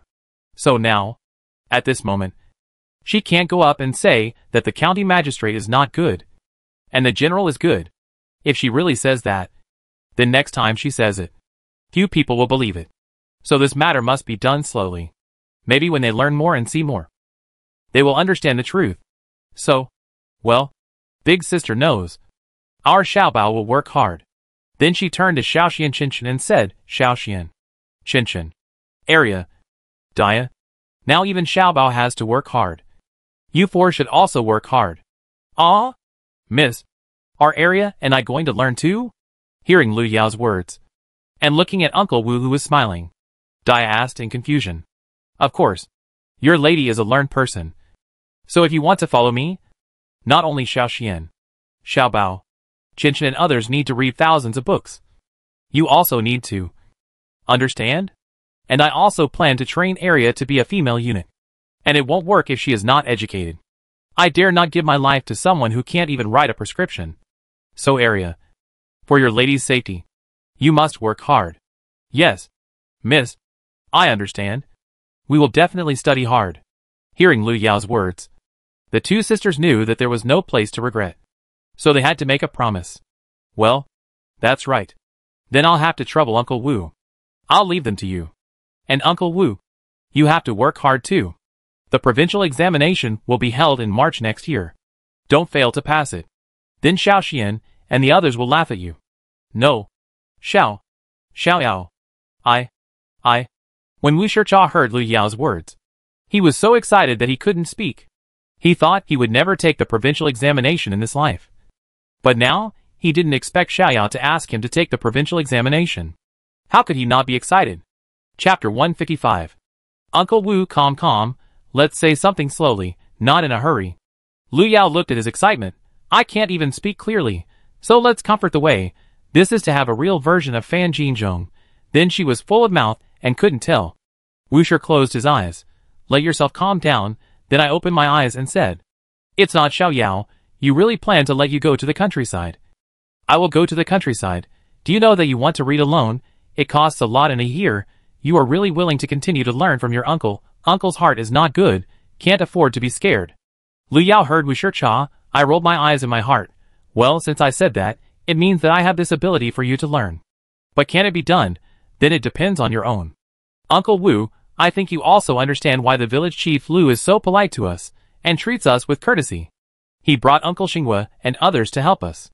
I heard that the families who came before did not receive such treatment. Yes, there is one thing we cannot deny. As the head said, the village chief is fair and upright, and is a person who can be befriended. But to be honest, he does not need to be so polite to us. In the final analysis, it is because of your status as a scholar. I have inquired about it these days. There are currently 5 students in Xinghe village, and you are the only scholar. But if you do not continue to take the exam, there is a great possibility that your position will be replaced by someone else next year. These days, the people of the Bai family saw that the village chief was so nice to us, they almost bit off their molars, and urged his grandson to study hard at home every day, so that he could replace you in the county exam next year. So, if you don't work hard, when his family passes the exam, they will be more confident, and they will probably come to cause trouble. Of course, they will not dare to do big things, but small things are hard to say. So only if you pass the exam, you can't be replaced by anyone. Of course, it would be even better if Uncle Wu could pass the exam to become a Gongtu or Jintu. The biggest wish in my life is to be a rice worm that eats and drink, but can this wish be achieved? It depends on you. So Uncle Wu is waiting for you to protect it. Do you want to keep thinking about this book? Wu Shi checked Li Yao's mouth and said a lot. He just wanted to ask who gave her confidence. I said that I can pass the township in conference. Still in the soil. Why do you say that a champion is back? But look at 1, 2, 3, 4, 5, 6.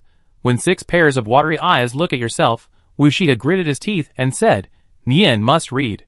No matter how hard and any difficulties. I have to read a famous hall. Only in this way can you live carefree life. Not only small things are solved, this is also solved together. See this? Lu Yao's mood seemed extremely comfortable. I went to sleep with the buttocks. A few people who can stay. You see me. Let me see you. I always feel so embarrassed in my heart. I always feel like there is a feeling in the ditch. Why didn't she mention herself? The next day, before dawn, Wu Shicha drove his donkey cart to the county town in the cold wind. He had no choice. He boasted yesterday. If he failed the provincial examination, he would be embarrassed to face the other students. After fleeing from the famine, he didn't have any books, not even a brush. Since he had agreed to continue studying, he had to buy these things. Besides, there were a bunch of little kids at home waiting for him to teach them. How could he teach them without books, pens, ink, and paper? So when everyone was still sleeping in the pot, he set out in the cold wind. Lu Yao and the others didn't sleep in for long. They woke up not long after Wu Shicha set out, because someone was still thinking about Daqing Mountain. Daqing Mountain is the mountain behind their house. Daqing Mountain stretches for hundreds of miles and spans half of Heilong County. It can be called a large mountain range. There must be a lot of good things in this mountain. When she first arrived here, Lu Yao had her eyes on it. But everyone was busy and had no time in the past few days. Now that things are almost arranged, she doesn't want to wait any longer. So Lu Yao got up early in the morning, carrying a backpack, holding a machete in her hand, and said to the others, Deya, you come with me into the mountains. Arya, Xiao Xian, and Xiao Bao, you stay at home to look after the house. Wait for Uncle Wu to come back, and then study with him. We will not come back at noon. And if we find something good, we may not come back at night. You can decide what to eat. The rice, flour, and meat are in the kitchen, and it may take us a day or 2 to come back. Don't worry. Also, if we haven't come back by the time the sun sets, we probably won't come back. Remember to tell Uncle Wu, so as not to worry him. Understand? I understand. Sister, then you should be careful. Yes. Then he set off with Deya. Li Er and his men, who were tilling the soil in the field, saw Lu Yao and Dia carrying backpacks, and ran over to ask, Xiao Yao, are you two going into the mountains? Yes. Aunt Dahua. What's the matter? Seeing Lu Yao asking this, Dahua felt a little embarrassed. After struggling for a long time, she said, Auntie wanted to ask if you could take Hu Zi and Mu Tu, Li Da's eldest son Li Wenlin, with you. They were going to go by themselves, but I was worried that they were unfamiliar with the place, and it was dangerous in the mountains. Your uncle went to repair the Kong again, so I wanted you to take care of them. After hearing this, Lu Yao said, Aunt Dahua. Doesn't Mutu have to study today? Why does he have to go into the mountains? It hasn't started yet. So I want to go out and find more food while I haven't bought paper and pen in the next few days. Otherwise, your Uncle Erden and your Uncle Huzi will have to build a house at home and go to the mountains to find food. So they are a bit too busy. Seeing her say this, Lu Yao couldn't refute it. Anyway, it didn't matter to her if there were more or less people. At most, she could let Dia take them away when there were good things. So she said, okay. Then Aunt Dahua, go and call them over. We plan to go to the mountains to have a look today. So we won't be back at noon. It's possible that we will have to come back in a day or two. So tell them to remember to bring more food and water. Okay. I'll go call them now. Hearing Lu Yao say that they were going to the mountains, Aunt Dahua was not worried at all. Xiao Yao and Dia's skills were amazing. She saw them killing the wild boar that day. As for Mutu and Huzi, although they had not practiced for a long time, she believed that they would have no problem protecting themselves. They had all fled from famine and had encountered many things. It was just a trip into the mountains, which was no big deal. Aunt Dahua was also a man of action. Soon, she heard Uncle Huzi's voice saying, Xiao Yao, we are ready and can set off. The four of them walked towards the path behind the mountain. Soon, they arrived at the place where they picked chestnuts that day. They saw that a lot of chestnuts had fallen on the ground. It seemed that because of the wild boar incident that day, the villagers had not come up to pick them up in the past few days. A few of them picked up a few and ate them as snacks on the way. When they came back, they planned to ask the little guys to come up and pick up the rest. Otherwise, it would take them a long time to finish picking them up. Because there was no road, they walked very slowly. As soon as they reached the deep mountains, Dia, Mutu, the three of them stared at the ground, trying to find something edible, such as pheasants and rabbits, but they didn't want to pick wild vegetables, because it was already midwinter, and the wild vegetables had long since withered and died. Chapter 156, Encountering Snow Rabbits for the second time in the mountains. As soon as they reached the deep mountains, Dia, Mutu, the three of them stared at the ground, trying to find something edible, such as pheasants and rabbits, but they didn't think about wild vegetables, because it was already midwinter, and the wild vegetables had long since withered and died. But the four of them had walked for more than 2 hours, and they didn't even see a single pheasant's feathers. Seeing this, they were a little shocked. Mutu was even more anxious and said, if we can't find anything to eat, the hares won't last until next year when they thaw. Sleeping in the thatched house yesterday, he heard his parents sighing and saying that they were running out of food at home.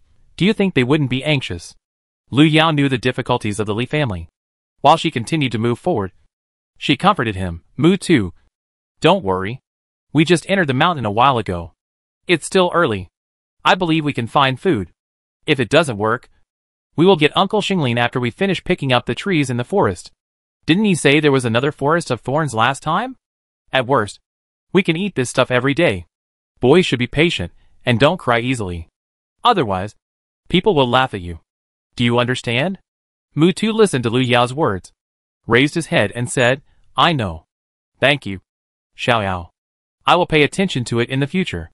Seeing him back to normal, Lu Yao was relieved. She had never had a child in her 2 lifetimes, and she rarely communicated with people, so she really didn't know how to comfort people. It was almost noon. Lu Yao smiled and said, Everyone, hold on. We'll find a place sheltered from the wind. Dia and I brought a lot of sesame cakes. They are good for resisting hunger. You can eat more later. We'll continue in the afternoon. I've already made an agreement with Aunt Xiaoxian and the others. At worst, we won't go back today. Huzi said happily after hearing this. That's great. I didn't expect to have this blessing. It's worth going into the mountains with you this time. Ha ha ha. After saying this, his throat rolled involuntarily. He looked nothing like him at ordinary times. It was particularly funny. A few people chatted and laughed. Not long after walking, they found a valley. The four of them went in. Then a few people used machetes to cut out a barrier, lit up the fire, and set up a pot to boil water. Watching Lu Yao and Dia's series of operations, Huzi and Mutu were curious. What else did they bring in their backpacks besides these? Now they both had an illusion that they were not here to find food, but to have fun otherwise. Have you ever seen anyone bring a small iron pot into the mountains? After finishing all this, Lu Yao finally took out the baked pancakes from the backpack in disguise, 2 for each person, and said that if it was not enough, There would be more. Daya's eyes lit up when she saw the pancake. Since arriving in Qinghe village, since meeting Uncle Li's family, the young lady rarely took out food from her space, and she hadn't eaten this pancake for a long time, so she was very greedy when she saw it now. Uncle Huzi and Mutu had only eaten a few burrs in the morning. After climbing the mountain for a whole morning, they were already starving, so they didn't hesitate, and thanked him after taking it, and then ate it voraciously. While eating, Mutu praised, "Sister Daya, the pancake you made is really delicious." Everyone agreed with this statement very much. Today, even Lu Yao enjoyed the meal very much.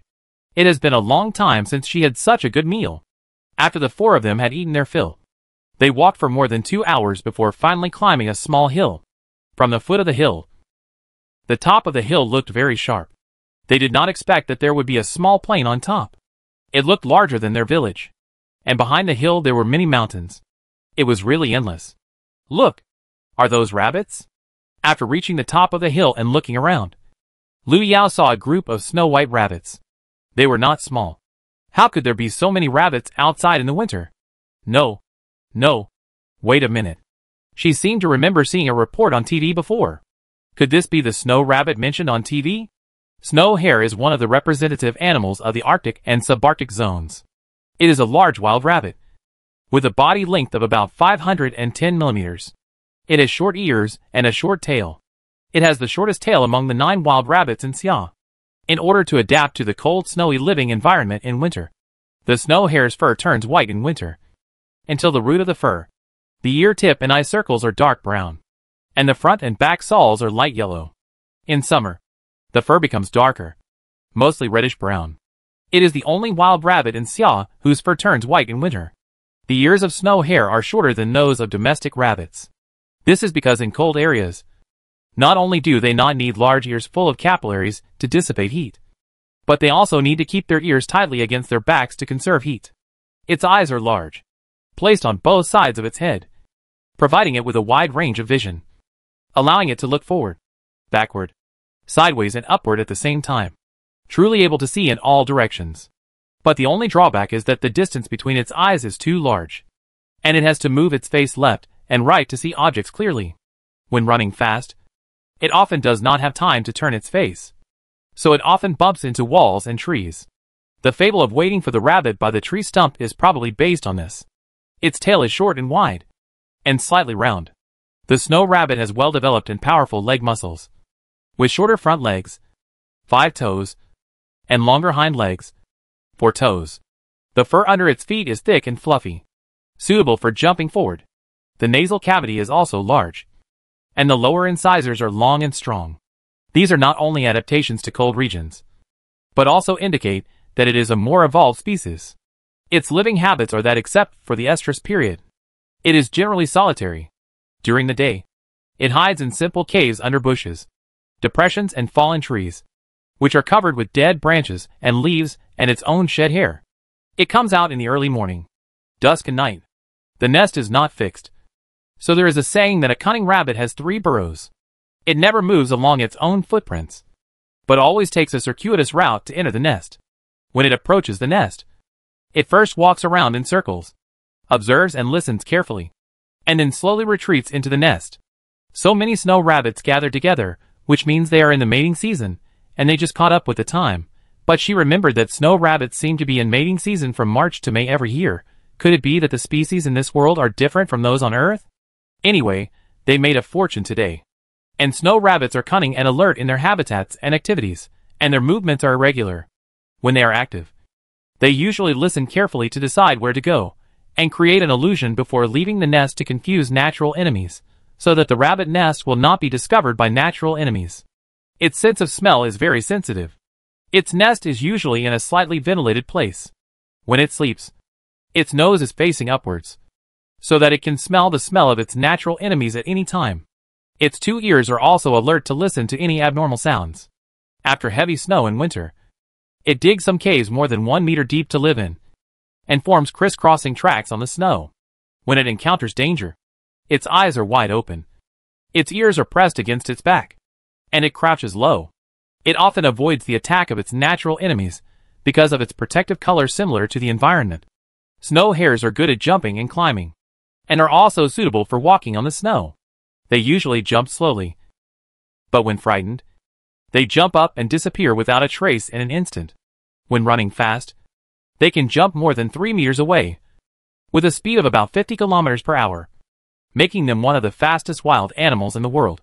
When running, they often fly into the air, up to more than 1 meter, so as to observe the surrounding movements and determine the direction of escape.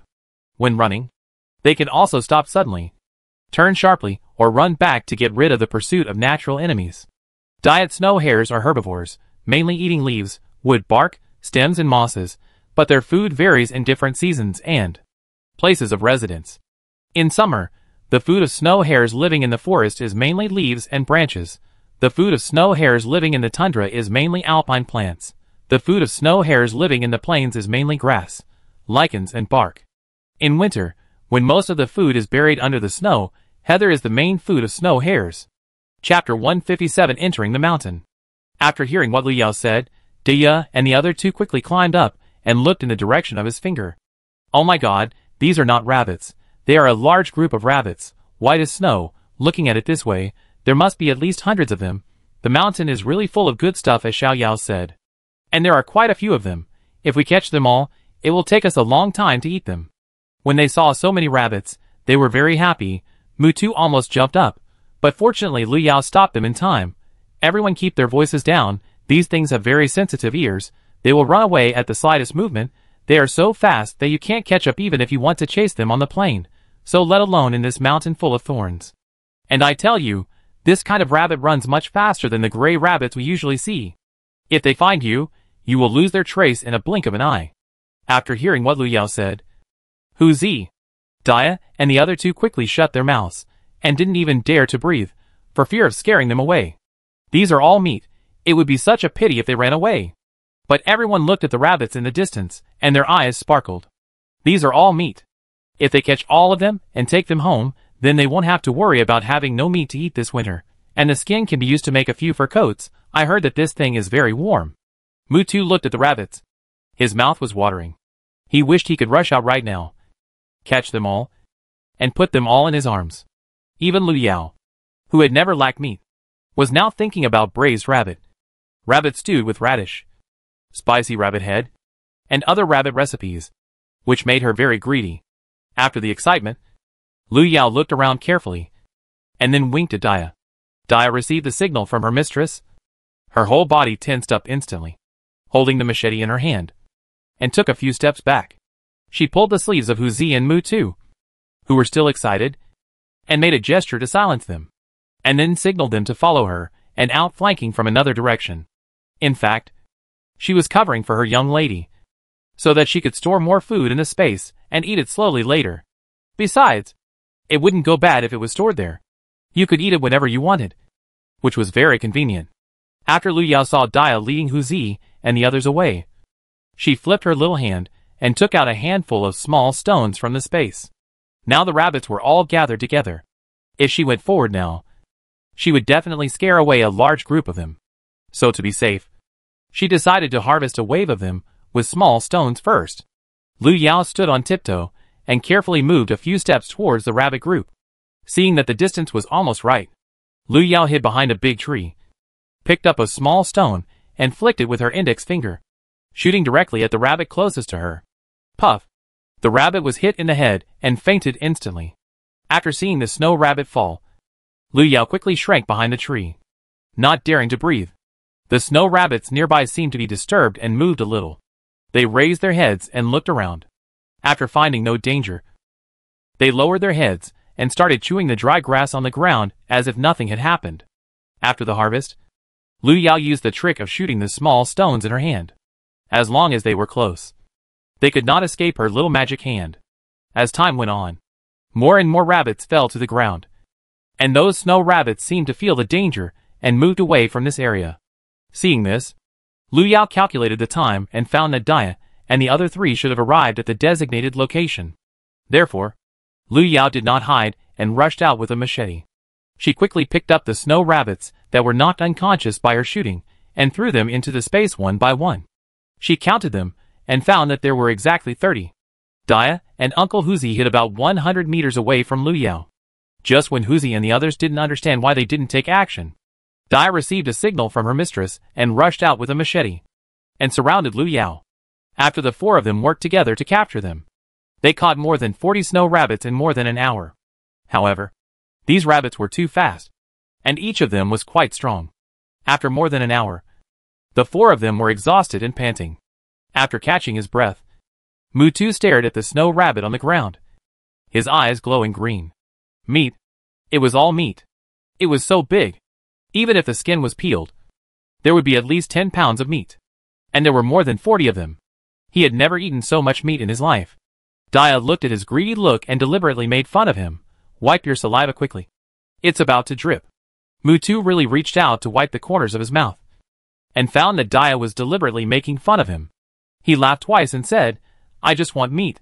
What do you want? Nothing. It's just because I'm greedy. So I just want to have a companion.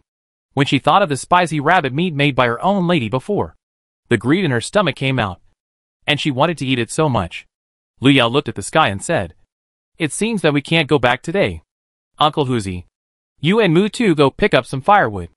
We will rest here tonight. It's so cold anyway. The rabbits won't go bad for a while. It won't be too late for us to go around tomorrow and go back. And since there are so many snow rabbits together, they can't just eat grass without drinking water. So we will look for them tomorrow to see if we can find a new water source. It was the first time for them to go into the mountains. After walking for so long, they only gained this little. It was a bit unreasonable. Huzi and Mutu, who thought they would have to go back like this, were saying in their hearts that it was a pity. They had finally entered the mountains with the two of them, and they wanted to go in again to take a look. But they also knew that without Xiaoyao and Dia, it would be impossible for them to move around in the deep mountains. When they were about to mention the snow rabbit on the ground, they didn't expect to hear Lu Yao say that they would not go back today. The two happily nodded and said, Okay, we will go now. Lu Yao saw their anxious and hurried look, which was both funny and sad. She knew that the Li family would be like this. It was because they had no food. After fleeing from the famine, everyone was afraid of hunger. Everyone wanted to stock up more, so that they would have peace of mind. And it was the same for me and Dia. Just look at the space she filled up. After they walked away, Lu Yao said to Dia, Dia, light the fire. Let's have a good meal tonight. Okay, miss. When Dia heard her miss's words, she knew that she would show off her cooking skills tonight. So she was very happy. She hadn't eaten the dishes made by the miss for a long time. After she lit the fire quickly, she picked up 2 fat rabbits from the ground and said, Miss, I am good at killing rabbits. Leave it to me. I will make sure that I can take care of them properly.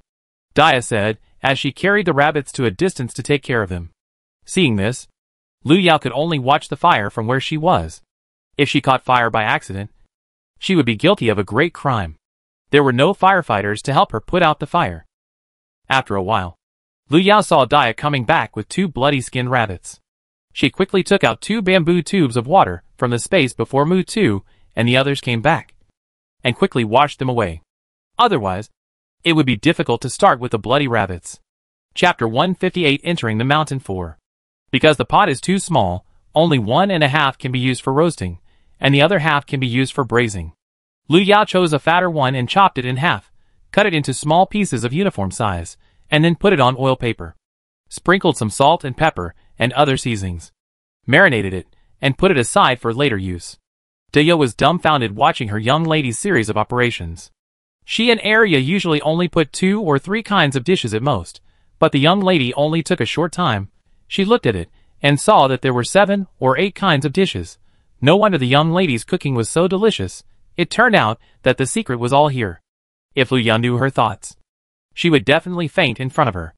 It's not that her cooking is delicious, but she is used to eating her own cooking. Occasionally, she thinks other people's cooking is delicious. Otherwise, why are there so many restaurants? But only a few are really delicious. Why can he still run the business? It's because everyone wants to be lazy and relax occasionally. So there are only 2 possibilities for eating out. One is that she doesn't want to cook, as she said, and the other is that she has no choice, because of life. After Lu Yao marinated the rabbit meat, she placed the pot on the earthen stove.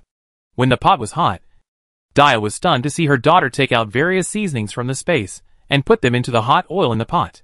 She poured the marinated rabbit meat into the pot and stir-fried it until the aroma came out.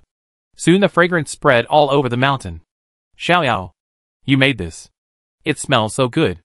The two people who came back from collecting firewood smelled the fragrance from a long distance. They thought it was made by Dia. But it turned out to be made by Xiaoyao, who they always thought couldn't cook. They felt shocked. This person is too powerful. Not only is he good at martial arts, but the dishes he cooks are much more fragrant than others. Dia looked at their expressions and said proudly, "Why? Are you scared now? Let me tell you. My young lady knows a lot of things. If you all knew, she would be scared to death." Lu Yao was frying rabbit meat in the pot. Hearing Dia's words, she smiled and said, "Dia, in your eyes, am I capable of everything? I was scared to death. I didn't know I was so powerful." "That's right. You are very powerful," she originally wanted to say. "You have such a magical space and can also release lightning. If this is not called powerful, then what is powerful?" But when she thought that this was the young lady's secret, she immediately changed her words. As soon as Lu Yao finished speaking, she realized that she shouldn't have accepted this. But fortunately Dia reacted quickly and didn't say anything she shouldn't have said. This made her breathe a sigh of relief and immediately changed the subject. "Okay. Everyone, clean up. We can eat soon." When they finished the meal, it got dark very quickly. Because of fear of danger, Huzi lit another fire. Several people sat on the ground, happily eating this rare and rich meal by the firelight. Mutu was so happy that he directly picked up a rabbit leg and started to eat it. He ate so much that his mouth was full of oil, and he kept saying it was delicious. Soon, the four of them finished off 2 rabbits weighing more than 10 pounds. And everyone burped. "Xiaoyao, do you want to skin these rabbits first and smoke them tonight and tomorrow morning? That way, we can take some with us after dinner?" Huzi asked. If Xiaoyao had this plan, he would take the wood and go pick up some firewood while there was still some light. If not, forget it. What they picked up just now should be enough for them to burn until tomorrow morning. "Well, Uncle Huzi is really thoughtful. Let's smoke as many rabbits as we can. But we have to cut some small sticks to support the rabbit skins. Otherwise, it will shrink when we take them back tomorrow. That would be a pity." Lu Yao thought for a while and replied. Then she took out her knife and prepared to start skinning and cutting open the rabbits. These 40 rabbits weighing more than 10 kilograms are really not easy to carry for the 4 of them. Besides, she plans to go around the mountains again tomorrow. If they can smoke them all tonight, they can remove a lot of water after removing the internal organs, which will make them lighter. It will be easier for them to move tomorrow. If they encounter any wild animals, they will have more energy to deal with them. Also, if they carry these snow rabbits down the mountain, it will be a bit too conspicuous for them to come here for the first time. So after thinking about it, it is more convenient to smoke them as soon as they come down. Several people work together. Lu Yao peels the skin, then gives the peeled skin to Mutu, asking him to prop it up with a stick. Uncle Huzi is responsible for collecting firewood and watching the fire, and our Dai is responsible for cutting open the belly and smoking. After more than an hour, Lu Yao and her friends finally finished with the rabbits. Seeing the internal organs scattered all over the ground, they all stepped back in despair.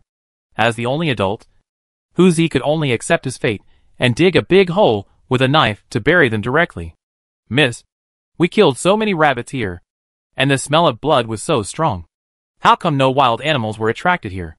Dia looked at the silent woods around her in the light of the fire, and said with some disappointment.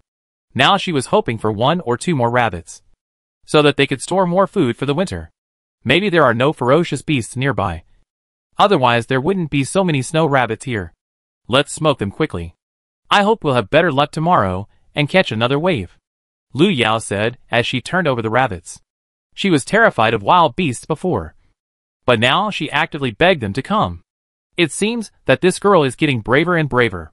She also guessed that there shouldn't be any carnivores nearby because there were so many snow rabbits around. Otherwise, even if she had 2 more guts, she wouldn't dare to kill so many rabbits in this deep mountain. If she did that and attracted wolves or something, it would be troublesome. But some things just can't stand being talked about. Not long after they finished talking, Lu Yao suddenly stood up and said, "Climb the tree, quickly." After hearing this, Dia threw the rabbit in her hand, and then started to climb the tree.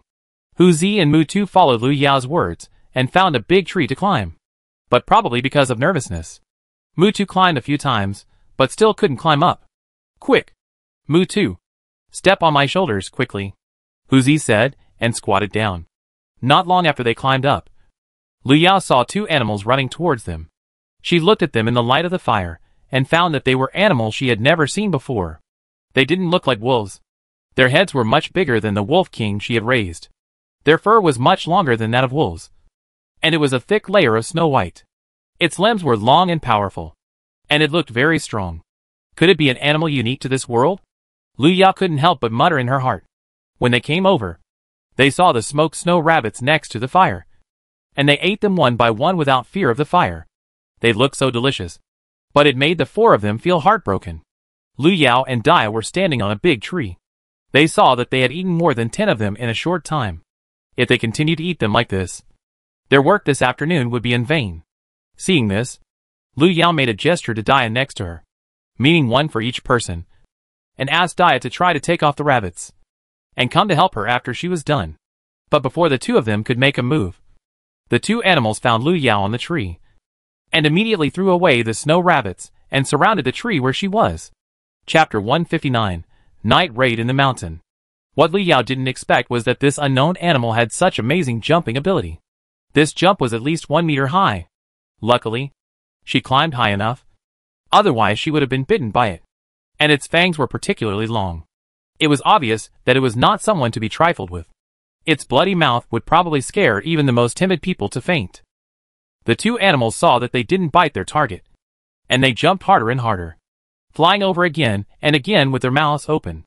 Lu Yao saw this as an opportunity, and said to Dia on the big tree next to her, "Shoot their eyes with a knife," because these 2 points seemed to be its weak points. Lu Yao was afraid that their hair was too thick, and if the knife was shot on them, it would not have much effect.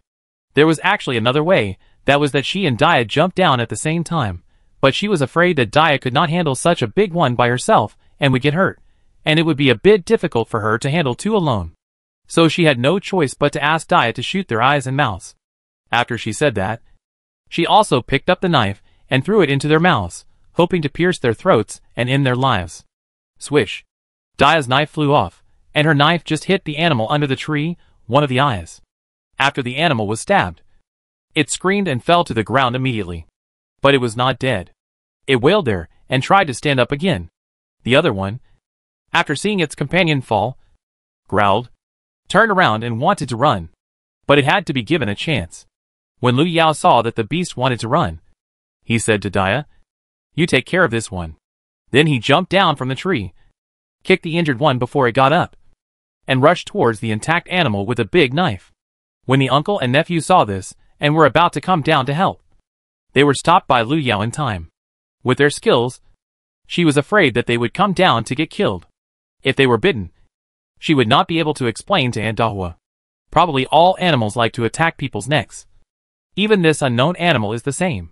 When it saw Lu Yao rushing over to block its way, it flew towards her neck with bared teeth. But fortunately Lu Yao dodged it by turning sideways. But this animal seemed to be particularly cunning. Lu Yao fought with it for a few moves, but she didn't hurt it at all. It also aroused the brutality of the wild animal.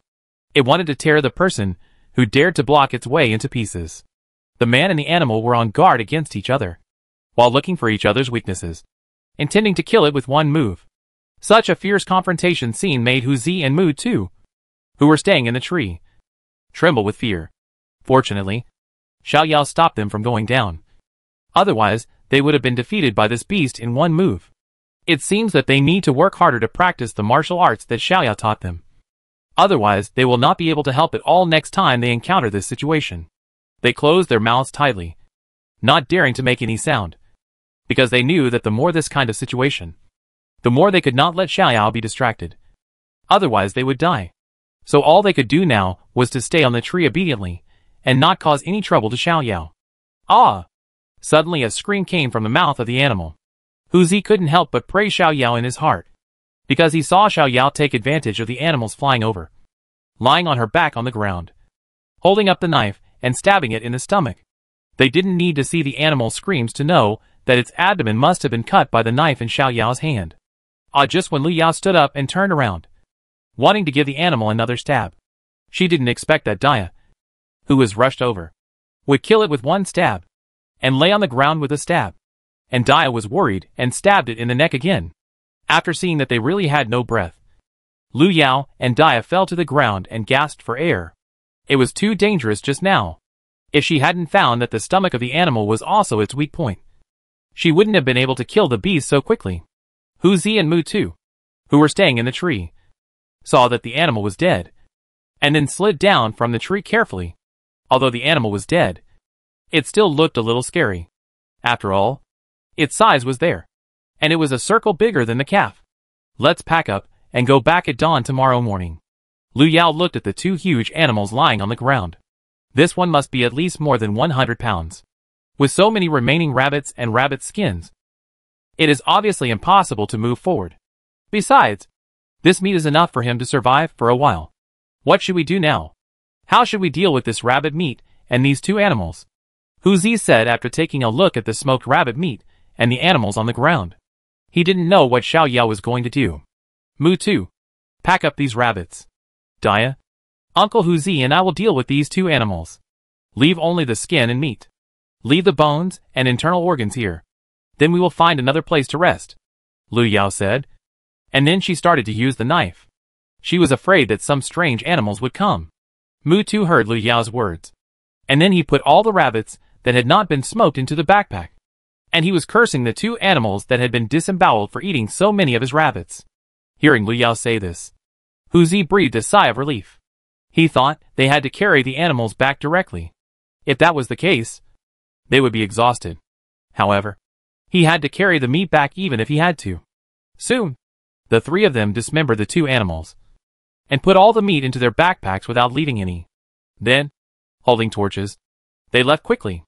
An hour later, Lu Yao and the others finally found a relatively sheltered place in the dark. Then, they immediately lit two fires and took out the half-smoked rabbits to continue smoking. As for the meat of the two animals, Lu Yao also planned to smoke them. Otherwise she was afraid that the bloody smell would be too strong and cause unnecessary trouble.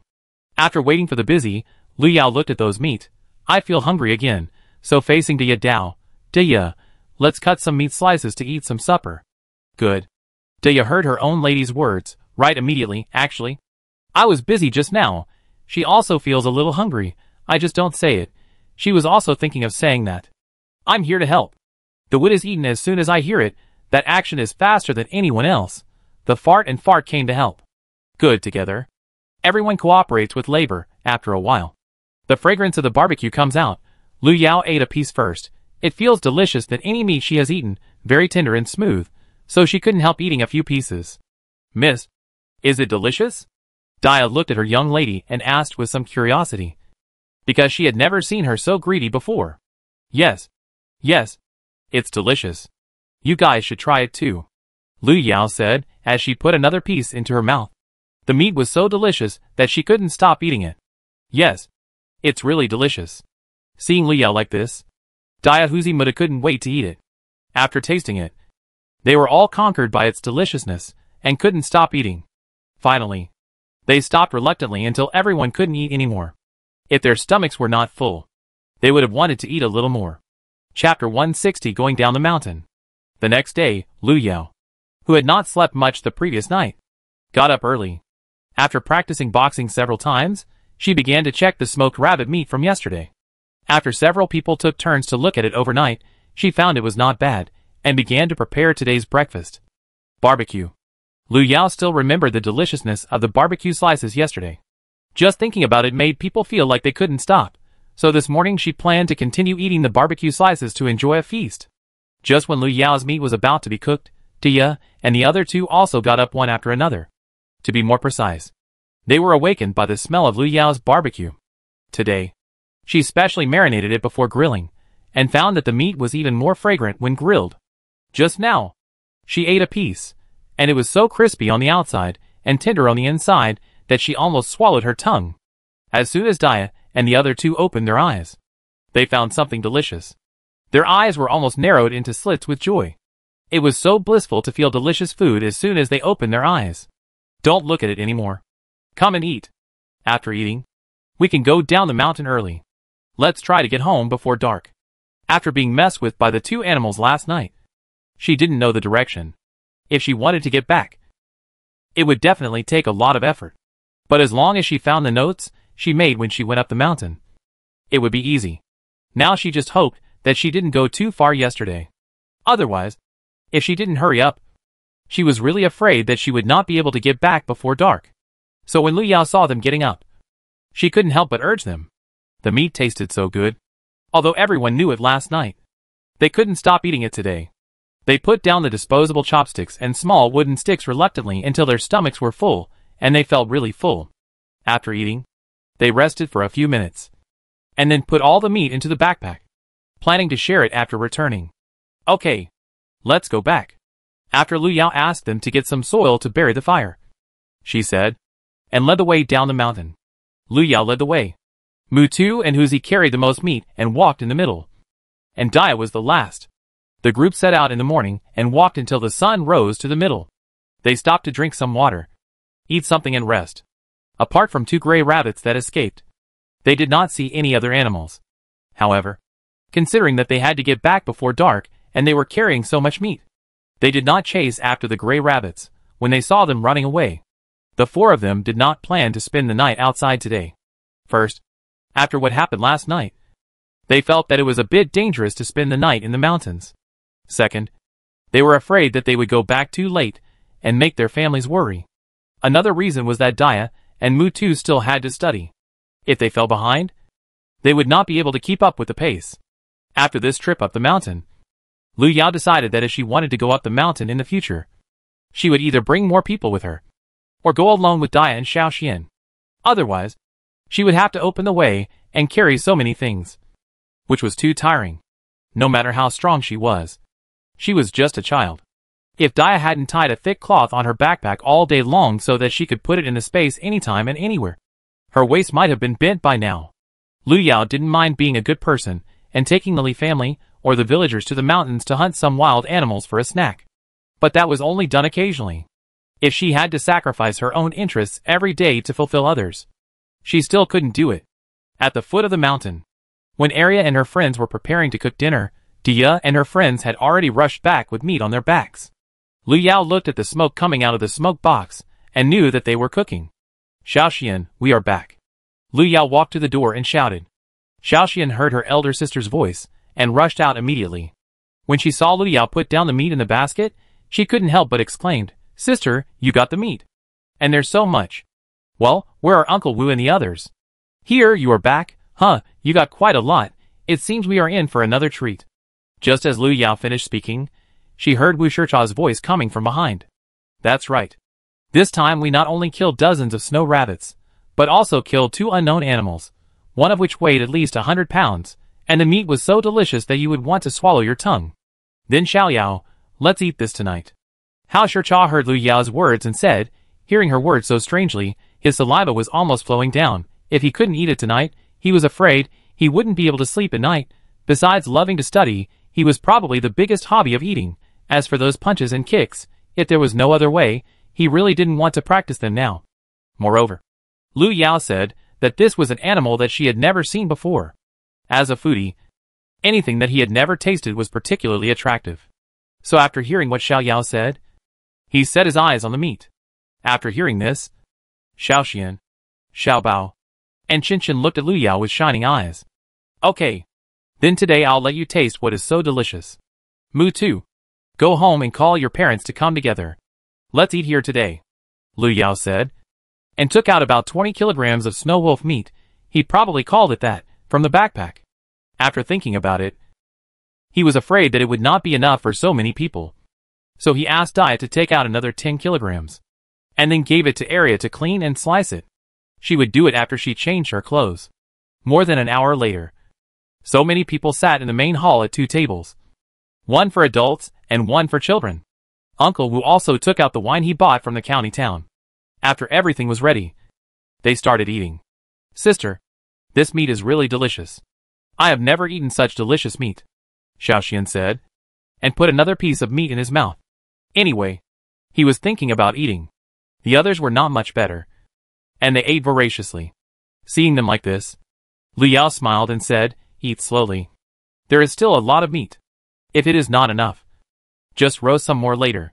When Dia and Huzi heard what Lu Yao said, they raised their heads, looked at her, and then lowered their heads and started eating. They thought, "You were not much better than us last night." When Lu Yao saw the appearance of these three people, she also thought of her own eating style last night. For a moment, she was speechless. She lowered her head with a red face. Why did she talk so much? "Look!" she was scolded. After everyone had eaten and drunk their fill, everyone laughed and said, "And Dahua, Xiaoyao, Dia, you two are really amazing. You can find such a large group of rabbits and this big guy. Otherwise, we wouldn't have such a good time. But to be honest, this meat is really delicious." Aunt Meihua, yes. Yes. It's not like wild boar meat. Not a single one is tough. And not fishy. It's really delicious. Lier, yes. Xiaoyao, how did you practice martial arts? We have been practicing for a long time. But if I really have to kill such a ferocious beast, I'm not afraid of you laughing at me. I'm really a bit scared. Huzi, you don't know. Xiaoyao shot one of them with a knife when she was on the tree.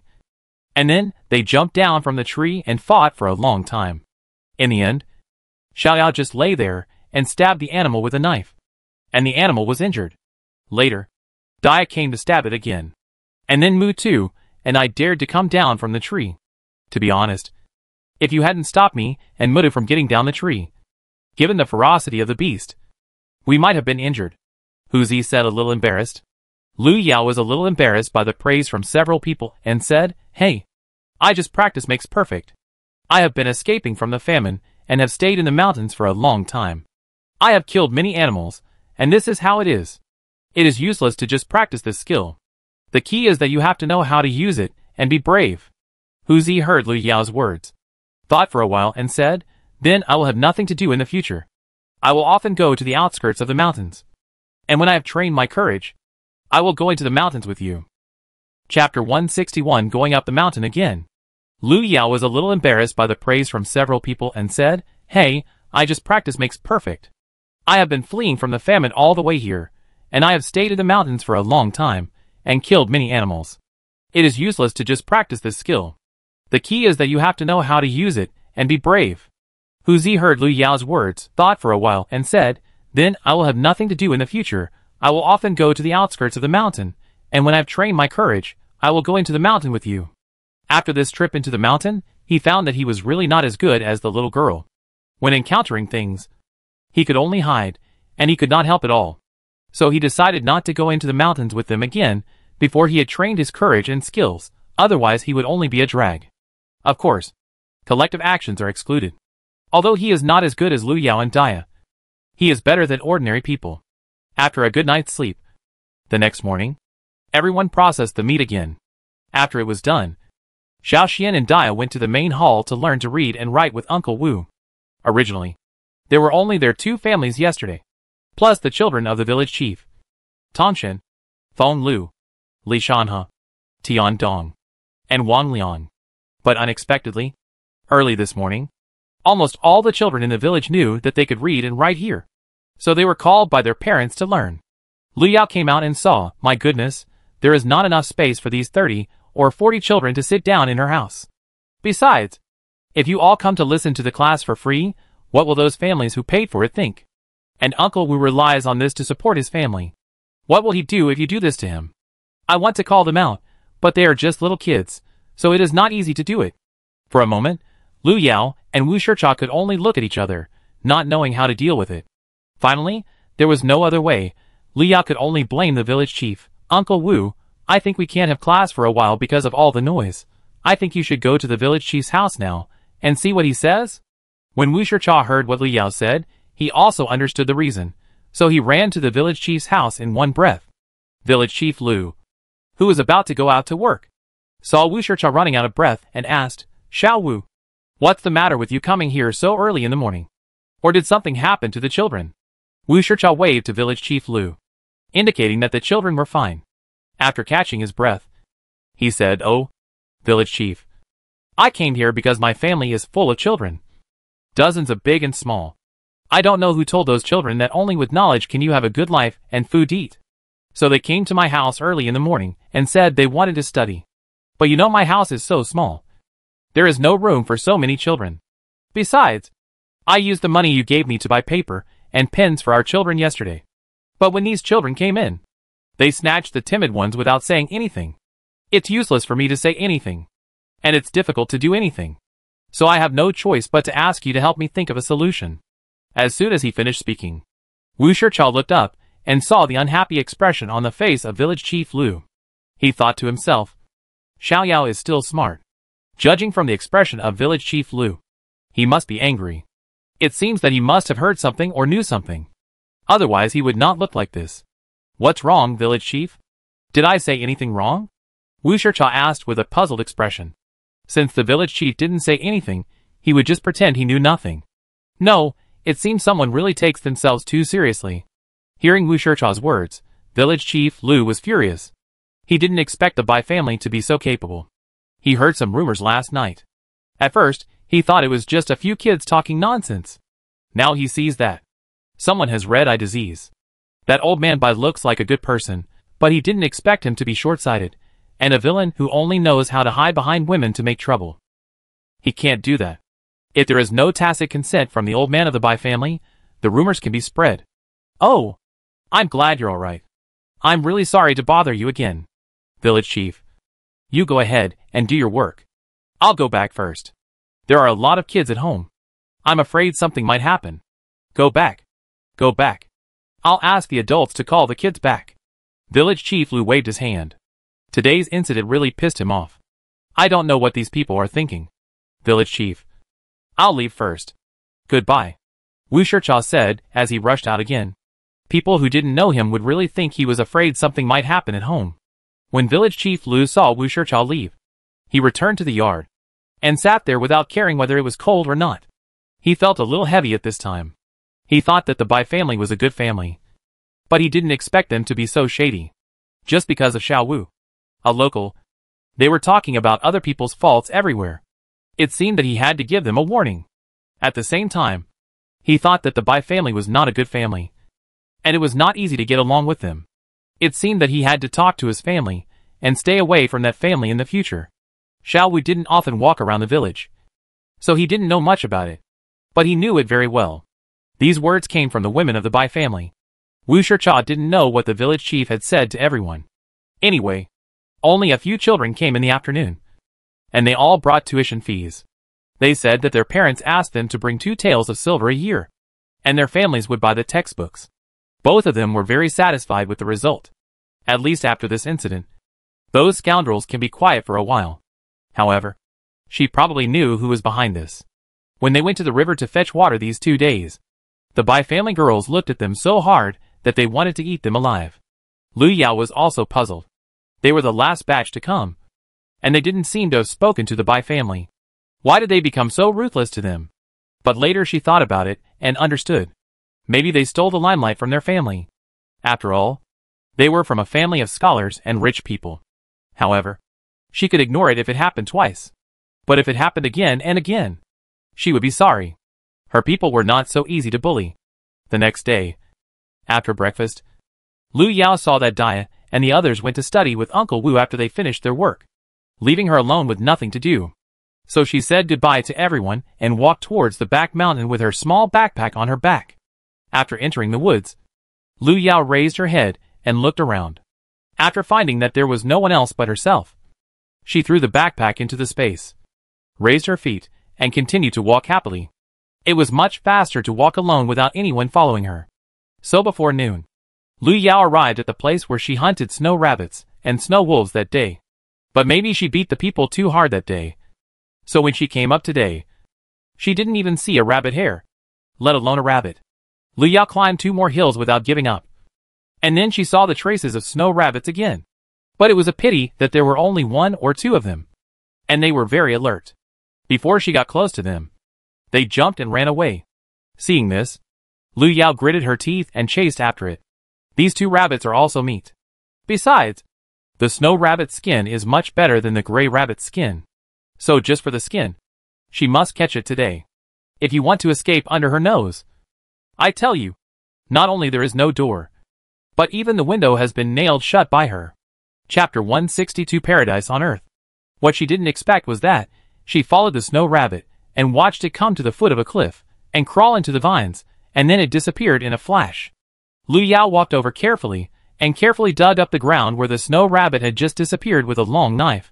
But what she didn't expect was that what appeared behind the vines was not a small rabbit hole, but a cave that was more than 1 meter high and 1 meter wide at most, or perhaps less than 1 meter. It was dark and gloomy inside. A little creepy. Seeing this, Lu Yao couldn't help but get nervous. Her heart was beating non-stop.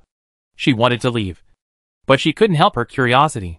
Finally, Lu Yao mustered up her courage and quickly took out a handful of small stones from the space and threw them in, then quickly hid aside. Dong, dong, dong. After a long while, she didn't find any danger and took out a torch from the space and lit it, then held her breath and walked in carefully. About 10 or 20 minutes later, just when she was about to give up, she didn't expect that the originally dark cave gradually had light shining from the front. Lu Yao followed the light and walked for a few minutes. When she came inside, she was instantly amazed by the scenery in front of her. The first thing that came to her mind was the Peach Blossom Spring, and the Peach Blossom Spring written by the poet Tao Yuanming, because it was so beautiful.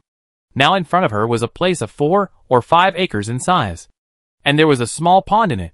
There were lush green vegetation and flowers on the pond. More importantly, this was simply the base camp of the snow rabbits. There were at least 500 snow rabbits of all sizes.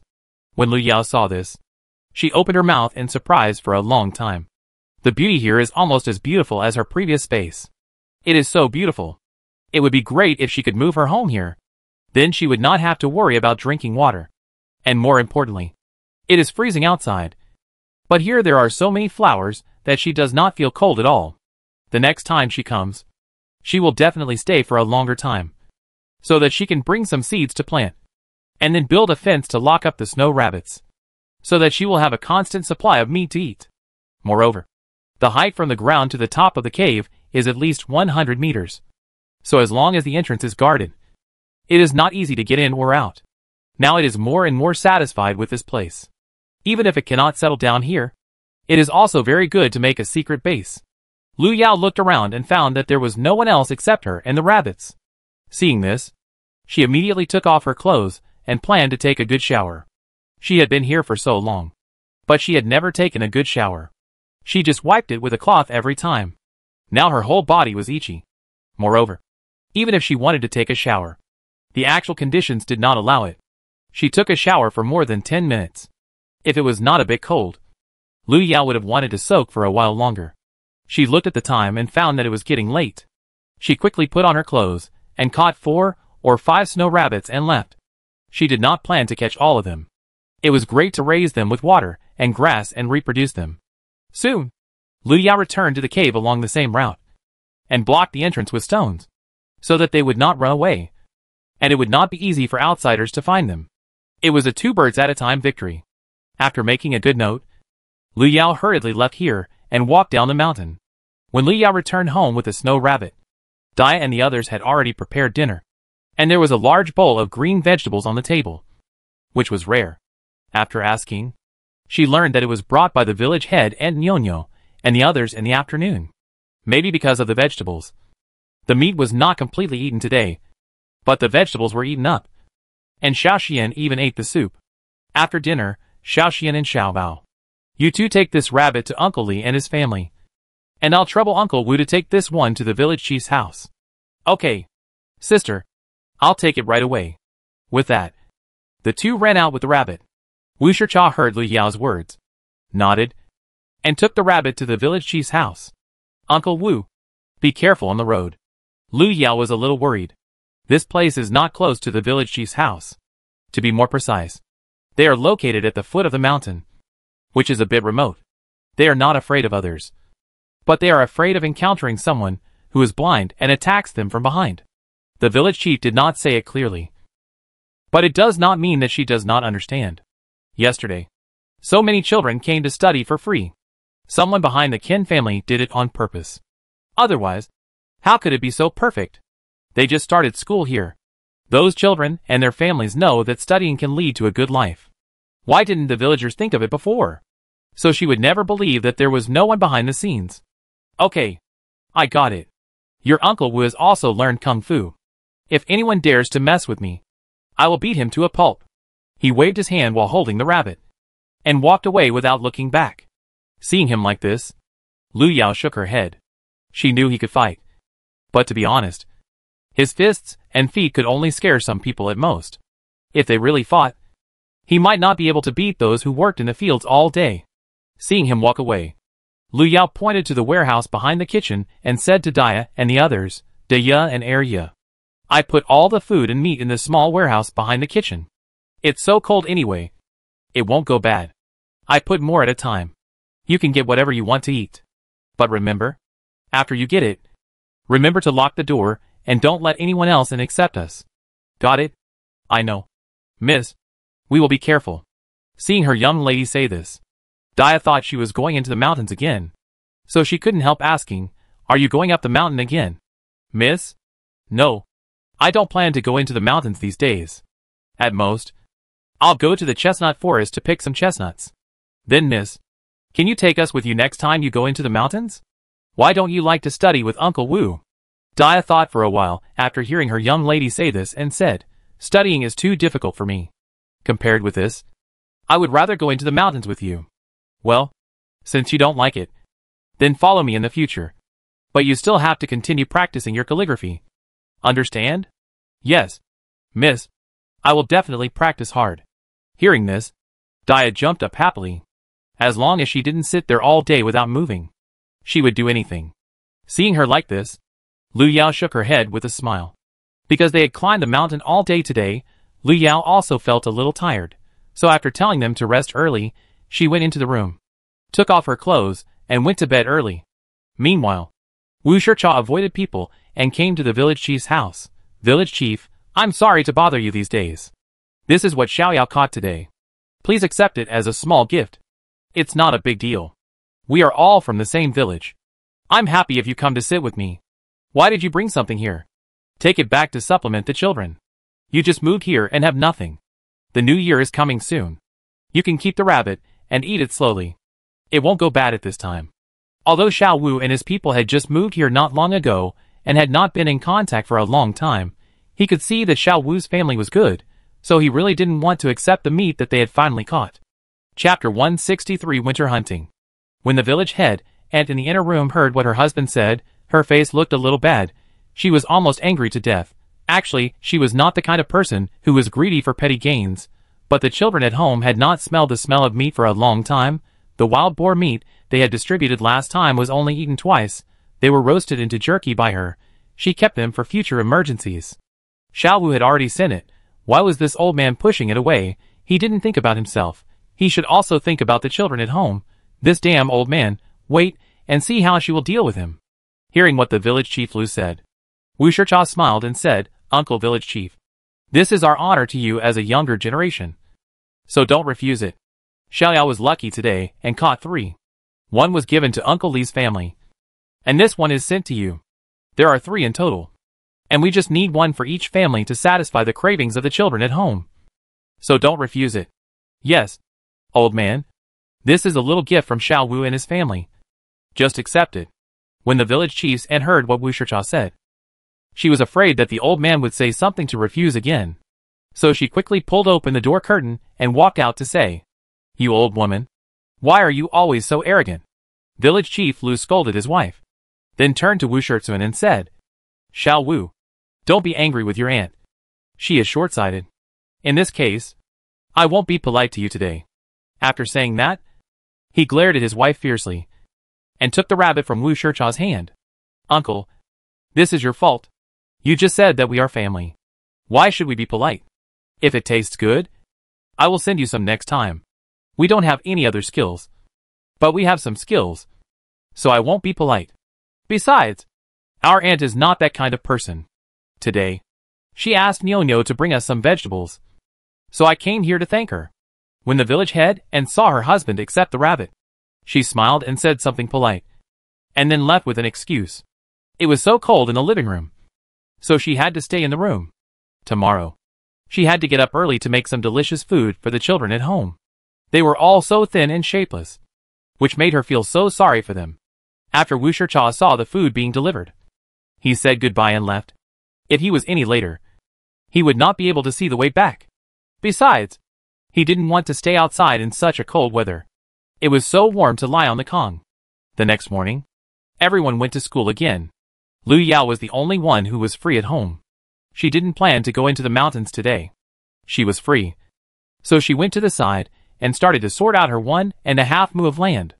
Uncle Wu had cleaned up the land. She and Dia had 4 mu of wasteland and homestead. So the two families had 8 mu in total. And they hadn't touched anything yet. Anyway, she had nothing to do. She could do a little bit every day. Maybe she could finish all the land by herself. This way, if she needed it, she wouldn't be in a hurry. And if there is time, she also plans to ask Xiaoxian and other kids to go to the river to help pick up some pebbles. When the house is built in the future, there will be a place for planting flowers and fruits. And the rest will be paved with stones. It would be best to pave all the paths outside their houses with pebbles, so that they will not be afraid of getting the house dirty on rainy days. When Dia and the others got out of school, she was really surprised to see that the land next to them was cleaned up by her young lady. Seeing Dia's surprised expression, Lu Yao smiled and said, "Dia, what's that expression on your face? I've also been doing this since I was a child. Okay, now I just rarely do it. But it doesn't mean I can't do it. So put away that expression quickly, or you will bear the consequences." "No, miss, I don't mean to doubt you. I'm just too surprised that you have been pulling weeds for the whole morning." Dia heard Lu Yao's words and quickly explained. Otherwise she would not be able to bear the consequences. But in Lu Yao's opinion, explanation is equal to covering up. So she didn't care about the dirt on her hands, stood up and ran to Dia, stretching out her little magic claws. The magic skills that had long disappeared in the martial arts world were itchy. Half a month passed in the blink of an eye. It was only 20 days before the Chinese New Year, and she would soon be 12 years old. In the past 2 days, Village Chief Lu was also busy with winter hunting. Villagers who wanted to eat meat. Every household must provide a laborer. Of course, if you want to share more, you can also send more people. There is no limit. As for those who don't dare or don't want to, I'm sorry, you won't get any share of the meat you hunt. So those who want to eat meat, you have to go to the village chief's house to register in the next 2 days. When you go up the mountain, you have to be called. Of course, for those orphans and widows who don't have the conditions to go up the mountain, the village chief will still give them some. And Lu Yao and Dia, who have nothing to do at home, were also invited by the village chief. The reason is simple. Who can hunt? Seeing the village chief coming, Lu Yao asked curiously, "Village chief, does our village have winter hunting every year?"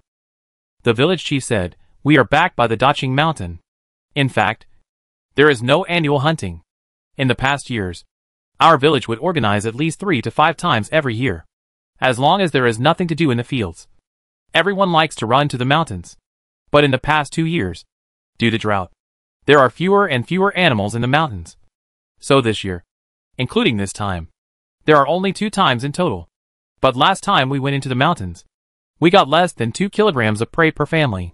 But this time with you, I believe the harvest will be great." Seeing the village chief say that, and since they came to invite her, she couldn't refuse. After all, she was now a member of Qinghe village. She was willing to fulfill her duties as a villager occasionally. So she said, "Don't worry, village chief. We will go with you when the time comes. So I'll have to trouble you to send someone to notify us when the time comes. Well, we decided to set off tomorrow morning, and we will pass by your place. Oh, and we usually stay in the mountains for 4 or 5 days, or even longer. So remember to bring more food. If you can't get anything for a while, you may be hungry. Remember this. Oh, and water." "Okay, village chief. We remember it. Okay, I'll go back first because I have a lot of things to do these 2 days. Then take care, village chief." After the village chief left, Lu Yao said to the others, "Uncle Wu, I plan to take Dia and the others into the mountains this time. Dia, Xiaoxian, Xiaobao will also participate in the hunting activities. As for area, you will be responsible for finding medicinal materials. As for the family, please keep an eye on it." "Uncle Wu, The food is in the warehouse behind the kitchen. You can cook whatever you want. Okay, then you must be careful when you go into the mountains this time. Pay special attention to the people of the Bai family. And don't put yourself in danger because of others. Don't worry, aren't you aware of our skills? If anyone really dares to be blind, I will make him regret provoking us. Go hunting with the villagers. Although you can't use your supernatural powers, if someone comes to cause trouble, in a place where no one is around, she wouldn't mind borrowing the names of the gods to use. Anyway, as long as no one sees that she put it there, it's fine. After saying that, Lu Yao stood up and walked into her room. She planned to clean up her space before entering the mountains. If she encountered something good in the mountains this time, and couldn't fit it in, she would vomit 3 liters of blood. Chapter 164 The Disappearing Jade. Lu Yao called Dia and Arya to help. The 3 of them worked together to spread a large oil paper cloth on the ground. This way, when they took things out later, they wouldn't be afraid of getting covered in mud. When the house is built next year, she will definitely cover the whole house with wooden boards. Anyway, there are many trees in the back mountain. It will only cost a little labor, but it's much better than this muddy ground. While thinking about things, Lu Yao took things out of the space one by one. The first thing to sort out was everyone's clothes. She planned to put them all at home. If there were any spare sets in the space, each person would have 1 or 2 sets. Dia and Arya would be responsible for sorting them. After sorting out all the clothes, Lu Yao and the other 2 were stunned. She didn't know until she sorted them out. She didn't expect that the clothes and quilts of the 5 of them alone would take up half of the room. When did she buy so many? She really couldn't remember this question. Opening the door, Lu Yao asked Dia and the other 2 to take Xiaoxian, Xiaobao and Qinchin's clothes to their own room. Then she picked up 2 quilts and planned to put some of them where they were. Otherwise, if they were placed directly on the floor, it would be too inconvenient for the 3 of them to go in and out. After finishing the clothes, Lu Yao closed the door again, took out 2 large wooden boxes from the space, opened them, and saw the things inside. She was stunned. This, isn't this a crossbow? She had never seen it in real life. But she had seen too many on TV. She had seen single crossbows, triple crossbows, and quintuple crossbows.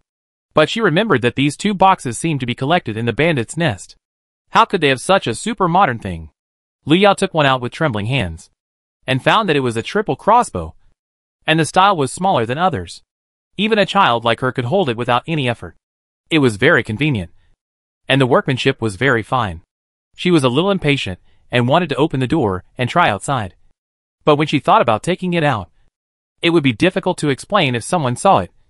So she gestured to Dia and Arya, who were surprised and opened their mouths to keep quiet, and then put all the crossbows into the space. Lu Yao counted them. There were 50 in total. She suppressed her excitement and opened another box, and found that it was full of arrows, and all of them were iron arrowheads. Lu Yao didn't think much about it, and put them all into the space again. Although this triple crossbow is not as good as the modern 5 crossbow. In ancient times, it was also a very powerful long-range weapon. No wonder these bandits dared to rebel. But how could these people have this thing? Or is there someone else who traveled through time in this world besides her? If this thing existed in this world, she still didn't believe it. Otherwise, the assassin she met with by Moyu would have used this crossbow instead of a bow and arrow. And if this world really had it, why didn't Bai Moyu, Moe and others wear it? So from a certain point of view, this crossbow must not be a product of this world. Thinking of this, Lu Yao was sweating in the cold weather. She was really scared. Fortunately, she didn't do anything that was against this world. Otherwise, if that person was more powerful than herself and a bad guy, she would come to kill herself. Miss, are you okay? Dia and Arya saw their young lady's face turn from excited to pale. So they stepped forward and asked with concern. I'm fine. Lu Yao quickly adjusted her mood and smiled. With her current ability, if there is another time traveler, it will not be easy to catch her. She has space, and at most she can take them to wander. Besides, if she is really pissed off, it is hard to say who will kill whom. Seeing that her young lady was unwilling to talk, Dia did not continue to ask, and said that it was okay, and then took Arya to continue to sort out those things. After finishing these, Lu Yao took out a few large wooden boxes from the space, which were filled with some gold, silver and jewelry. Although she had exchanged a lot of them in the capital city last time, there were more left. Today she planned to sort them all out, so that it would be more convenient to take them out to pawn. When Dia and Arya saw the 5 large boxes opened by their young lady, and saw the things inside, their eyes were wide open. They did not expect that their young lady would have so many valuable things on her, to be honest. They were really surprised. Seeing these things, Lu Yao inexplicably felt like a wealthy person. She had never seen so many good things in her 2 lives. Except for the ones Bai Mayu left with her last time. What's going on? Lu Yao quickly looked at the box that was only half full of jade and agate. She remembered that it was a full box at first. But now it looked like there were a lot less. What's left were all mediocre-looking ones. She looked through the good jades. But there was not a single one left. She had only pawned some gold and silver last time. And she hadn't touched the jades since she put them in. How could there be so many less? Lu Yao finally came to a conclusion after analyzing the situation. Maybe the missing jades were related to her space. And the remaining ones were because of poor quality. Maybe the space couldn't absorb them. Or maybe people didn't want them. But according to the theories in those novels, anything in this space that can eat jade can grow. But why did her space not change at all after swallowing her jade? Did she remember it wrong? Or was it because there were too few, and it did not meet the conditions for upgrading? At present, this is the only explanation that makes sense. I will try again when I find good jade in the future. If it really works, then it will be a big success, and her space will hopefully recover. Thinking of this, Lu Yao did not show it on the surface, but she was ecstatic in her heart. She had a feeling that her space would come back. Then she won't have to worry about water and food all day. Lu Yao took a deep breath and said to the 2 sisters who were looking at her, Dia, let's move quickly. After packing up, rest early. We still have to go out to hunt tomorrow morning. Okay, miss. Dia responded after hearing her young lady's words, raised her head, and looked at her young lady again. She always felt that the young lady was weird today, with a happy and scared expression. How to describe it now? Should be described as ecstasy. The young lady's expression just now was ecstasy. Dia walked over and looked at the box that the young lady had just stared at, and found that it was more than half a box of jade. She thought that the young lady showed that expression because she saw so many good things. So she nodded in understanding and started to get busy again, because she was very happy to get so many good things. As a result, the 3 of them spent more than an hour to finally sort out the things. Then Lu Yao put those valuable things back into the space. If these clothes, bedding, food and daily necessities were stolen, they could still buy them with money. But if these silver and valuable things were stolen, there would be no place to cry. She is now a wealthy woman. After the house is built, she will buy the hill behind her and the large piece of wasteland in front of the house, and plant the fruits and vegetables she likes, and then raise some meat-eating animals such as chickens, ducks, geese, sheep and rabbits under the trees. In this way, they will have endless fruits and meat to eat every day. Moreover, if her space is restored, the things in the space will have a place to go, and her dream of being a landlord can be realized. Chapter 165 Winter Hunting 1. The next morning, everyone had breakfast, and checked their backpacks and satchels to see if they had forgotten anything. After checking, Lu Yao and the others were ready to set off. Be careful when hunting in the mountains, and keep an eye on Arya and the others. Before setting off, Wu Shicha couldn't help but remind them again. In the past, when they were fleeing from famine, they had no choice but to do so. But now, he was really a little worried about asking them, a few children, to go hunting with adults like that. Okay, Uncle Wu, we will be careful. Don't worry. Don't worry.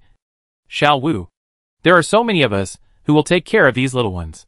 Just be at ease and wait for us to come back. Village Chief Lu saw Wu Shicha like this, and stepped forward to say. In fact, he didn't understand why Xiao Wu agreed to let the 3 little ones go. He agreed with Xiao Yao and Dai to go. But these 3 little ones, they looked like they were holding back. He wanted to tell them not to go, but he was afraid that if he said that, Xiao Yao and Dai would refuse. Besides, there were 2 other people in his family who were also dragging their feet. If he went up to criticize them now, his family would go up to him later. This would be too unfair. So he endured it and didn't say that. They were just 3 little kids. At most, he could ask 2 more people to watch over them. There were many people who thought the same as Village Chief Lu. Lu Yao looked at everyone's expressions and said in her heart, if you look down on children, you will be slapped in the face. She was confident that Xiao Xian and his friends were no less than anyone else present. Lu Yao was not worried about the safety of the others. With their skills, they would be fine even if they stayed in the mountains for a year or two. They had stayed there before when they were fleeing from famine. It was just a hunt. Seeing that everyone had gone far away, Lu Yao hurriedly asked a few people to carry their backpacks. Uncle Wu and Aunt Dahua said something and left in a hurry. Wait a minute. Village Chief Lu will call the roll. If they didn't show up, it would be a joke. When they reached a small hill, Village Chief Lu began to call the roll. There were a total of 130 people who came for winter hunting this time, including his 5 children. After the roll call, he divided the 130 people into 10 teams. I don't know if it was the village chief's intention or what, they were assigned to the village chief's group. Their group included Dia, Arya, Xiaoxian, Xiaobao, the village chief, Uncle Huzi, Uncle Xinglin, Wang Liang, Tongshen and themselves. There were just 10 people. At first, when everyone saw the village chief assign Xiaoyao and Dia to his group, they were a little envious and jealous. They saw the skills of the 2 little girls that day. Not to mention that a big man was not their opponent, even if the 12 or 13 people in their team were added together. They were not their opponents. So when they saw the 2 little girls being assigned to the village chief's team, how could they not be envious and jealous? But when they saw Xiaoxian, Xiaobao and other little kids were also grouped together, they all felt much more at peace. However, when Lu Yao saw that the eldest grandson of the village chief Lu Ziming, and the youngest son, Lu Xingshou, also appeared in their team, she was not happy at all. Lu Ziming had been in class there for so long, and he knew them a little bit. These 2 guys usually only knew how to study. They couldn't lift anything with their hands or shoulders. They also wanted to go hunting? This is not a joke. Right? Could it be that the village chief had that expression just now? So this is the reason. As for those who were unhappy because they were not assigned to the same group as Xiaoyao, they were the ones laughing the loudest now, and they were gloating over the misfortune. Village Chief Lu probably thought of everyone's thoughts. So he explained, from you? I see that sometimes just studying is not enough. So I want to let them participate in hunting from today, and learn some skills from you, so that if there is something in the future, they will not be unable to do anything. Hearing the words of the village chief, Lu Yao pinched her eyebrows and said, Okay, village chief. You 2 will follow Xiaoxian, Xiaobao and the others. From now on, they will be your little teachers. Learn from them well. But don't say that you are too tired. Lu Xingyu and Lu Ziming were silent for a while before saying, We want to train ourselves. No one knows what will happen in the future. But he sees that the water in the river is getting less and less every day. Just as his father said. Don't be unable to do anything. So he doesn't want to sit and wait for death. Hearing him say that, Xinglin walked over and patted his shoulder to comfort him. He knew that this kid had taken his father's words to heart yesterday. In fact, he also thought that his father's idea was very good. For example, Wu Shicha was a scholar, and he still learned boxing and kicking every day. If that really happened, no matter how much he studied, it would be useless. He heard that if Wu Shicha had not met Xiaoyao and the others, he would have died on the road long ago. Look at Xiaoxian and the others. They were dragged to the mountains at such a young age. It was because Xiaoyao and the others wanted to train them. Xinglin thought that his father's idea might be because he was scared by what happened to Wu Shicha. If his son was not a little young, he believed that his father would have called him along. But is it really okay for Xiaoyao to leave his brother to Xiaoxian and the others? Why does he feel so unreliable? Forget it. I'll just have to watch them myself. Okay. Now the groups have been divided. Let's go! As soon as the village chief Lu finished speaking, a large group of people rushed up the mountain. Xinglin walked behind. He was really a little worried about Xiaoya's decision. His father might not be able to say anything. So he could only ask himself, Yu Yao, is it really okay for you to leave Xingyu and Ziming to Xiaoxian and the others? It's not that I don't trust you. But Xiaoxian and the others are a little young. Aren't you afraid that something will really happen to them? Lu Yao heard Xinglin's words and said proudly, I forgot to tell you. My brothers are very strong. But they seldom use their strength. I think you are no match for Arya. Of course, there is still a little gap between them and me and Dia. Xinglin looked at Lu Yao's smug look and really wanted to beat her up.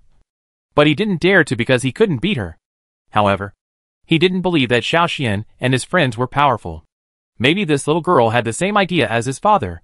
She said it so nicely that he almost believed it. He looked up at the gentle Arya. Was this Xiaoyao boasting too much? He could lift her up with one hand and beat her up. He was overthinking. Lu Yao knew what the people around him were thinking without even looking at them. Why didn't anyone believe her when she told the truth?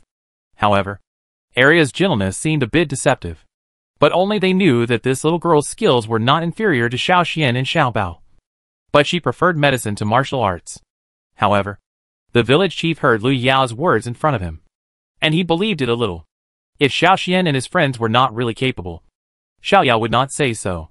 She should know the dangers in the mountains better than anyone else. So without full confidence and certainty, Xiaoyao would not agree so readily. Although he had not been with her for a long time, this girl was very firm in her words. If she could not do it, she would never agree. So he had no objection to her handing over her youngest son and eldest grandson to Xiao Xian and his friends. Besides, if there was danger, would Xiaoyao stand idly by? Of course not. So Xingling's plan was in vain. Chapter 166 Winter Hunting King Ma Zi. Perhaps because there were too many people and too much noise, more than 100 people walked until the sun was about to set, and did not see any animals, not even a small rabbit. Lu Yao looked around. They did not take the same route as she always took when she went up the mountain. No wonder they did not see any rabbits. Another reason was that she had locked up all the snow rabbits in that cave, so it was normal that they did not see any. When everyone was busy looking for a place to rest tonight, suddenly a group of people in front of them brought good news, saying that they had found a cave in front. Upon hearing the news, Village Chief Lu personally went to take a look and found that there were no signs of animals living inside, and that there was no danger for people to live there. He then called everyone to walk towards the cave.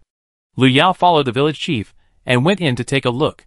She found that the cave was quite large, and that it would be fine if more than 100 of them squeezed together. But the problem was that with so many people together, she didn't know if the smell would make people faint. So for their own safety, she planned to build a temporary shed at the side of the cave entrance for them to rest. Seeing her like this, Village Chief Lu thought that they were thinking that since they were girls, it was inconvenient for them to live with a group of men.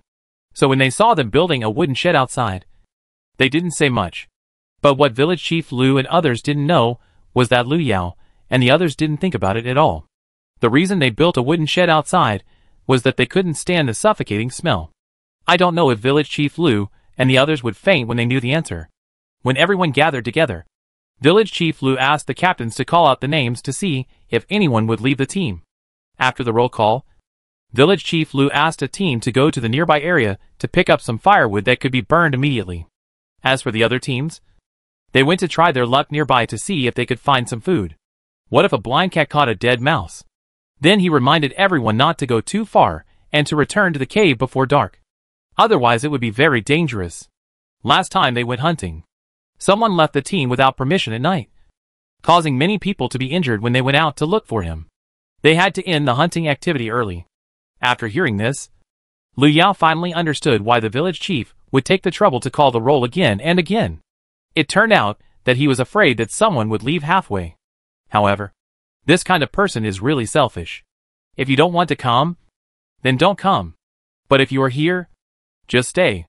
Want to eat meat but don't want to work, and end up hurting so many people. It seems that there are always some people who are confused and like to take advantage of others. When Lu Yao and others set up the forest shed outside the cave, they found that they had burned a fire in the middle of the cave. Lu Yao was a little worried that they would be poisoned by carbon dioxide. So she told the village chief about it, and went into the cave together. As soon as they arrived at the entrance of the cave, a strange smell came from inside, which was so bad that Lu Yao almost vomited the overnight meal. Lu Yao pulled Xiao Xian and the others out immediately. This was as bad as a poison gas bomb. She didn't want to faint from the stench. Since everyone could stand the smell, it should be okay to light a fire inside. It gradually got darker. The woodcutters and hunters returned to the cave. The good news was that the hunters were holding 2 fat gray rabbits in their hands. This made the few people who didn't want to move around and came back early very envious.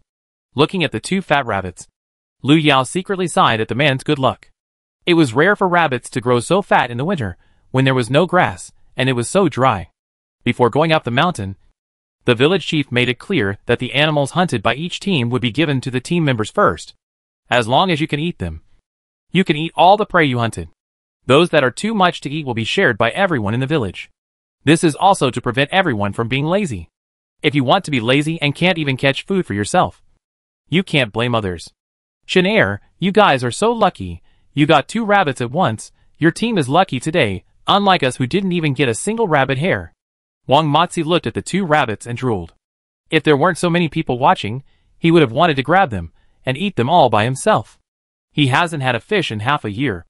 Seeing him like that, Chinair took a step back in disdain and then handed the rabbits to his teammates, Dashin.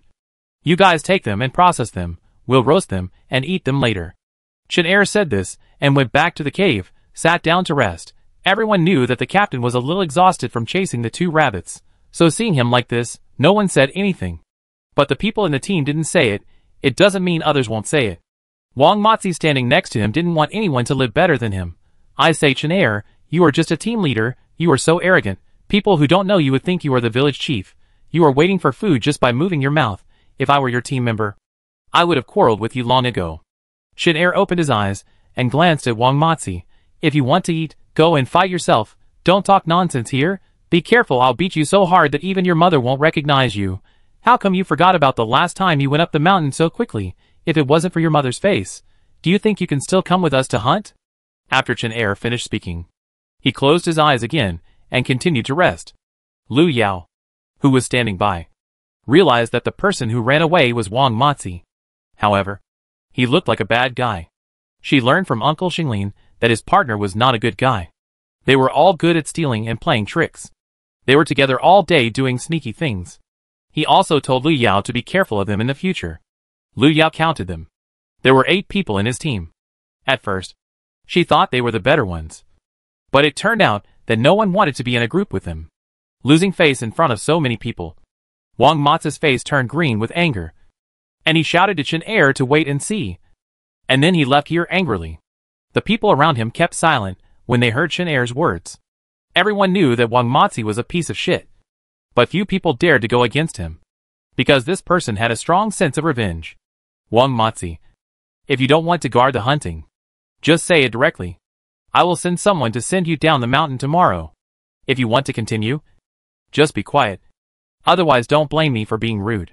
Village Chief Lu scolded Wang Matzi with a dark face, saying that he shouldn't be soft-hearted, and agreed to let this kid go into the mountains together. He was just a rat shit that made people feel uneasy wherever he went.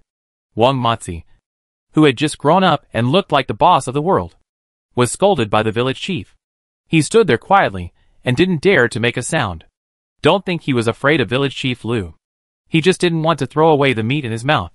Don't look at him like this now. He will definitely be stubborn tomorrow.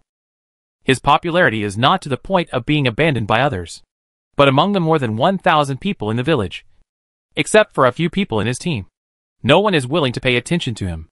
Seeing him being scolded by the village chief, those who had been bullied by him felt very upset. They thought that such people should be driven out of Qinghe village. After walking for a day, everyone was tired. They took out their own dry food and ate a little and planned to rest. But Chinair's roasted rabbit meat was so fragrant that everyone kept swallowing their saliva. They tossed and turned and couldn't fall asleep for a while. Chapter 167 Winter Hunting 3, Underground Cave. Originally, everyone was just satisfying their hunger because of the drought and lack of food.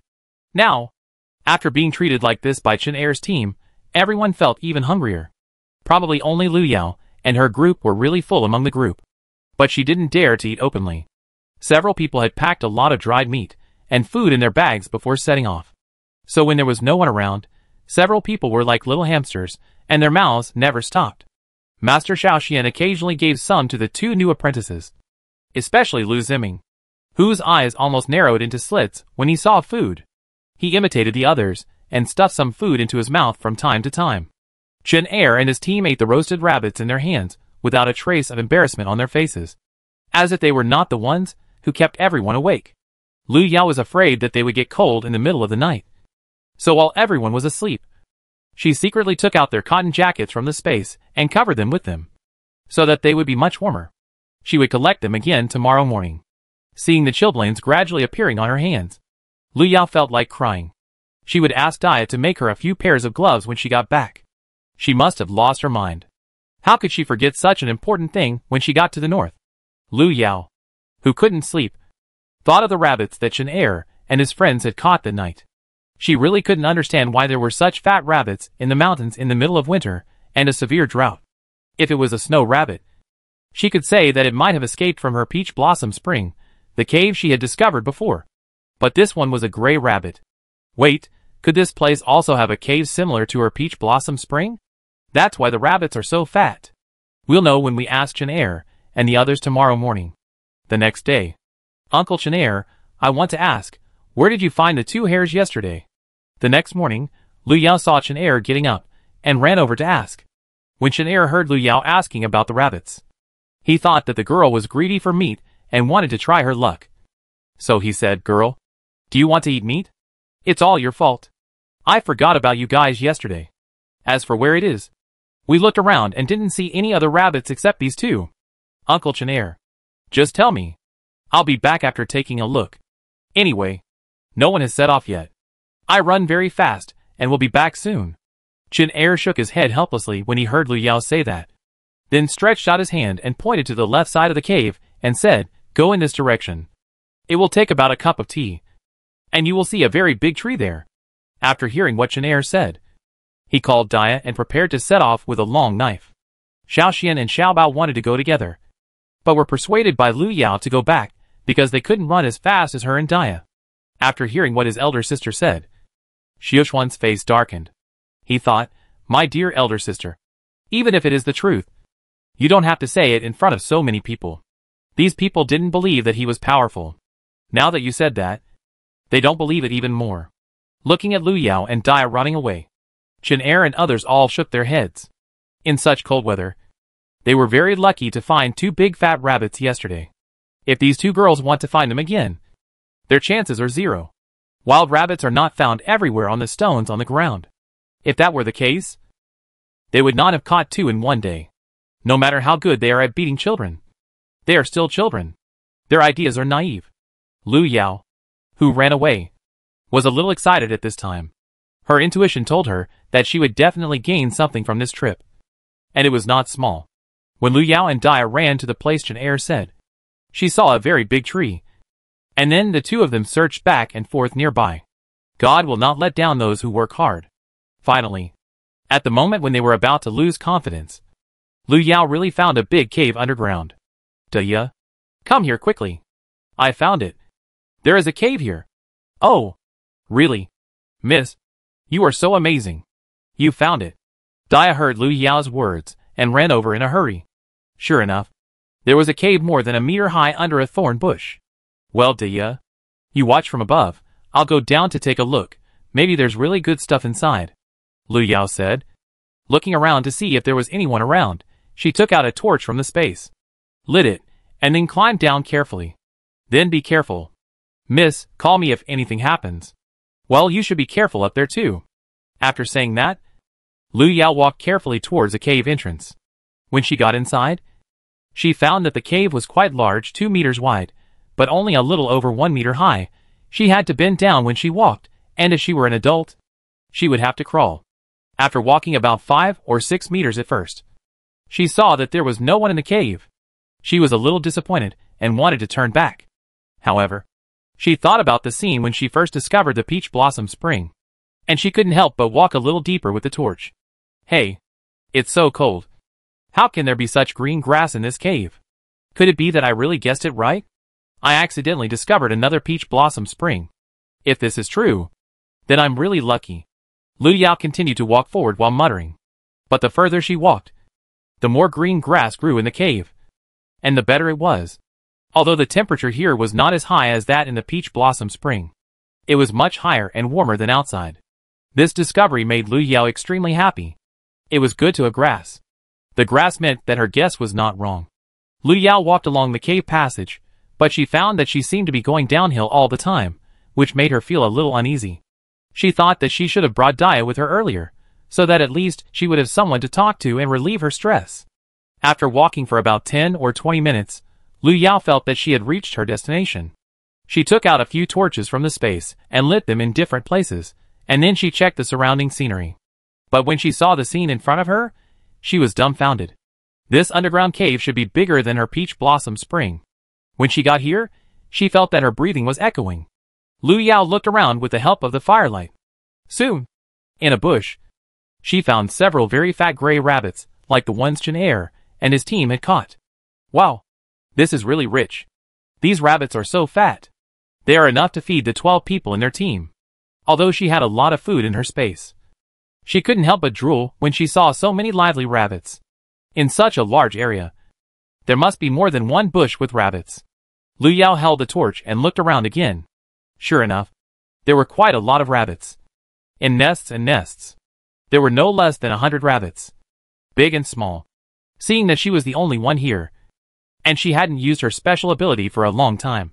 So before the rabbits could react, they were stunned by lightning one after another.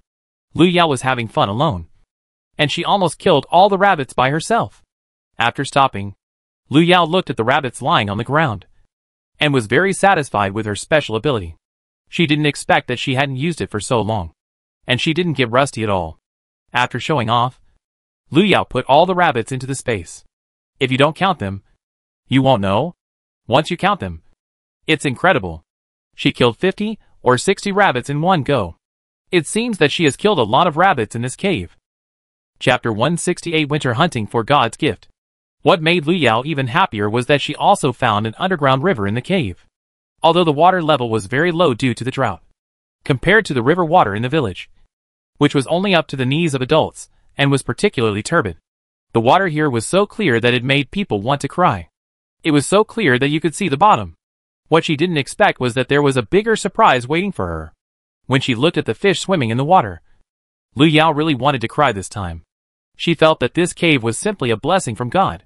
Not only meat and water, but also her favorite fish. Lu Yao quickly took out the empty bamboo tubes from the space, filled them all up, and then took off her cotton-padded jacket in a few seconds, and jumped into the river with a splash. However, the river water was really cold, and she almost got cramps and drowned here. This was all because of the greed in her stomach. She hadn't eaten fish for a long time, so she was so excited that she forgot that she should do warm-up exercises before going into the water in the winter. Although the temperature inside the cave was much higher than outside, the water was still very cold. Lu Yao used the bamboo basket to catch about 20 to 30 rabbits before stopping, because the water was too cold, and Dia outside would be worried. So after catching so many, she quickly climbed up the shore, put on her clothes, and left the cave. Dia, look what I caught, Lu Yao said to Dia as soon as she came out of the cave. Miss, you are out. Are you okay? Oh, it's a rabbit. Dia, who was waiting outside anxiously, was thinking about whether to go in, when she heard her mistress's voice, and saw 2 big fat rabbits being pulled out of the space. Well, I still have 50 or 60 fish in there. Enough for us to eat for a long time. And I tell you there is an underground river in this cave. And I caught 20 or 30 big fish there. Really? Seeing Dia's disbelief, Lu Yao looked around and found that there was no outsider. Then took out a big fish weighing 4 or 5 kilograms from the space. She had always caught big fish when she caught them just now. If time did not allow, she would really like to roast one now to satisfy her craving. As soon as she saw the fish, Dia's eyes lit up, sparkling, and she couldn't help swallowing. Okay, let's go back now. There are still a lot of rabbits and fish here. Let's go talk to the village chief first. As for whether to tell him or not, it's up to him, Lu Yao said, putting the fish back into the space, and then carrying a rabbit and walking back. However, she thought the village chief would definitely bring people here immediately. If not for the food, but for the water source, he would come immediately. Well, I'll listen to you, young lady. She took the rabbit from Lu Yao's hand and followed behind happily. As soon as the 2 arrived at the cave entrance, they were discovered by the villagers, who were ready to go. When they saw the rabbit in Dia's hand, they were all jealous and asked how they caught it, and where they caught it. It's in the place Uncle Chen said. Seeing so many people gathered around to ask, Dia said one thing, and she didn't say anything more since the other young ladies didn't say anything.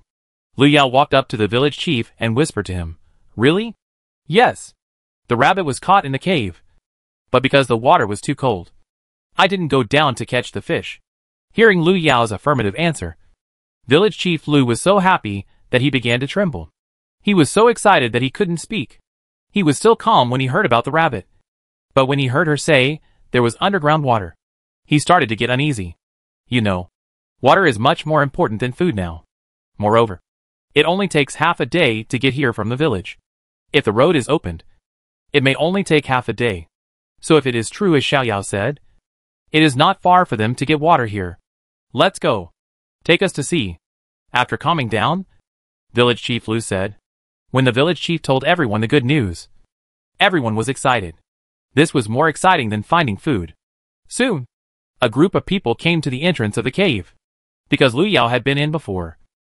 She led the children in front, and the adults could only crawl, because they were sure there was no danger. The group soon arrived at the cave that Lu Yao mentioned. After everyone lit several large fires with the firewood they brought in, they were as surprised as Lu Yao, who was the first to come in. They simply couldn't believe that there was such a place on Daqing Mountain. If Lu Yao hadn't discovered it, they might never have known about it. While everyone was still excited, Xinglin had already jumped into the river with a splash. He was the best swimmer in the village, probably because he often went to the river to catch fish.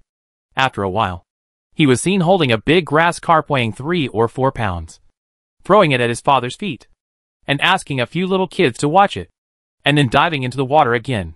Seeing this, more than 100 people in the huge cave were busy, catching rabbits, catching fish, and even Xiaoxian and his friends joined in the action. Soon, fish were thrown onto the shore one by one.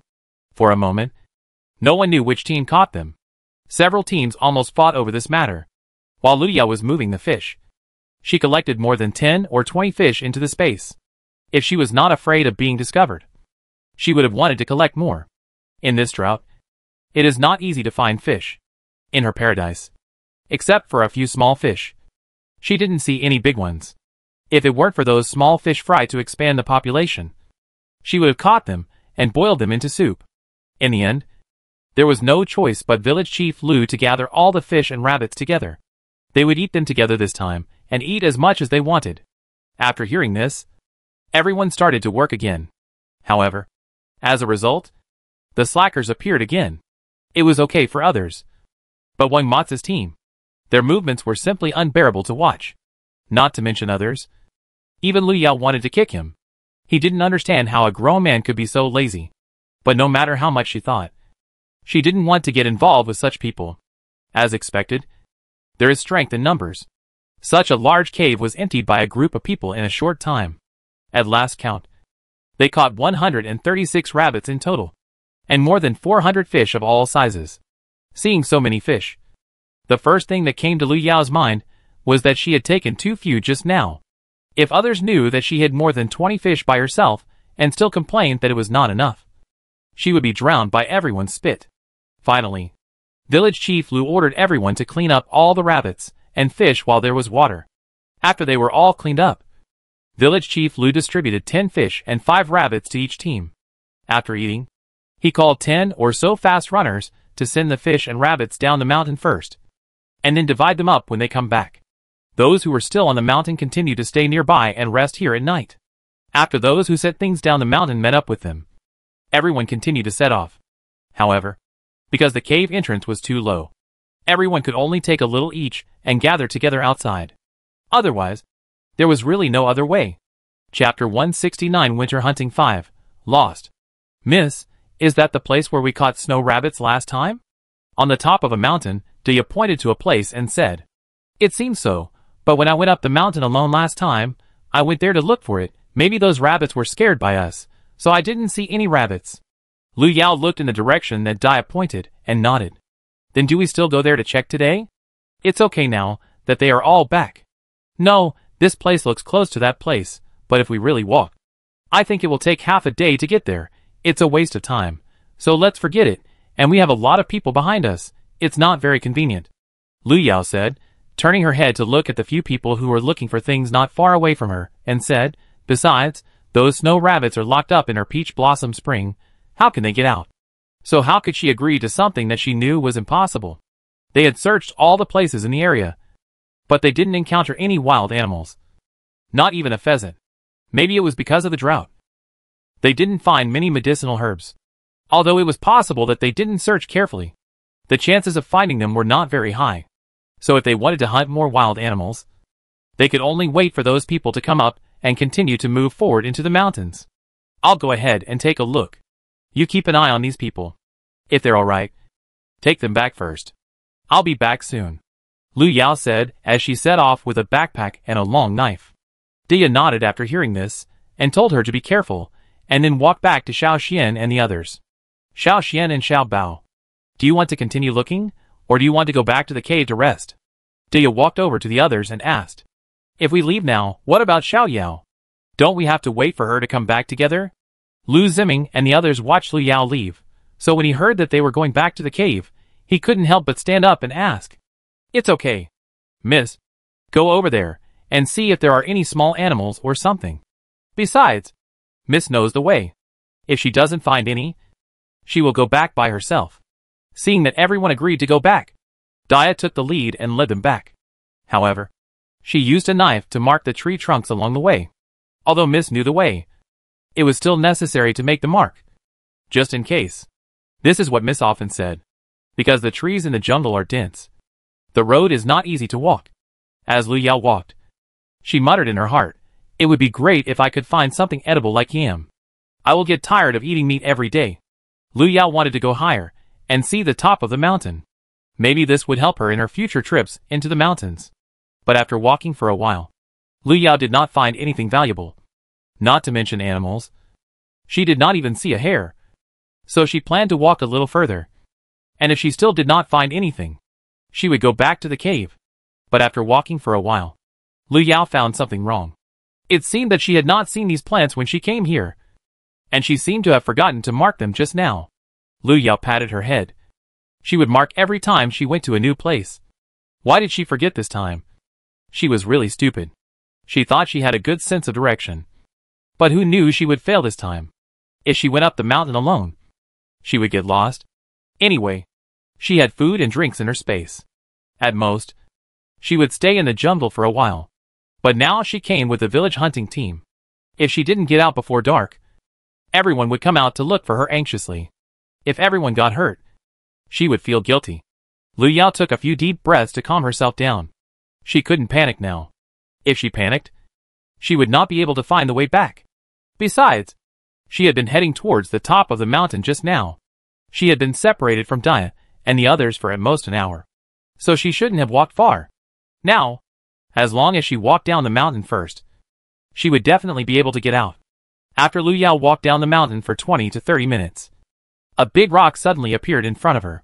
Big rock. She remembered that she had walked past this place when she came here just now.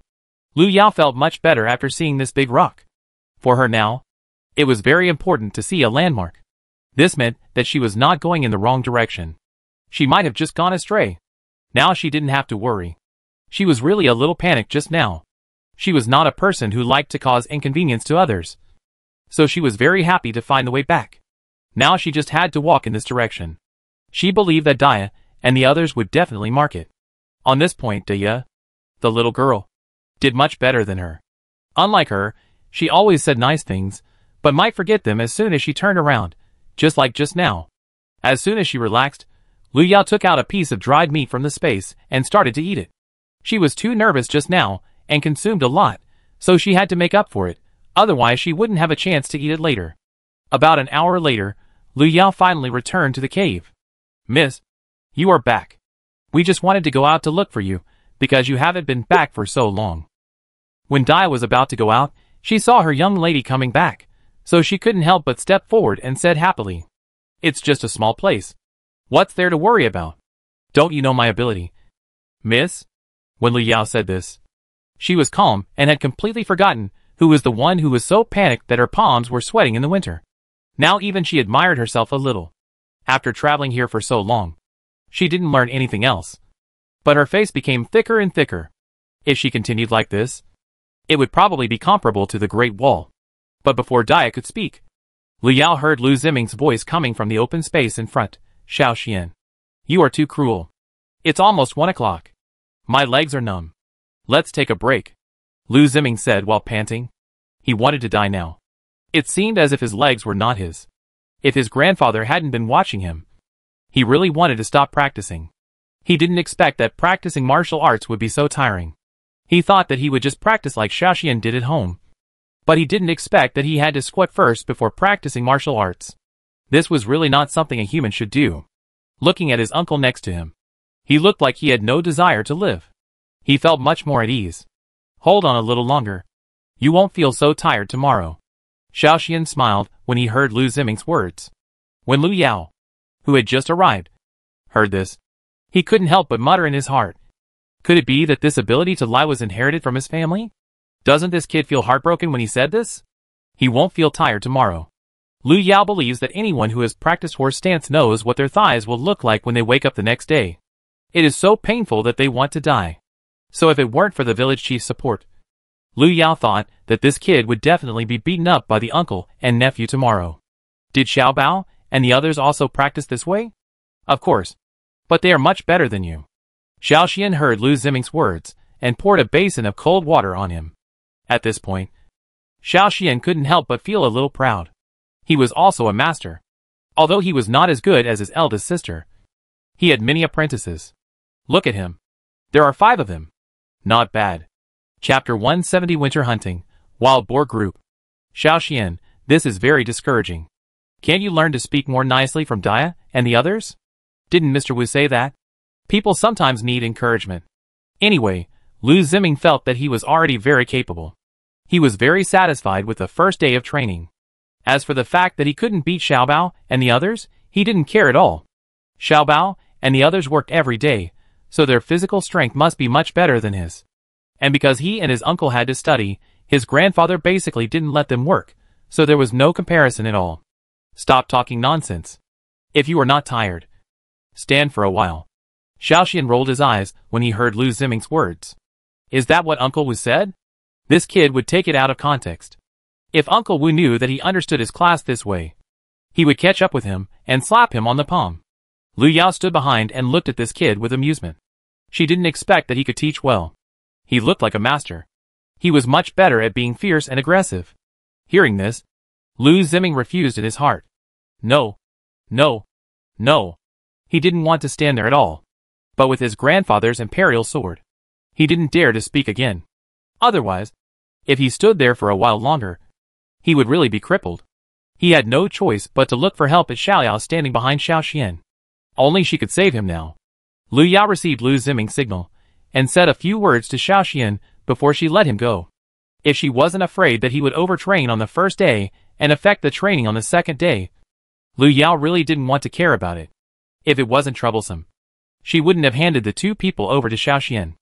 After relaxing, the few people who had nothing to do sat by the fire and chatted, and imitated Lu Yao and Dia to light a fire where they would sleep. In this way, when the ground is heated, it will be comfortable to move away from the fire and lie down to rest.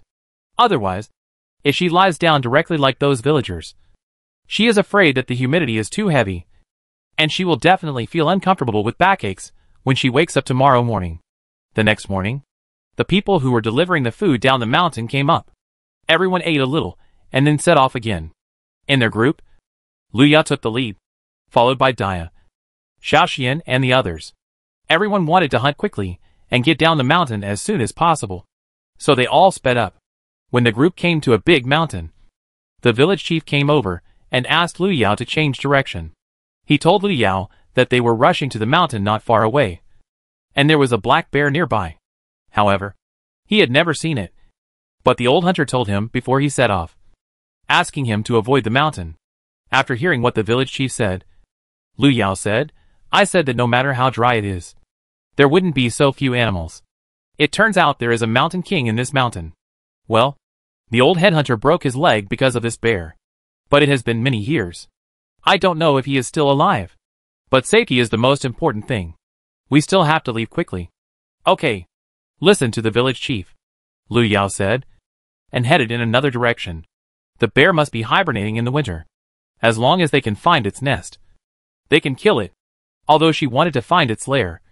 When she saw so many people, Lu Yao decisively changed direction. She planned to wait until the hunting was over, and then go up with Dia and the others to get it. Otherwise, with so many people, even if they were slaughtered, there wouldn't be much left for their family. It's better to enjoy alone than to share. So in order to eat more bear meat, especially bear paws, which she hadn't eaten yet, She heard that they were very delicious and nutritious. For this reason, she decided to let the Mountain King go for the time being. The further they went, the more good things there were in the deep mountains. When they climbed over another hill, they said, "Wow, there is a small valley here. Look, are those wild boars? There are quite a few of them." Xinglin and his friends looked at the dozens of wild boars in front of them, and couldn't help but whispered happily, "Uncle Xinglin, go ask your father to call the villagers over, and then ask them to go from that direction, so that we can outflank them from all directions, and try to catch them all in one fell swoop." Lu Yao pointed to 2 places and said. When Xinglin heard Lu Yao's words, he crouched and retreated. Lu Yao led the others to quietly walk to a place less than 20 meters away from the wild boars, and stopped, hiding behind a thorn bush. Because she was afraid of scaring the prey away, Lu Yao did not intend to take action before the village chief and others arrived. It would definitely not work if they just relied on a few of them. If they didn't catch much prey, they would be in trouble. If they caught all the prey, they would be happy to praise you to the sky. If they didn't catch any, then I'm sorry, they would probably drown you with their saliva, blaming you for acting on your own. So she usually wouldn't do such thankless things. When the village chief and his men arrived, they made a gesture to Lu Yao, and then began to act. Lu Yao attacked the wild boar closest to her from the side. She jumped with a long knife and chopped at the wild boar's head. Before the wild boar could react, its head was hit by a fatal blow, and it shook a few times before falling to the side. After seeing the wild boar fall to the ground, Lu Yao did not care whether it was dead or not, but quickly rushed to the wild boar closest to her with a knife. It was not because she was careless, but because the people who followed behind would take care of it. She only needed to injure them. This was the most effective and fastest. Otherwise, if she waited for her to confirm one by one before killing another, it would be dawn, and the pigs would have almost run away. In about half an hour, they had dealt with all the wild boars in the valley, a total of more than 30 big and small ones, and each one weighed 200 or 300 kilograms on average. The harvest was gratifying. But there was also a price. Just in this hunting trip, there were more than 10 people injured. Fortunately, they were all minor injuries, but it was not realistic to continue. So the village chief had no choice but to call a few trusted people to take these 10 people to transport the wild boars down and deal with them first. And then, he would come back to divide them together. As for those who went down, they didn't need to come up. They had already climbed several mountains, and it was really a waste of time to go back and forth. Good harvest today. Fortunately this time there is Xiao Yao. Otherwise, don't say that it will be completely extinguished. It is 2 or 3 enough to drink a pot. So I left 2 inns. We have eaten a hidden tonight. Celebrate and celebrate. The head of Lu village took everyone to stay away from that bloody valley. When I came to a place where I was talking, I pointed at the 2 big wild boars left by him. This is since the head of this village of Qinghe village, the most prey is hit once. So a big hand wave. The 2 big wild boars made the villagers go to Huahua. Happy, everyone screamed, speaking of the village chief. But what Lu Yao and his friends didn't expect was that these people were really good eaters. Even if the 2 wild boars were taken out of their internal organs, they would weigh at least 400 kilograms. But they ate all of them. Of course, this is all later. Now the 2 wild boars have not been slaughtered yet. When everyone was busy, Lu Yao suddenly thought that they hadn't eaten eggs for a long time. So he said with emotion, "It's so cold now, and we haven't even seen a pheasant. It would be great if we could find eggs." Chapter 171 Winter Hunting Crispy Pork Belly. When everyone was busy, Lu Yao suddenly thought that they hadn't eaten eggs for a long time. So she said with emotion, "It's so cold now, I haven't even seen a pheasant. It would be great if we could find a pheasant and pheasant eggs." Xinglin, who was standing by, heard Lu Yao say this, so he said to her, "If you want to eat, you can go to the village to get some silver or exchange some with grain." After hearing this, Lu Yao hesitated and said, "Would it be too ostentatious for me to do this? Besides, every household can't even get enough food to eat. How can they afford to raise chickens? Don't be so harsh on me. Not many, but every family still raises a few. Besides, who said you have to do it yourself? When my dad comes over later, you can just tell him. I think with your current ability, my dad is willing to do this for you." When the village chief Lu came up to him and heard what the brat said, he was so angry that he raised his foot and kicked him, as if he was a mean person who only cared about profit. "Oh, Dad, why did you kick me? Why? Why didn't you say you were going to buy it for Xiao Yao?" And you said you were calling me Dad. How can you talk like that? Why didn't you say you were calling me Grandpa? I wanted to. But he's long gone. You little brat. I'll beat you to death today. You jerk. While they were playing a chase game, the other guys had already cut up the 2 wild boars. They followed the village chief's instructions and cut the pork into pieces of the same size. Then each team received the meat according to the number of people, and each person got about 4 or 5 pounds. After receiving the meat, Lu Yao specifically asked Xiaoxian and the others to do the same as herself, and to pick some of the fat and lean pork belly, and then cut them into strips with a knife, and then took out several seasonings from her crossbody bag, and spread them evenly on the meat, and put them aside for later use. Today she planned to make crispy pork belly. What Lu Yao didn't know was that when she was doing this, except for Huzi, Xiaoxian, and Dia, everyone else, including the village chief, was shocked by her series of operations. This little girl brought so many things on this trip up the mountain. They were exhausted just walking, but she carried so many things for food. She is really capable. She thinks differently from others. While everyone was looking at the things Lu Yao brought, one of them was standing aside.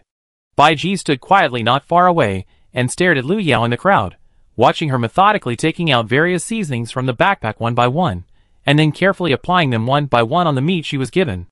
Seeing her like this, Bai Ji nodded involuntarily. This little girl is not very old. Not only is she very pretty, but she is also a good worker. Most importantly, she is very capable. Going up the mountain to hunt is not a problem for her. She is more capable than these grown men. It's a pity that she is just a little young. If she were 2 or 3 years older, I would bring her to be my child and give birth to a son. That would be great. In the future, my family would no longer lack meat. It would kill 2 birds with 1 stone. The yellow-faced woman in his family is useless except for a little money. She looks like a pig. And she is a fat pig that can't give birth to a son. She even gave birth to 3 girls. Which is disgusting. If it weren't for her money, he wouldn't have thought of anything with his appearance. However, the yellow-faced woman's brain is so good that he still doesn't know where she hides her money. If he didn't see her taking out 5 or 10 taels of silver every day, he would really doubt whether this girl has no money. You know, his whole family is basically supported by her now. Otherwise he could divorce her just because she can't give birth to a son. But it's not easy to get this little girl. And it's probably even harder with the way the village chief treats her. But there's no rush. She'll be more attractive when she grows up. And he doesn't believe he won't find a chance. Bai Ji, what are you doing? Come and have a barbecue. Lita, who was in the same group with him, said loudly. It seems that Bai Ji needs to have a good talk with Xiao Yao and the others. He always sneaks a peek at Xiao Yao. And with that kind of look, this guy must have no good intentions. And they need to be careful. Oh, barbecue, I'll be right there. Bai Ji glared at the nosy Lita, then looked meaningfully at Lu Yao, who he thought wasn't aware of anything, and turned away unwillingly. At the moment Bai Ji turned around, Lu Yao raised her head and looked at him meaningfully. He dared to look at her like that, and seemed to have set his sights on her. It seemed that someone was living too easy, and if he didn't add some spice to his life, it would be too unfair to him. It's just that this man seems to be suspicious by nature. It's a little difficult to deal with him. However, she has plenty of time. They will stay in the mountains for several days. She doesn't believe that this man will never be alone. It would be normal for him to go up the mountain with a missing arm or a missing leg. Village Chief Lu actually noticed something. But Bai Ji just stood there and looked at this side. There are many people who behave like him, but none of them looked at him like this. Moreover, he was very secretive. Even if he said something just now, he thought this man would not admit it. And it would also ruin Xiaoya's reputation. It would be a loss. He thought that Li Do was so loud just now because of this consideration. But there is really no one good in the Bai family. This Bai Ji usually looks silent. He thought he was a good person, but he didn't expect that this family was rotten to the core, from the old to the young. There is no good person. But this little girl Yao's cooking skills are really good. Look at the roasted meat. It is more fragrant than others, golden and sizzling with oil. It makes his saliva almost flow down. When Lu Yao looked up, he saw the village chief's face, smiling. Village chief, this is the roasting method I came up with myself. It tastes good, come and try it. When village chief Lu heard Lu Yao's words, he took a golden roasted pork belly and started eating it. Crunch. Crunch. It was crispy and fragrant. It tasted really good. seeing the village chief eating with such relish. Her team also ate one piece each without hesitation, making the people in the teams next to them drool. Even the pork in their hands suddenly lost its fragrance. Seeing everyone enjoying the food, Lu Yao couldn't help but say proudly, "Not bad. This is my secret recipe. A piece of crispy roast meat can make you savor it for a year. It would be even more delicious if there was wine." In fact, what Lu Yao wanted to say was that it would be even more delicious if there was Coke or Sprite. But she thought that there was no such thing in this world. So she changed it to wine. Alas, when she thought of all these delicious foods, Lu Yao suddenly felt that the meat in her hand was not so delicious. Her lamb skewers, chicken fillets, bone-in meat, grilled fish, mala hot pot, Coke, Sprite, orange juice, fried chicken, hamburgers, ice cream. If she had a bite of these now, Lu Yao would feel that she would be the happiest person in the world. Because someone was missing the past and missing those delicacies, so the meat that she grilled basically ended up in their stomachs, which made Lu Yao, who had reacted, feel like she had lost the watermelon and picked up sesame seeds. This was a big loss. Chapter 172 Winter Hunting, Surrounded. Even the last one, Xingling didn't care about anything. He just quickly got ahead of Lu Yao, picked it up and licked it childishly. Even if Lu Yao wanted to eat it, she had no chance. If it wasn't for Dia and the others holding her back, she would have been so angry that she almost fought with him on the spot. Damn it, she worked so hard to roast it for so long, but in the end, she only ate one piece, and it was eaten up by these guys in such a short time. Do you think she would not fight with him? After calming down, Lu Yao blushed. She was already over 30 in her 2 lives. But she was like a child. No wonder those time travel novels said that if she traveled through time and space into a child's body, her personality would be particularly childish. Lu Yao had such an illusion now. When the people in the village chief's group saw this, they licked the juice on their hands and laughed a few times in embarrassment. It seemed that they ate no less than Xingling. Lu Xingling didn't care about that. What he ate was his. Don't think he didn't see it just now. If he hadn't been quick, this crispy pork belly would not have fallen into Shiyu's hands. Seeing him wolfing down his food, Lu Yao and the others were amused by his appearance. For more than a month, it can be said that in Xingha village, if you ask her who she plays with best, Lu Yao will definitely point to Xingling without hesitation, because this uncle can do everything, and his personality is also lively, like a little old boy, and the little ones like to play with him. And he is not a big boy, also likes to play and make trouble with the children, even though the village chief always beats or scolds him.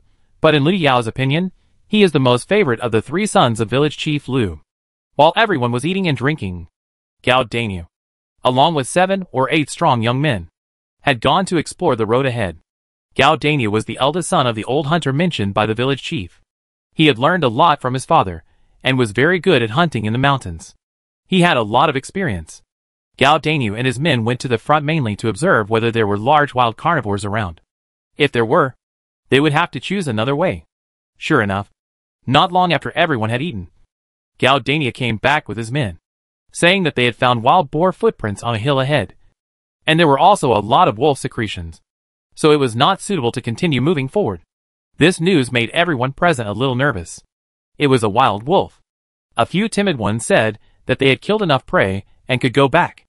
Of course, this did not include Lu Yao, Dia, Xiaoxian and others. If they were, they would have rushed over to take a look. Seeing that everyone was calmed down, the village chief turned his eyes to Lu Yao and others who were silent there. How about we change direction? Lu Yao said uncertainly when the village chief looked at her. He knew there was danger ahead, but he still went there. Isn't this looking for death? She knew what the village chief meant.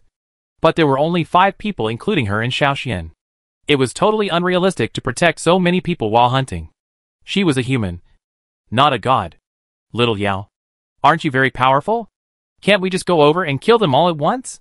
Seeing Lu Yao say this, someone said in a rough voice, you know, if they can kill so many more wild boars, then they will have a much better year.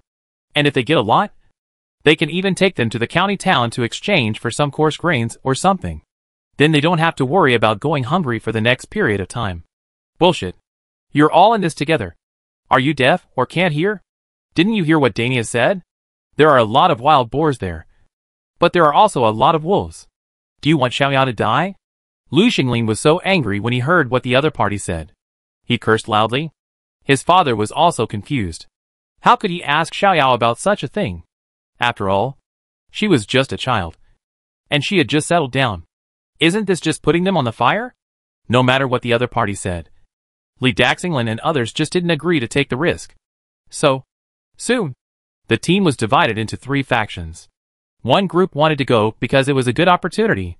One group was neutral and didn't care whether to go or not, since they wouldn't offend anyone anyway, and another group was against it. Some of them, like Li Daxinglan, were concerned about the safety of Lu Yao and the others, and some were more timid, and they thought it was too dangerous, and compared to food, the safety of life was the most important. The husband had his own reasons, and the wife had her own reasons, and for a while, everyone argued with each other, and no one was convinced. Finally, the village chief decided to follow the path that Lu Yao had said, because as Xiaoyao said, if it was just 1 or 2 wolves, they could handle it, but if it was a pack of more than 10 or 20 wolves, then no one would think of leaving alive. And I did not think it through just now. But the second son dared to speak openly about his father. Let's see how he will deal with him when he returns. Of course, when Lu Yao said this, she was exaggerating. If it really endangered her own safety, she would not mind exposing the existence of supernatural powers in advance. At worst, she would hide in her own paradise. But when the village chief made the decision, some people headed by Wang Matzi were not happy. They kept grumbling and saying some dirty words. He had planned it all out, then he and his friends could walk slower. If he found something was wrong, he could turn around and run. This way he wouldn't lose anything, but if it worked, he could get a lot more meat. So when he heard the village chief's decision, he was the first to jump out and oppose it. Whoever disagrees can go by himself, but it's agreed that life and death are at your own risk. After hearing this, the village chief stood there and shouted angrily. When Wang Matzi and others saw that the village chief Lu was angry, they were like quails and didn't dare to say a word, asking them to go by themselves. What's the difference between that and asking them to die? He's not stupid. Smart people know that Lu Yao is the strongest here. If she doesn't have the confidence to beat them, then there is really nothing we can do. Wang Matzi and his gang are really greedy guys. They are still trying to make a name for themselves at this time. Everyone stopped fighting because of what happened just now. They packed up their things and left quietly, because they had just killed a wild boar here. The smell of blood was too strong. It was not suitable to stay here for too long. Otherwise, it would be troublesome if they attracted wolves. But what they didn't know was that they were already being targeted by the wolf pack. Lu Yao and the others were walking at the back, looking at the long line in front. Her left eyelid kept twitching, and a sense of panic kept coming to her heart. She always felt that something bad was going to happen. But when she let go of her mind and looked around, she didn't find anything wrong. Come on, miss. I'll give you a hand. Dia, who was walking in front and turned back from time to time, found that her young lady was falling behind, and thought that Lu Yao was tired. So she stopped and stretched out her hand to say. However, an hour later, when it was completely dark, they finally found a place that was sheltered from the wind. They lit several fires near a large rock, or more accurately, one fire for each team, and surrounded them in the middle of the rock. This was not only warm, but also safe. You know, most animals are afraid of fire. For safety reasons, Galdania asked people to pick up more firewood, just in case. He was also afraid that the big noise would attract big prey. Lu Yao was not idle either. She asked Dia and the others to be prepared and not fall asleep. She also asked Xinglin, Jiming and the others to help dig a few traps around, because she was still uneasy.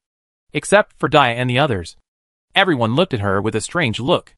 Of course, except for Gao Danyu and the others. They were doing the same thing as Lu Yao. Chapter 173 Injury in Winter Hunting. Don't be fooled by this tall and strong man, but he is very thoughtful. Since seeing the secretions of the wolf, Lu Yao found that he had been nervously preparing all the way. Whenever he had time, he asked his men to keep removing wooden thorns, seemingly planning to put them in the trap later. His pair not only hunted but also guarded.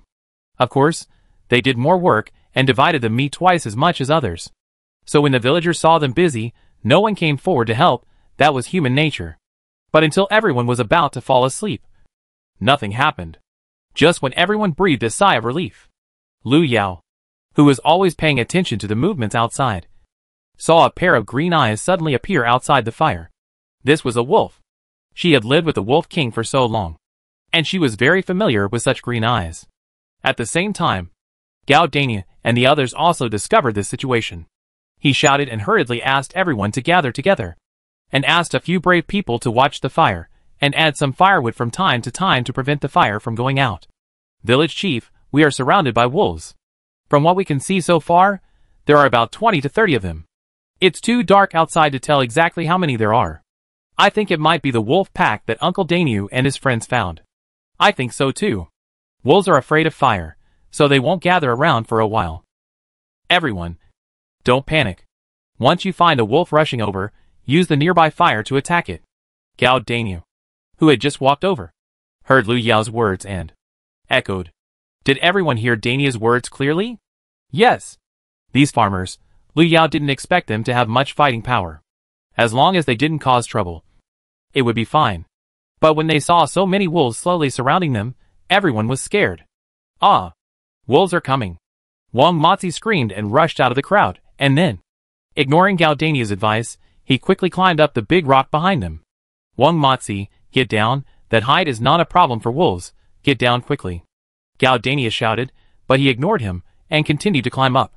Village Chief Lu was about to get angry when he saw this, but before he could get angry, many people followed Wang Mozi's example and climbed up, and soon, less than half of the people were left below. At the same time, the wolves outside the fire circle were also approaching the fire step by step. With a plop, the wolf in the front suddenly fell into the trap dug by Gao Dania. Perhaps it was injured by the barbs inside, and the wolf in the trap wailed instantly. This incident disrupted the pace of the wolf pack. For a moment, the wolves became timid and hesitated to move forward. Seeing this situation, no one felt relieved. Only Lu Yao, who had better eyesight, discovered that several wolves quietly went around the rock. However, Lu Yao did not intend to say much at this time. The village chief and Gao Dania's persuasion just now was useless. In their eyes, what she said now was even more useless. Some people would say that they did it on purpose, and just wanted to call them down to climb up by themselves, because the rock was so big. Some people said so when the village chief persuaded them just now. So even though Lu Yao knew the purpose of the wolf pack, she would not say much. When they knew the danger, they would naturally come down one by one, but she didn't know whether they would be injured. These people should be taught a lesson, selfish guys. Now she regretted bringing Xiaoxian and Arya up. Bringing such a group of people up the mountain was no different from sending them to their deaths. When there was benefit, everyone rushed forward, and when there was danger, they ran faster than anyone else. Facing such a large wolf pack, Lu Yao had no other thoughts at the moment. The lives of those people had nothing to do with her. She only wanted to protect the few people around her. As for the others, she didn't care so much. Just when those people felt safe, the wolf pack behind them suddenly moved, using the small earth slope behind the rock as a springboard, and then jumped onto the rock with a flying pounce. Help! Ah! Help! When everyone reacted, those who had climbed up desperately just now jumped down from the top one by one, and many people were injured. Seeing this, the village chief shouted, "Everyone be careful. Take up your weapons, and protect the injured." When everyone heard the village chief's words, they tightened their hands holding weapons. Now they were completely surrounded by wolves. Lu Ziming and Lu Xingyu, who encountered this kind of thing for the first time, were trembling with fear, and even their teeth could not help but chatter. They followed the village chief closely, following him step by step. Lu Yao had no time to care about these things now. She and Dia, Xiaoxian, Xiaobao, Arya, Xinglin, Tanshin, and Gao Dania were all holding knives, fighting with the wolves that rushed in, and blood was splattered in an instant. The wolves howling and the people's screams were endless, and the scene was unbearable to watch. Just as she turned around, a wolf jumped up and ran towards Lu Ziming, who was standing not far from her and was terrified. Lu Yao saw that it was too late to go over, so she took out a crossbow from the space and shot an arrow at the wolf's neck. After Lu Yao saw that she had shot the wolf in the neck, she immediately put the crossbow back into the space when no one was paying attention, and then ran towards Lu Ziming. However, the wolf was really fierce and rushed forward even after being shot. Just when Lu Yao thought that Lu Ziming was going to die, Xiaoxian, who had rushed over in a hurry, chopped the wolf's neck with a long knife, cutting a cut, bleeding profusely, and also deflecting the direction of the wolf's attack, so that Lu Ziming escaped. Otherwise, if the wolf had bitten his neck, the consequences would be unimaginable. His small neck would definitely be bitten off. Lu Yao walked over, slashed the wolf that was still breathing on the ground with one breath left, and put the iron arrow into the space by the way. This thing must not be discovered by others. Fortunately, everyone is busy fighting now. No one is paying attention to this side. The village chief just saw his grandson being attacked by a wolf in the crowd, and he was completely shocked. When he recovered, he ran over quickly. Xiao Ming, how are you? Are you hurt? At this time, Lu Ziming, who was so scared that he lost his soul, burst into tears when he saw the village chief. Just now, he thought he was dead. Seeing him crying, Lu Yao and Xiao Xian turned around and joined the wolf warriors. Now they seemed to have become gods of war. They worked together and killed most of the wolves in a short while. As for the remaining few, they ran away without a trace when they saw the situation was not good. Everyone, quickly collect the wolf corpses, and then gather the firewood together and light a circle outside. The village chief said quickly when he saw the wolves retreat. Why are you still standing there? Hurry up while the wolves are away. Get through tonight and go down the mountain early tomorrow morning. Seeing that no one moved, the village chief yelled at everyone again. And then he walked around, directing everyone to get busy. However, when he walked to Wang Matzi and the others, he stared at him fiercely for a long time. Didn't you hear what Dania said just now? I told you not to move. Are you deaf? If these people hadn't run around just now, the wolves might not have pounced on them so quickly, and they wouldn't have jumped from the rocks into the fire circle. Wang Matzi felt very wronged. He thought that seeing that kind of situation, anyone would be scared. Village chief, how can you blame me? Even if I didn't move, the wolves would still pounce on me. Besides, the wolves have been killed now, and no one has died. What's there to say? No one has died. The village chief was so angry that he laughed when he heard Wang Matzi's words. Chapter 174 The Culprit of Winter Hunting. No one died, Wang Matzi. You are really great, ah? Do you still have a conscience? You can even say such words. You are still hoping for death. Right? Then, there are 20 or 30 people lying on the ground. They are injured and covered in blood. Can't you see them if you are blind? Wang Matzi looked at everyone's angry eyes and quickly complained. Village chief, why are you misinterpreting my meaning? That's not what I meant. I said that nothing serious happened. I am also injured. Wang Matzi pointed to his slightly injured arm. Village chief Lu got even angrier when he heard what Wang Matzi said. He said sternly, you think it's not a big deal if 20 or 30 people get hurt? Wang Matzi, you are awesome. I thought you were just a bit of a jerk. But I didn't expect you to have lost even the most basic principles of being a human being. This is the last time I'll take you up the mountain. I tell you, don't even think about it next time. After saying this, Village Chief Lu looked at the people with Wang Matzi, and then left angrily. He was afraid that if he continued to talk to this jerk, he would be angered to death on the spot. If you don't want to come, then don't come. It's such a dangerous thing. Next time, even if you beg me to come, I won't come. If it weren't for the meat I can eat in the mountains, do you think I would be willing to come? Wang Matzi said angrily when he saw the village chief saying this. The village chief, who had just turned around and walked away, was so angry that he pointed at him and said you for a long time. But he didn't say a word. Lu Yao looked at everything in front of her with the light of the fire. Wang Matzi and his men were really talented. But if she was associated with such a scoundrel, she would not be able to live comfortably in the future. She wanted to see if the Bai family could make peace.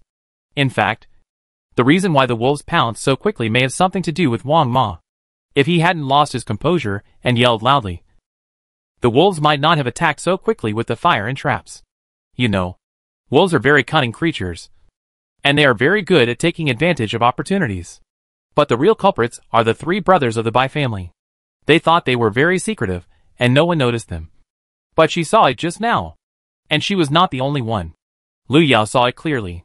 When the wolves just surrounded them, the Bai family threw out some bloody meat. Perhaps the wolves came so quickly because of the bloody meat. She didn't know how these people survived the famine. Knowing that Gao Dania had found traces of the wolves, they still dared to hide the bloody meat on their bodies. They really thought they were too lucky. But now all the evidence has been destroyed by them. Even if she wanted to testify against them, it would be impossible. But it would prevent her from making a fuss to the village chief. There was a quota for the meat. Given their personalities, It was impossible that they didn't eat any of the meat. Then there was only one possibility. That was that the three of them took away some of the meat when they were distributing it. And it was quite a lot. But just because she didn't say it, it didn't mean that others wouldn't say it. She believed that when they were throwing the meat just now, Wang Matzi and the others behind them must have seen it. But now that Wang Matzi chose to take the blame, it meant that they must have some plans for the Bai family. Otherwise, given their personalities, it was impossible for them to do such a thing that would harm themselves and benefit others. But it's good this way. She wants to see what the dog-eat-dog situation will be like. If they dare to plot against her, she will see if they have the ability to do it. Xiaoyao, thank you and Xiaoxian for what happened just now. Otherwise, we would all be doomed this time. And Xiaoming, if it weren't for you, he might. Anyway, our whole family will remember your kindness. If you have any problems in the future, just let us know, and we will be there at your beck and call. Yes, Xiaoyao, thank you so much just now. Otherwise, I can't imagine it. Village Chief Lu and Lu Xing was said with some sobs. They were really scared by what happened this time. If Xiaoming and Xingyu got into trouble, he didn't know how to explain it to the old women when he returned. At the same time, he also made up his mind that the hunting activities must be cancelled in the future. If anyone wants to eat meat, they can go up the mountain by themselves or form a team by themselves. Anyway, he doesn't plan to lead the team. It's not good to work hard. The old village chief told him before. He didn't understand it at first. But now, he finally understands that he just overestimated his own abilities. You are doing good for others. But maybe they don't need this kindness at all. What's the village chief saying thank you for? We are all from the same village. We did our best. Besides, Xiaoming is still learning martial arts with Xiaoxian. It is natural for a master to save his apprentice. Isn't it? I still have to thank you anyway. Dad, you don't have to thank me so much. Since Xiaoyao said so, forget it. We will just keep an eye on them in the future. When Lu Yao heard Lu Xinglin's words, she nodded with a satisfied smile. This kid is really smart. This is what she wanted to hear. Seeing that everyone had taken a break, Lu Yao pulled everyone together and made a gesture to silence them. Then she told the village chief and the others about the Bai family in detail.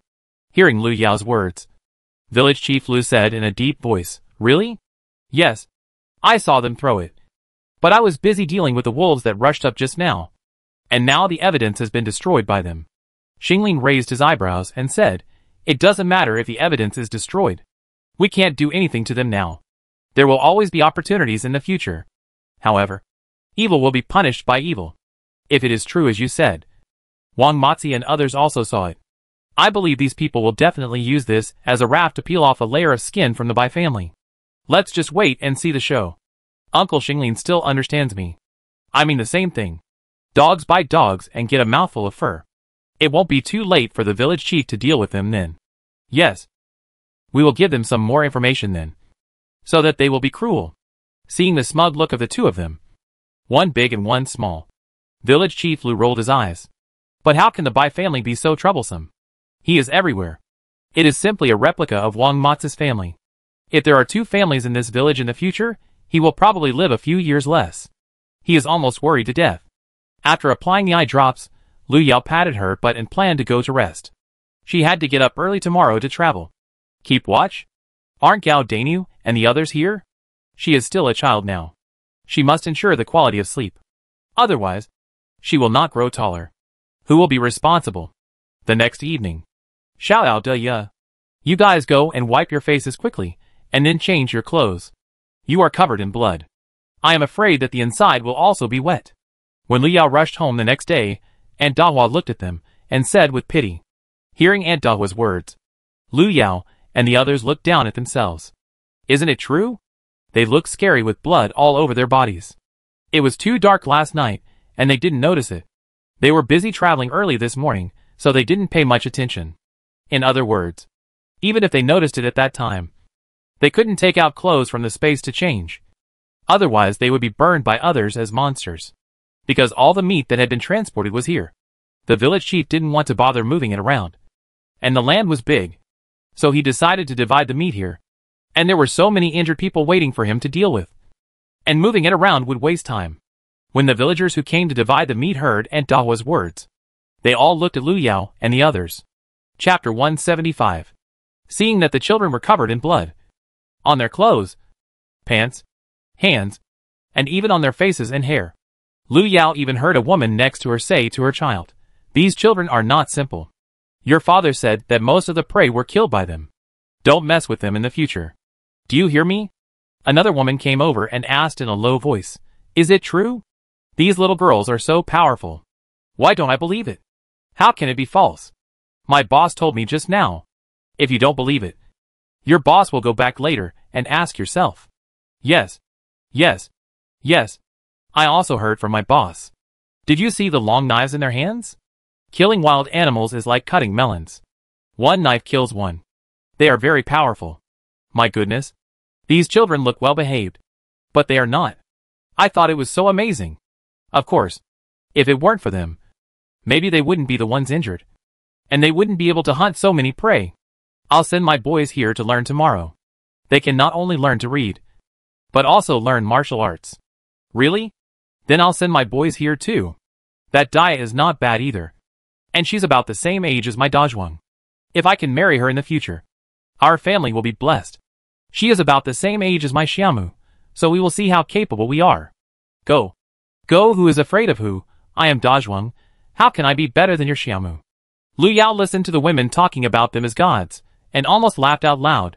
Now she finally knew where the rumors came from. Is it her who was being talked about in the end? And she can fly. Why don't you say that I can transform into 72 different forms, like Sun Hozi?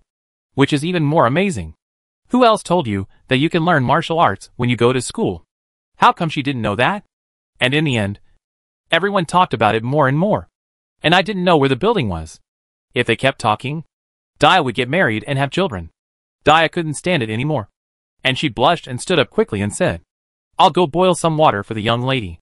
Seeing Daya was going to boil the fire for her to take a bath, Lu Yao quickly got up and followed her, and then pulled her to the kitchen to boil water together, and went to the back to wash up. Otherwise, if these ants saw them wasting water like this, who knows what will be said tomorrow.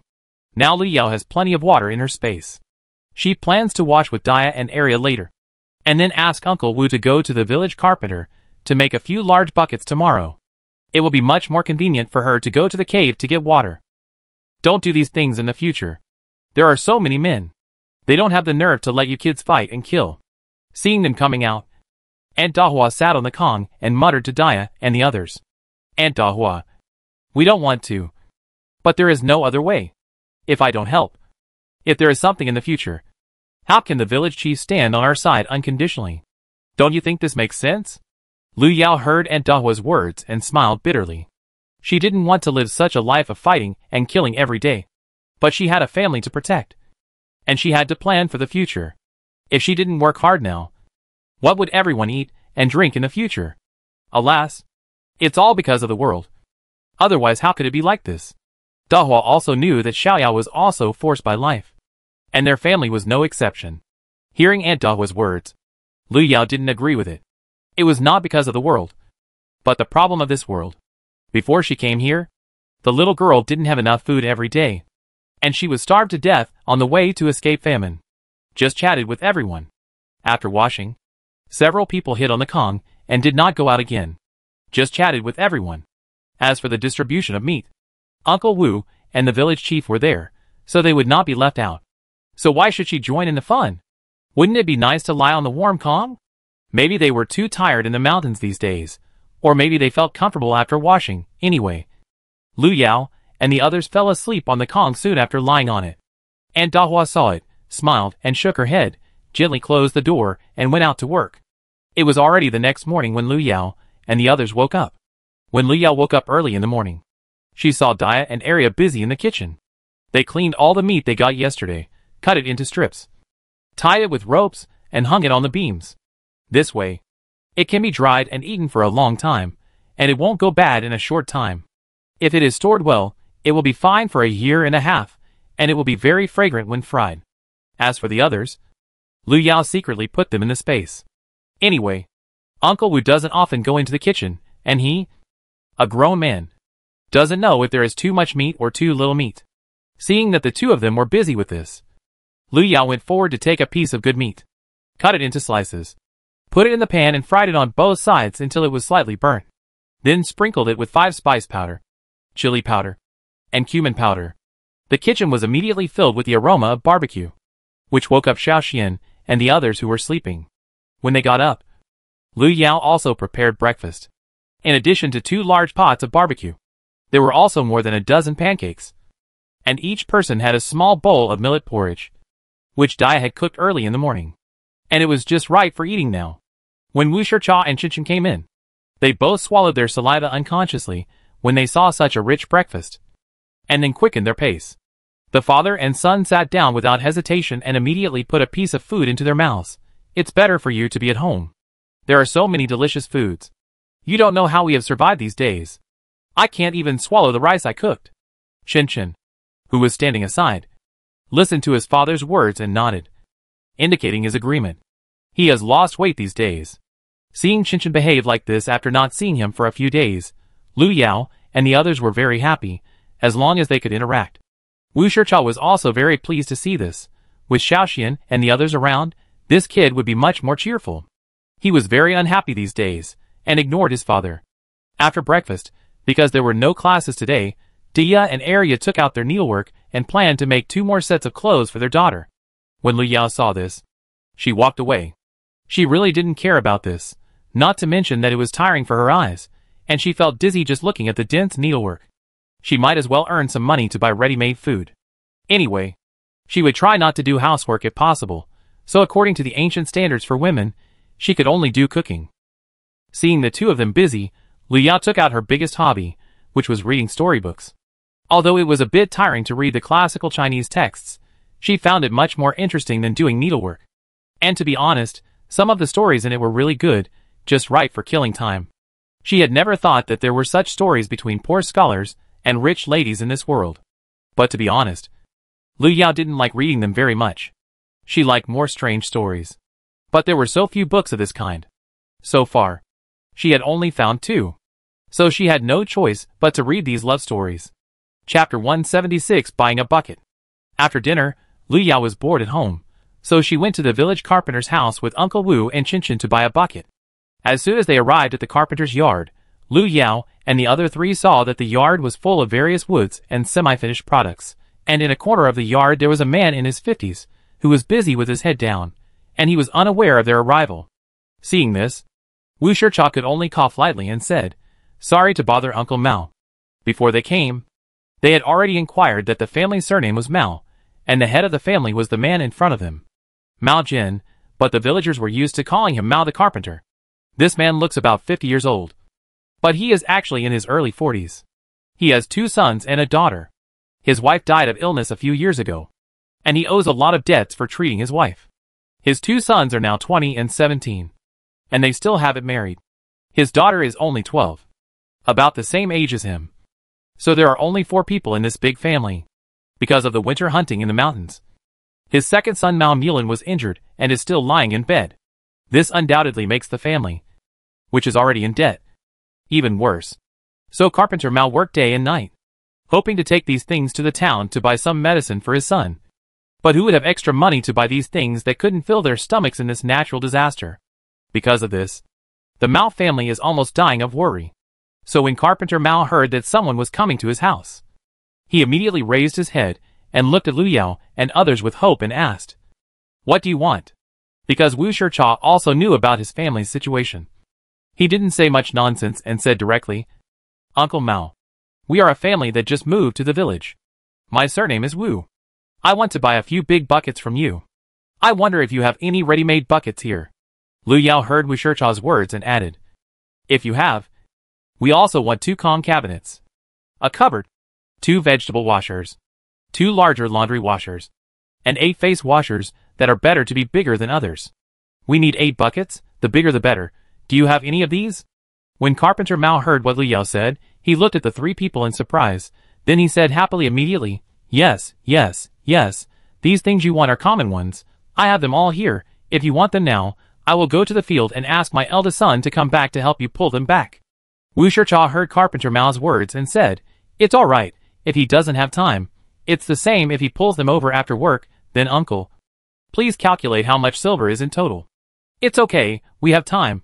Even if we don't have time, he will squeeze it out. So as long as we send the things over, he can take Mu Lin to the town to find a doctor. In the end, all the things Lu Yao and her friends bought were sold for 11 taels of silver. In Lu Yao's eyes, these things were really cheap, and much cheaper than those in the city. But she could only think about it in her heart, and dared not say it out loud, otherwise others would think she was a big fool. If someone complains about the cheapness of things, then what kind of person is a fool? But think about it, now in the countryside. If a family can earn 4 or 5 taels of silver, it is considered to be quite capable. Some families probably spend all their money on family expenses. If they want to save so much money, they need years. You know, nowadays, most families only have 3 or 5 taels of silver to marry a daughter-in-law. If she dared to say that these things were cheap at 11 silver coins, wouldn't she be asking for trouble? The ancient people were very practical. They had just paid the silver and arrived home a while ago, when the carpenter Mao brought his eldest son to pull a trailer to bring all the things to them. Then he hurried back, saying that he was going to take his son to the town to get medicine. After hearing this, Lu Yao asked them to wait a moment, and then pulled out the donkey cart from the back of the house and asked them to drive it. If they used his cart, it would be slow. Seeing this, the Mao family father and son's eyes turned red on the spot. If Wu Shicha hadn't said it was late, they would have almost knelt down. Seeing the two of them driving their donkey carts away, Lu Yao exhaled heavily. She didn't expect that doing a good deed could be so tiring. The enthusiasm almost made her unable to resist. Then the few people smiled at each other and got busy. Lu Yao asked them to put the Kong cabinets in the 2 rooms respectively. It would be much more convenient to do something on the Kong in the future. Speaking of the Kong cabinet, it was she who told the village chief about their family. These cabinets are popular with 10 or 10 and 100. But their family has never thought of making them. If Lu Yao hadn't thought of them out of boredom, she thought Uncle Wu would not have the time to think of them even after another year. Speaking of nerds, it's true. I didn't feel that when I was fleeing from famine, but I found out when I settled down that Uncle Wu really loves books. If you give him a book, he can read it in the room all day without eating or drinking. No one else can do this. Back to the point. After putting everything away, Lu Yao decided to go to the county town tomorrow to buy some seeds and other things. She hadn't been to her paradise for a long time. After buying the seeds, she planned to grow some vegetables first. She had been eating meat every day, and she was about to vomit. Besides, she hadn't taken a good bath for a few days, which was too uncomfortable for her. She just felt that everything was wrong with her body, as if there were little bugs on her body. She was so uncomfortable. With these cabinets, the happiest people were Daya and Arya. The 2 little girls spent the whole afternoon organizing things, and they didn't stop until they made dinner. Their dinner was still millet porridge with barbecue, fried meat, and dried meat. Seeing all this, Lu Yao almost lost her appetite. However, she saw that everyone was eating with satisfaction, so she didn't say much. Yes, many people were not full at this time. Those who were fleeing from famine might not even have food. Everyone was tightening their belts. Her table was full of meat. So what was there to be dissatisfied about? After dinner, Lu Yao said to everyone, "I want to go to the county tomorrow. Do you have anything to bring?" Wu Shicha heard Lu Yao's words, and said a little embarrassedly, "Nothing else. But, can you buy me 2 books? I have almost read them. And bring some paper." "Okay. Write down what you want to buy on paper, so that you won't forget it when you are busy tomorrow." "Okay. I'll write it down right away." When Wu Shicha heard that Lu Yao really wanted to buy something for him, he ran to the room, like a child, and wrote down what he wanted to buy. In this way, if he wrote the words to Xiaoyao today, she could go to the county directly tomorrow. Soon Wu Shicha wrote down what he wanted to buy. In fact, he didn't need to write it down because Lu Yao knew what to buy. Besides books, pens and paper, she couldn't think of anything else in his mind. The reason why she asked him to write it down was that Lu Yao didn't know what kind of books he wanted to buy. She was afraid that he would buy too much, so she asked him to write it down on paper. After Wu Shicha wrote the note and handed it to Lu Yao, he told him to rest early and went out to chat with Lida and the others. This was the most enjoyable thing for him every day after dinner, besides reading and writing. After Xiaoxian and the others saw Wu Shicha go out, they said to Lu Yao, "Big sister, can you take us with you when you go to the county tomorrow? We also want to go out and play for a while." Lu Yao heard Xiaoxuan's words and said, "No. Except for Dai and I. You all stay home and study hard with Wushu. Besides, the drought has not eased yet, and most of the shops are still closed. What's fun? Chapter 177. The situation is serious. No, except for Dia and I going together tomorrow. You all stay home and study hard with Wushu. Besides, the drought has not eased yet, and most of the shops are still closed. What's fun? After saying that, seeing their unhappy faces, Lu Yao thought for a moment and said, Don't be unhappy. We have something to do this time. I will take you to a very fun place when we come back. Really? Really? Hearing Lu Yao's affirmative answer, even Qinchin was very happy, looking at Lu Yao with a pair of bright eyes. Seeing this, Lu Yao smiled and said, Our Qinchin will also be there. We will all go this time. Wow, that's great. Lu Yao made this decision after careful consideration. Taoyuan is such a big place. It is impossible for her to complete the transformation alone. Besides, if something really happens, can she abandon them and run away alone? It's impossible to think about it. So it's only a matter of time before she takes them to Taoyuan. However, apart from the few of them, she doesn't plan to tell anyone else about that place for the time being, including Li Da's family. Since she had to get up early tomorrow, Lu Yao planned to rest early today. Otherwise she might not be able to get up tomorrow and delay things. When Xiaoxian and the others heard what Lu Yao said, they all returned to their rooms obediently. The next morning, Lu Yao woke up when Dia and Arya got up to fold the quilt. She looked out the window and saw that it was still dark. So she knew it was still early. So she covered herself with the quilt and planned to lie on the Kong for a while longer, because it was too cold outside, and the whistling wind made people shiver. When she woke up again, Lu Yao found that it was already bright outside. So she quickly got up and put on her clothes, folded the quilt, and then left the room. After breakfast, Uncle Wu helped her lead the donkey to the door, and told her to be careful on the road, and it would be better to buy more rice, flour, oil and salt to store. If there was not enough money, he would not have to buy books. It was important to buy food, and books could be bought at any time. There was no rush. He also saw that there was no sign of rain or snow, and he was always worried, afraid that he would have to live the same life as before, fleeing from famine and having no food or water. Therefore, it is most important to stock up more food while things are still normal. Lu Yao heard Uncle Wu's words and nodded in agreement. Although the new emperor has introduced many policies that worry about the people and temporarily stabilize the people's sentiments, as long as the drought does not pass, the previous things may happen again at any time. Moreover, their village has now found a water source, so as long as they stock up more food and guard the water source, they will be fine for the time being. Lu Yao thought of this and said to Wu Shicha, Don't worry. Uncle Wu, I know, I still have some silver. I will try to buy more this time, but in order to avoid the villagers, I will probably be home late, so don't worry. Dia and the others heard Lu Yao's words and muttered in their hearts, If you, miss, call for a little silver, then there will probably be few people with silver in this county. But although they thought so in their hearts, they could only pretend that they knew nothing. Otherwise, he would probably be beaten to death by his own daughter. When Lu Yao and Dia drove the donkey cart to the entrance of the village, they found that Uncle Xinglin was also leading their donkey cart to the big tree at the entrance of the village, and with him were the village chief and his aunt. In addition to their 2 donkey carts, there was another one, but it belonged to an old man in the village, who specialized in pulling people for a living. Lu Yao looked and saw that there were quite a few people going to the county town. They probably gave more meat to relatives and friends, or went to the town to exchange some rice and flour. Lu Yao nodded and said hello to them, and then drove the donkey cart with the village chief's family. On the way, they talked and found out that they were planning to send some meat to their daughter's family, who had married in the county town, and buy some food. Because both families had donkey carts, they arrived in the county town very quickly. After entering, the village chief said that they would gather here in the evening, and then hurry to do things, because if they were late, they might not be able to make it back. Seeing them go far away, Lu Yao also left with Dia and the donkey cart, but after a circle, she found that compared with the city, there were really too few things here.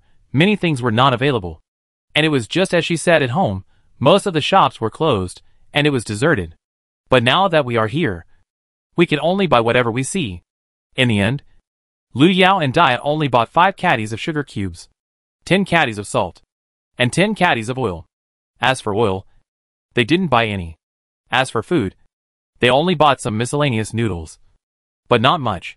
They finally bought less than 100 caddies. However, the books, pens and ink that Uncle Wu wanted to buy were the easiest to buy, and they were much cheaper than before.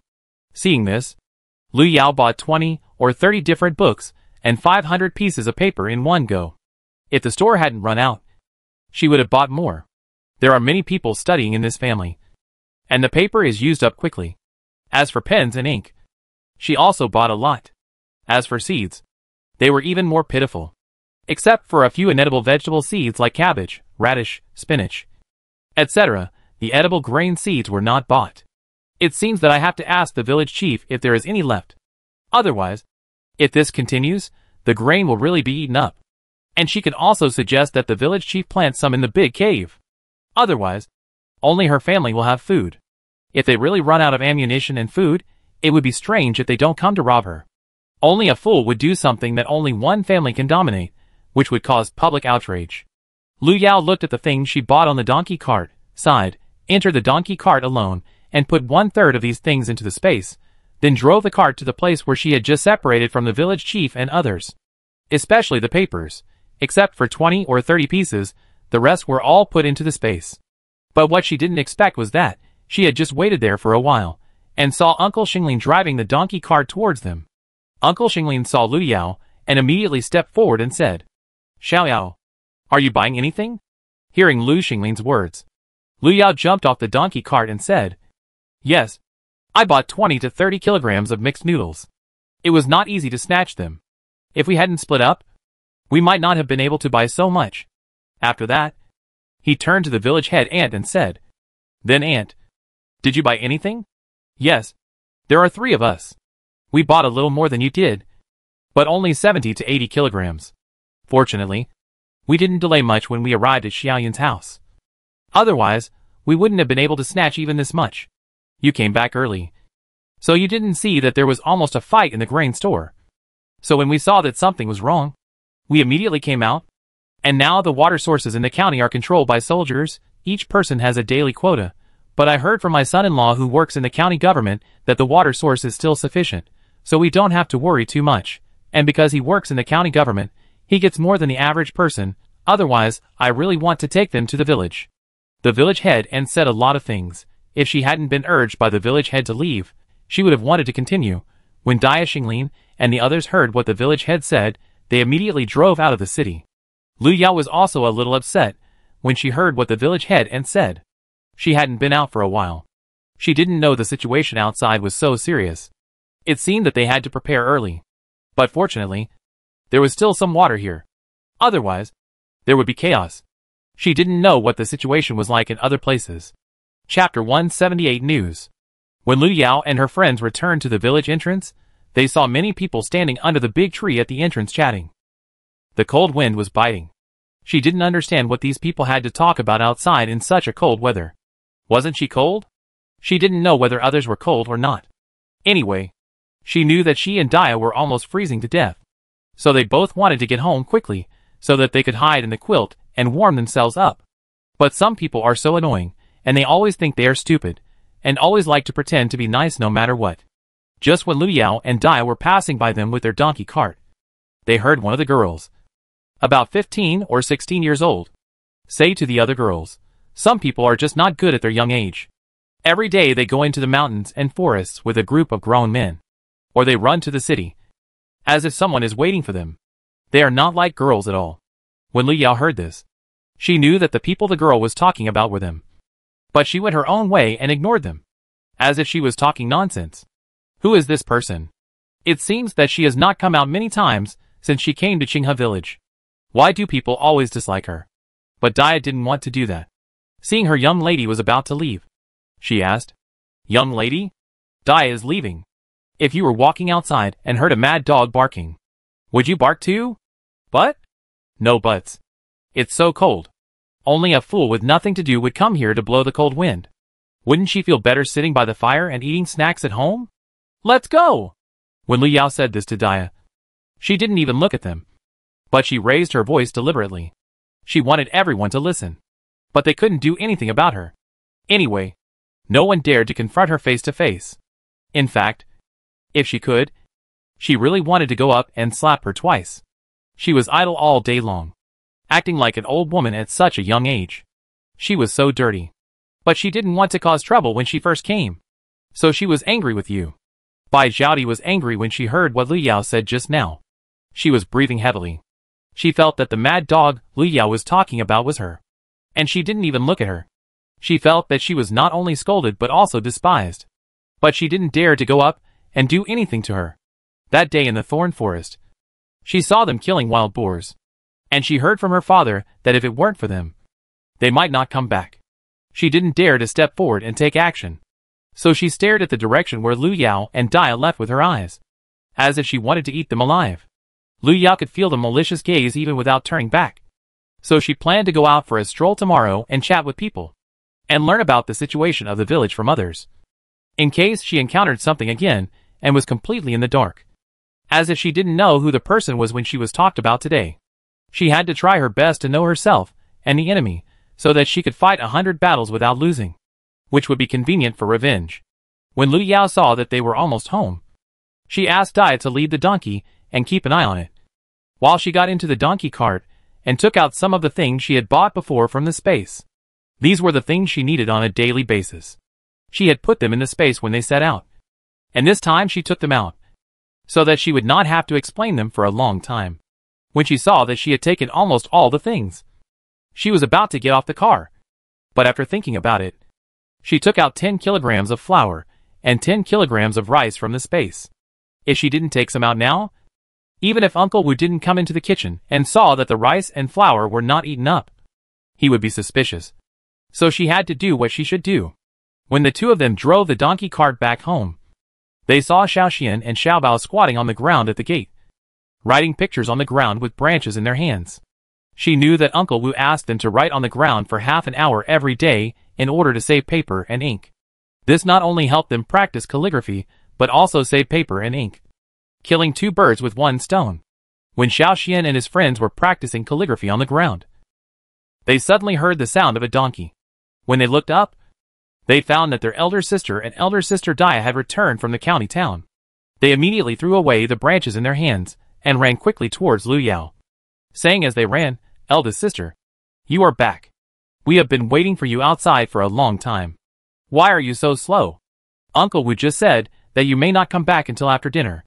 Lu Yao saw Xiaoxian running over, and she reached out and touched his head and said, "We came back before the sun went down. This is called slow. What else can you say about waiting for a long time? I seem to remember that this is the task assigned by Uncle Wu to you every day. Waiting for us is just a byproduct." Eldest sister? Xiaoxian saw that everyone in his family was revealing their own cards, and he shouted unhappily, "Can't you let them be lazy for a while? Why do you have to say it so clearly? Okay, let's go in quickly. Your eldest sister and I are almost freezing to death," Lu Yao said, pulling Xiaoxian and Qinshin in one hand each and entering the house. "Big sister, did you buy food today? And yesterday you said you would take us to a fun place. So can we set off tomorrow?" Xiaoxian received signals from several friends as soon as he entered the house and said hurriedly, "I'm afraid it won't work in the next 2 days. I will definitely take you there in a few days." "Okay. Then, big sister, you must keep your word and take us there one day in a few days." "Okay. Big sister has promised you something. And when has she not done it?" "Okay then." Hearing everyone in the family say this, Xiaoxian reluctantly agreed. When Lu Yao just took a breath, Uncle Wu came in from outside and said anxiously, "Xiao Yao, how is the matter?" Lu Yao handed him the books that she had just taken down from the car and said, "Books, paper, pens and ink are fine. But it's a little hard to buy food. When we just set out, we met the village chief's family, and they didn't buy much. Moreover, they learned from his son-in-law, who worked in the county government, that the water in the county town is now controlled by the soldiers and is distributed in fixed quantities every day. Moreover, most of the stores in the county are closed, and it is difficult to buy things even if you have money." When Wu Shicha heard Lu Yao's words, his heart tightened and his expression was a little dazed. This situation seems a little bad. If it continues like this, I'm afraid there will be trouble. Seeing him like this, Lu Yao did not say much, but continued to take out the things she bought in the county town from the bag, and gave some food to the little ones, and asked them to share it among themselves. When Xiaoxian and the others saw the food, their eyebrows were immediately curved, and they smiled and went to the side to divide the spoils. When Lu Yao and Dia finished their work and returned to the main room, they heard Wu Shicha stand up and say quietly, "This god is deliberately not giving us a way to live." After that, he shook his head and went out to his room. He was very confused now, and needed to be alone to calm down. Seeing him look so negative and hopeless, Lu Yao felt bad. But she knew that depression would not solve any problems, since God had arranged it this way. The only thing they could do was to find a way to survive in such a harsh environment. "I'll go cook something for you." Arya saw that the mood was not right, and said something to her eldest sister, and went to the kitchen. Chapter 179 No Good Intentions. The next day, Lu Yao got up and looked in the direction of Dia's finger, and saw two people standing outside the door. They should not be two girls of 15 or 16 years old. At a glance, she recognized that one of them was the girl who mentioned them yesterday. She didn't expect that. Before she went out to ask, this girl came to her door on her own. This is interesting. Although Lu Yao didn't want to let them in, she really wanted to know what they wanted to do so early in the morning, so she let them in. Luckily, Uncle Wu was afraid that the villagers would say something bad about them, so he asked the village chief to build two separate houses separately. Although they were a little small, they were private. Otherwise, even if she wanted to know, she would not let them in. But since they entered the house, Lu Yao saw their eyes rolling around and looking around. Although she only had one room, a kitchen, and a living room, Lu Yao still saw obvious envy and jealousy in their eyes. After sitting down in the living room, Lu Yao learned who the two people were. The one who said that to her yesterday was Bai Zhaodi of the Bai family, the eldest daughter of Bai Ji, the second son of the Bai family, and the other one was Wang Matsu's sister. After knowing who they were, Lu Yao muttered in her heart, they really were a bunch of snakes and rats. And they hooked up so quickly. I just don't know how the Bai family dealt with Wang Matsu last time. It seems that the two families get along well. Otherwise, why would they appear together in their own home? But before Lu Yao, the owner, could speak, Bai Zhaodi said, "Little Yao's sister, do you live in such a big place alone?" Lu Yao heard Bai Zhaodi's words and said lightly, "No." When Dia, who just came out of the kitchen, heard this, she rolled her eyes and said in her heart, "You are blind. I have been standing here for a long time. You can't see it." Lu Yao just finished speaking and saw that the other party was obviously stunned for a moment. Seeing this, she couldn't help but sneer in her heart. Dia has been there for a long time. You don't see that there is a purpose here to rush towards her. You are blind. Bai Zhaodi suppressed her jealousy and ruthlessness and said, "Are you talking to this sister?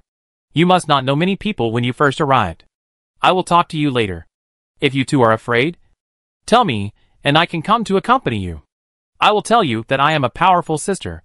Wang Kaiwa, who was standing next to her, also said loudly after hearing Bai Zhaodi's words, "I am also very brave. If my sister is afraid," if she still didn't know that they were targeting her family again after hearing this, she would really buy a piece of tofu and kill herself. Lu Yao thought to herself, how dare the two of them pay attention to her? If possible, she really wanted to kick them out right now. She had never seen such a thick-skinned person. Not kicking them out did not mean that she had to listen to their nagging. She kept calling her sister. Who was her sister? So before Wang Kaiwa finished speaking, Lu Yao said, "I only have one sister, Arya. So don't keep calling her sister. If someone who doesn't know hears it, they will really think that I am related to you. And we are not afraid. After all, we are all brave enough to go up the mountain and hunt with a group of big men. So what are we afraid of living here? Let me tell you, we are also very brave. We dare to kill people, not to mention one or two animals. So we don't need anyone to accompany us. As for the village affairs, the village head and has also told us. So you two should go back. I still have a lot of things to do. I won't keep you here." When Lu Yao said this, she deliberately emphasized the group of big men. She just wanted to tell them that she, Lu Yao, holds a grudge and is not so easy to talk to. When Bai Zhaodi heard Lu Yao's words, she knew that she still remembered what she said yesterday, but she rarely paid attention to them. However, her goal was not achieved yet. If she went back like this, she was afraid that she would be beaten again. So she said, "It's okay if you don't call me sister. Then we can call you Xiaoyao like them. This way it seems closer." "No, I don't dare to get close to people like you. You should leave. You are not welcome here. Lu Yao interrupted Bai Zhaodi before she could finish her words.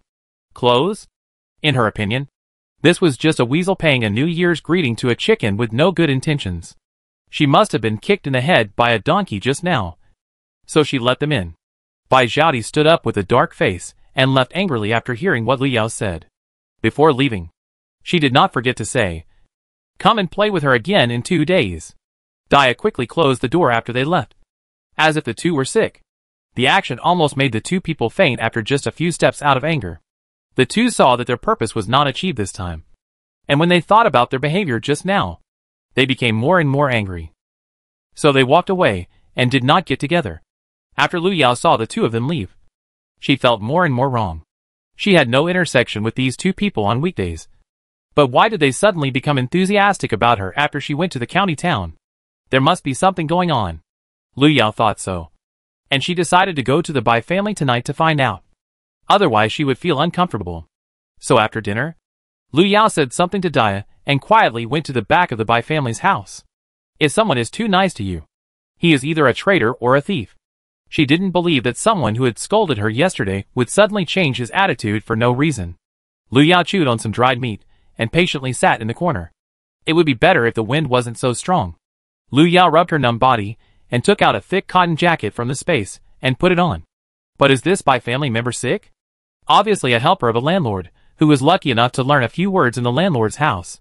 But he really thinks he is a big shot, thinks he is really superior to others, and he has to imitate the behavior of the rich families, and not talk at meals or sleep. Bah, she is almost frozen to death, and she doesn't listen to a useful word.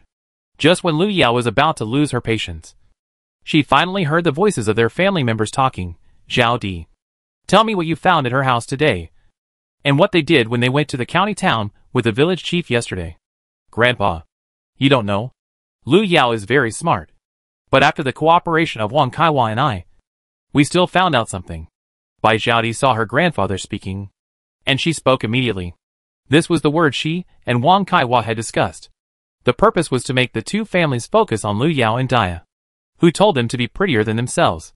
In the past few days, no matter whether they were adults or children, they talked about them, saying that they were the best candidates to be daughters-in-law. Then she would destroy them and see who was the best candidate.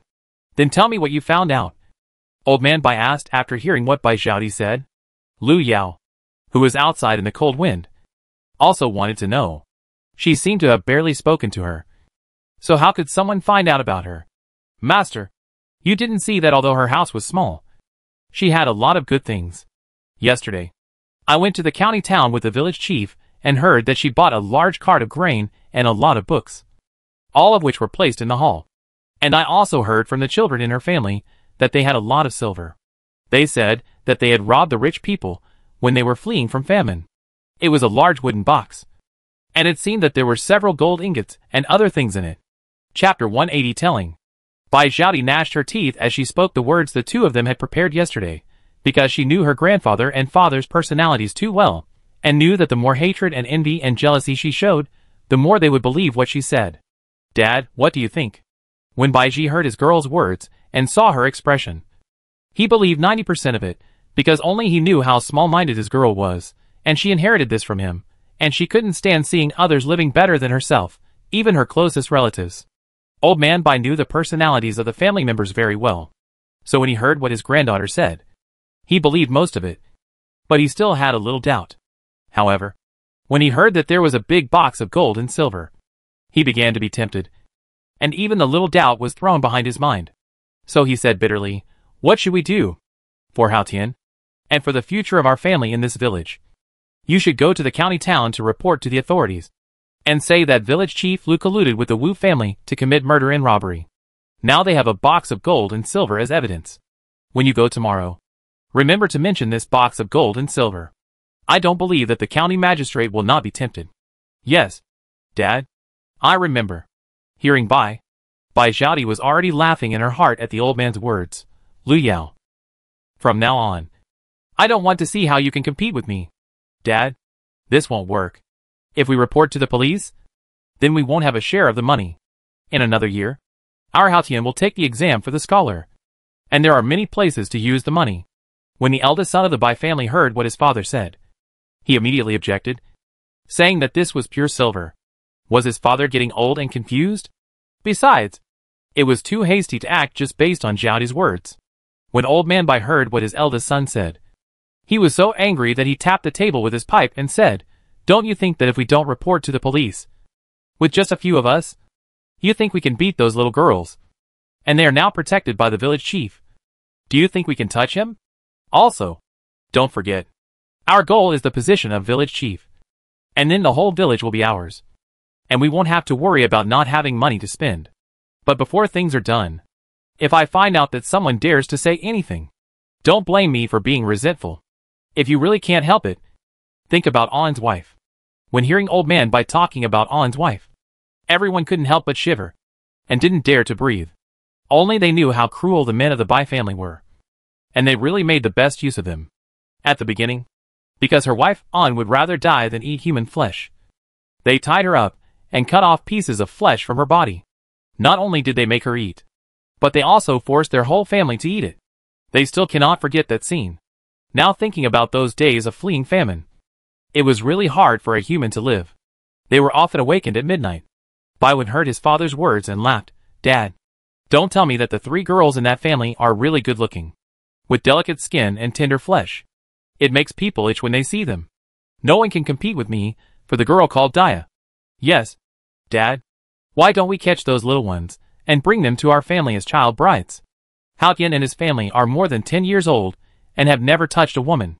Then he, Bai Ji, the second son of the Bai family, laughed after he said that. The meaning is self-evident. "But Dad, this..."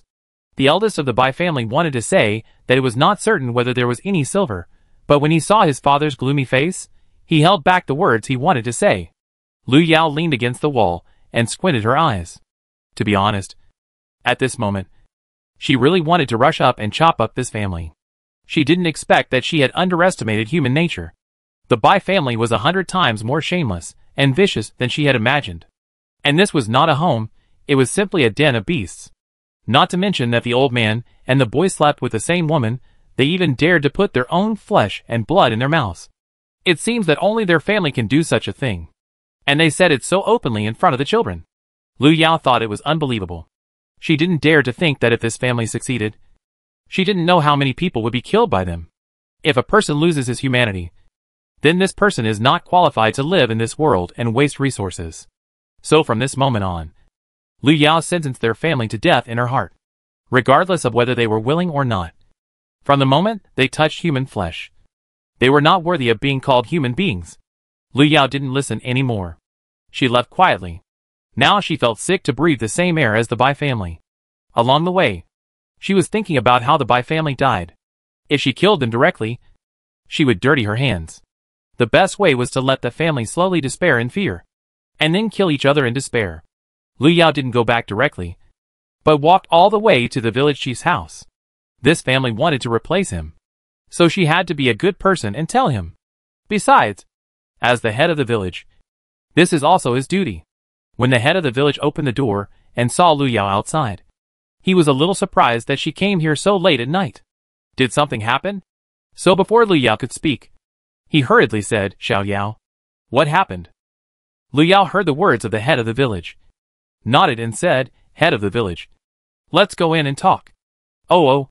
When he saw Lu Yao like this, head of the village Lu became more nervous. Could it be that what he said was true? When Lu Yao came to the hall and sat down, several of the Lu family said that they heard the letter. After seeing everyone sitting down, Lu Yao talked about what he had just heard. When everyone finished, one by one was shocked. They did not expect that the White family would eat human flesh. Lu Xing was disgusting retching after hearing. The village chief shivered after hearing it. She didn't expect to come to her house after dinner and talk and laugh. As soon as I got home, I wanted to set up their family to death. And listen to Xiao Yao just say, they still eat people, and the daughter-in-law of Bai's younger son, is this a matter? Village chief Lu was so angry that he slammed the table and said, "This son of a bitch. A heartless person. His mind is too vicious. And he dares to turn his attention to me. It seems that he is tired of living. Let's go. Xinglin, call some people. Let's go and tie up his family now. We don't welcome such people in our village. When Lu Yao heard this, she immediately stepped forward to stop him and said, "Village chief, if we don't have evidence now, and they bite back, we won't be able to explain ourselves no matter how right we are. And won't this alert the enemy?" "Yes. Dad, calm down. We have to take a long-term view on this matter. Don't be impatient. Isn't Bai Lauer going to sue us in the county tomorrow? Then we can set out in the middle of the night and stop him on the road. When we have him, everything will be easy. If he doesn't tell the truth, we will beat him until he tells the truth. But if we go to their house now, we will have to deal with their whole family. It will be difficult to handle the matter." Lu Xinglin heard his father's words and stepped forward to persuade him. "Yes, old man, just listen to Xiaoyao and Xinglin on this matter. They are quick-witted." Village Chief Lu was now furious. Lumley said, "Okay, I'll leave this matter to you two to deal with. Such a disaster will cause trouble sooner or later. And they know the location of the water source. If it is not handled cleanly, then when outsiders come in, the matter will be serious. It is not just a matter between the two families, but a matter concerning the life and safety of more than 100 households in the village." Chapter 181. Lu Yao went back after deciding on the plan for tomorrow with the village chief, and asked Uncle Xinglin and others to keep an eye on the Bai family, to prevent any changes. And she also had to go back and talk to a few people at home. In the second half of the night, Lu Yao, Dia, Uncle Xinglin, Uncle Xinghua and the village chief quietly left the village and headed for the county town. But they were not really going to the county town, but to stop the Baiji brothers halfway, a few miles away from the village. The five people found a place sheltered from the wind and faced each other. The wind was so cold that they shivered, but they did not dare to light a fire, for fear of alerting the enemy. In fact, none of the four of them agreed to let the village chief come along. But he was so angry that he almost lost his mind at this moment. And he didn't listen to anyone's advice at all, and insisted on going out in person. At dawn, Bai Lauda and Bai Ji appeared in the sight of Lu Yao and others. In fact, after waiting for so long, village chief Lu also suspected that Lu Yao had heard wrongly. He had heard that one person was so bad, but a family of more than 20 people were all malicious, which made people a little suspicious. But when he saw the figures of these two people, his whole back was cold. He didn't expect that the Bai family would really do such a thing. Fortunately, Xiaoyao found that Bai Zhaodi was not right today and went to check it out. Otherwise he really didn't know how he died. When the two brothers of the Bai family approached them, Lu Yao walked out first. "Where are you two going so early in the morning?" When Bai Ji saw that it was Lu Yao, his heart skipped a beat for no reason. After staying in the mountains together for a few days, he knew this girl a little bit. It must be bad news that she blocked him here so early in the morning. Although he thought so, he still pretended to be calm and said, "There are many people in the family, and we are running out of food. So my father asked us two brothers to go to the city as soon as possible to see if we can buy more. Xiaoyao is also going to the county town." "No, I'm waiting for you." "Wait. What are you waiting for us for? What do you think?" "Bai Ji, I have never heard of someone going to buy food empty-handed. Don't you have a horse carriage at home?" "How did he die?" Lu Yao said with a smile. "No. The horse is delicate and can't walk in the cold weather. So we thought we could just go to the city and find two carriages to bring it back." "Oh, so that's how it is. I thought you were going to the government office, and I was just thinking of giving you a ride on the way." When Bai Ji heard the word government office, he knew something was wrong. He turned around and wanted to run back, but Lu Yao was one step faster than him. She jumped up and kicked him in the back. When he fell, she stepped on his waist with her foot. There was a click, and Bai Ji screamed miserably. The eldest brother of the Bai family, who was standing by, was already trembling with fear at the situation. Now he had only one thought in his mind. When he reacted and wanted to run home, he found that the way back had been blocked by the village chief. The brothers of the Bai family were desperate when they saw this. They didn't understand how these people knew that they were going to the city at this time. Could there be a thief in the family? Now that they fell into the hands of these people, everything was over. After Lu Yao dealt with Bai Ji, she said to Lu Xinglin, "Uncle Xinglin, please come and help tie them up." Lu Xinglin heard what Lu Yao said, and soon tied up the Bai brothers, who were beaten half to death by Lu Yao, and asked, "What should we do now? Go back to the village?" "No hurry. Let's interrogate them here first. Xiaoyao, you take care of this. You two should learn from it." Village Chief Lu heard what his eldest son said and looked at Lu Yao and said, He finally understood. Don't look at his two sons who are tall and strong. But compared with the two girls Xiaoyao and Dia, they are nothing. Besides, these two girls must have seen blood on their hands. So they are very ruthless. Only in this way can we get what we want from them. Okay. Then you stand aside. I'm afraid that blood will splash on you later. Lu Yao was not polite, and said to the Bai brothers after accepting, how was it? Did you have fun just now? Now? What do you ask me? If your answer is different from what I know, I will cut meat from you and let you eat it. Just like what you did to your sister-in-law. One piece at a time. Listen carefully. The Bai brothers were stunned when they heard Lu Yao's words. That happened on the road of fleeing famine. And only their family knew about it. How could she, a little girl, know about it? Was she nearby at that time? Or was there a traitor in the family? After thinking of this possibility, the two of them shook their heads in dismay. But what they got in return was another beating from Lu Yao. Papa, after a few crisp sounds, shaking your head doesn't count. Let's start over. Don't move or talk before I ask you. If you don't follow my rules, you won't be so lucky next time. Lu Yao said, gesturing with the knife in her hand. The eldest of the Bai family saw that this battle was the first to be defeated, and nodded to Lu Yao. Well, not bad. You have made progress. And what about you, Bai Ji? After Lu Yao asked. She saw Bai Ji biting his lip, as if he had calculated that Lu Yao would not dare to do anything to him, and he just didn't speak. Seeing this, Lu Yao sneered, and thrust the knife in her hand into his arm without hesitation, causing Bai Ji to scream in pain and tremble. How is it? Now you have thought it through. Think it through before answering. If you answer wrong, it will be different next time. Lu Yao pulled out the knife, and wiped it on his body, and said coldly, I ask you, how many people did you kill on the road? And how many did you eat? Think it through before answering. Otherwise, I don't. Remember how many I killed? I ate. About 10 people. All children and young people. My father said he couldn't bite the old ones. No. If you catch a young and beautiful one, play with it first and then kill it. Just after Lu Yao finished speaking, the eldest of the Bai family spoke first with a trembling voice. He was afraid that he would be stabbed if he spoke too late. Very good, then when did you start to plan to deal with my family? At first, I wanted to deal with the village chief's family, but after you came, my father said that you knew martial arts, and it would be troublesome. Another reason is that my niece came back yesterday and said that your family has a lot of money, so we started early. Very good, what about you? Bai Ji, why is it your brother who is talking? Don't you have anything to add? As Lu Yao said this, she stabbed another knife into his other hand, and turned it around inside, and Bai Ji almost fainted from the pain. How is it? Do you have anything to say now?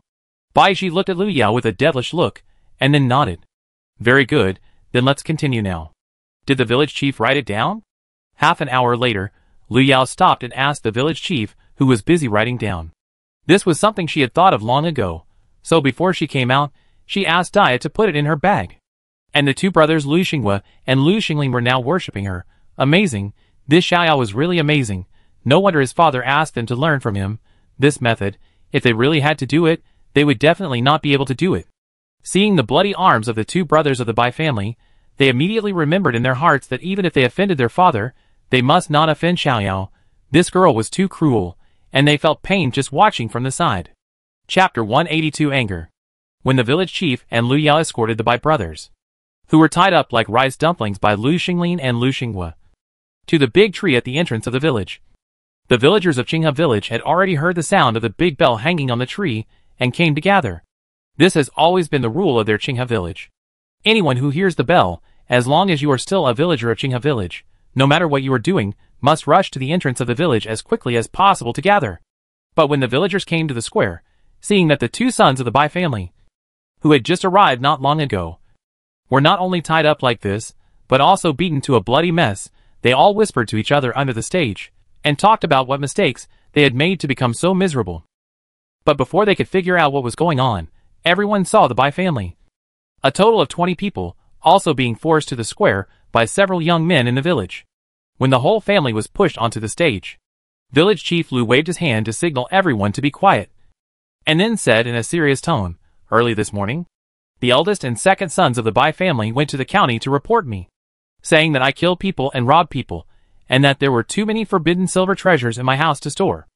However, after I learned more about it, I realized the real purpose of this family, which is that the old man wanted to be the village chief himself, and then control the entire village. And finally, when there was no food, he would use us as reserve food. The villagers did not react to the previous words, but the more they listened, the more they felt something was wrong. Reserve food? And the whole village exploded in an instant. Everyone looked at the village chief in disbelief, thinking that they had heard it wrong. They never thought that the Bai family was so cruel and wanted to eat up all the villagers. Everyone can see the current situation. If it doesn't rain, there is still a great chance of this happening. Although they have never left here, they have heard a lot about cannibalism when they went to the county town. They didn't expect that there was such a big family in their village. They were all scared and pale, especially the families who were close to them before. When the old man of the Bai family heard this, he knew that the matter was exposed. So he didn't wait for everyone to react. He came up and slapped his two sons in the face without saying a word, and said angrily with a look of heartache, "You two beasts! How can you do such a heartless thing? What do I usually teach you?" "Huh?" The old man cried loudly while speaking, as if he was afraid that others would not hear him if his voice was too low. The villagers in the audience were indeed attracted by his crying and fell silent for a while. Then, Lu Yao heard many people saying, "So this old man doesn't know yet." "That's what I said. This old man usually looks like a good person. How could he do such a thing?" "That's right, he usually looks smiling and is nice to people. Did the village chief make a mistake?" Village Chief Lu and Lu Yao and others heard the villagers' discussions on the stands, looked at each other and sneered. If they hadn't learned about his character from their son before, maybe they would have been deceived by his heartbroken look now. However, Lu Yao and the others did not want to stop him from acting. She wanted to let the eldest and second sons of the Bai family see with their own eyes how they would react when they were abandoned by their own father. As expected, Lu Yao and the others were not disappointed for long. When the old man said that the two of them were at the mercy of the village, the two little volcanoes erupted. "No. It was my father's idea alone. He said that as long as the village chief was driven out, he would be the next village chief. And your life and death would be in our hands. Yes, it was my father and Haotian Baiwen's idea. They also said that they would lock up all the beautiful girls in the village and make them our mistresses. When those mistresses ran out of food, they would bring it to eat." When the old man heard what his two sons said, he was so angry that he gasped for breath.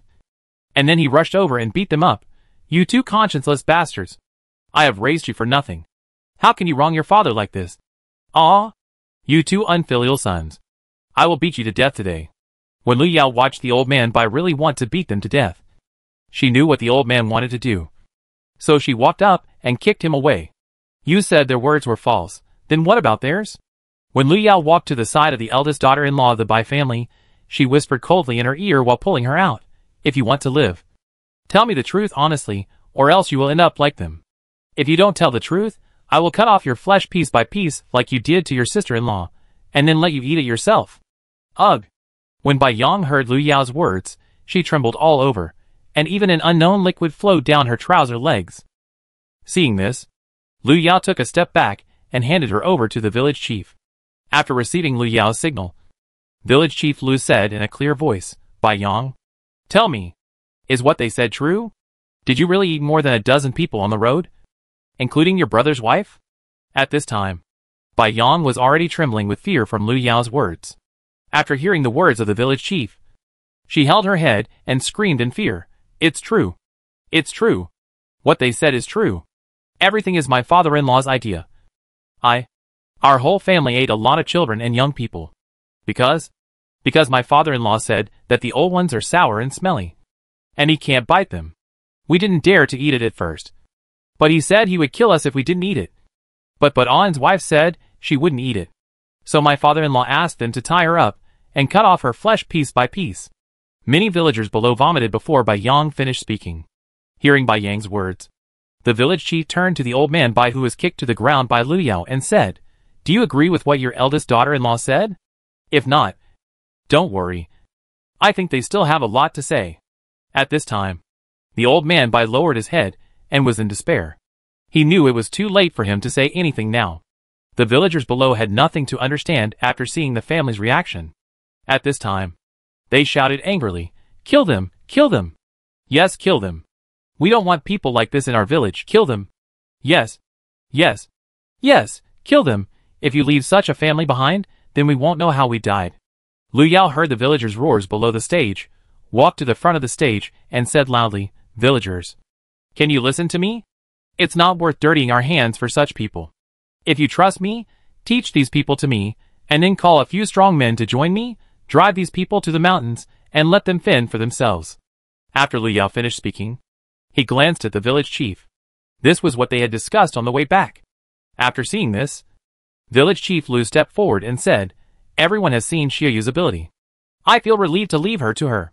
There are also Xinglin, Xinghua, Tanshen, Gao Danyu, Lita, Wang Liang.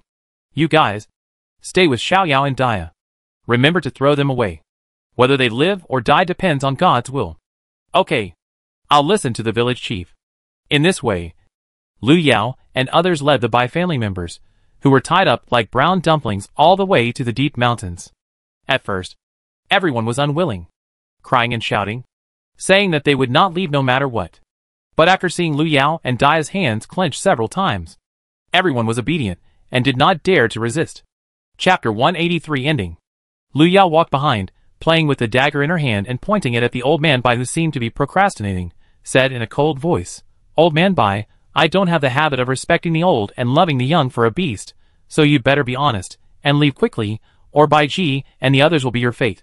Hearing Lu Yao's words, Lu Xinglin and others immediately pointed their daggers at the people, who were unwilling to move forward. Xiao Yao was right, these were all beasts. There was nothing to be embarrassed about for these evil people. If these people didn't die, then the people who would die would be them, and the more than 1,000 villagers behind them. But the old man Bai seemed to have not heard Lu Yao's words. And he was still there, pausing every few steps, and unwilling to go deeper into the mountains. Because he knew in his heart that as long as his family entered the mountain, there would be no chance of survival. So he wanted to delay a little longer, so as to find a chance to escape. But he didn't expect that it would be so difficult for this little girl to get away with it. Lu Yao saw that although he looked dead, his eyes rolling around could not escape her eyes. Seeing this, Lu Yao sneered, "You are using this trick on me. Do you really think I dare not attack an old man?" Lu Yao thought, and the dagger that was just playing in her hand suddenly pierced into the right arm of the old man Bai. "Ah! You!" The old man covered the wound that was bleeding continuously with his hand, staring at Lu Yao viciously. He didn't expect this girl to be more ruthless than he imagined, and he didn't understand why his plan was known clearly by this little girl in front of him. The people of the Bai family, who were walking in front of them, were frightened by the sudden screams, and they were in chaos, and those women and children were screaming there. "Shut up, or I'll cut off your tongues, and you're scared of this, then when you attacked those children and women, didn't you have nightmares and couldn't sleep, huh?" Lu Yao covered her ears and yelled at everyone, and the situation was quickly controlled by her again. As for those who were afraid of death, the Bai family members, who were already frightened by Lu Yao's methods, became even more frightened after hearing Lu Yao's words. They rushed to say, "Don't do it. Don't do it. We want to leave. We didn't want to at the beginning. It's all them. They forced us. Otherwise we would die. Yes. Yes. It's all this old man who forced us. So please let us go. Please." After saying this, the Bai family members knelt down one after another, kowtowed and begged for mercy. "Stop talking nonsense, come and die, you all want to be stabbed." "Right, Dia." "Yes, miss." Dia replied while inserting the dagger in her hand into the arm of the third son of the Bai family. "Ah! Dad! Save me." The people of the Bai family didn't dare to say a word more after seeing this, and continued to move forward with despair. "That's right, since everyone is so sensible, then I won't make things difficult for you. But if I find you dare to play any tricks again, don't blame me for being rude. Xiao Yao is right, whoever keeps talking nonsense, I will stab him to death with a knife."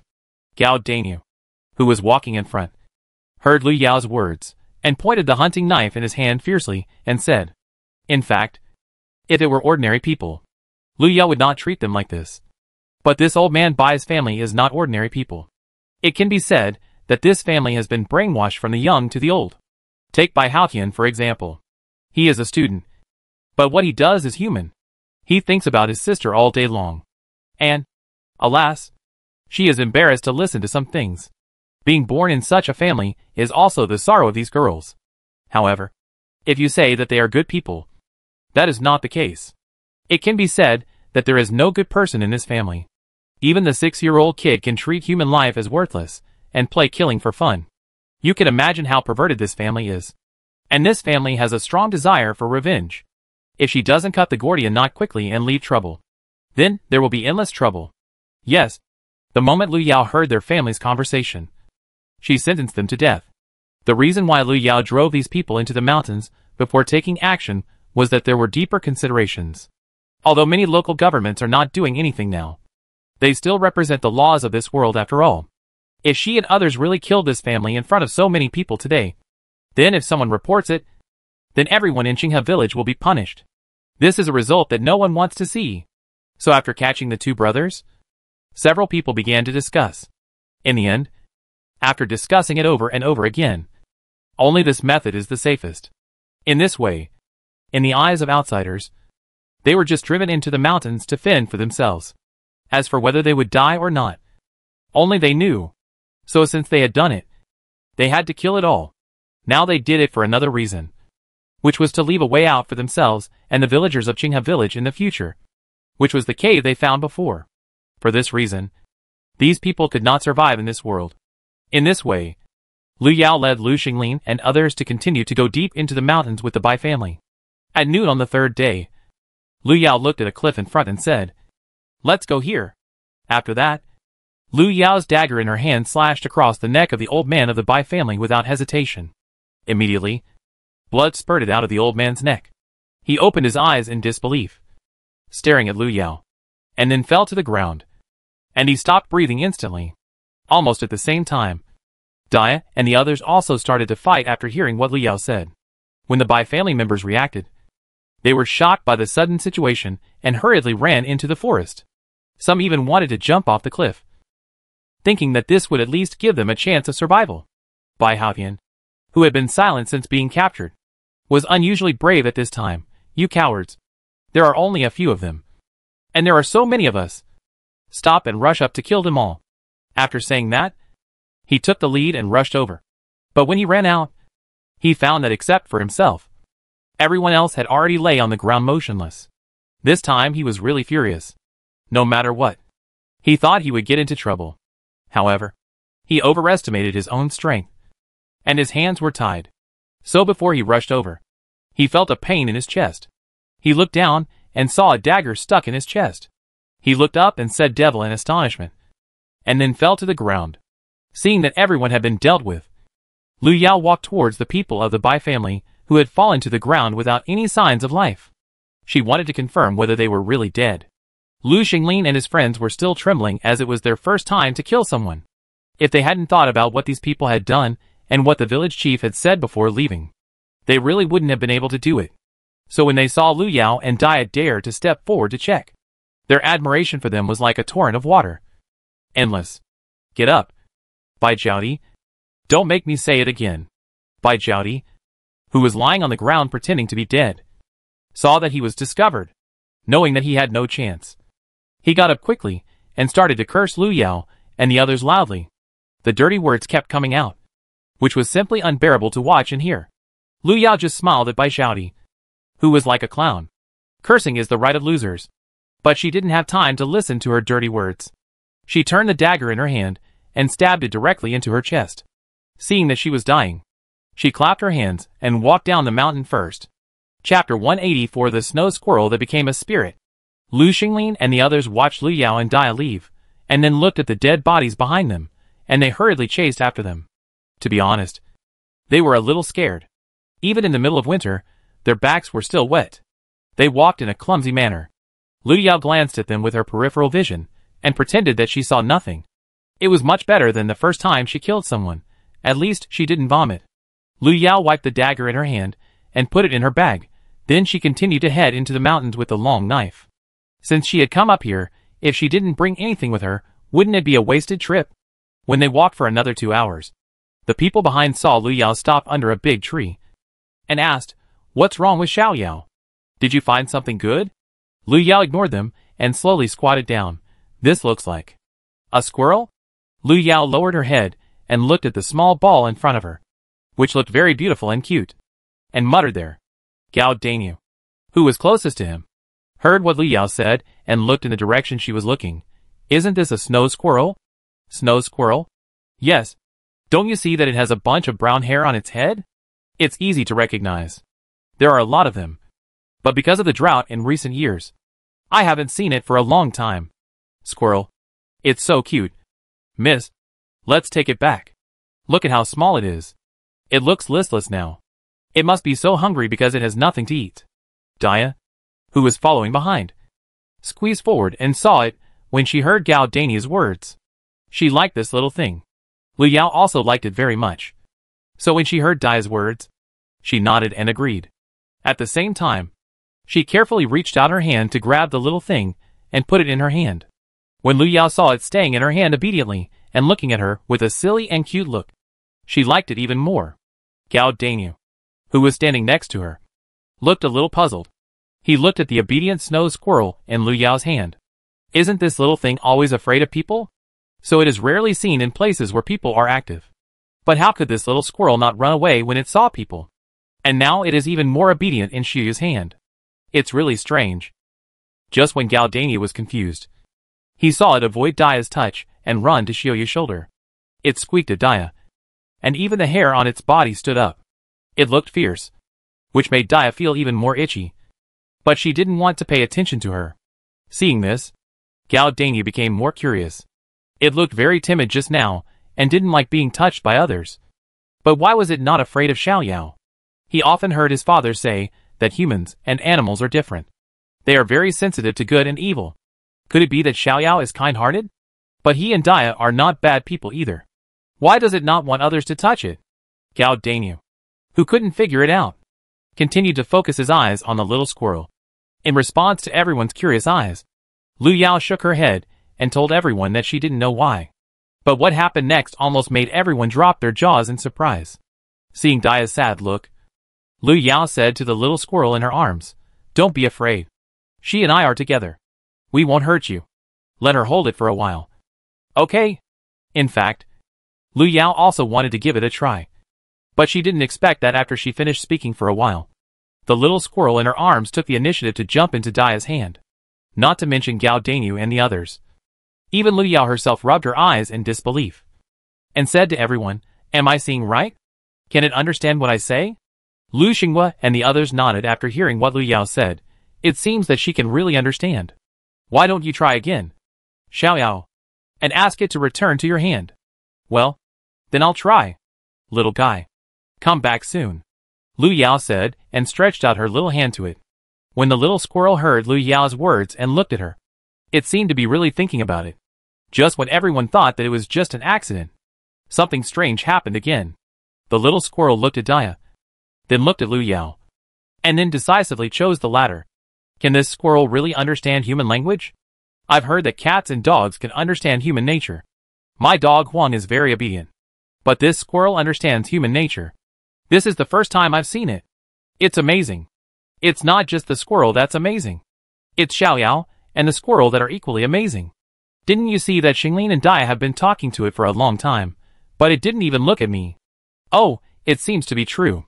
When Lu saw that this little guy only paid attention to him, he was very curious.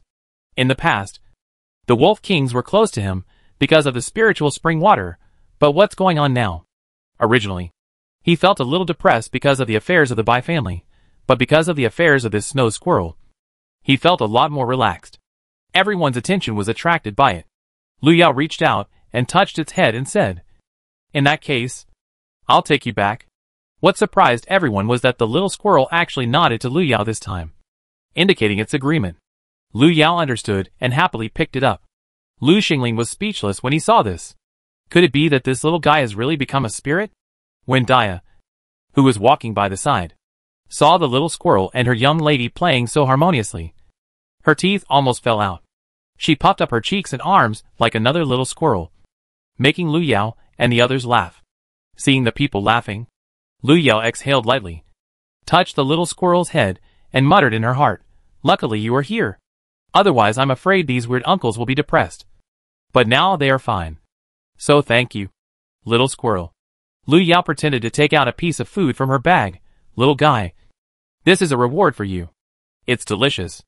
The little squirrel seemed to really listen to Lu Yao. After hearing what Lu Yao said, he took the cake and started eating without hesitation. Maybe he was really hungry. In less than a moment, he finished a piece of cake. After eating, the little squirrel seemed to be in better spirits. It started to communicate with Lu Yao, and squeaked and gestured. Xiao Yao, is this little squirrel trying to tell you something? It seems. Maybe. Probably. Lu Yao said uncertainly. Do you want to drink water? Lu Yao asked uncertainly with a tried attitude. Unexpectedly, the little guy nodded again. What else could Lu Yao say? She could only pretend to take out a bamboo tube of water from her bag helplessly, pour it on a larger dead leaf, and let the little squirrel drink some. The little squirrel squeaked at Lu Yao twice after seeing the water, and lowered his head to drink from the dead leaf. This time, the little squirrel was obviously full and stopped squeaking at Lu Yao. Seeing this, Lu Yao smiled helplessly and said, Let's go! It seems that I have received a foodie little squirrel. Chapter 185 Ice Cream. After saying that, Lu Yao held the little squirrel and set off with Dia and the others into the deep mountains. Since she had come here once, she did not want to go down empty-handed. Before coming again, he had agreed with the village chief Uncle Wu and the others that he would go back a few days later after finishing his work. Here, she had the strongest martial arts skills. But Gao Dania was still the one with the most knowledge of the jungle. Lu Yao did not rush ahead arrogantly, so Lu Yao let him walk in the front to explore the route, followed by her and Dia. Usually, Gao Dania and the others would just wander around the periphery when they went up the mountain. Except for the hunting organized by the village, there were really few times when they went so deep.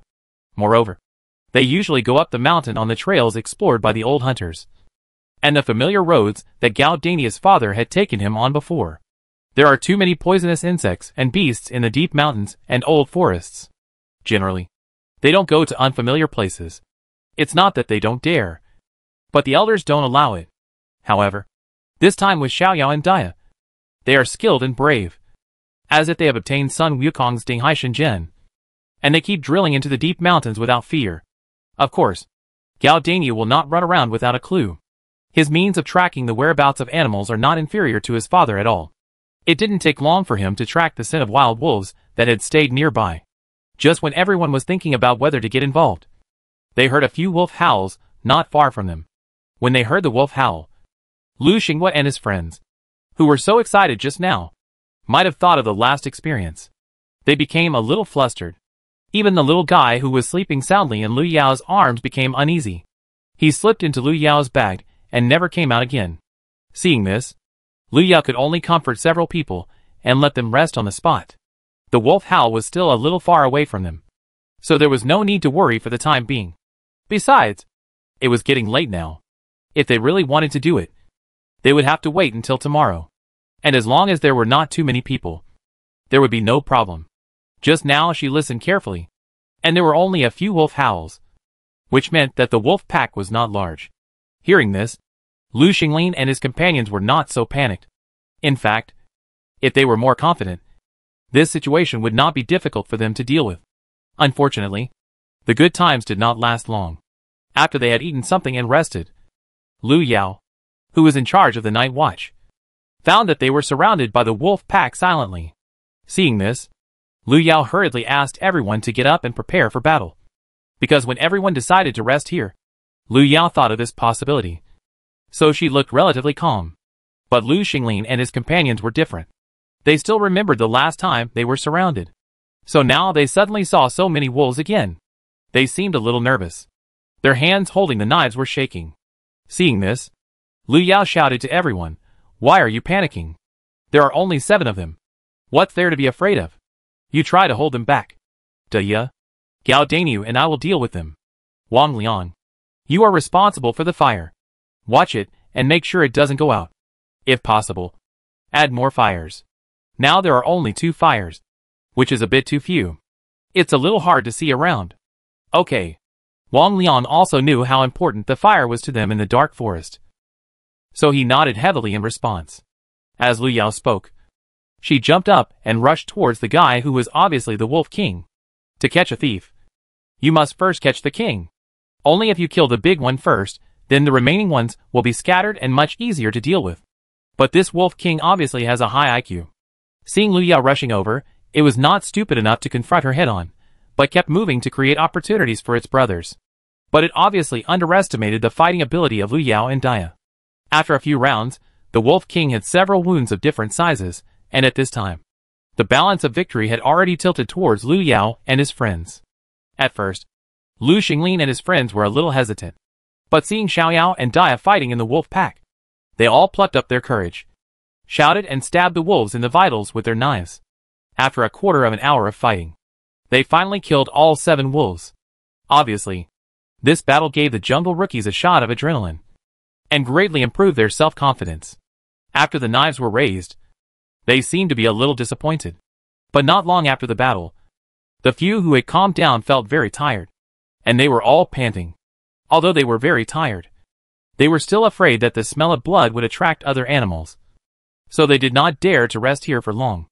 After extinguishing the fire, they used their last bit of strength to carry the wolf's body wrapped in a sack and hurriedly left. After walking a distance and arriving at a safer place, everyone relit the fire and sat down to rest. After the battle just now, Lu Xinglin and his friends seemed a little excited, and they talked about what happened just now and the danger. Lu Yao also felt their confidence from their conversation. Although they grew up at the foot of the mountains, few of them dared to go into the deep mountains and forests. In addition to the advice of the older generation, these people had a fear of the deep mountains and forests. However, after this massacre, their confidence increased. At the same time, Lu Yao also gave them a thumbs up in her heart. These people did a good job today. At least there were no casualties or escapes from the battlefield like last time. So compared to the first time, she was quite satisfied with everyone's performance this time. The little squirrel that had been hiding in Lu Yao's bag since the wolf pack attacked also quietly poked its head out. And when it saw that it was safe, it jumped into Lu Yao's arms. Seeing its clever look, Lu Yao couldn't help but tap its head gently and said, "You are smart. You ran out when you knew it was safe." Squeak. "Okay. I know you are smart. Since you want to follow me, I will give you a name. We will live together in the future. I can't always call you a little guy. Right? Squeak, what name should I give you?" After Lu Yao finished speaking, her small head started to work frantically. When Lu Xinglin and Dia heard what Lu Yao said, they also gave her some suggestions. "Let's call him Wang Kai. It sounds nice and easy to raise." "No. That's the name of the dog. The dog of old Li's family at the village is called that. You see, its hair is gray. Why not call it Xiaohui? My dog Da Huang was named after its hair. It's very easy to raise." No. I think we should call it Xiaoqi. Look how cute it is." Lu Yao got goosebumps when she heard the name Dia gave. Although it is very cute, but if you keep calling it Xiaoqi all day long, I think few people will be able to stand it. Forget it, she should just give it to herself. Look at those Wang Kai and Xiaohui. They are so tacky. Little cutie, no, I think it's better to call it Fatsai. Xiaohui is better. Just when several people were arguing, Lu Yao had an idea. "Little guy, why not call you Bingchuan from now on? You are so cute just like Bingchuan. Everyone likes you." "How great." When Bingchuan heard what Lu Yao said, he squeaked at her twice, seemingly very satisfied with the new name. "Ice cream? Xiao Yao, what the hell is this? It's not as good as Xiaohui." Chapter 186, New Year. Opposition is useless. You think it's not good. Don't you see that people like ice cream? Besides, this is also her idea of that world. Ice cream is a kind of dessert that adults and children love. If you take a bite in the hot summer, you will feel refreshed. How can the ancient people in the other world, who have never eaten ice cream, understand that kind of happiness? So she will not change this ice cream no matter what she says today. When Ice Cream heard Lu Yao's words, he nodded to everyone and squeaked twice. Seeing this, everyone had to give up. It was just the name of an animal. As long as the owner liked it, it was fine. Dia also gave up. Ice Cream. Called it a few more times. She felt that it was much better than her own little cutie. This was the voice of a fangirl. Anyway, my lady's name was nice. So it was right? Xiao Yao. Why don't we change it? Now only Lu Xinglin was still making a fearless resistance. He still felt that Xiaohui sounded better. Just like his Da Huang. No. Just call her Ice Cream. She's my pet, and I have the final say. Okay. Everyone is tired today. Let's rest early. Let's follow the old rules. You rest first. I and Dia will take over in the second half of the night. Seeing that it was getting late, Lu Yao said to Lu Xinglin and the others who objected, and then picked up ice cream and went to the side to communicate. Perhaps because they were too tired today. The few people who were so excited just now fell asleep in a few minutes, and did not wake up until Lu Yao called them. When they saw that it was already daybreak, they all looked around a little embarrassedly. They had agreed to take turns to guard the place in the second half of the night, but they didn't expect that they, a few grown men, would let two little girls guard the place all night. They all looked a little anxious. Xiaoyao. It's okay. Uncle Xinglin, Dia and I took turns to rest. If you feel sorry for us, we'll just carry more things later, Lu Yao said jokingly when she saw them doing this. Okay. Then it's settled. We'll take care of these wolves later. Okay. After hearing Lu Yao's answer, the others heaved a sigh of relief and got busy. Lu Yao had just closed her eyes, and now that everyone was up, she wanted to have something to eat before going down the mountain. However, she looked around and couldn't find any trace of ice cream. She asked Dia, and she said she didn't know where it had gone. Lu Yao called ice cream a few times, but it still didn't show up. Seeing this, Lu Yao stopped. She thought the little guy had figured it out after a night and went back to the mountains to find his companions. But just when everyone ate some dry food and prepared to leave, Ice Cream came back, holding a chestnut in his hand, and climbed on Lu Yao's shoulder and squeaked. For me? Lu Yao was very happy to see it come back, and asked after touching its head.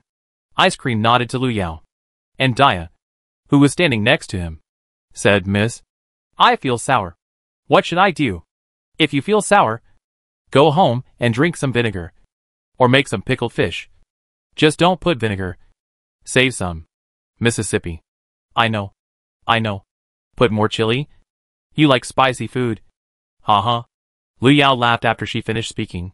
Seeing this, Dia turned around angrily, planning to ignore her. They really only knew how to bully her. Lu Xinglin and the others watched Xiaoyao and Dia fighting and silently carried their things and walked down the mountain. Only at this time did they feel that Xiaoyao and the others were a bit like children. In a blink of an eye, it was the new year. But compared to the past, this new year was a little quiet. Every household didn't have much food in stock, and they couldn't fill their stomachs. How could they celebrate the new year? They were just thankful to have something to eat and drink. Early in the morning, Lu Yao, Dia, and Uncle Wu carried some cakes and meat and headed towards the village chief's house. When they arrived at the village chief's house, Lu Yao saw that the family had just finished breakfast and were cleaning up there, so they put the things on the table, saying that it was a little New Year gift for them. This time, the village chief heard Uncle Wu's words, and no one refused, but accepted it readily. He also knew that Lu Yao's family was unfamiliar with the place, and had no relatives, so the village chief thought it would be nice to be a relative and visit them. When they were chatting, the village chief told them that there was not much water in the county, and that their daughter and her family would be back in 2 days. He also asked them to prepare more water at home in the next few days, just in case.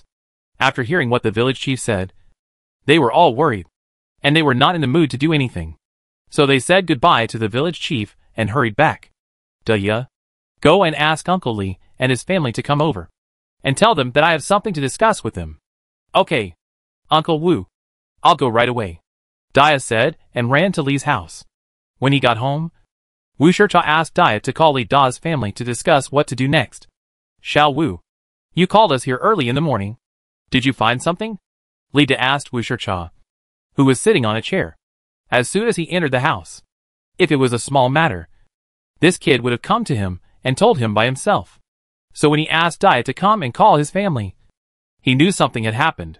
Well, I just went to the village chief's house. He said that his daughter and her family would move to Qinghe village in 2 days. Is it related to water? Li Da was not a stupid person. As soon as he heard Wu Shicha's words, he pointed out the key issue. Well, Xiao and I are worried that if this continues, more and more people will move to our village. The water in the cave will not last long. So we discussed asking you to come up with a way to store more water at home. The village chief also has the same idea. But this can't store much. And with our current conditions, there are no extra containers to store it.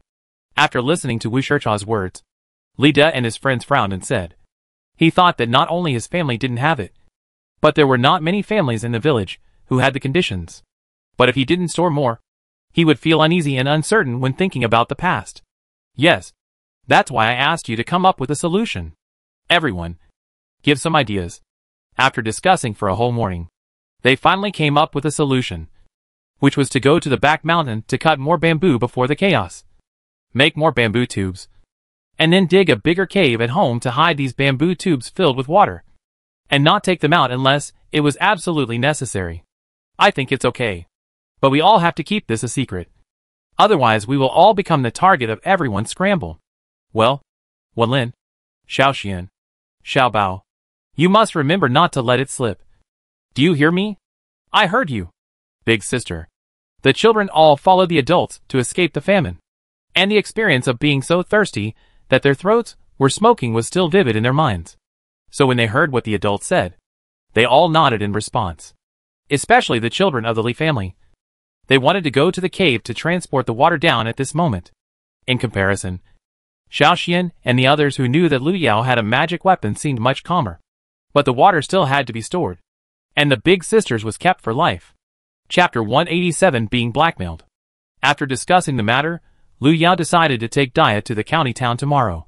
With so many people, even if they save on food, it is not a big deal to just go out without going in. Besides, they didn't buy anything last time. So Lu Yao decided to go to the city no matter what, and buy as much as she can. Xiao Yao, if you want to go to the city, please bring me some coarse grains and salt if you have any. As for the silver, I will give it to you when you come back. Aunt Dahua heard that Lu Yao was going to the city, so she said to her, Okay, Aunt Dahua, I've made a note of it, but I don't know if I can buy Lu. It's okay.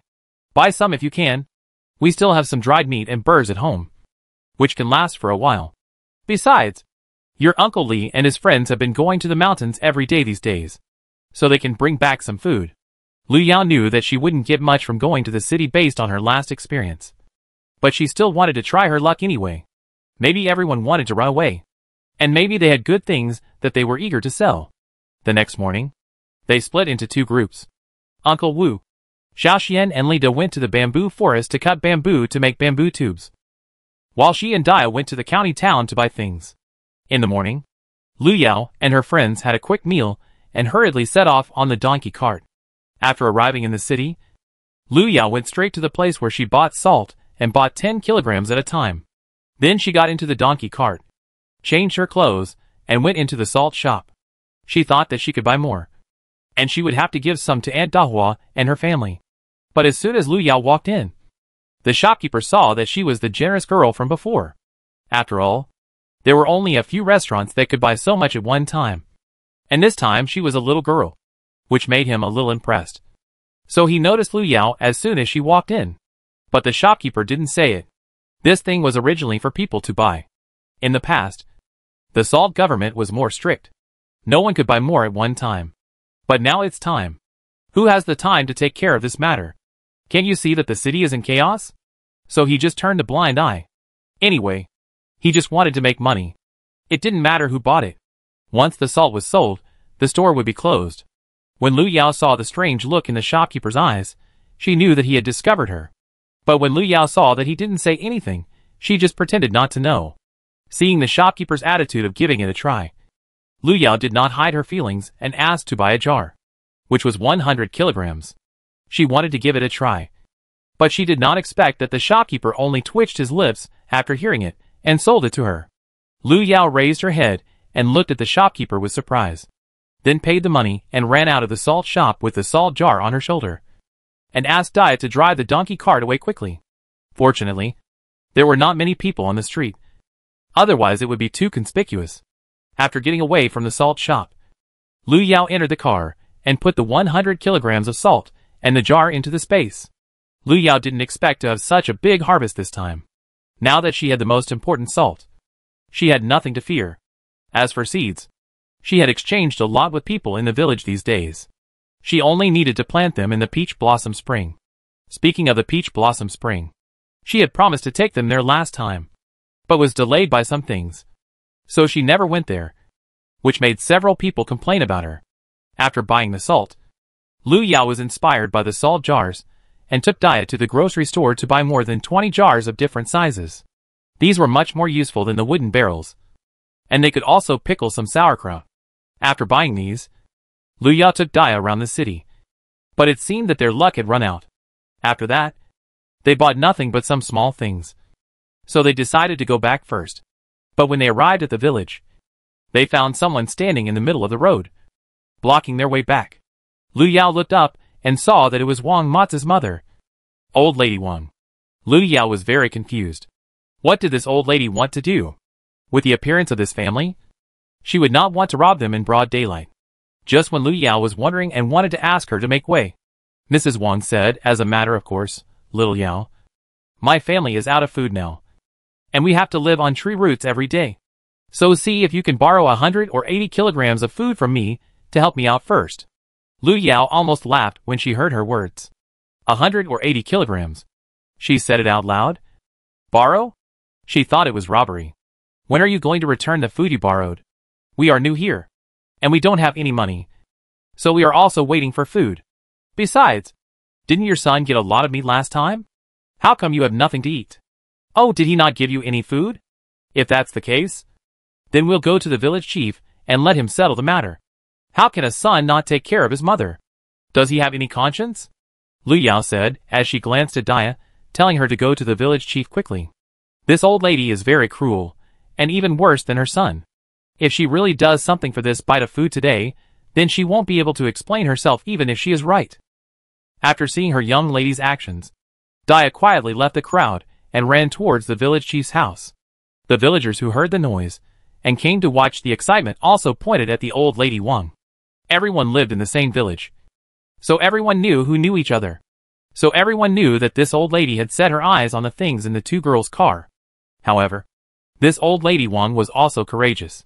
Who in Qinghe village didn't know that these girls were good at fighting? For the sake of stuttering, she also fought hard. Isn't she afraid that this girl will break her old bones with one punch? When old lady Wang heard what Lu Yao said, and looked at the reactions of the villagers around her, she was extremely anxious. The reputation of her family was already bad. If this girl continued to talk, then their reputation would be ruined. This was not acceptable. Because of the last winter hunting incident, the villagers were already dissatisfied with their family. So she said anxiously, No, my son treats me well, but the family is really struggling to make ends meet, so I thought of borrowing some from little Yao. Lend me some. Old lady Wang, you borrowed this grain. What can you use to pay it back? As for your family, who would believe you if you said you would pay it back? That's right, with your son's character, he doesn't steal. If you rob someone else's things, then you're just saying Ba. You're still talking about borrowing. It's really hilarious. Su Huahua, if my son is not good, your husband is not much better. Also, this is my family's business. Why are you talking so much? Just stay away. Bah, old lady Wang. Everyone in this village knows that your family is famous for stealing and doing bad things. What's wrong with my Alin? He won't do anything to hurt others. As for your Alin, Bah, he's lazy and eats all day at home. As he was talking, he went off topic. But to be honest, these two families are the same. So when everyone heard them quarreling, no one wanted to go to bed and persuade them. After arguing for a long time, old lady Wang was so angry that she was gasping for breath.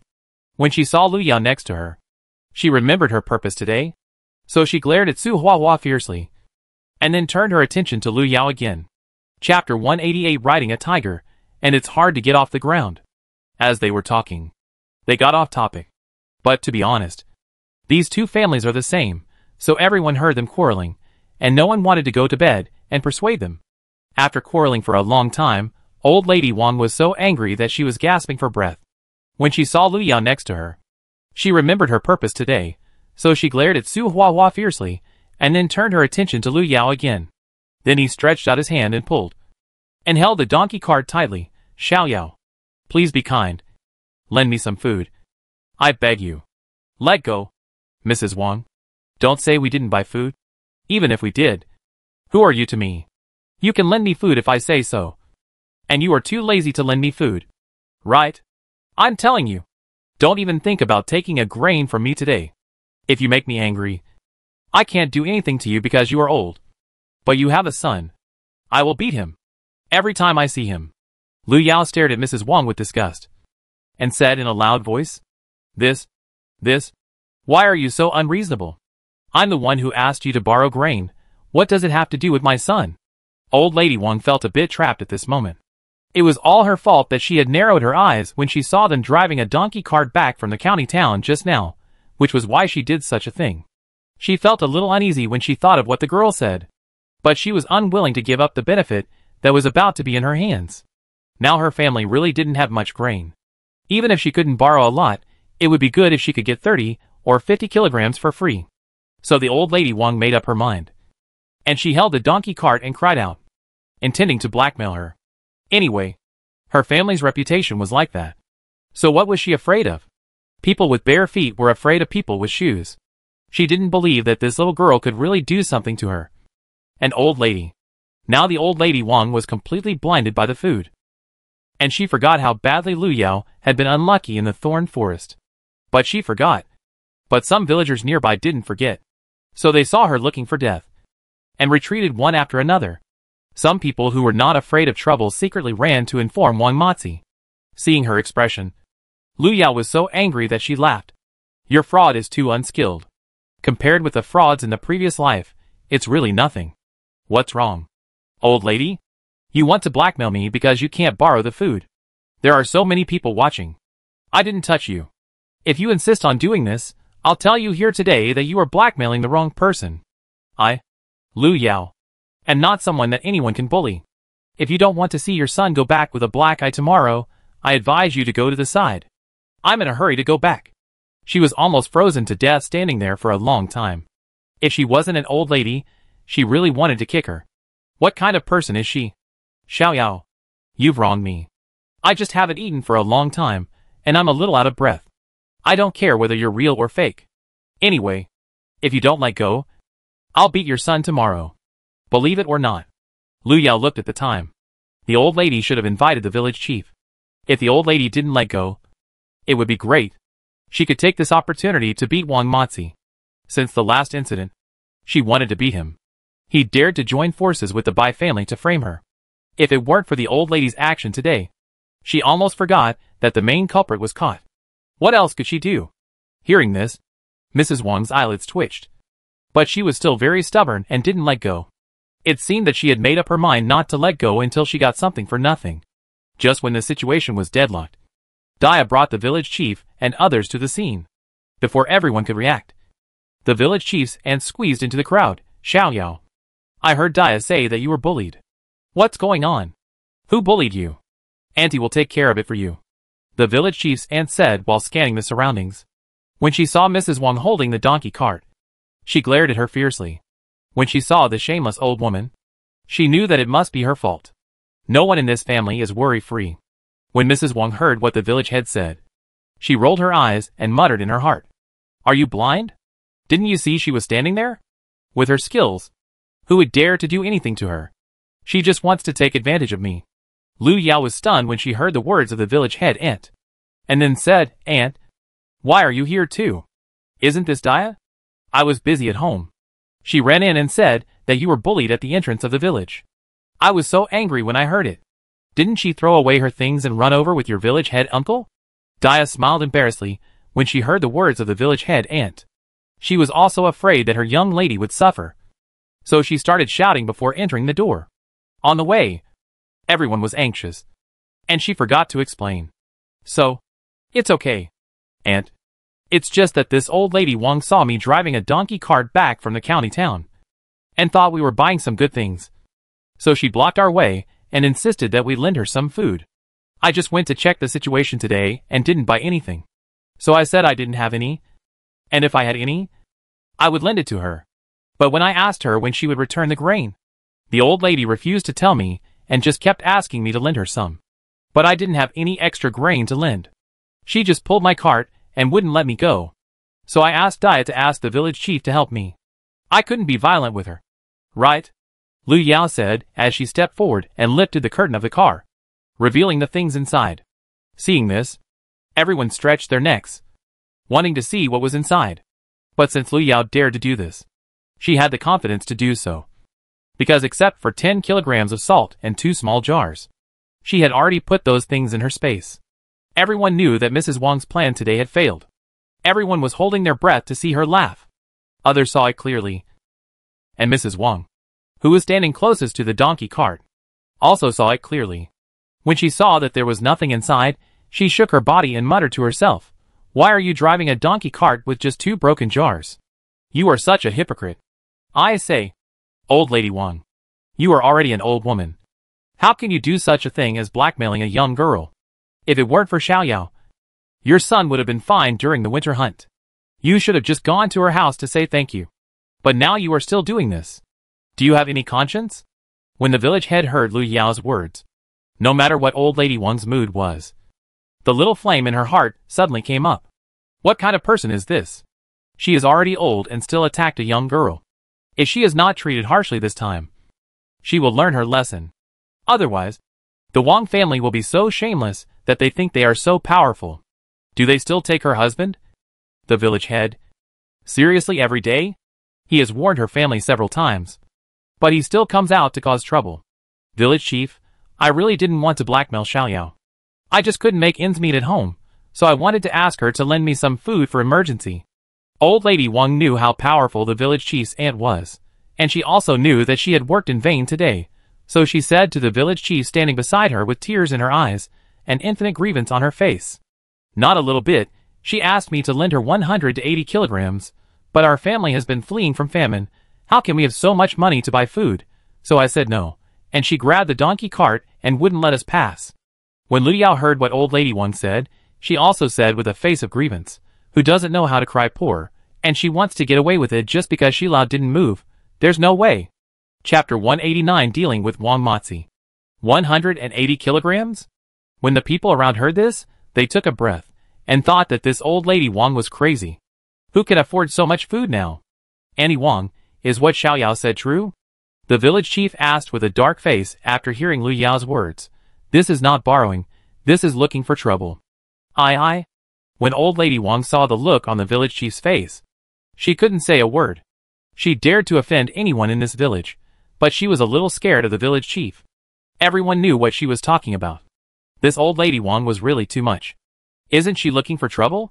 When old lady Wang saw that the situation was not right, she loosened her hand holding the donkey cart and sat down on the ground. Oh, why am I so miserable?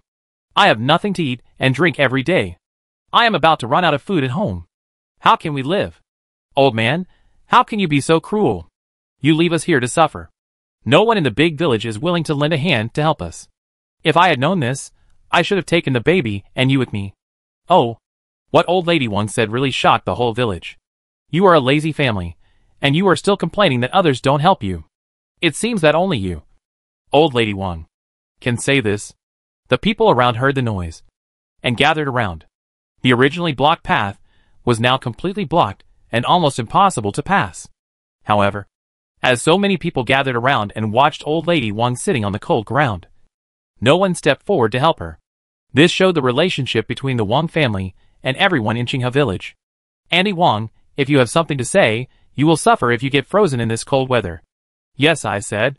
Annie Wang, I didn't do anything to you. Aren't you forcing the young girl? Yes, you are old and don't think about yourself. Then you should think about your son. He is already in his 20s, and still can't find a wife. Maybe you have done too many bad things. A young girl just fled from famine. How can there be much food for you? Just be a good person for once, and let this matter go. That's right, you should do some good deeds. Come on, let's help each other. If a person is really frozen out of a quilt in this cold weather, it will be troublesome.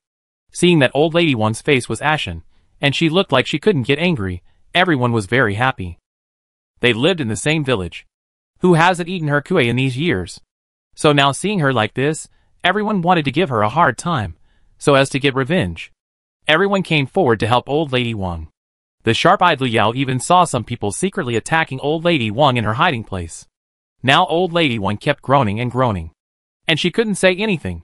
So many people came to help her, and she didn't know who attacked her. Old lady Wang covered her chest and cried out, "This time it really hurts. I don't know which shameless person is so cruel." Coincidentally, Wang Matzi, who heard the one-sided story and really thought he was taking advantage, just rushed here.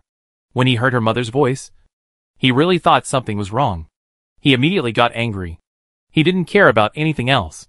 He picked up a stone on the side of the road, pushed the crowd and rushed in. Wang Matzi threw the stone fiercely, which scared everyone. They all retreated to both sides. Oh my mother. This is too scary. The Wang family are all crazy. They want to eat because the old ones can't do it anymore. So they come to the young ones. Yes. Yes, just now I thought the stone was going to hit us. I was so scared that my heart almost jumped out. The people who were scared by Wang Matzi just now patted their chests and said. But when Wang Matzi rushed in and saw his mother standing there, he was a little confused. When he saw the village chief Lu Yao and others beside him, his heart sank, and he wanted to kill the person who just tipped him off. Knowing that these two girls were here, they deliberately kept silent. Isn't this a trap for him? Just when he wanted to throw a stone and retreat, Lu Yao was happy when she saw Wang Matzi rushing in with a stone. Just when she was looking for a chance to beat him, she didn't expect that she would come to her door. But when she saw that he was about to retreat, Lu Yao quickly looked around, and happened to see the shoulder pole used by a lady next to her to carry things. "Auntie, lend me the shoulder pole," Lu Yao said, and rushed towards Wang Matzi with the shoulder pole without waiting for her to react. She raised it, and hit him hard with the hand holding the stone. Before he could react, Lu Yao hit him again and again. When everyone reacted, Wang Matzi was already lying on the ground, groaning more and breathing in less. Old Lady Wang, who had reacted, ignored the pain in her body and rushed towards Wang Matzi, who was lying on the ground. This son was her life and her support. If anything happened to him, how would he live in the future? "Xiangzi, how are you?" Old Lady Wang was crying while checking the wounds on Wang Matzi's body. When she saw the bruised arms, she wanted to eat Lu Yao alive. "You little bitch, how can you be so cruel?" "Humph, Old Lady Wang. Watch your words. If you still want your son to be beaten, just keep scolding. Also, he has brought a stone to hit me, and you won't allow me to fight back. How can this be justified? What is meant by blaming someone else?" Lu Yao was talking about this. You. Old Lady Wang almost fainted after hearing what Lu Yao said. Don't think she didn't see it. When her son saw the little bitch, he was scared. He didn't mean to hit anyone at all. But in the eyes of outsiders, it was indeed his son who rushed towards people with a stone. So now, even if she had 10 mouths, she couldn't explain this matter clearly. Okay, everyone go home. As soon as the village chief said this, everyone knew that this show could no longer be watched. No, village chief. This little bitch. Shall beat my son like this and just let it go? Old Lady Wang wanted to say little bitch. But when she saw Lu Yao's smiling face, she felt creepy for some reason. When she thought of what she just said, she changed the little bitch to Xiao Yao. What else do you want? Old Lady Wang. If you hadn't stopped Xiao Yao from passing here today, this wouldn't have happened. If Wang Matzi hadn't rushed towards us with a stone, would Xiao Yao have hit people with a carrying pole? Village Chief Lu said angrily when he heard what Old Lady Wang said. Lu gave a thumbs up to the Village Chief Lu in his heart. Look at how well he said. After all, he is the village chief. It's just a matter of one word, in short. It's your fault.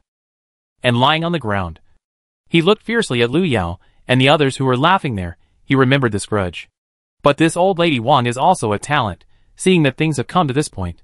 Not only did she not get any benefits, but her son was also beaten like this. So she helped Wang Matzi and left in disgrace. Lu Yao saw that she was an old lady seeing this. She didn't embarrass her anymore, so after saying thank you to everyone, she also drove the donkey cart back with Dia. The village chief and his aunt wanted to learn about the situation in the county town from Lu Yao. So they followed them. On the way. Thank you, Aunt. What's there to thank me for? By the way, how was your trip to the city this time? Lu Yao thought for a moment and said, after hearing what you and the village chief said yesterday, we thought about going to the county to try our luck and see if we could buy some more food. But when we got there, 9 out of 10 stores were closed. So we bought some salt and some groceries and came back. We didn't buy any food at all. Chapter 190 Arrangement. On the way back. Thank you, Auntie. What's there to thank me for? This Old Lady Wang is very cruel. When you see her next time, you should be careful. I know, Auntie. Next time, I will pay attention. When I see her, I will turn around and leave. That's right. But after today's disturbance, I think it will be quiet for a while. This Wang Matzi should have been dealt with like this. Well, I am so ruthless too. So I didn't show any mercy just now. That's right. Oh, by the way, how about you going to the city this time? Lu Yao thought for a while and said, "After hearing what you and the village chief said yesterday, we thought about going to the county to try our luck and see if we can buy some more food. But when we got there, 9 out of 10 stores were closed. So we bought some salt and some groceries and came back, and we didn't buy any grain. Alas, we didn't buy any when we went there a few days ago. I heard that a pound of noodles was sold for 200 or 300 coins, and it was still out of stock. If I had known you were going, I would have told you. It's very chaotic outside now. I heard that there have been fighting and killings in several counties. So we should go out less in the future, or what if we encounter danger? We saved it. Auntie. Next time. We will definitely not go. Now we have salt. So we are not afraid. If we don't have food, we can go into the mountains more often. We can always find food. This Dutching mountain is endless, and there are many good things in it. Are you still afraid of going hungry? This is feasible. Next time you go, ask Xinglin and a few others. It will be safer with more people. Okay. Auntie. They walked and talked. And soon they arrived home. But when they got home, they found no one. Seeing this, Lu Yao slapped her head, and then she remembered that they must have gone to the bamboo forest to cut bamboo and had not returned yet. Cut bamboo? Yes, village chief. Didn't you ask us to store more water yesterday? But after thinking about it, this is the only way. Not only are bamboo tubes small, but they are also easy to carry. If it's a big wooden barrel, our family won't be able to put it in such a small area. So everyone decided to use bamboo tubes. Just make more bamboo tubes. That's not a big deal. When they discussed this matter, they had already thought of a pretext. A small part of the bamboo tubes would be placed outside, and a large part would be buried in the kiln. Only their 2 families would know about it. Well, this is a good idea. I'll ask Xinglin and others to go cut some for preparation tomorrow. Hearing this idea, Village Chief Lu's eyes lit up. At the same time, he thought to himself that he should prepare more and put them in different places. This way, if something happens, he can have more ways to survive. The village chief's aunt also thought this was a good idea. She thought about going back quickly while it was still light. Maybe she could go to the bamboo forest. So she said a few words to Lu Yao and took the village chief back. After Lu Yao saw the village chief and his men leave, the 2 of them took the things they bought off the donkey cart. Lu Yao originally wanted to take some more things out of the space. But when she thought about what would happen if someone mentioned this, these things had been brought in by so many people today, and it would be hard to explain if they didn't match up. So Lu Yao thought about it, and decided to forget it. Anyway, they still had a lot of food at home, and they only needed to give 5 kilograms of salt to Dahua's family later. As for the 100 kilograms in the space, they were for life-saving. Probably because she had suffered from the lack of salt when she first crossed over. So now whenever she goes out, the first thing she thinks about is buying salt. Now she has a lot of inventory. Not to mention that there are at least 200 kilograms in the space plus the ones in Peach Blossom Land, which is enough for them to eat for a long time. In addition, she now has sufficient water, so her life is now much better than others. While Lu Yao was sorting things out, Dia ran to the kitchen to scoop the hot water that Arya and the others had warmed in the pot into a basin, and took it outside the house for her young lady to wash, because she knew that her young lady loved cleanliness, and she would feel very uncomfortable if she didn't wash after going out. So now she and Arya have developed this habit, and after cooking every day, they will warm some hot water in the pot, so that the young lady can wash herself at any time after coming back. After the 2 of them finished washing, Dia went to cook. Today she planned to make potatoes and pork ribs stewed together. No, it should be potatoes and wolf bones stewed together. There was not much else at home. Only wolf meat. So she planned to eat this for dinner. There were not many potatoes either, and they only had 20 or 30 potatoes in total after exchanging their meat with the villagers. After Lu Yao was done, she also helped to wash the potatoes. Everyone had been busy these days, and the family had not had a good meal for a long time. So the 2 of them planned to make a good meal to reward everyone. As for why it was Dia who did it instead of Lu Yao could only say that cooking still requires a bit of talent. Although she was not bad at it, it still depended on personal preference. Lu Yao just wanted to say that she was really not interested. Arya was not at home, so Lu Yao had to help. Dia saw her mistress light the fire, so she directly put the ribs in the hot pot. After the ribs were slightly browned, she added water, and when the ribs were almost cooked, She put in the potatoes. After simmering for more than 20 minutes, she added some salt and stirred it a few times before taking it out of the pot. After serving, it was a large bowl full of meat. When the two saw it, their stomachs started to growl. But Uncle Wu and Xiaoxian hadn't come back yet, so they could only drool at the large bowl of meat. Lu Yao took a piece and threw it into her mouth when Dia wasn't paying attention. After eating, she smacked her lips. This tasted really good. But fortunately, they didn't have to wait for long. Uncle Wu came back with Xiaoxian and the others carrying bamboo. They were so hungry after a busy day, so when they saw something delicious, they washed their clothes and started eating. Ah! After the few people had eaten and drunk their fill, Lu Yao stretched her back. It was so comfortable to have food and drink. Miss, can these seedlings in our field survive? The sun is too strong every day. It doesn't rain, and it's freezing cold. Now you can see that all the leaves are wilting. I don't think there is much hope. Besides, there is not much water in the river now. It is unlikely to continue watering. It is even more impossible to use the water in the cave. It is so far away that we can't afford it. So water it for a few more days. If it doesn't rain, forget it. Their land was just opened and didn't have much fertility. It was not easy to grow good things. It was impossible to add the drought. So this thing couldn't be forced. Even though she and Dia secretly used the space to bring water down from the caves several times, it didn't help. So they just gave up. Okay, Mississippi. Then what should we do next? What should we do? Hearing Dia's words, Lu Yao thought for a while and said, now our main energy should still be focused on the mountain. Next, Uncle Wu, you guys should work harder to cut more bamboo and make bamboo tubes. Dia and I will go to the mountain to see if we can find more food and bring back water. Okay, you can arrange it. Wu Shichan nodded after hearing Lu Yao's words. Lu Yao nodded. She has space, but Uncle Wu doesn't know. She can't say it now, so some things still need to be done. Forget it. It's troublesome. Oh, also, cooking at home is also very tiring. So Arya should not go to the mountain to cut bamboo in the future. You just need to clean and cook at home. If you have nothing to do, read more books I bought for you. I know. Miss.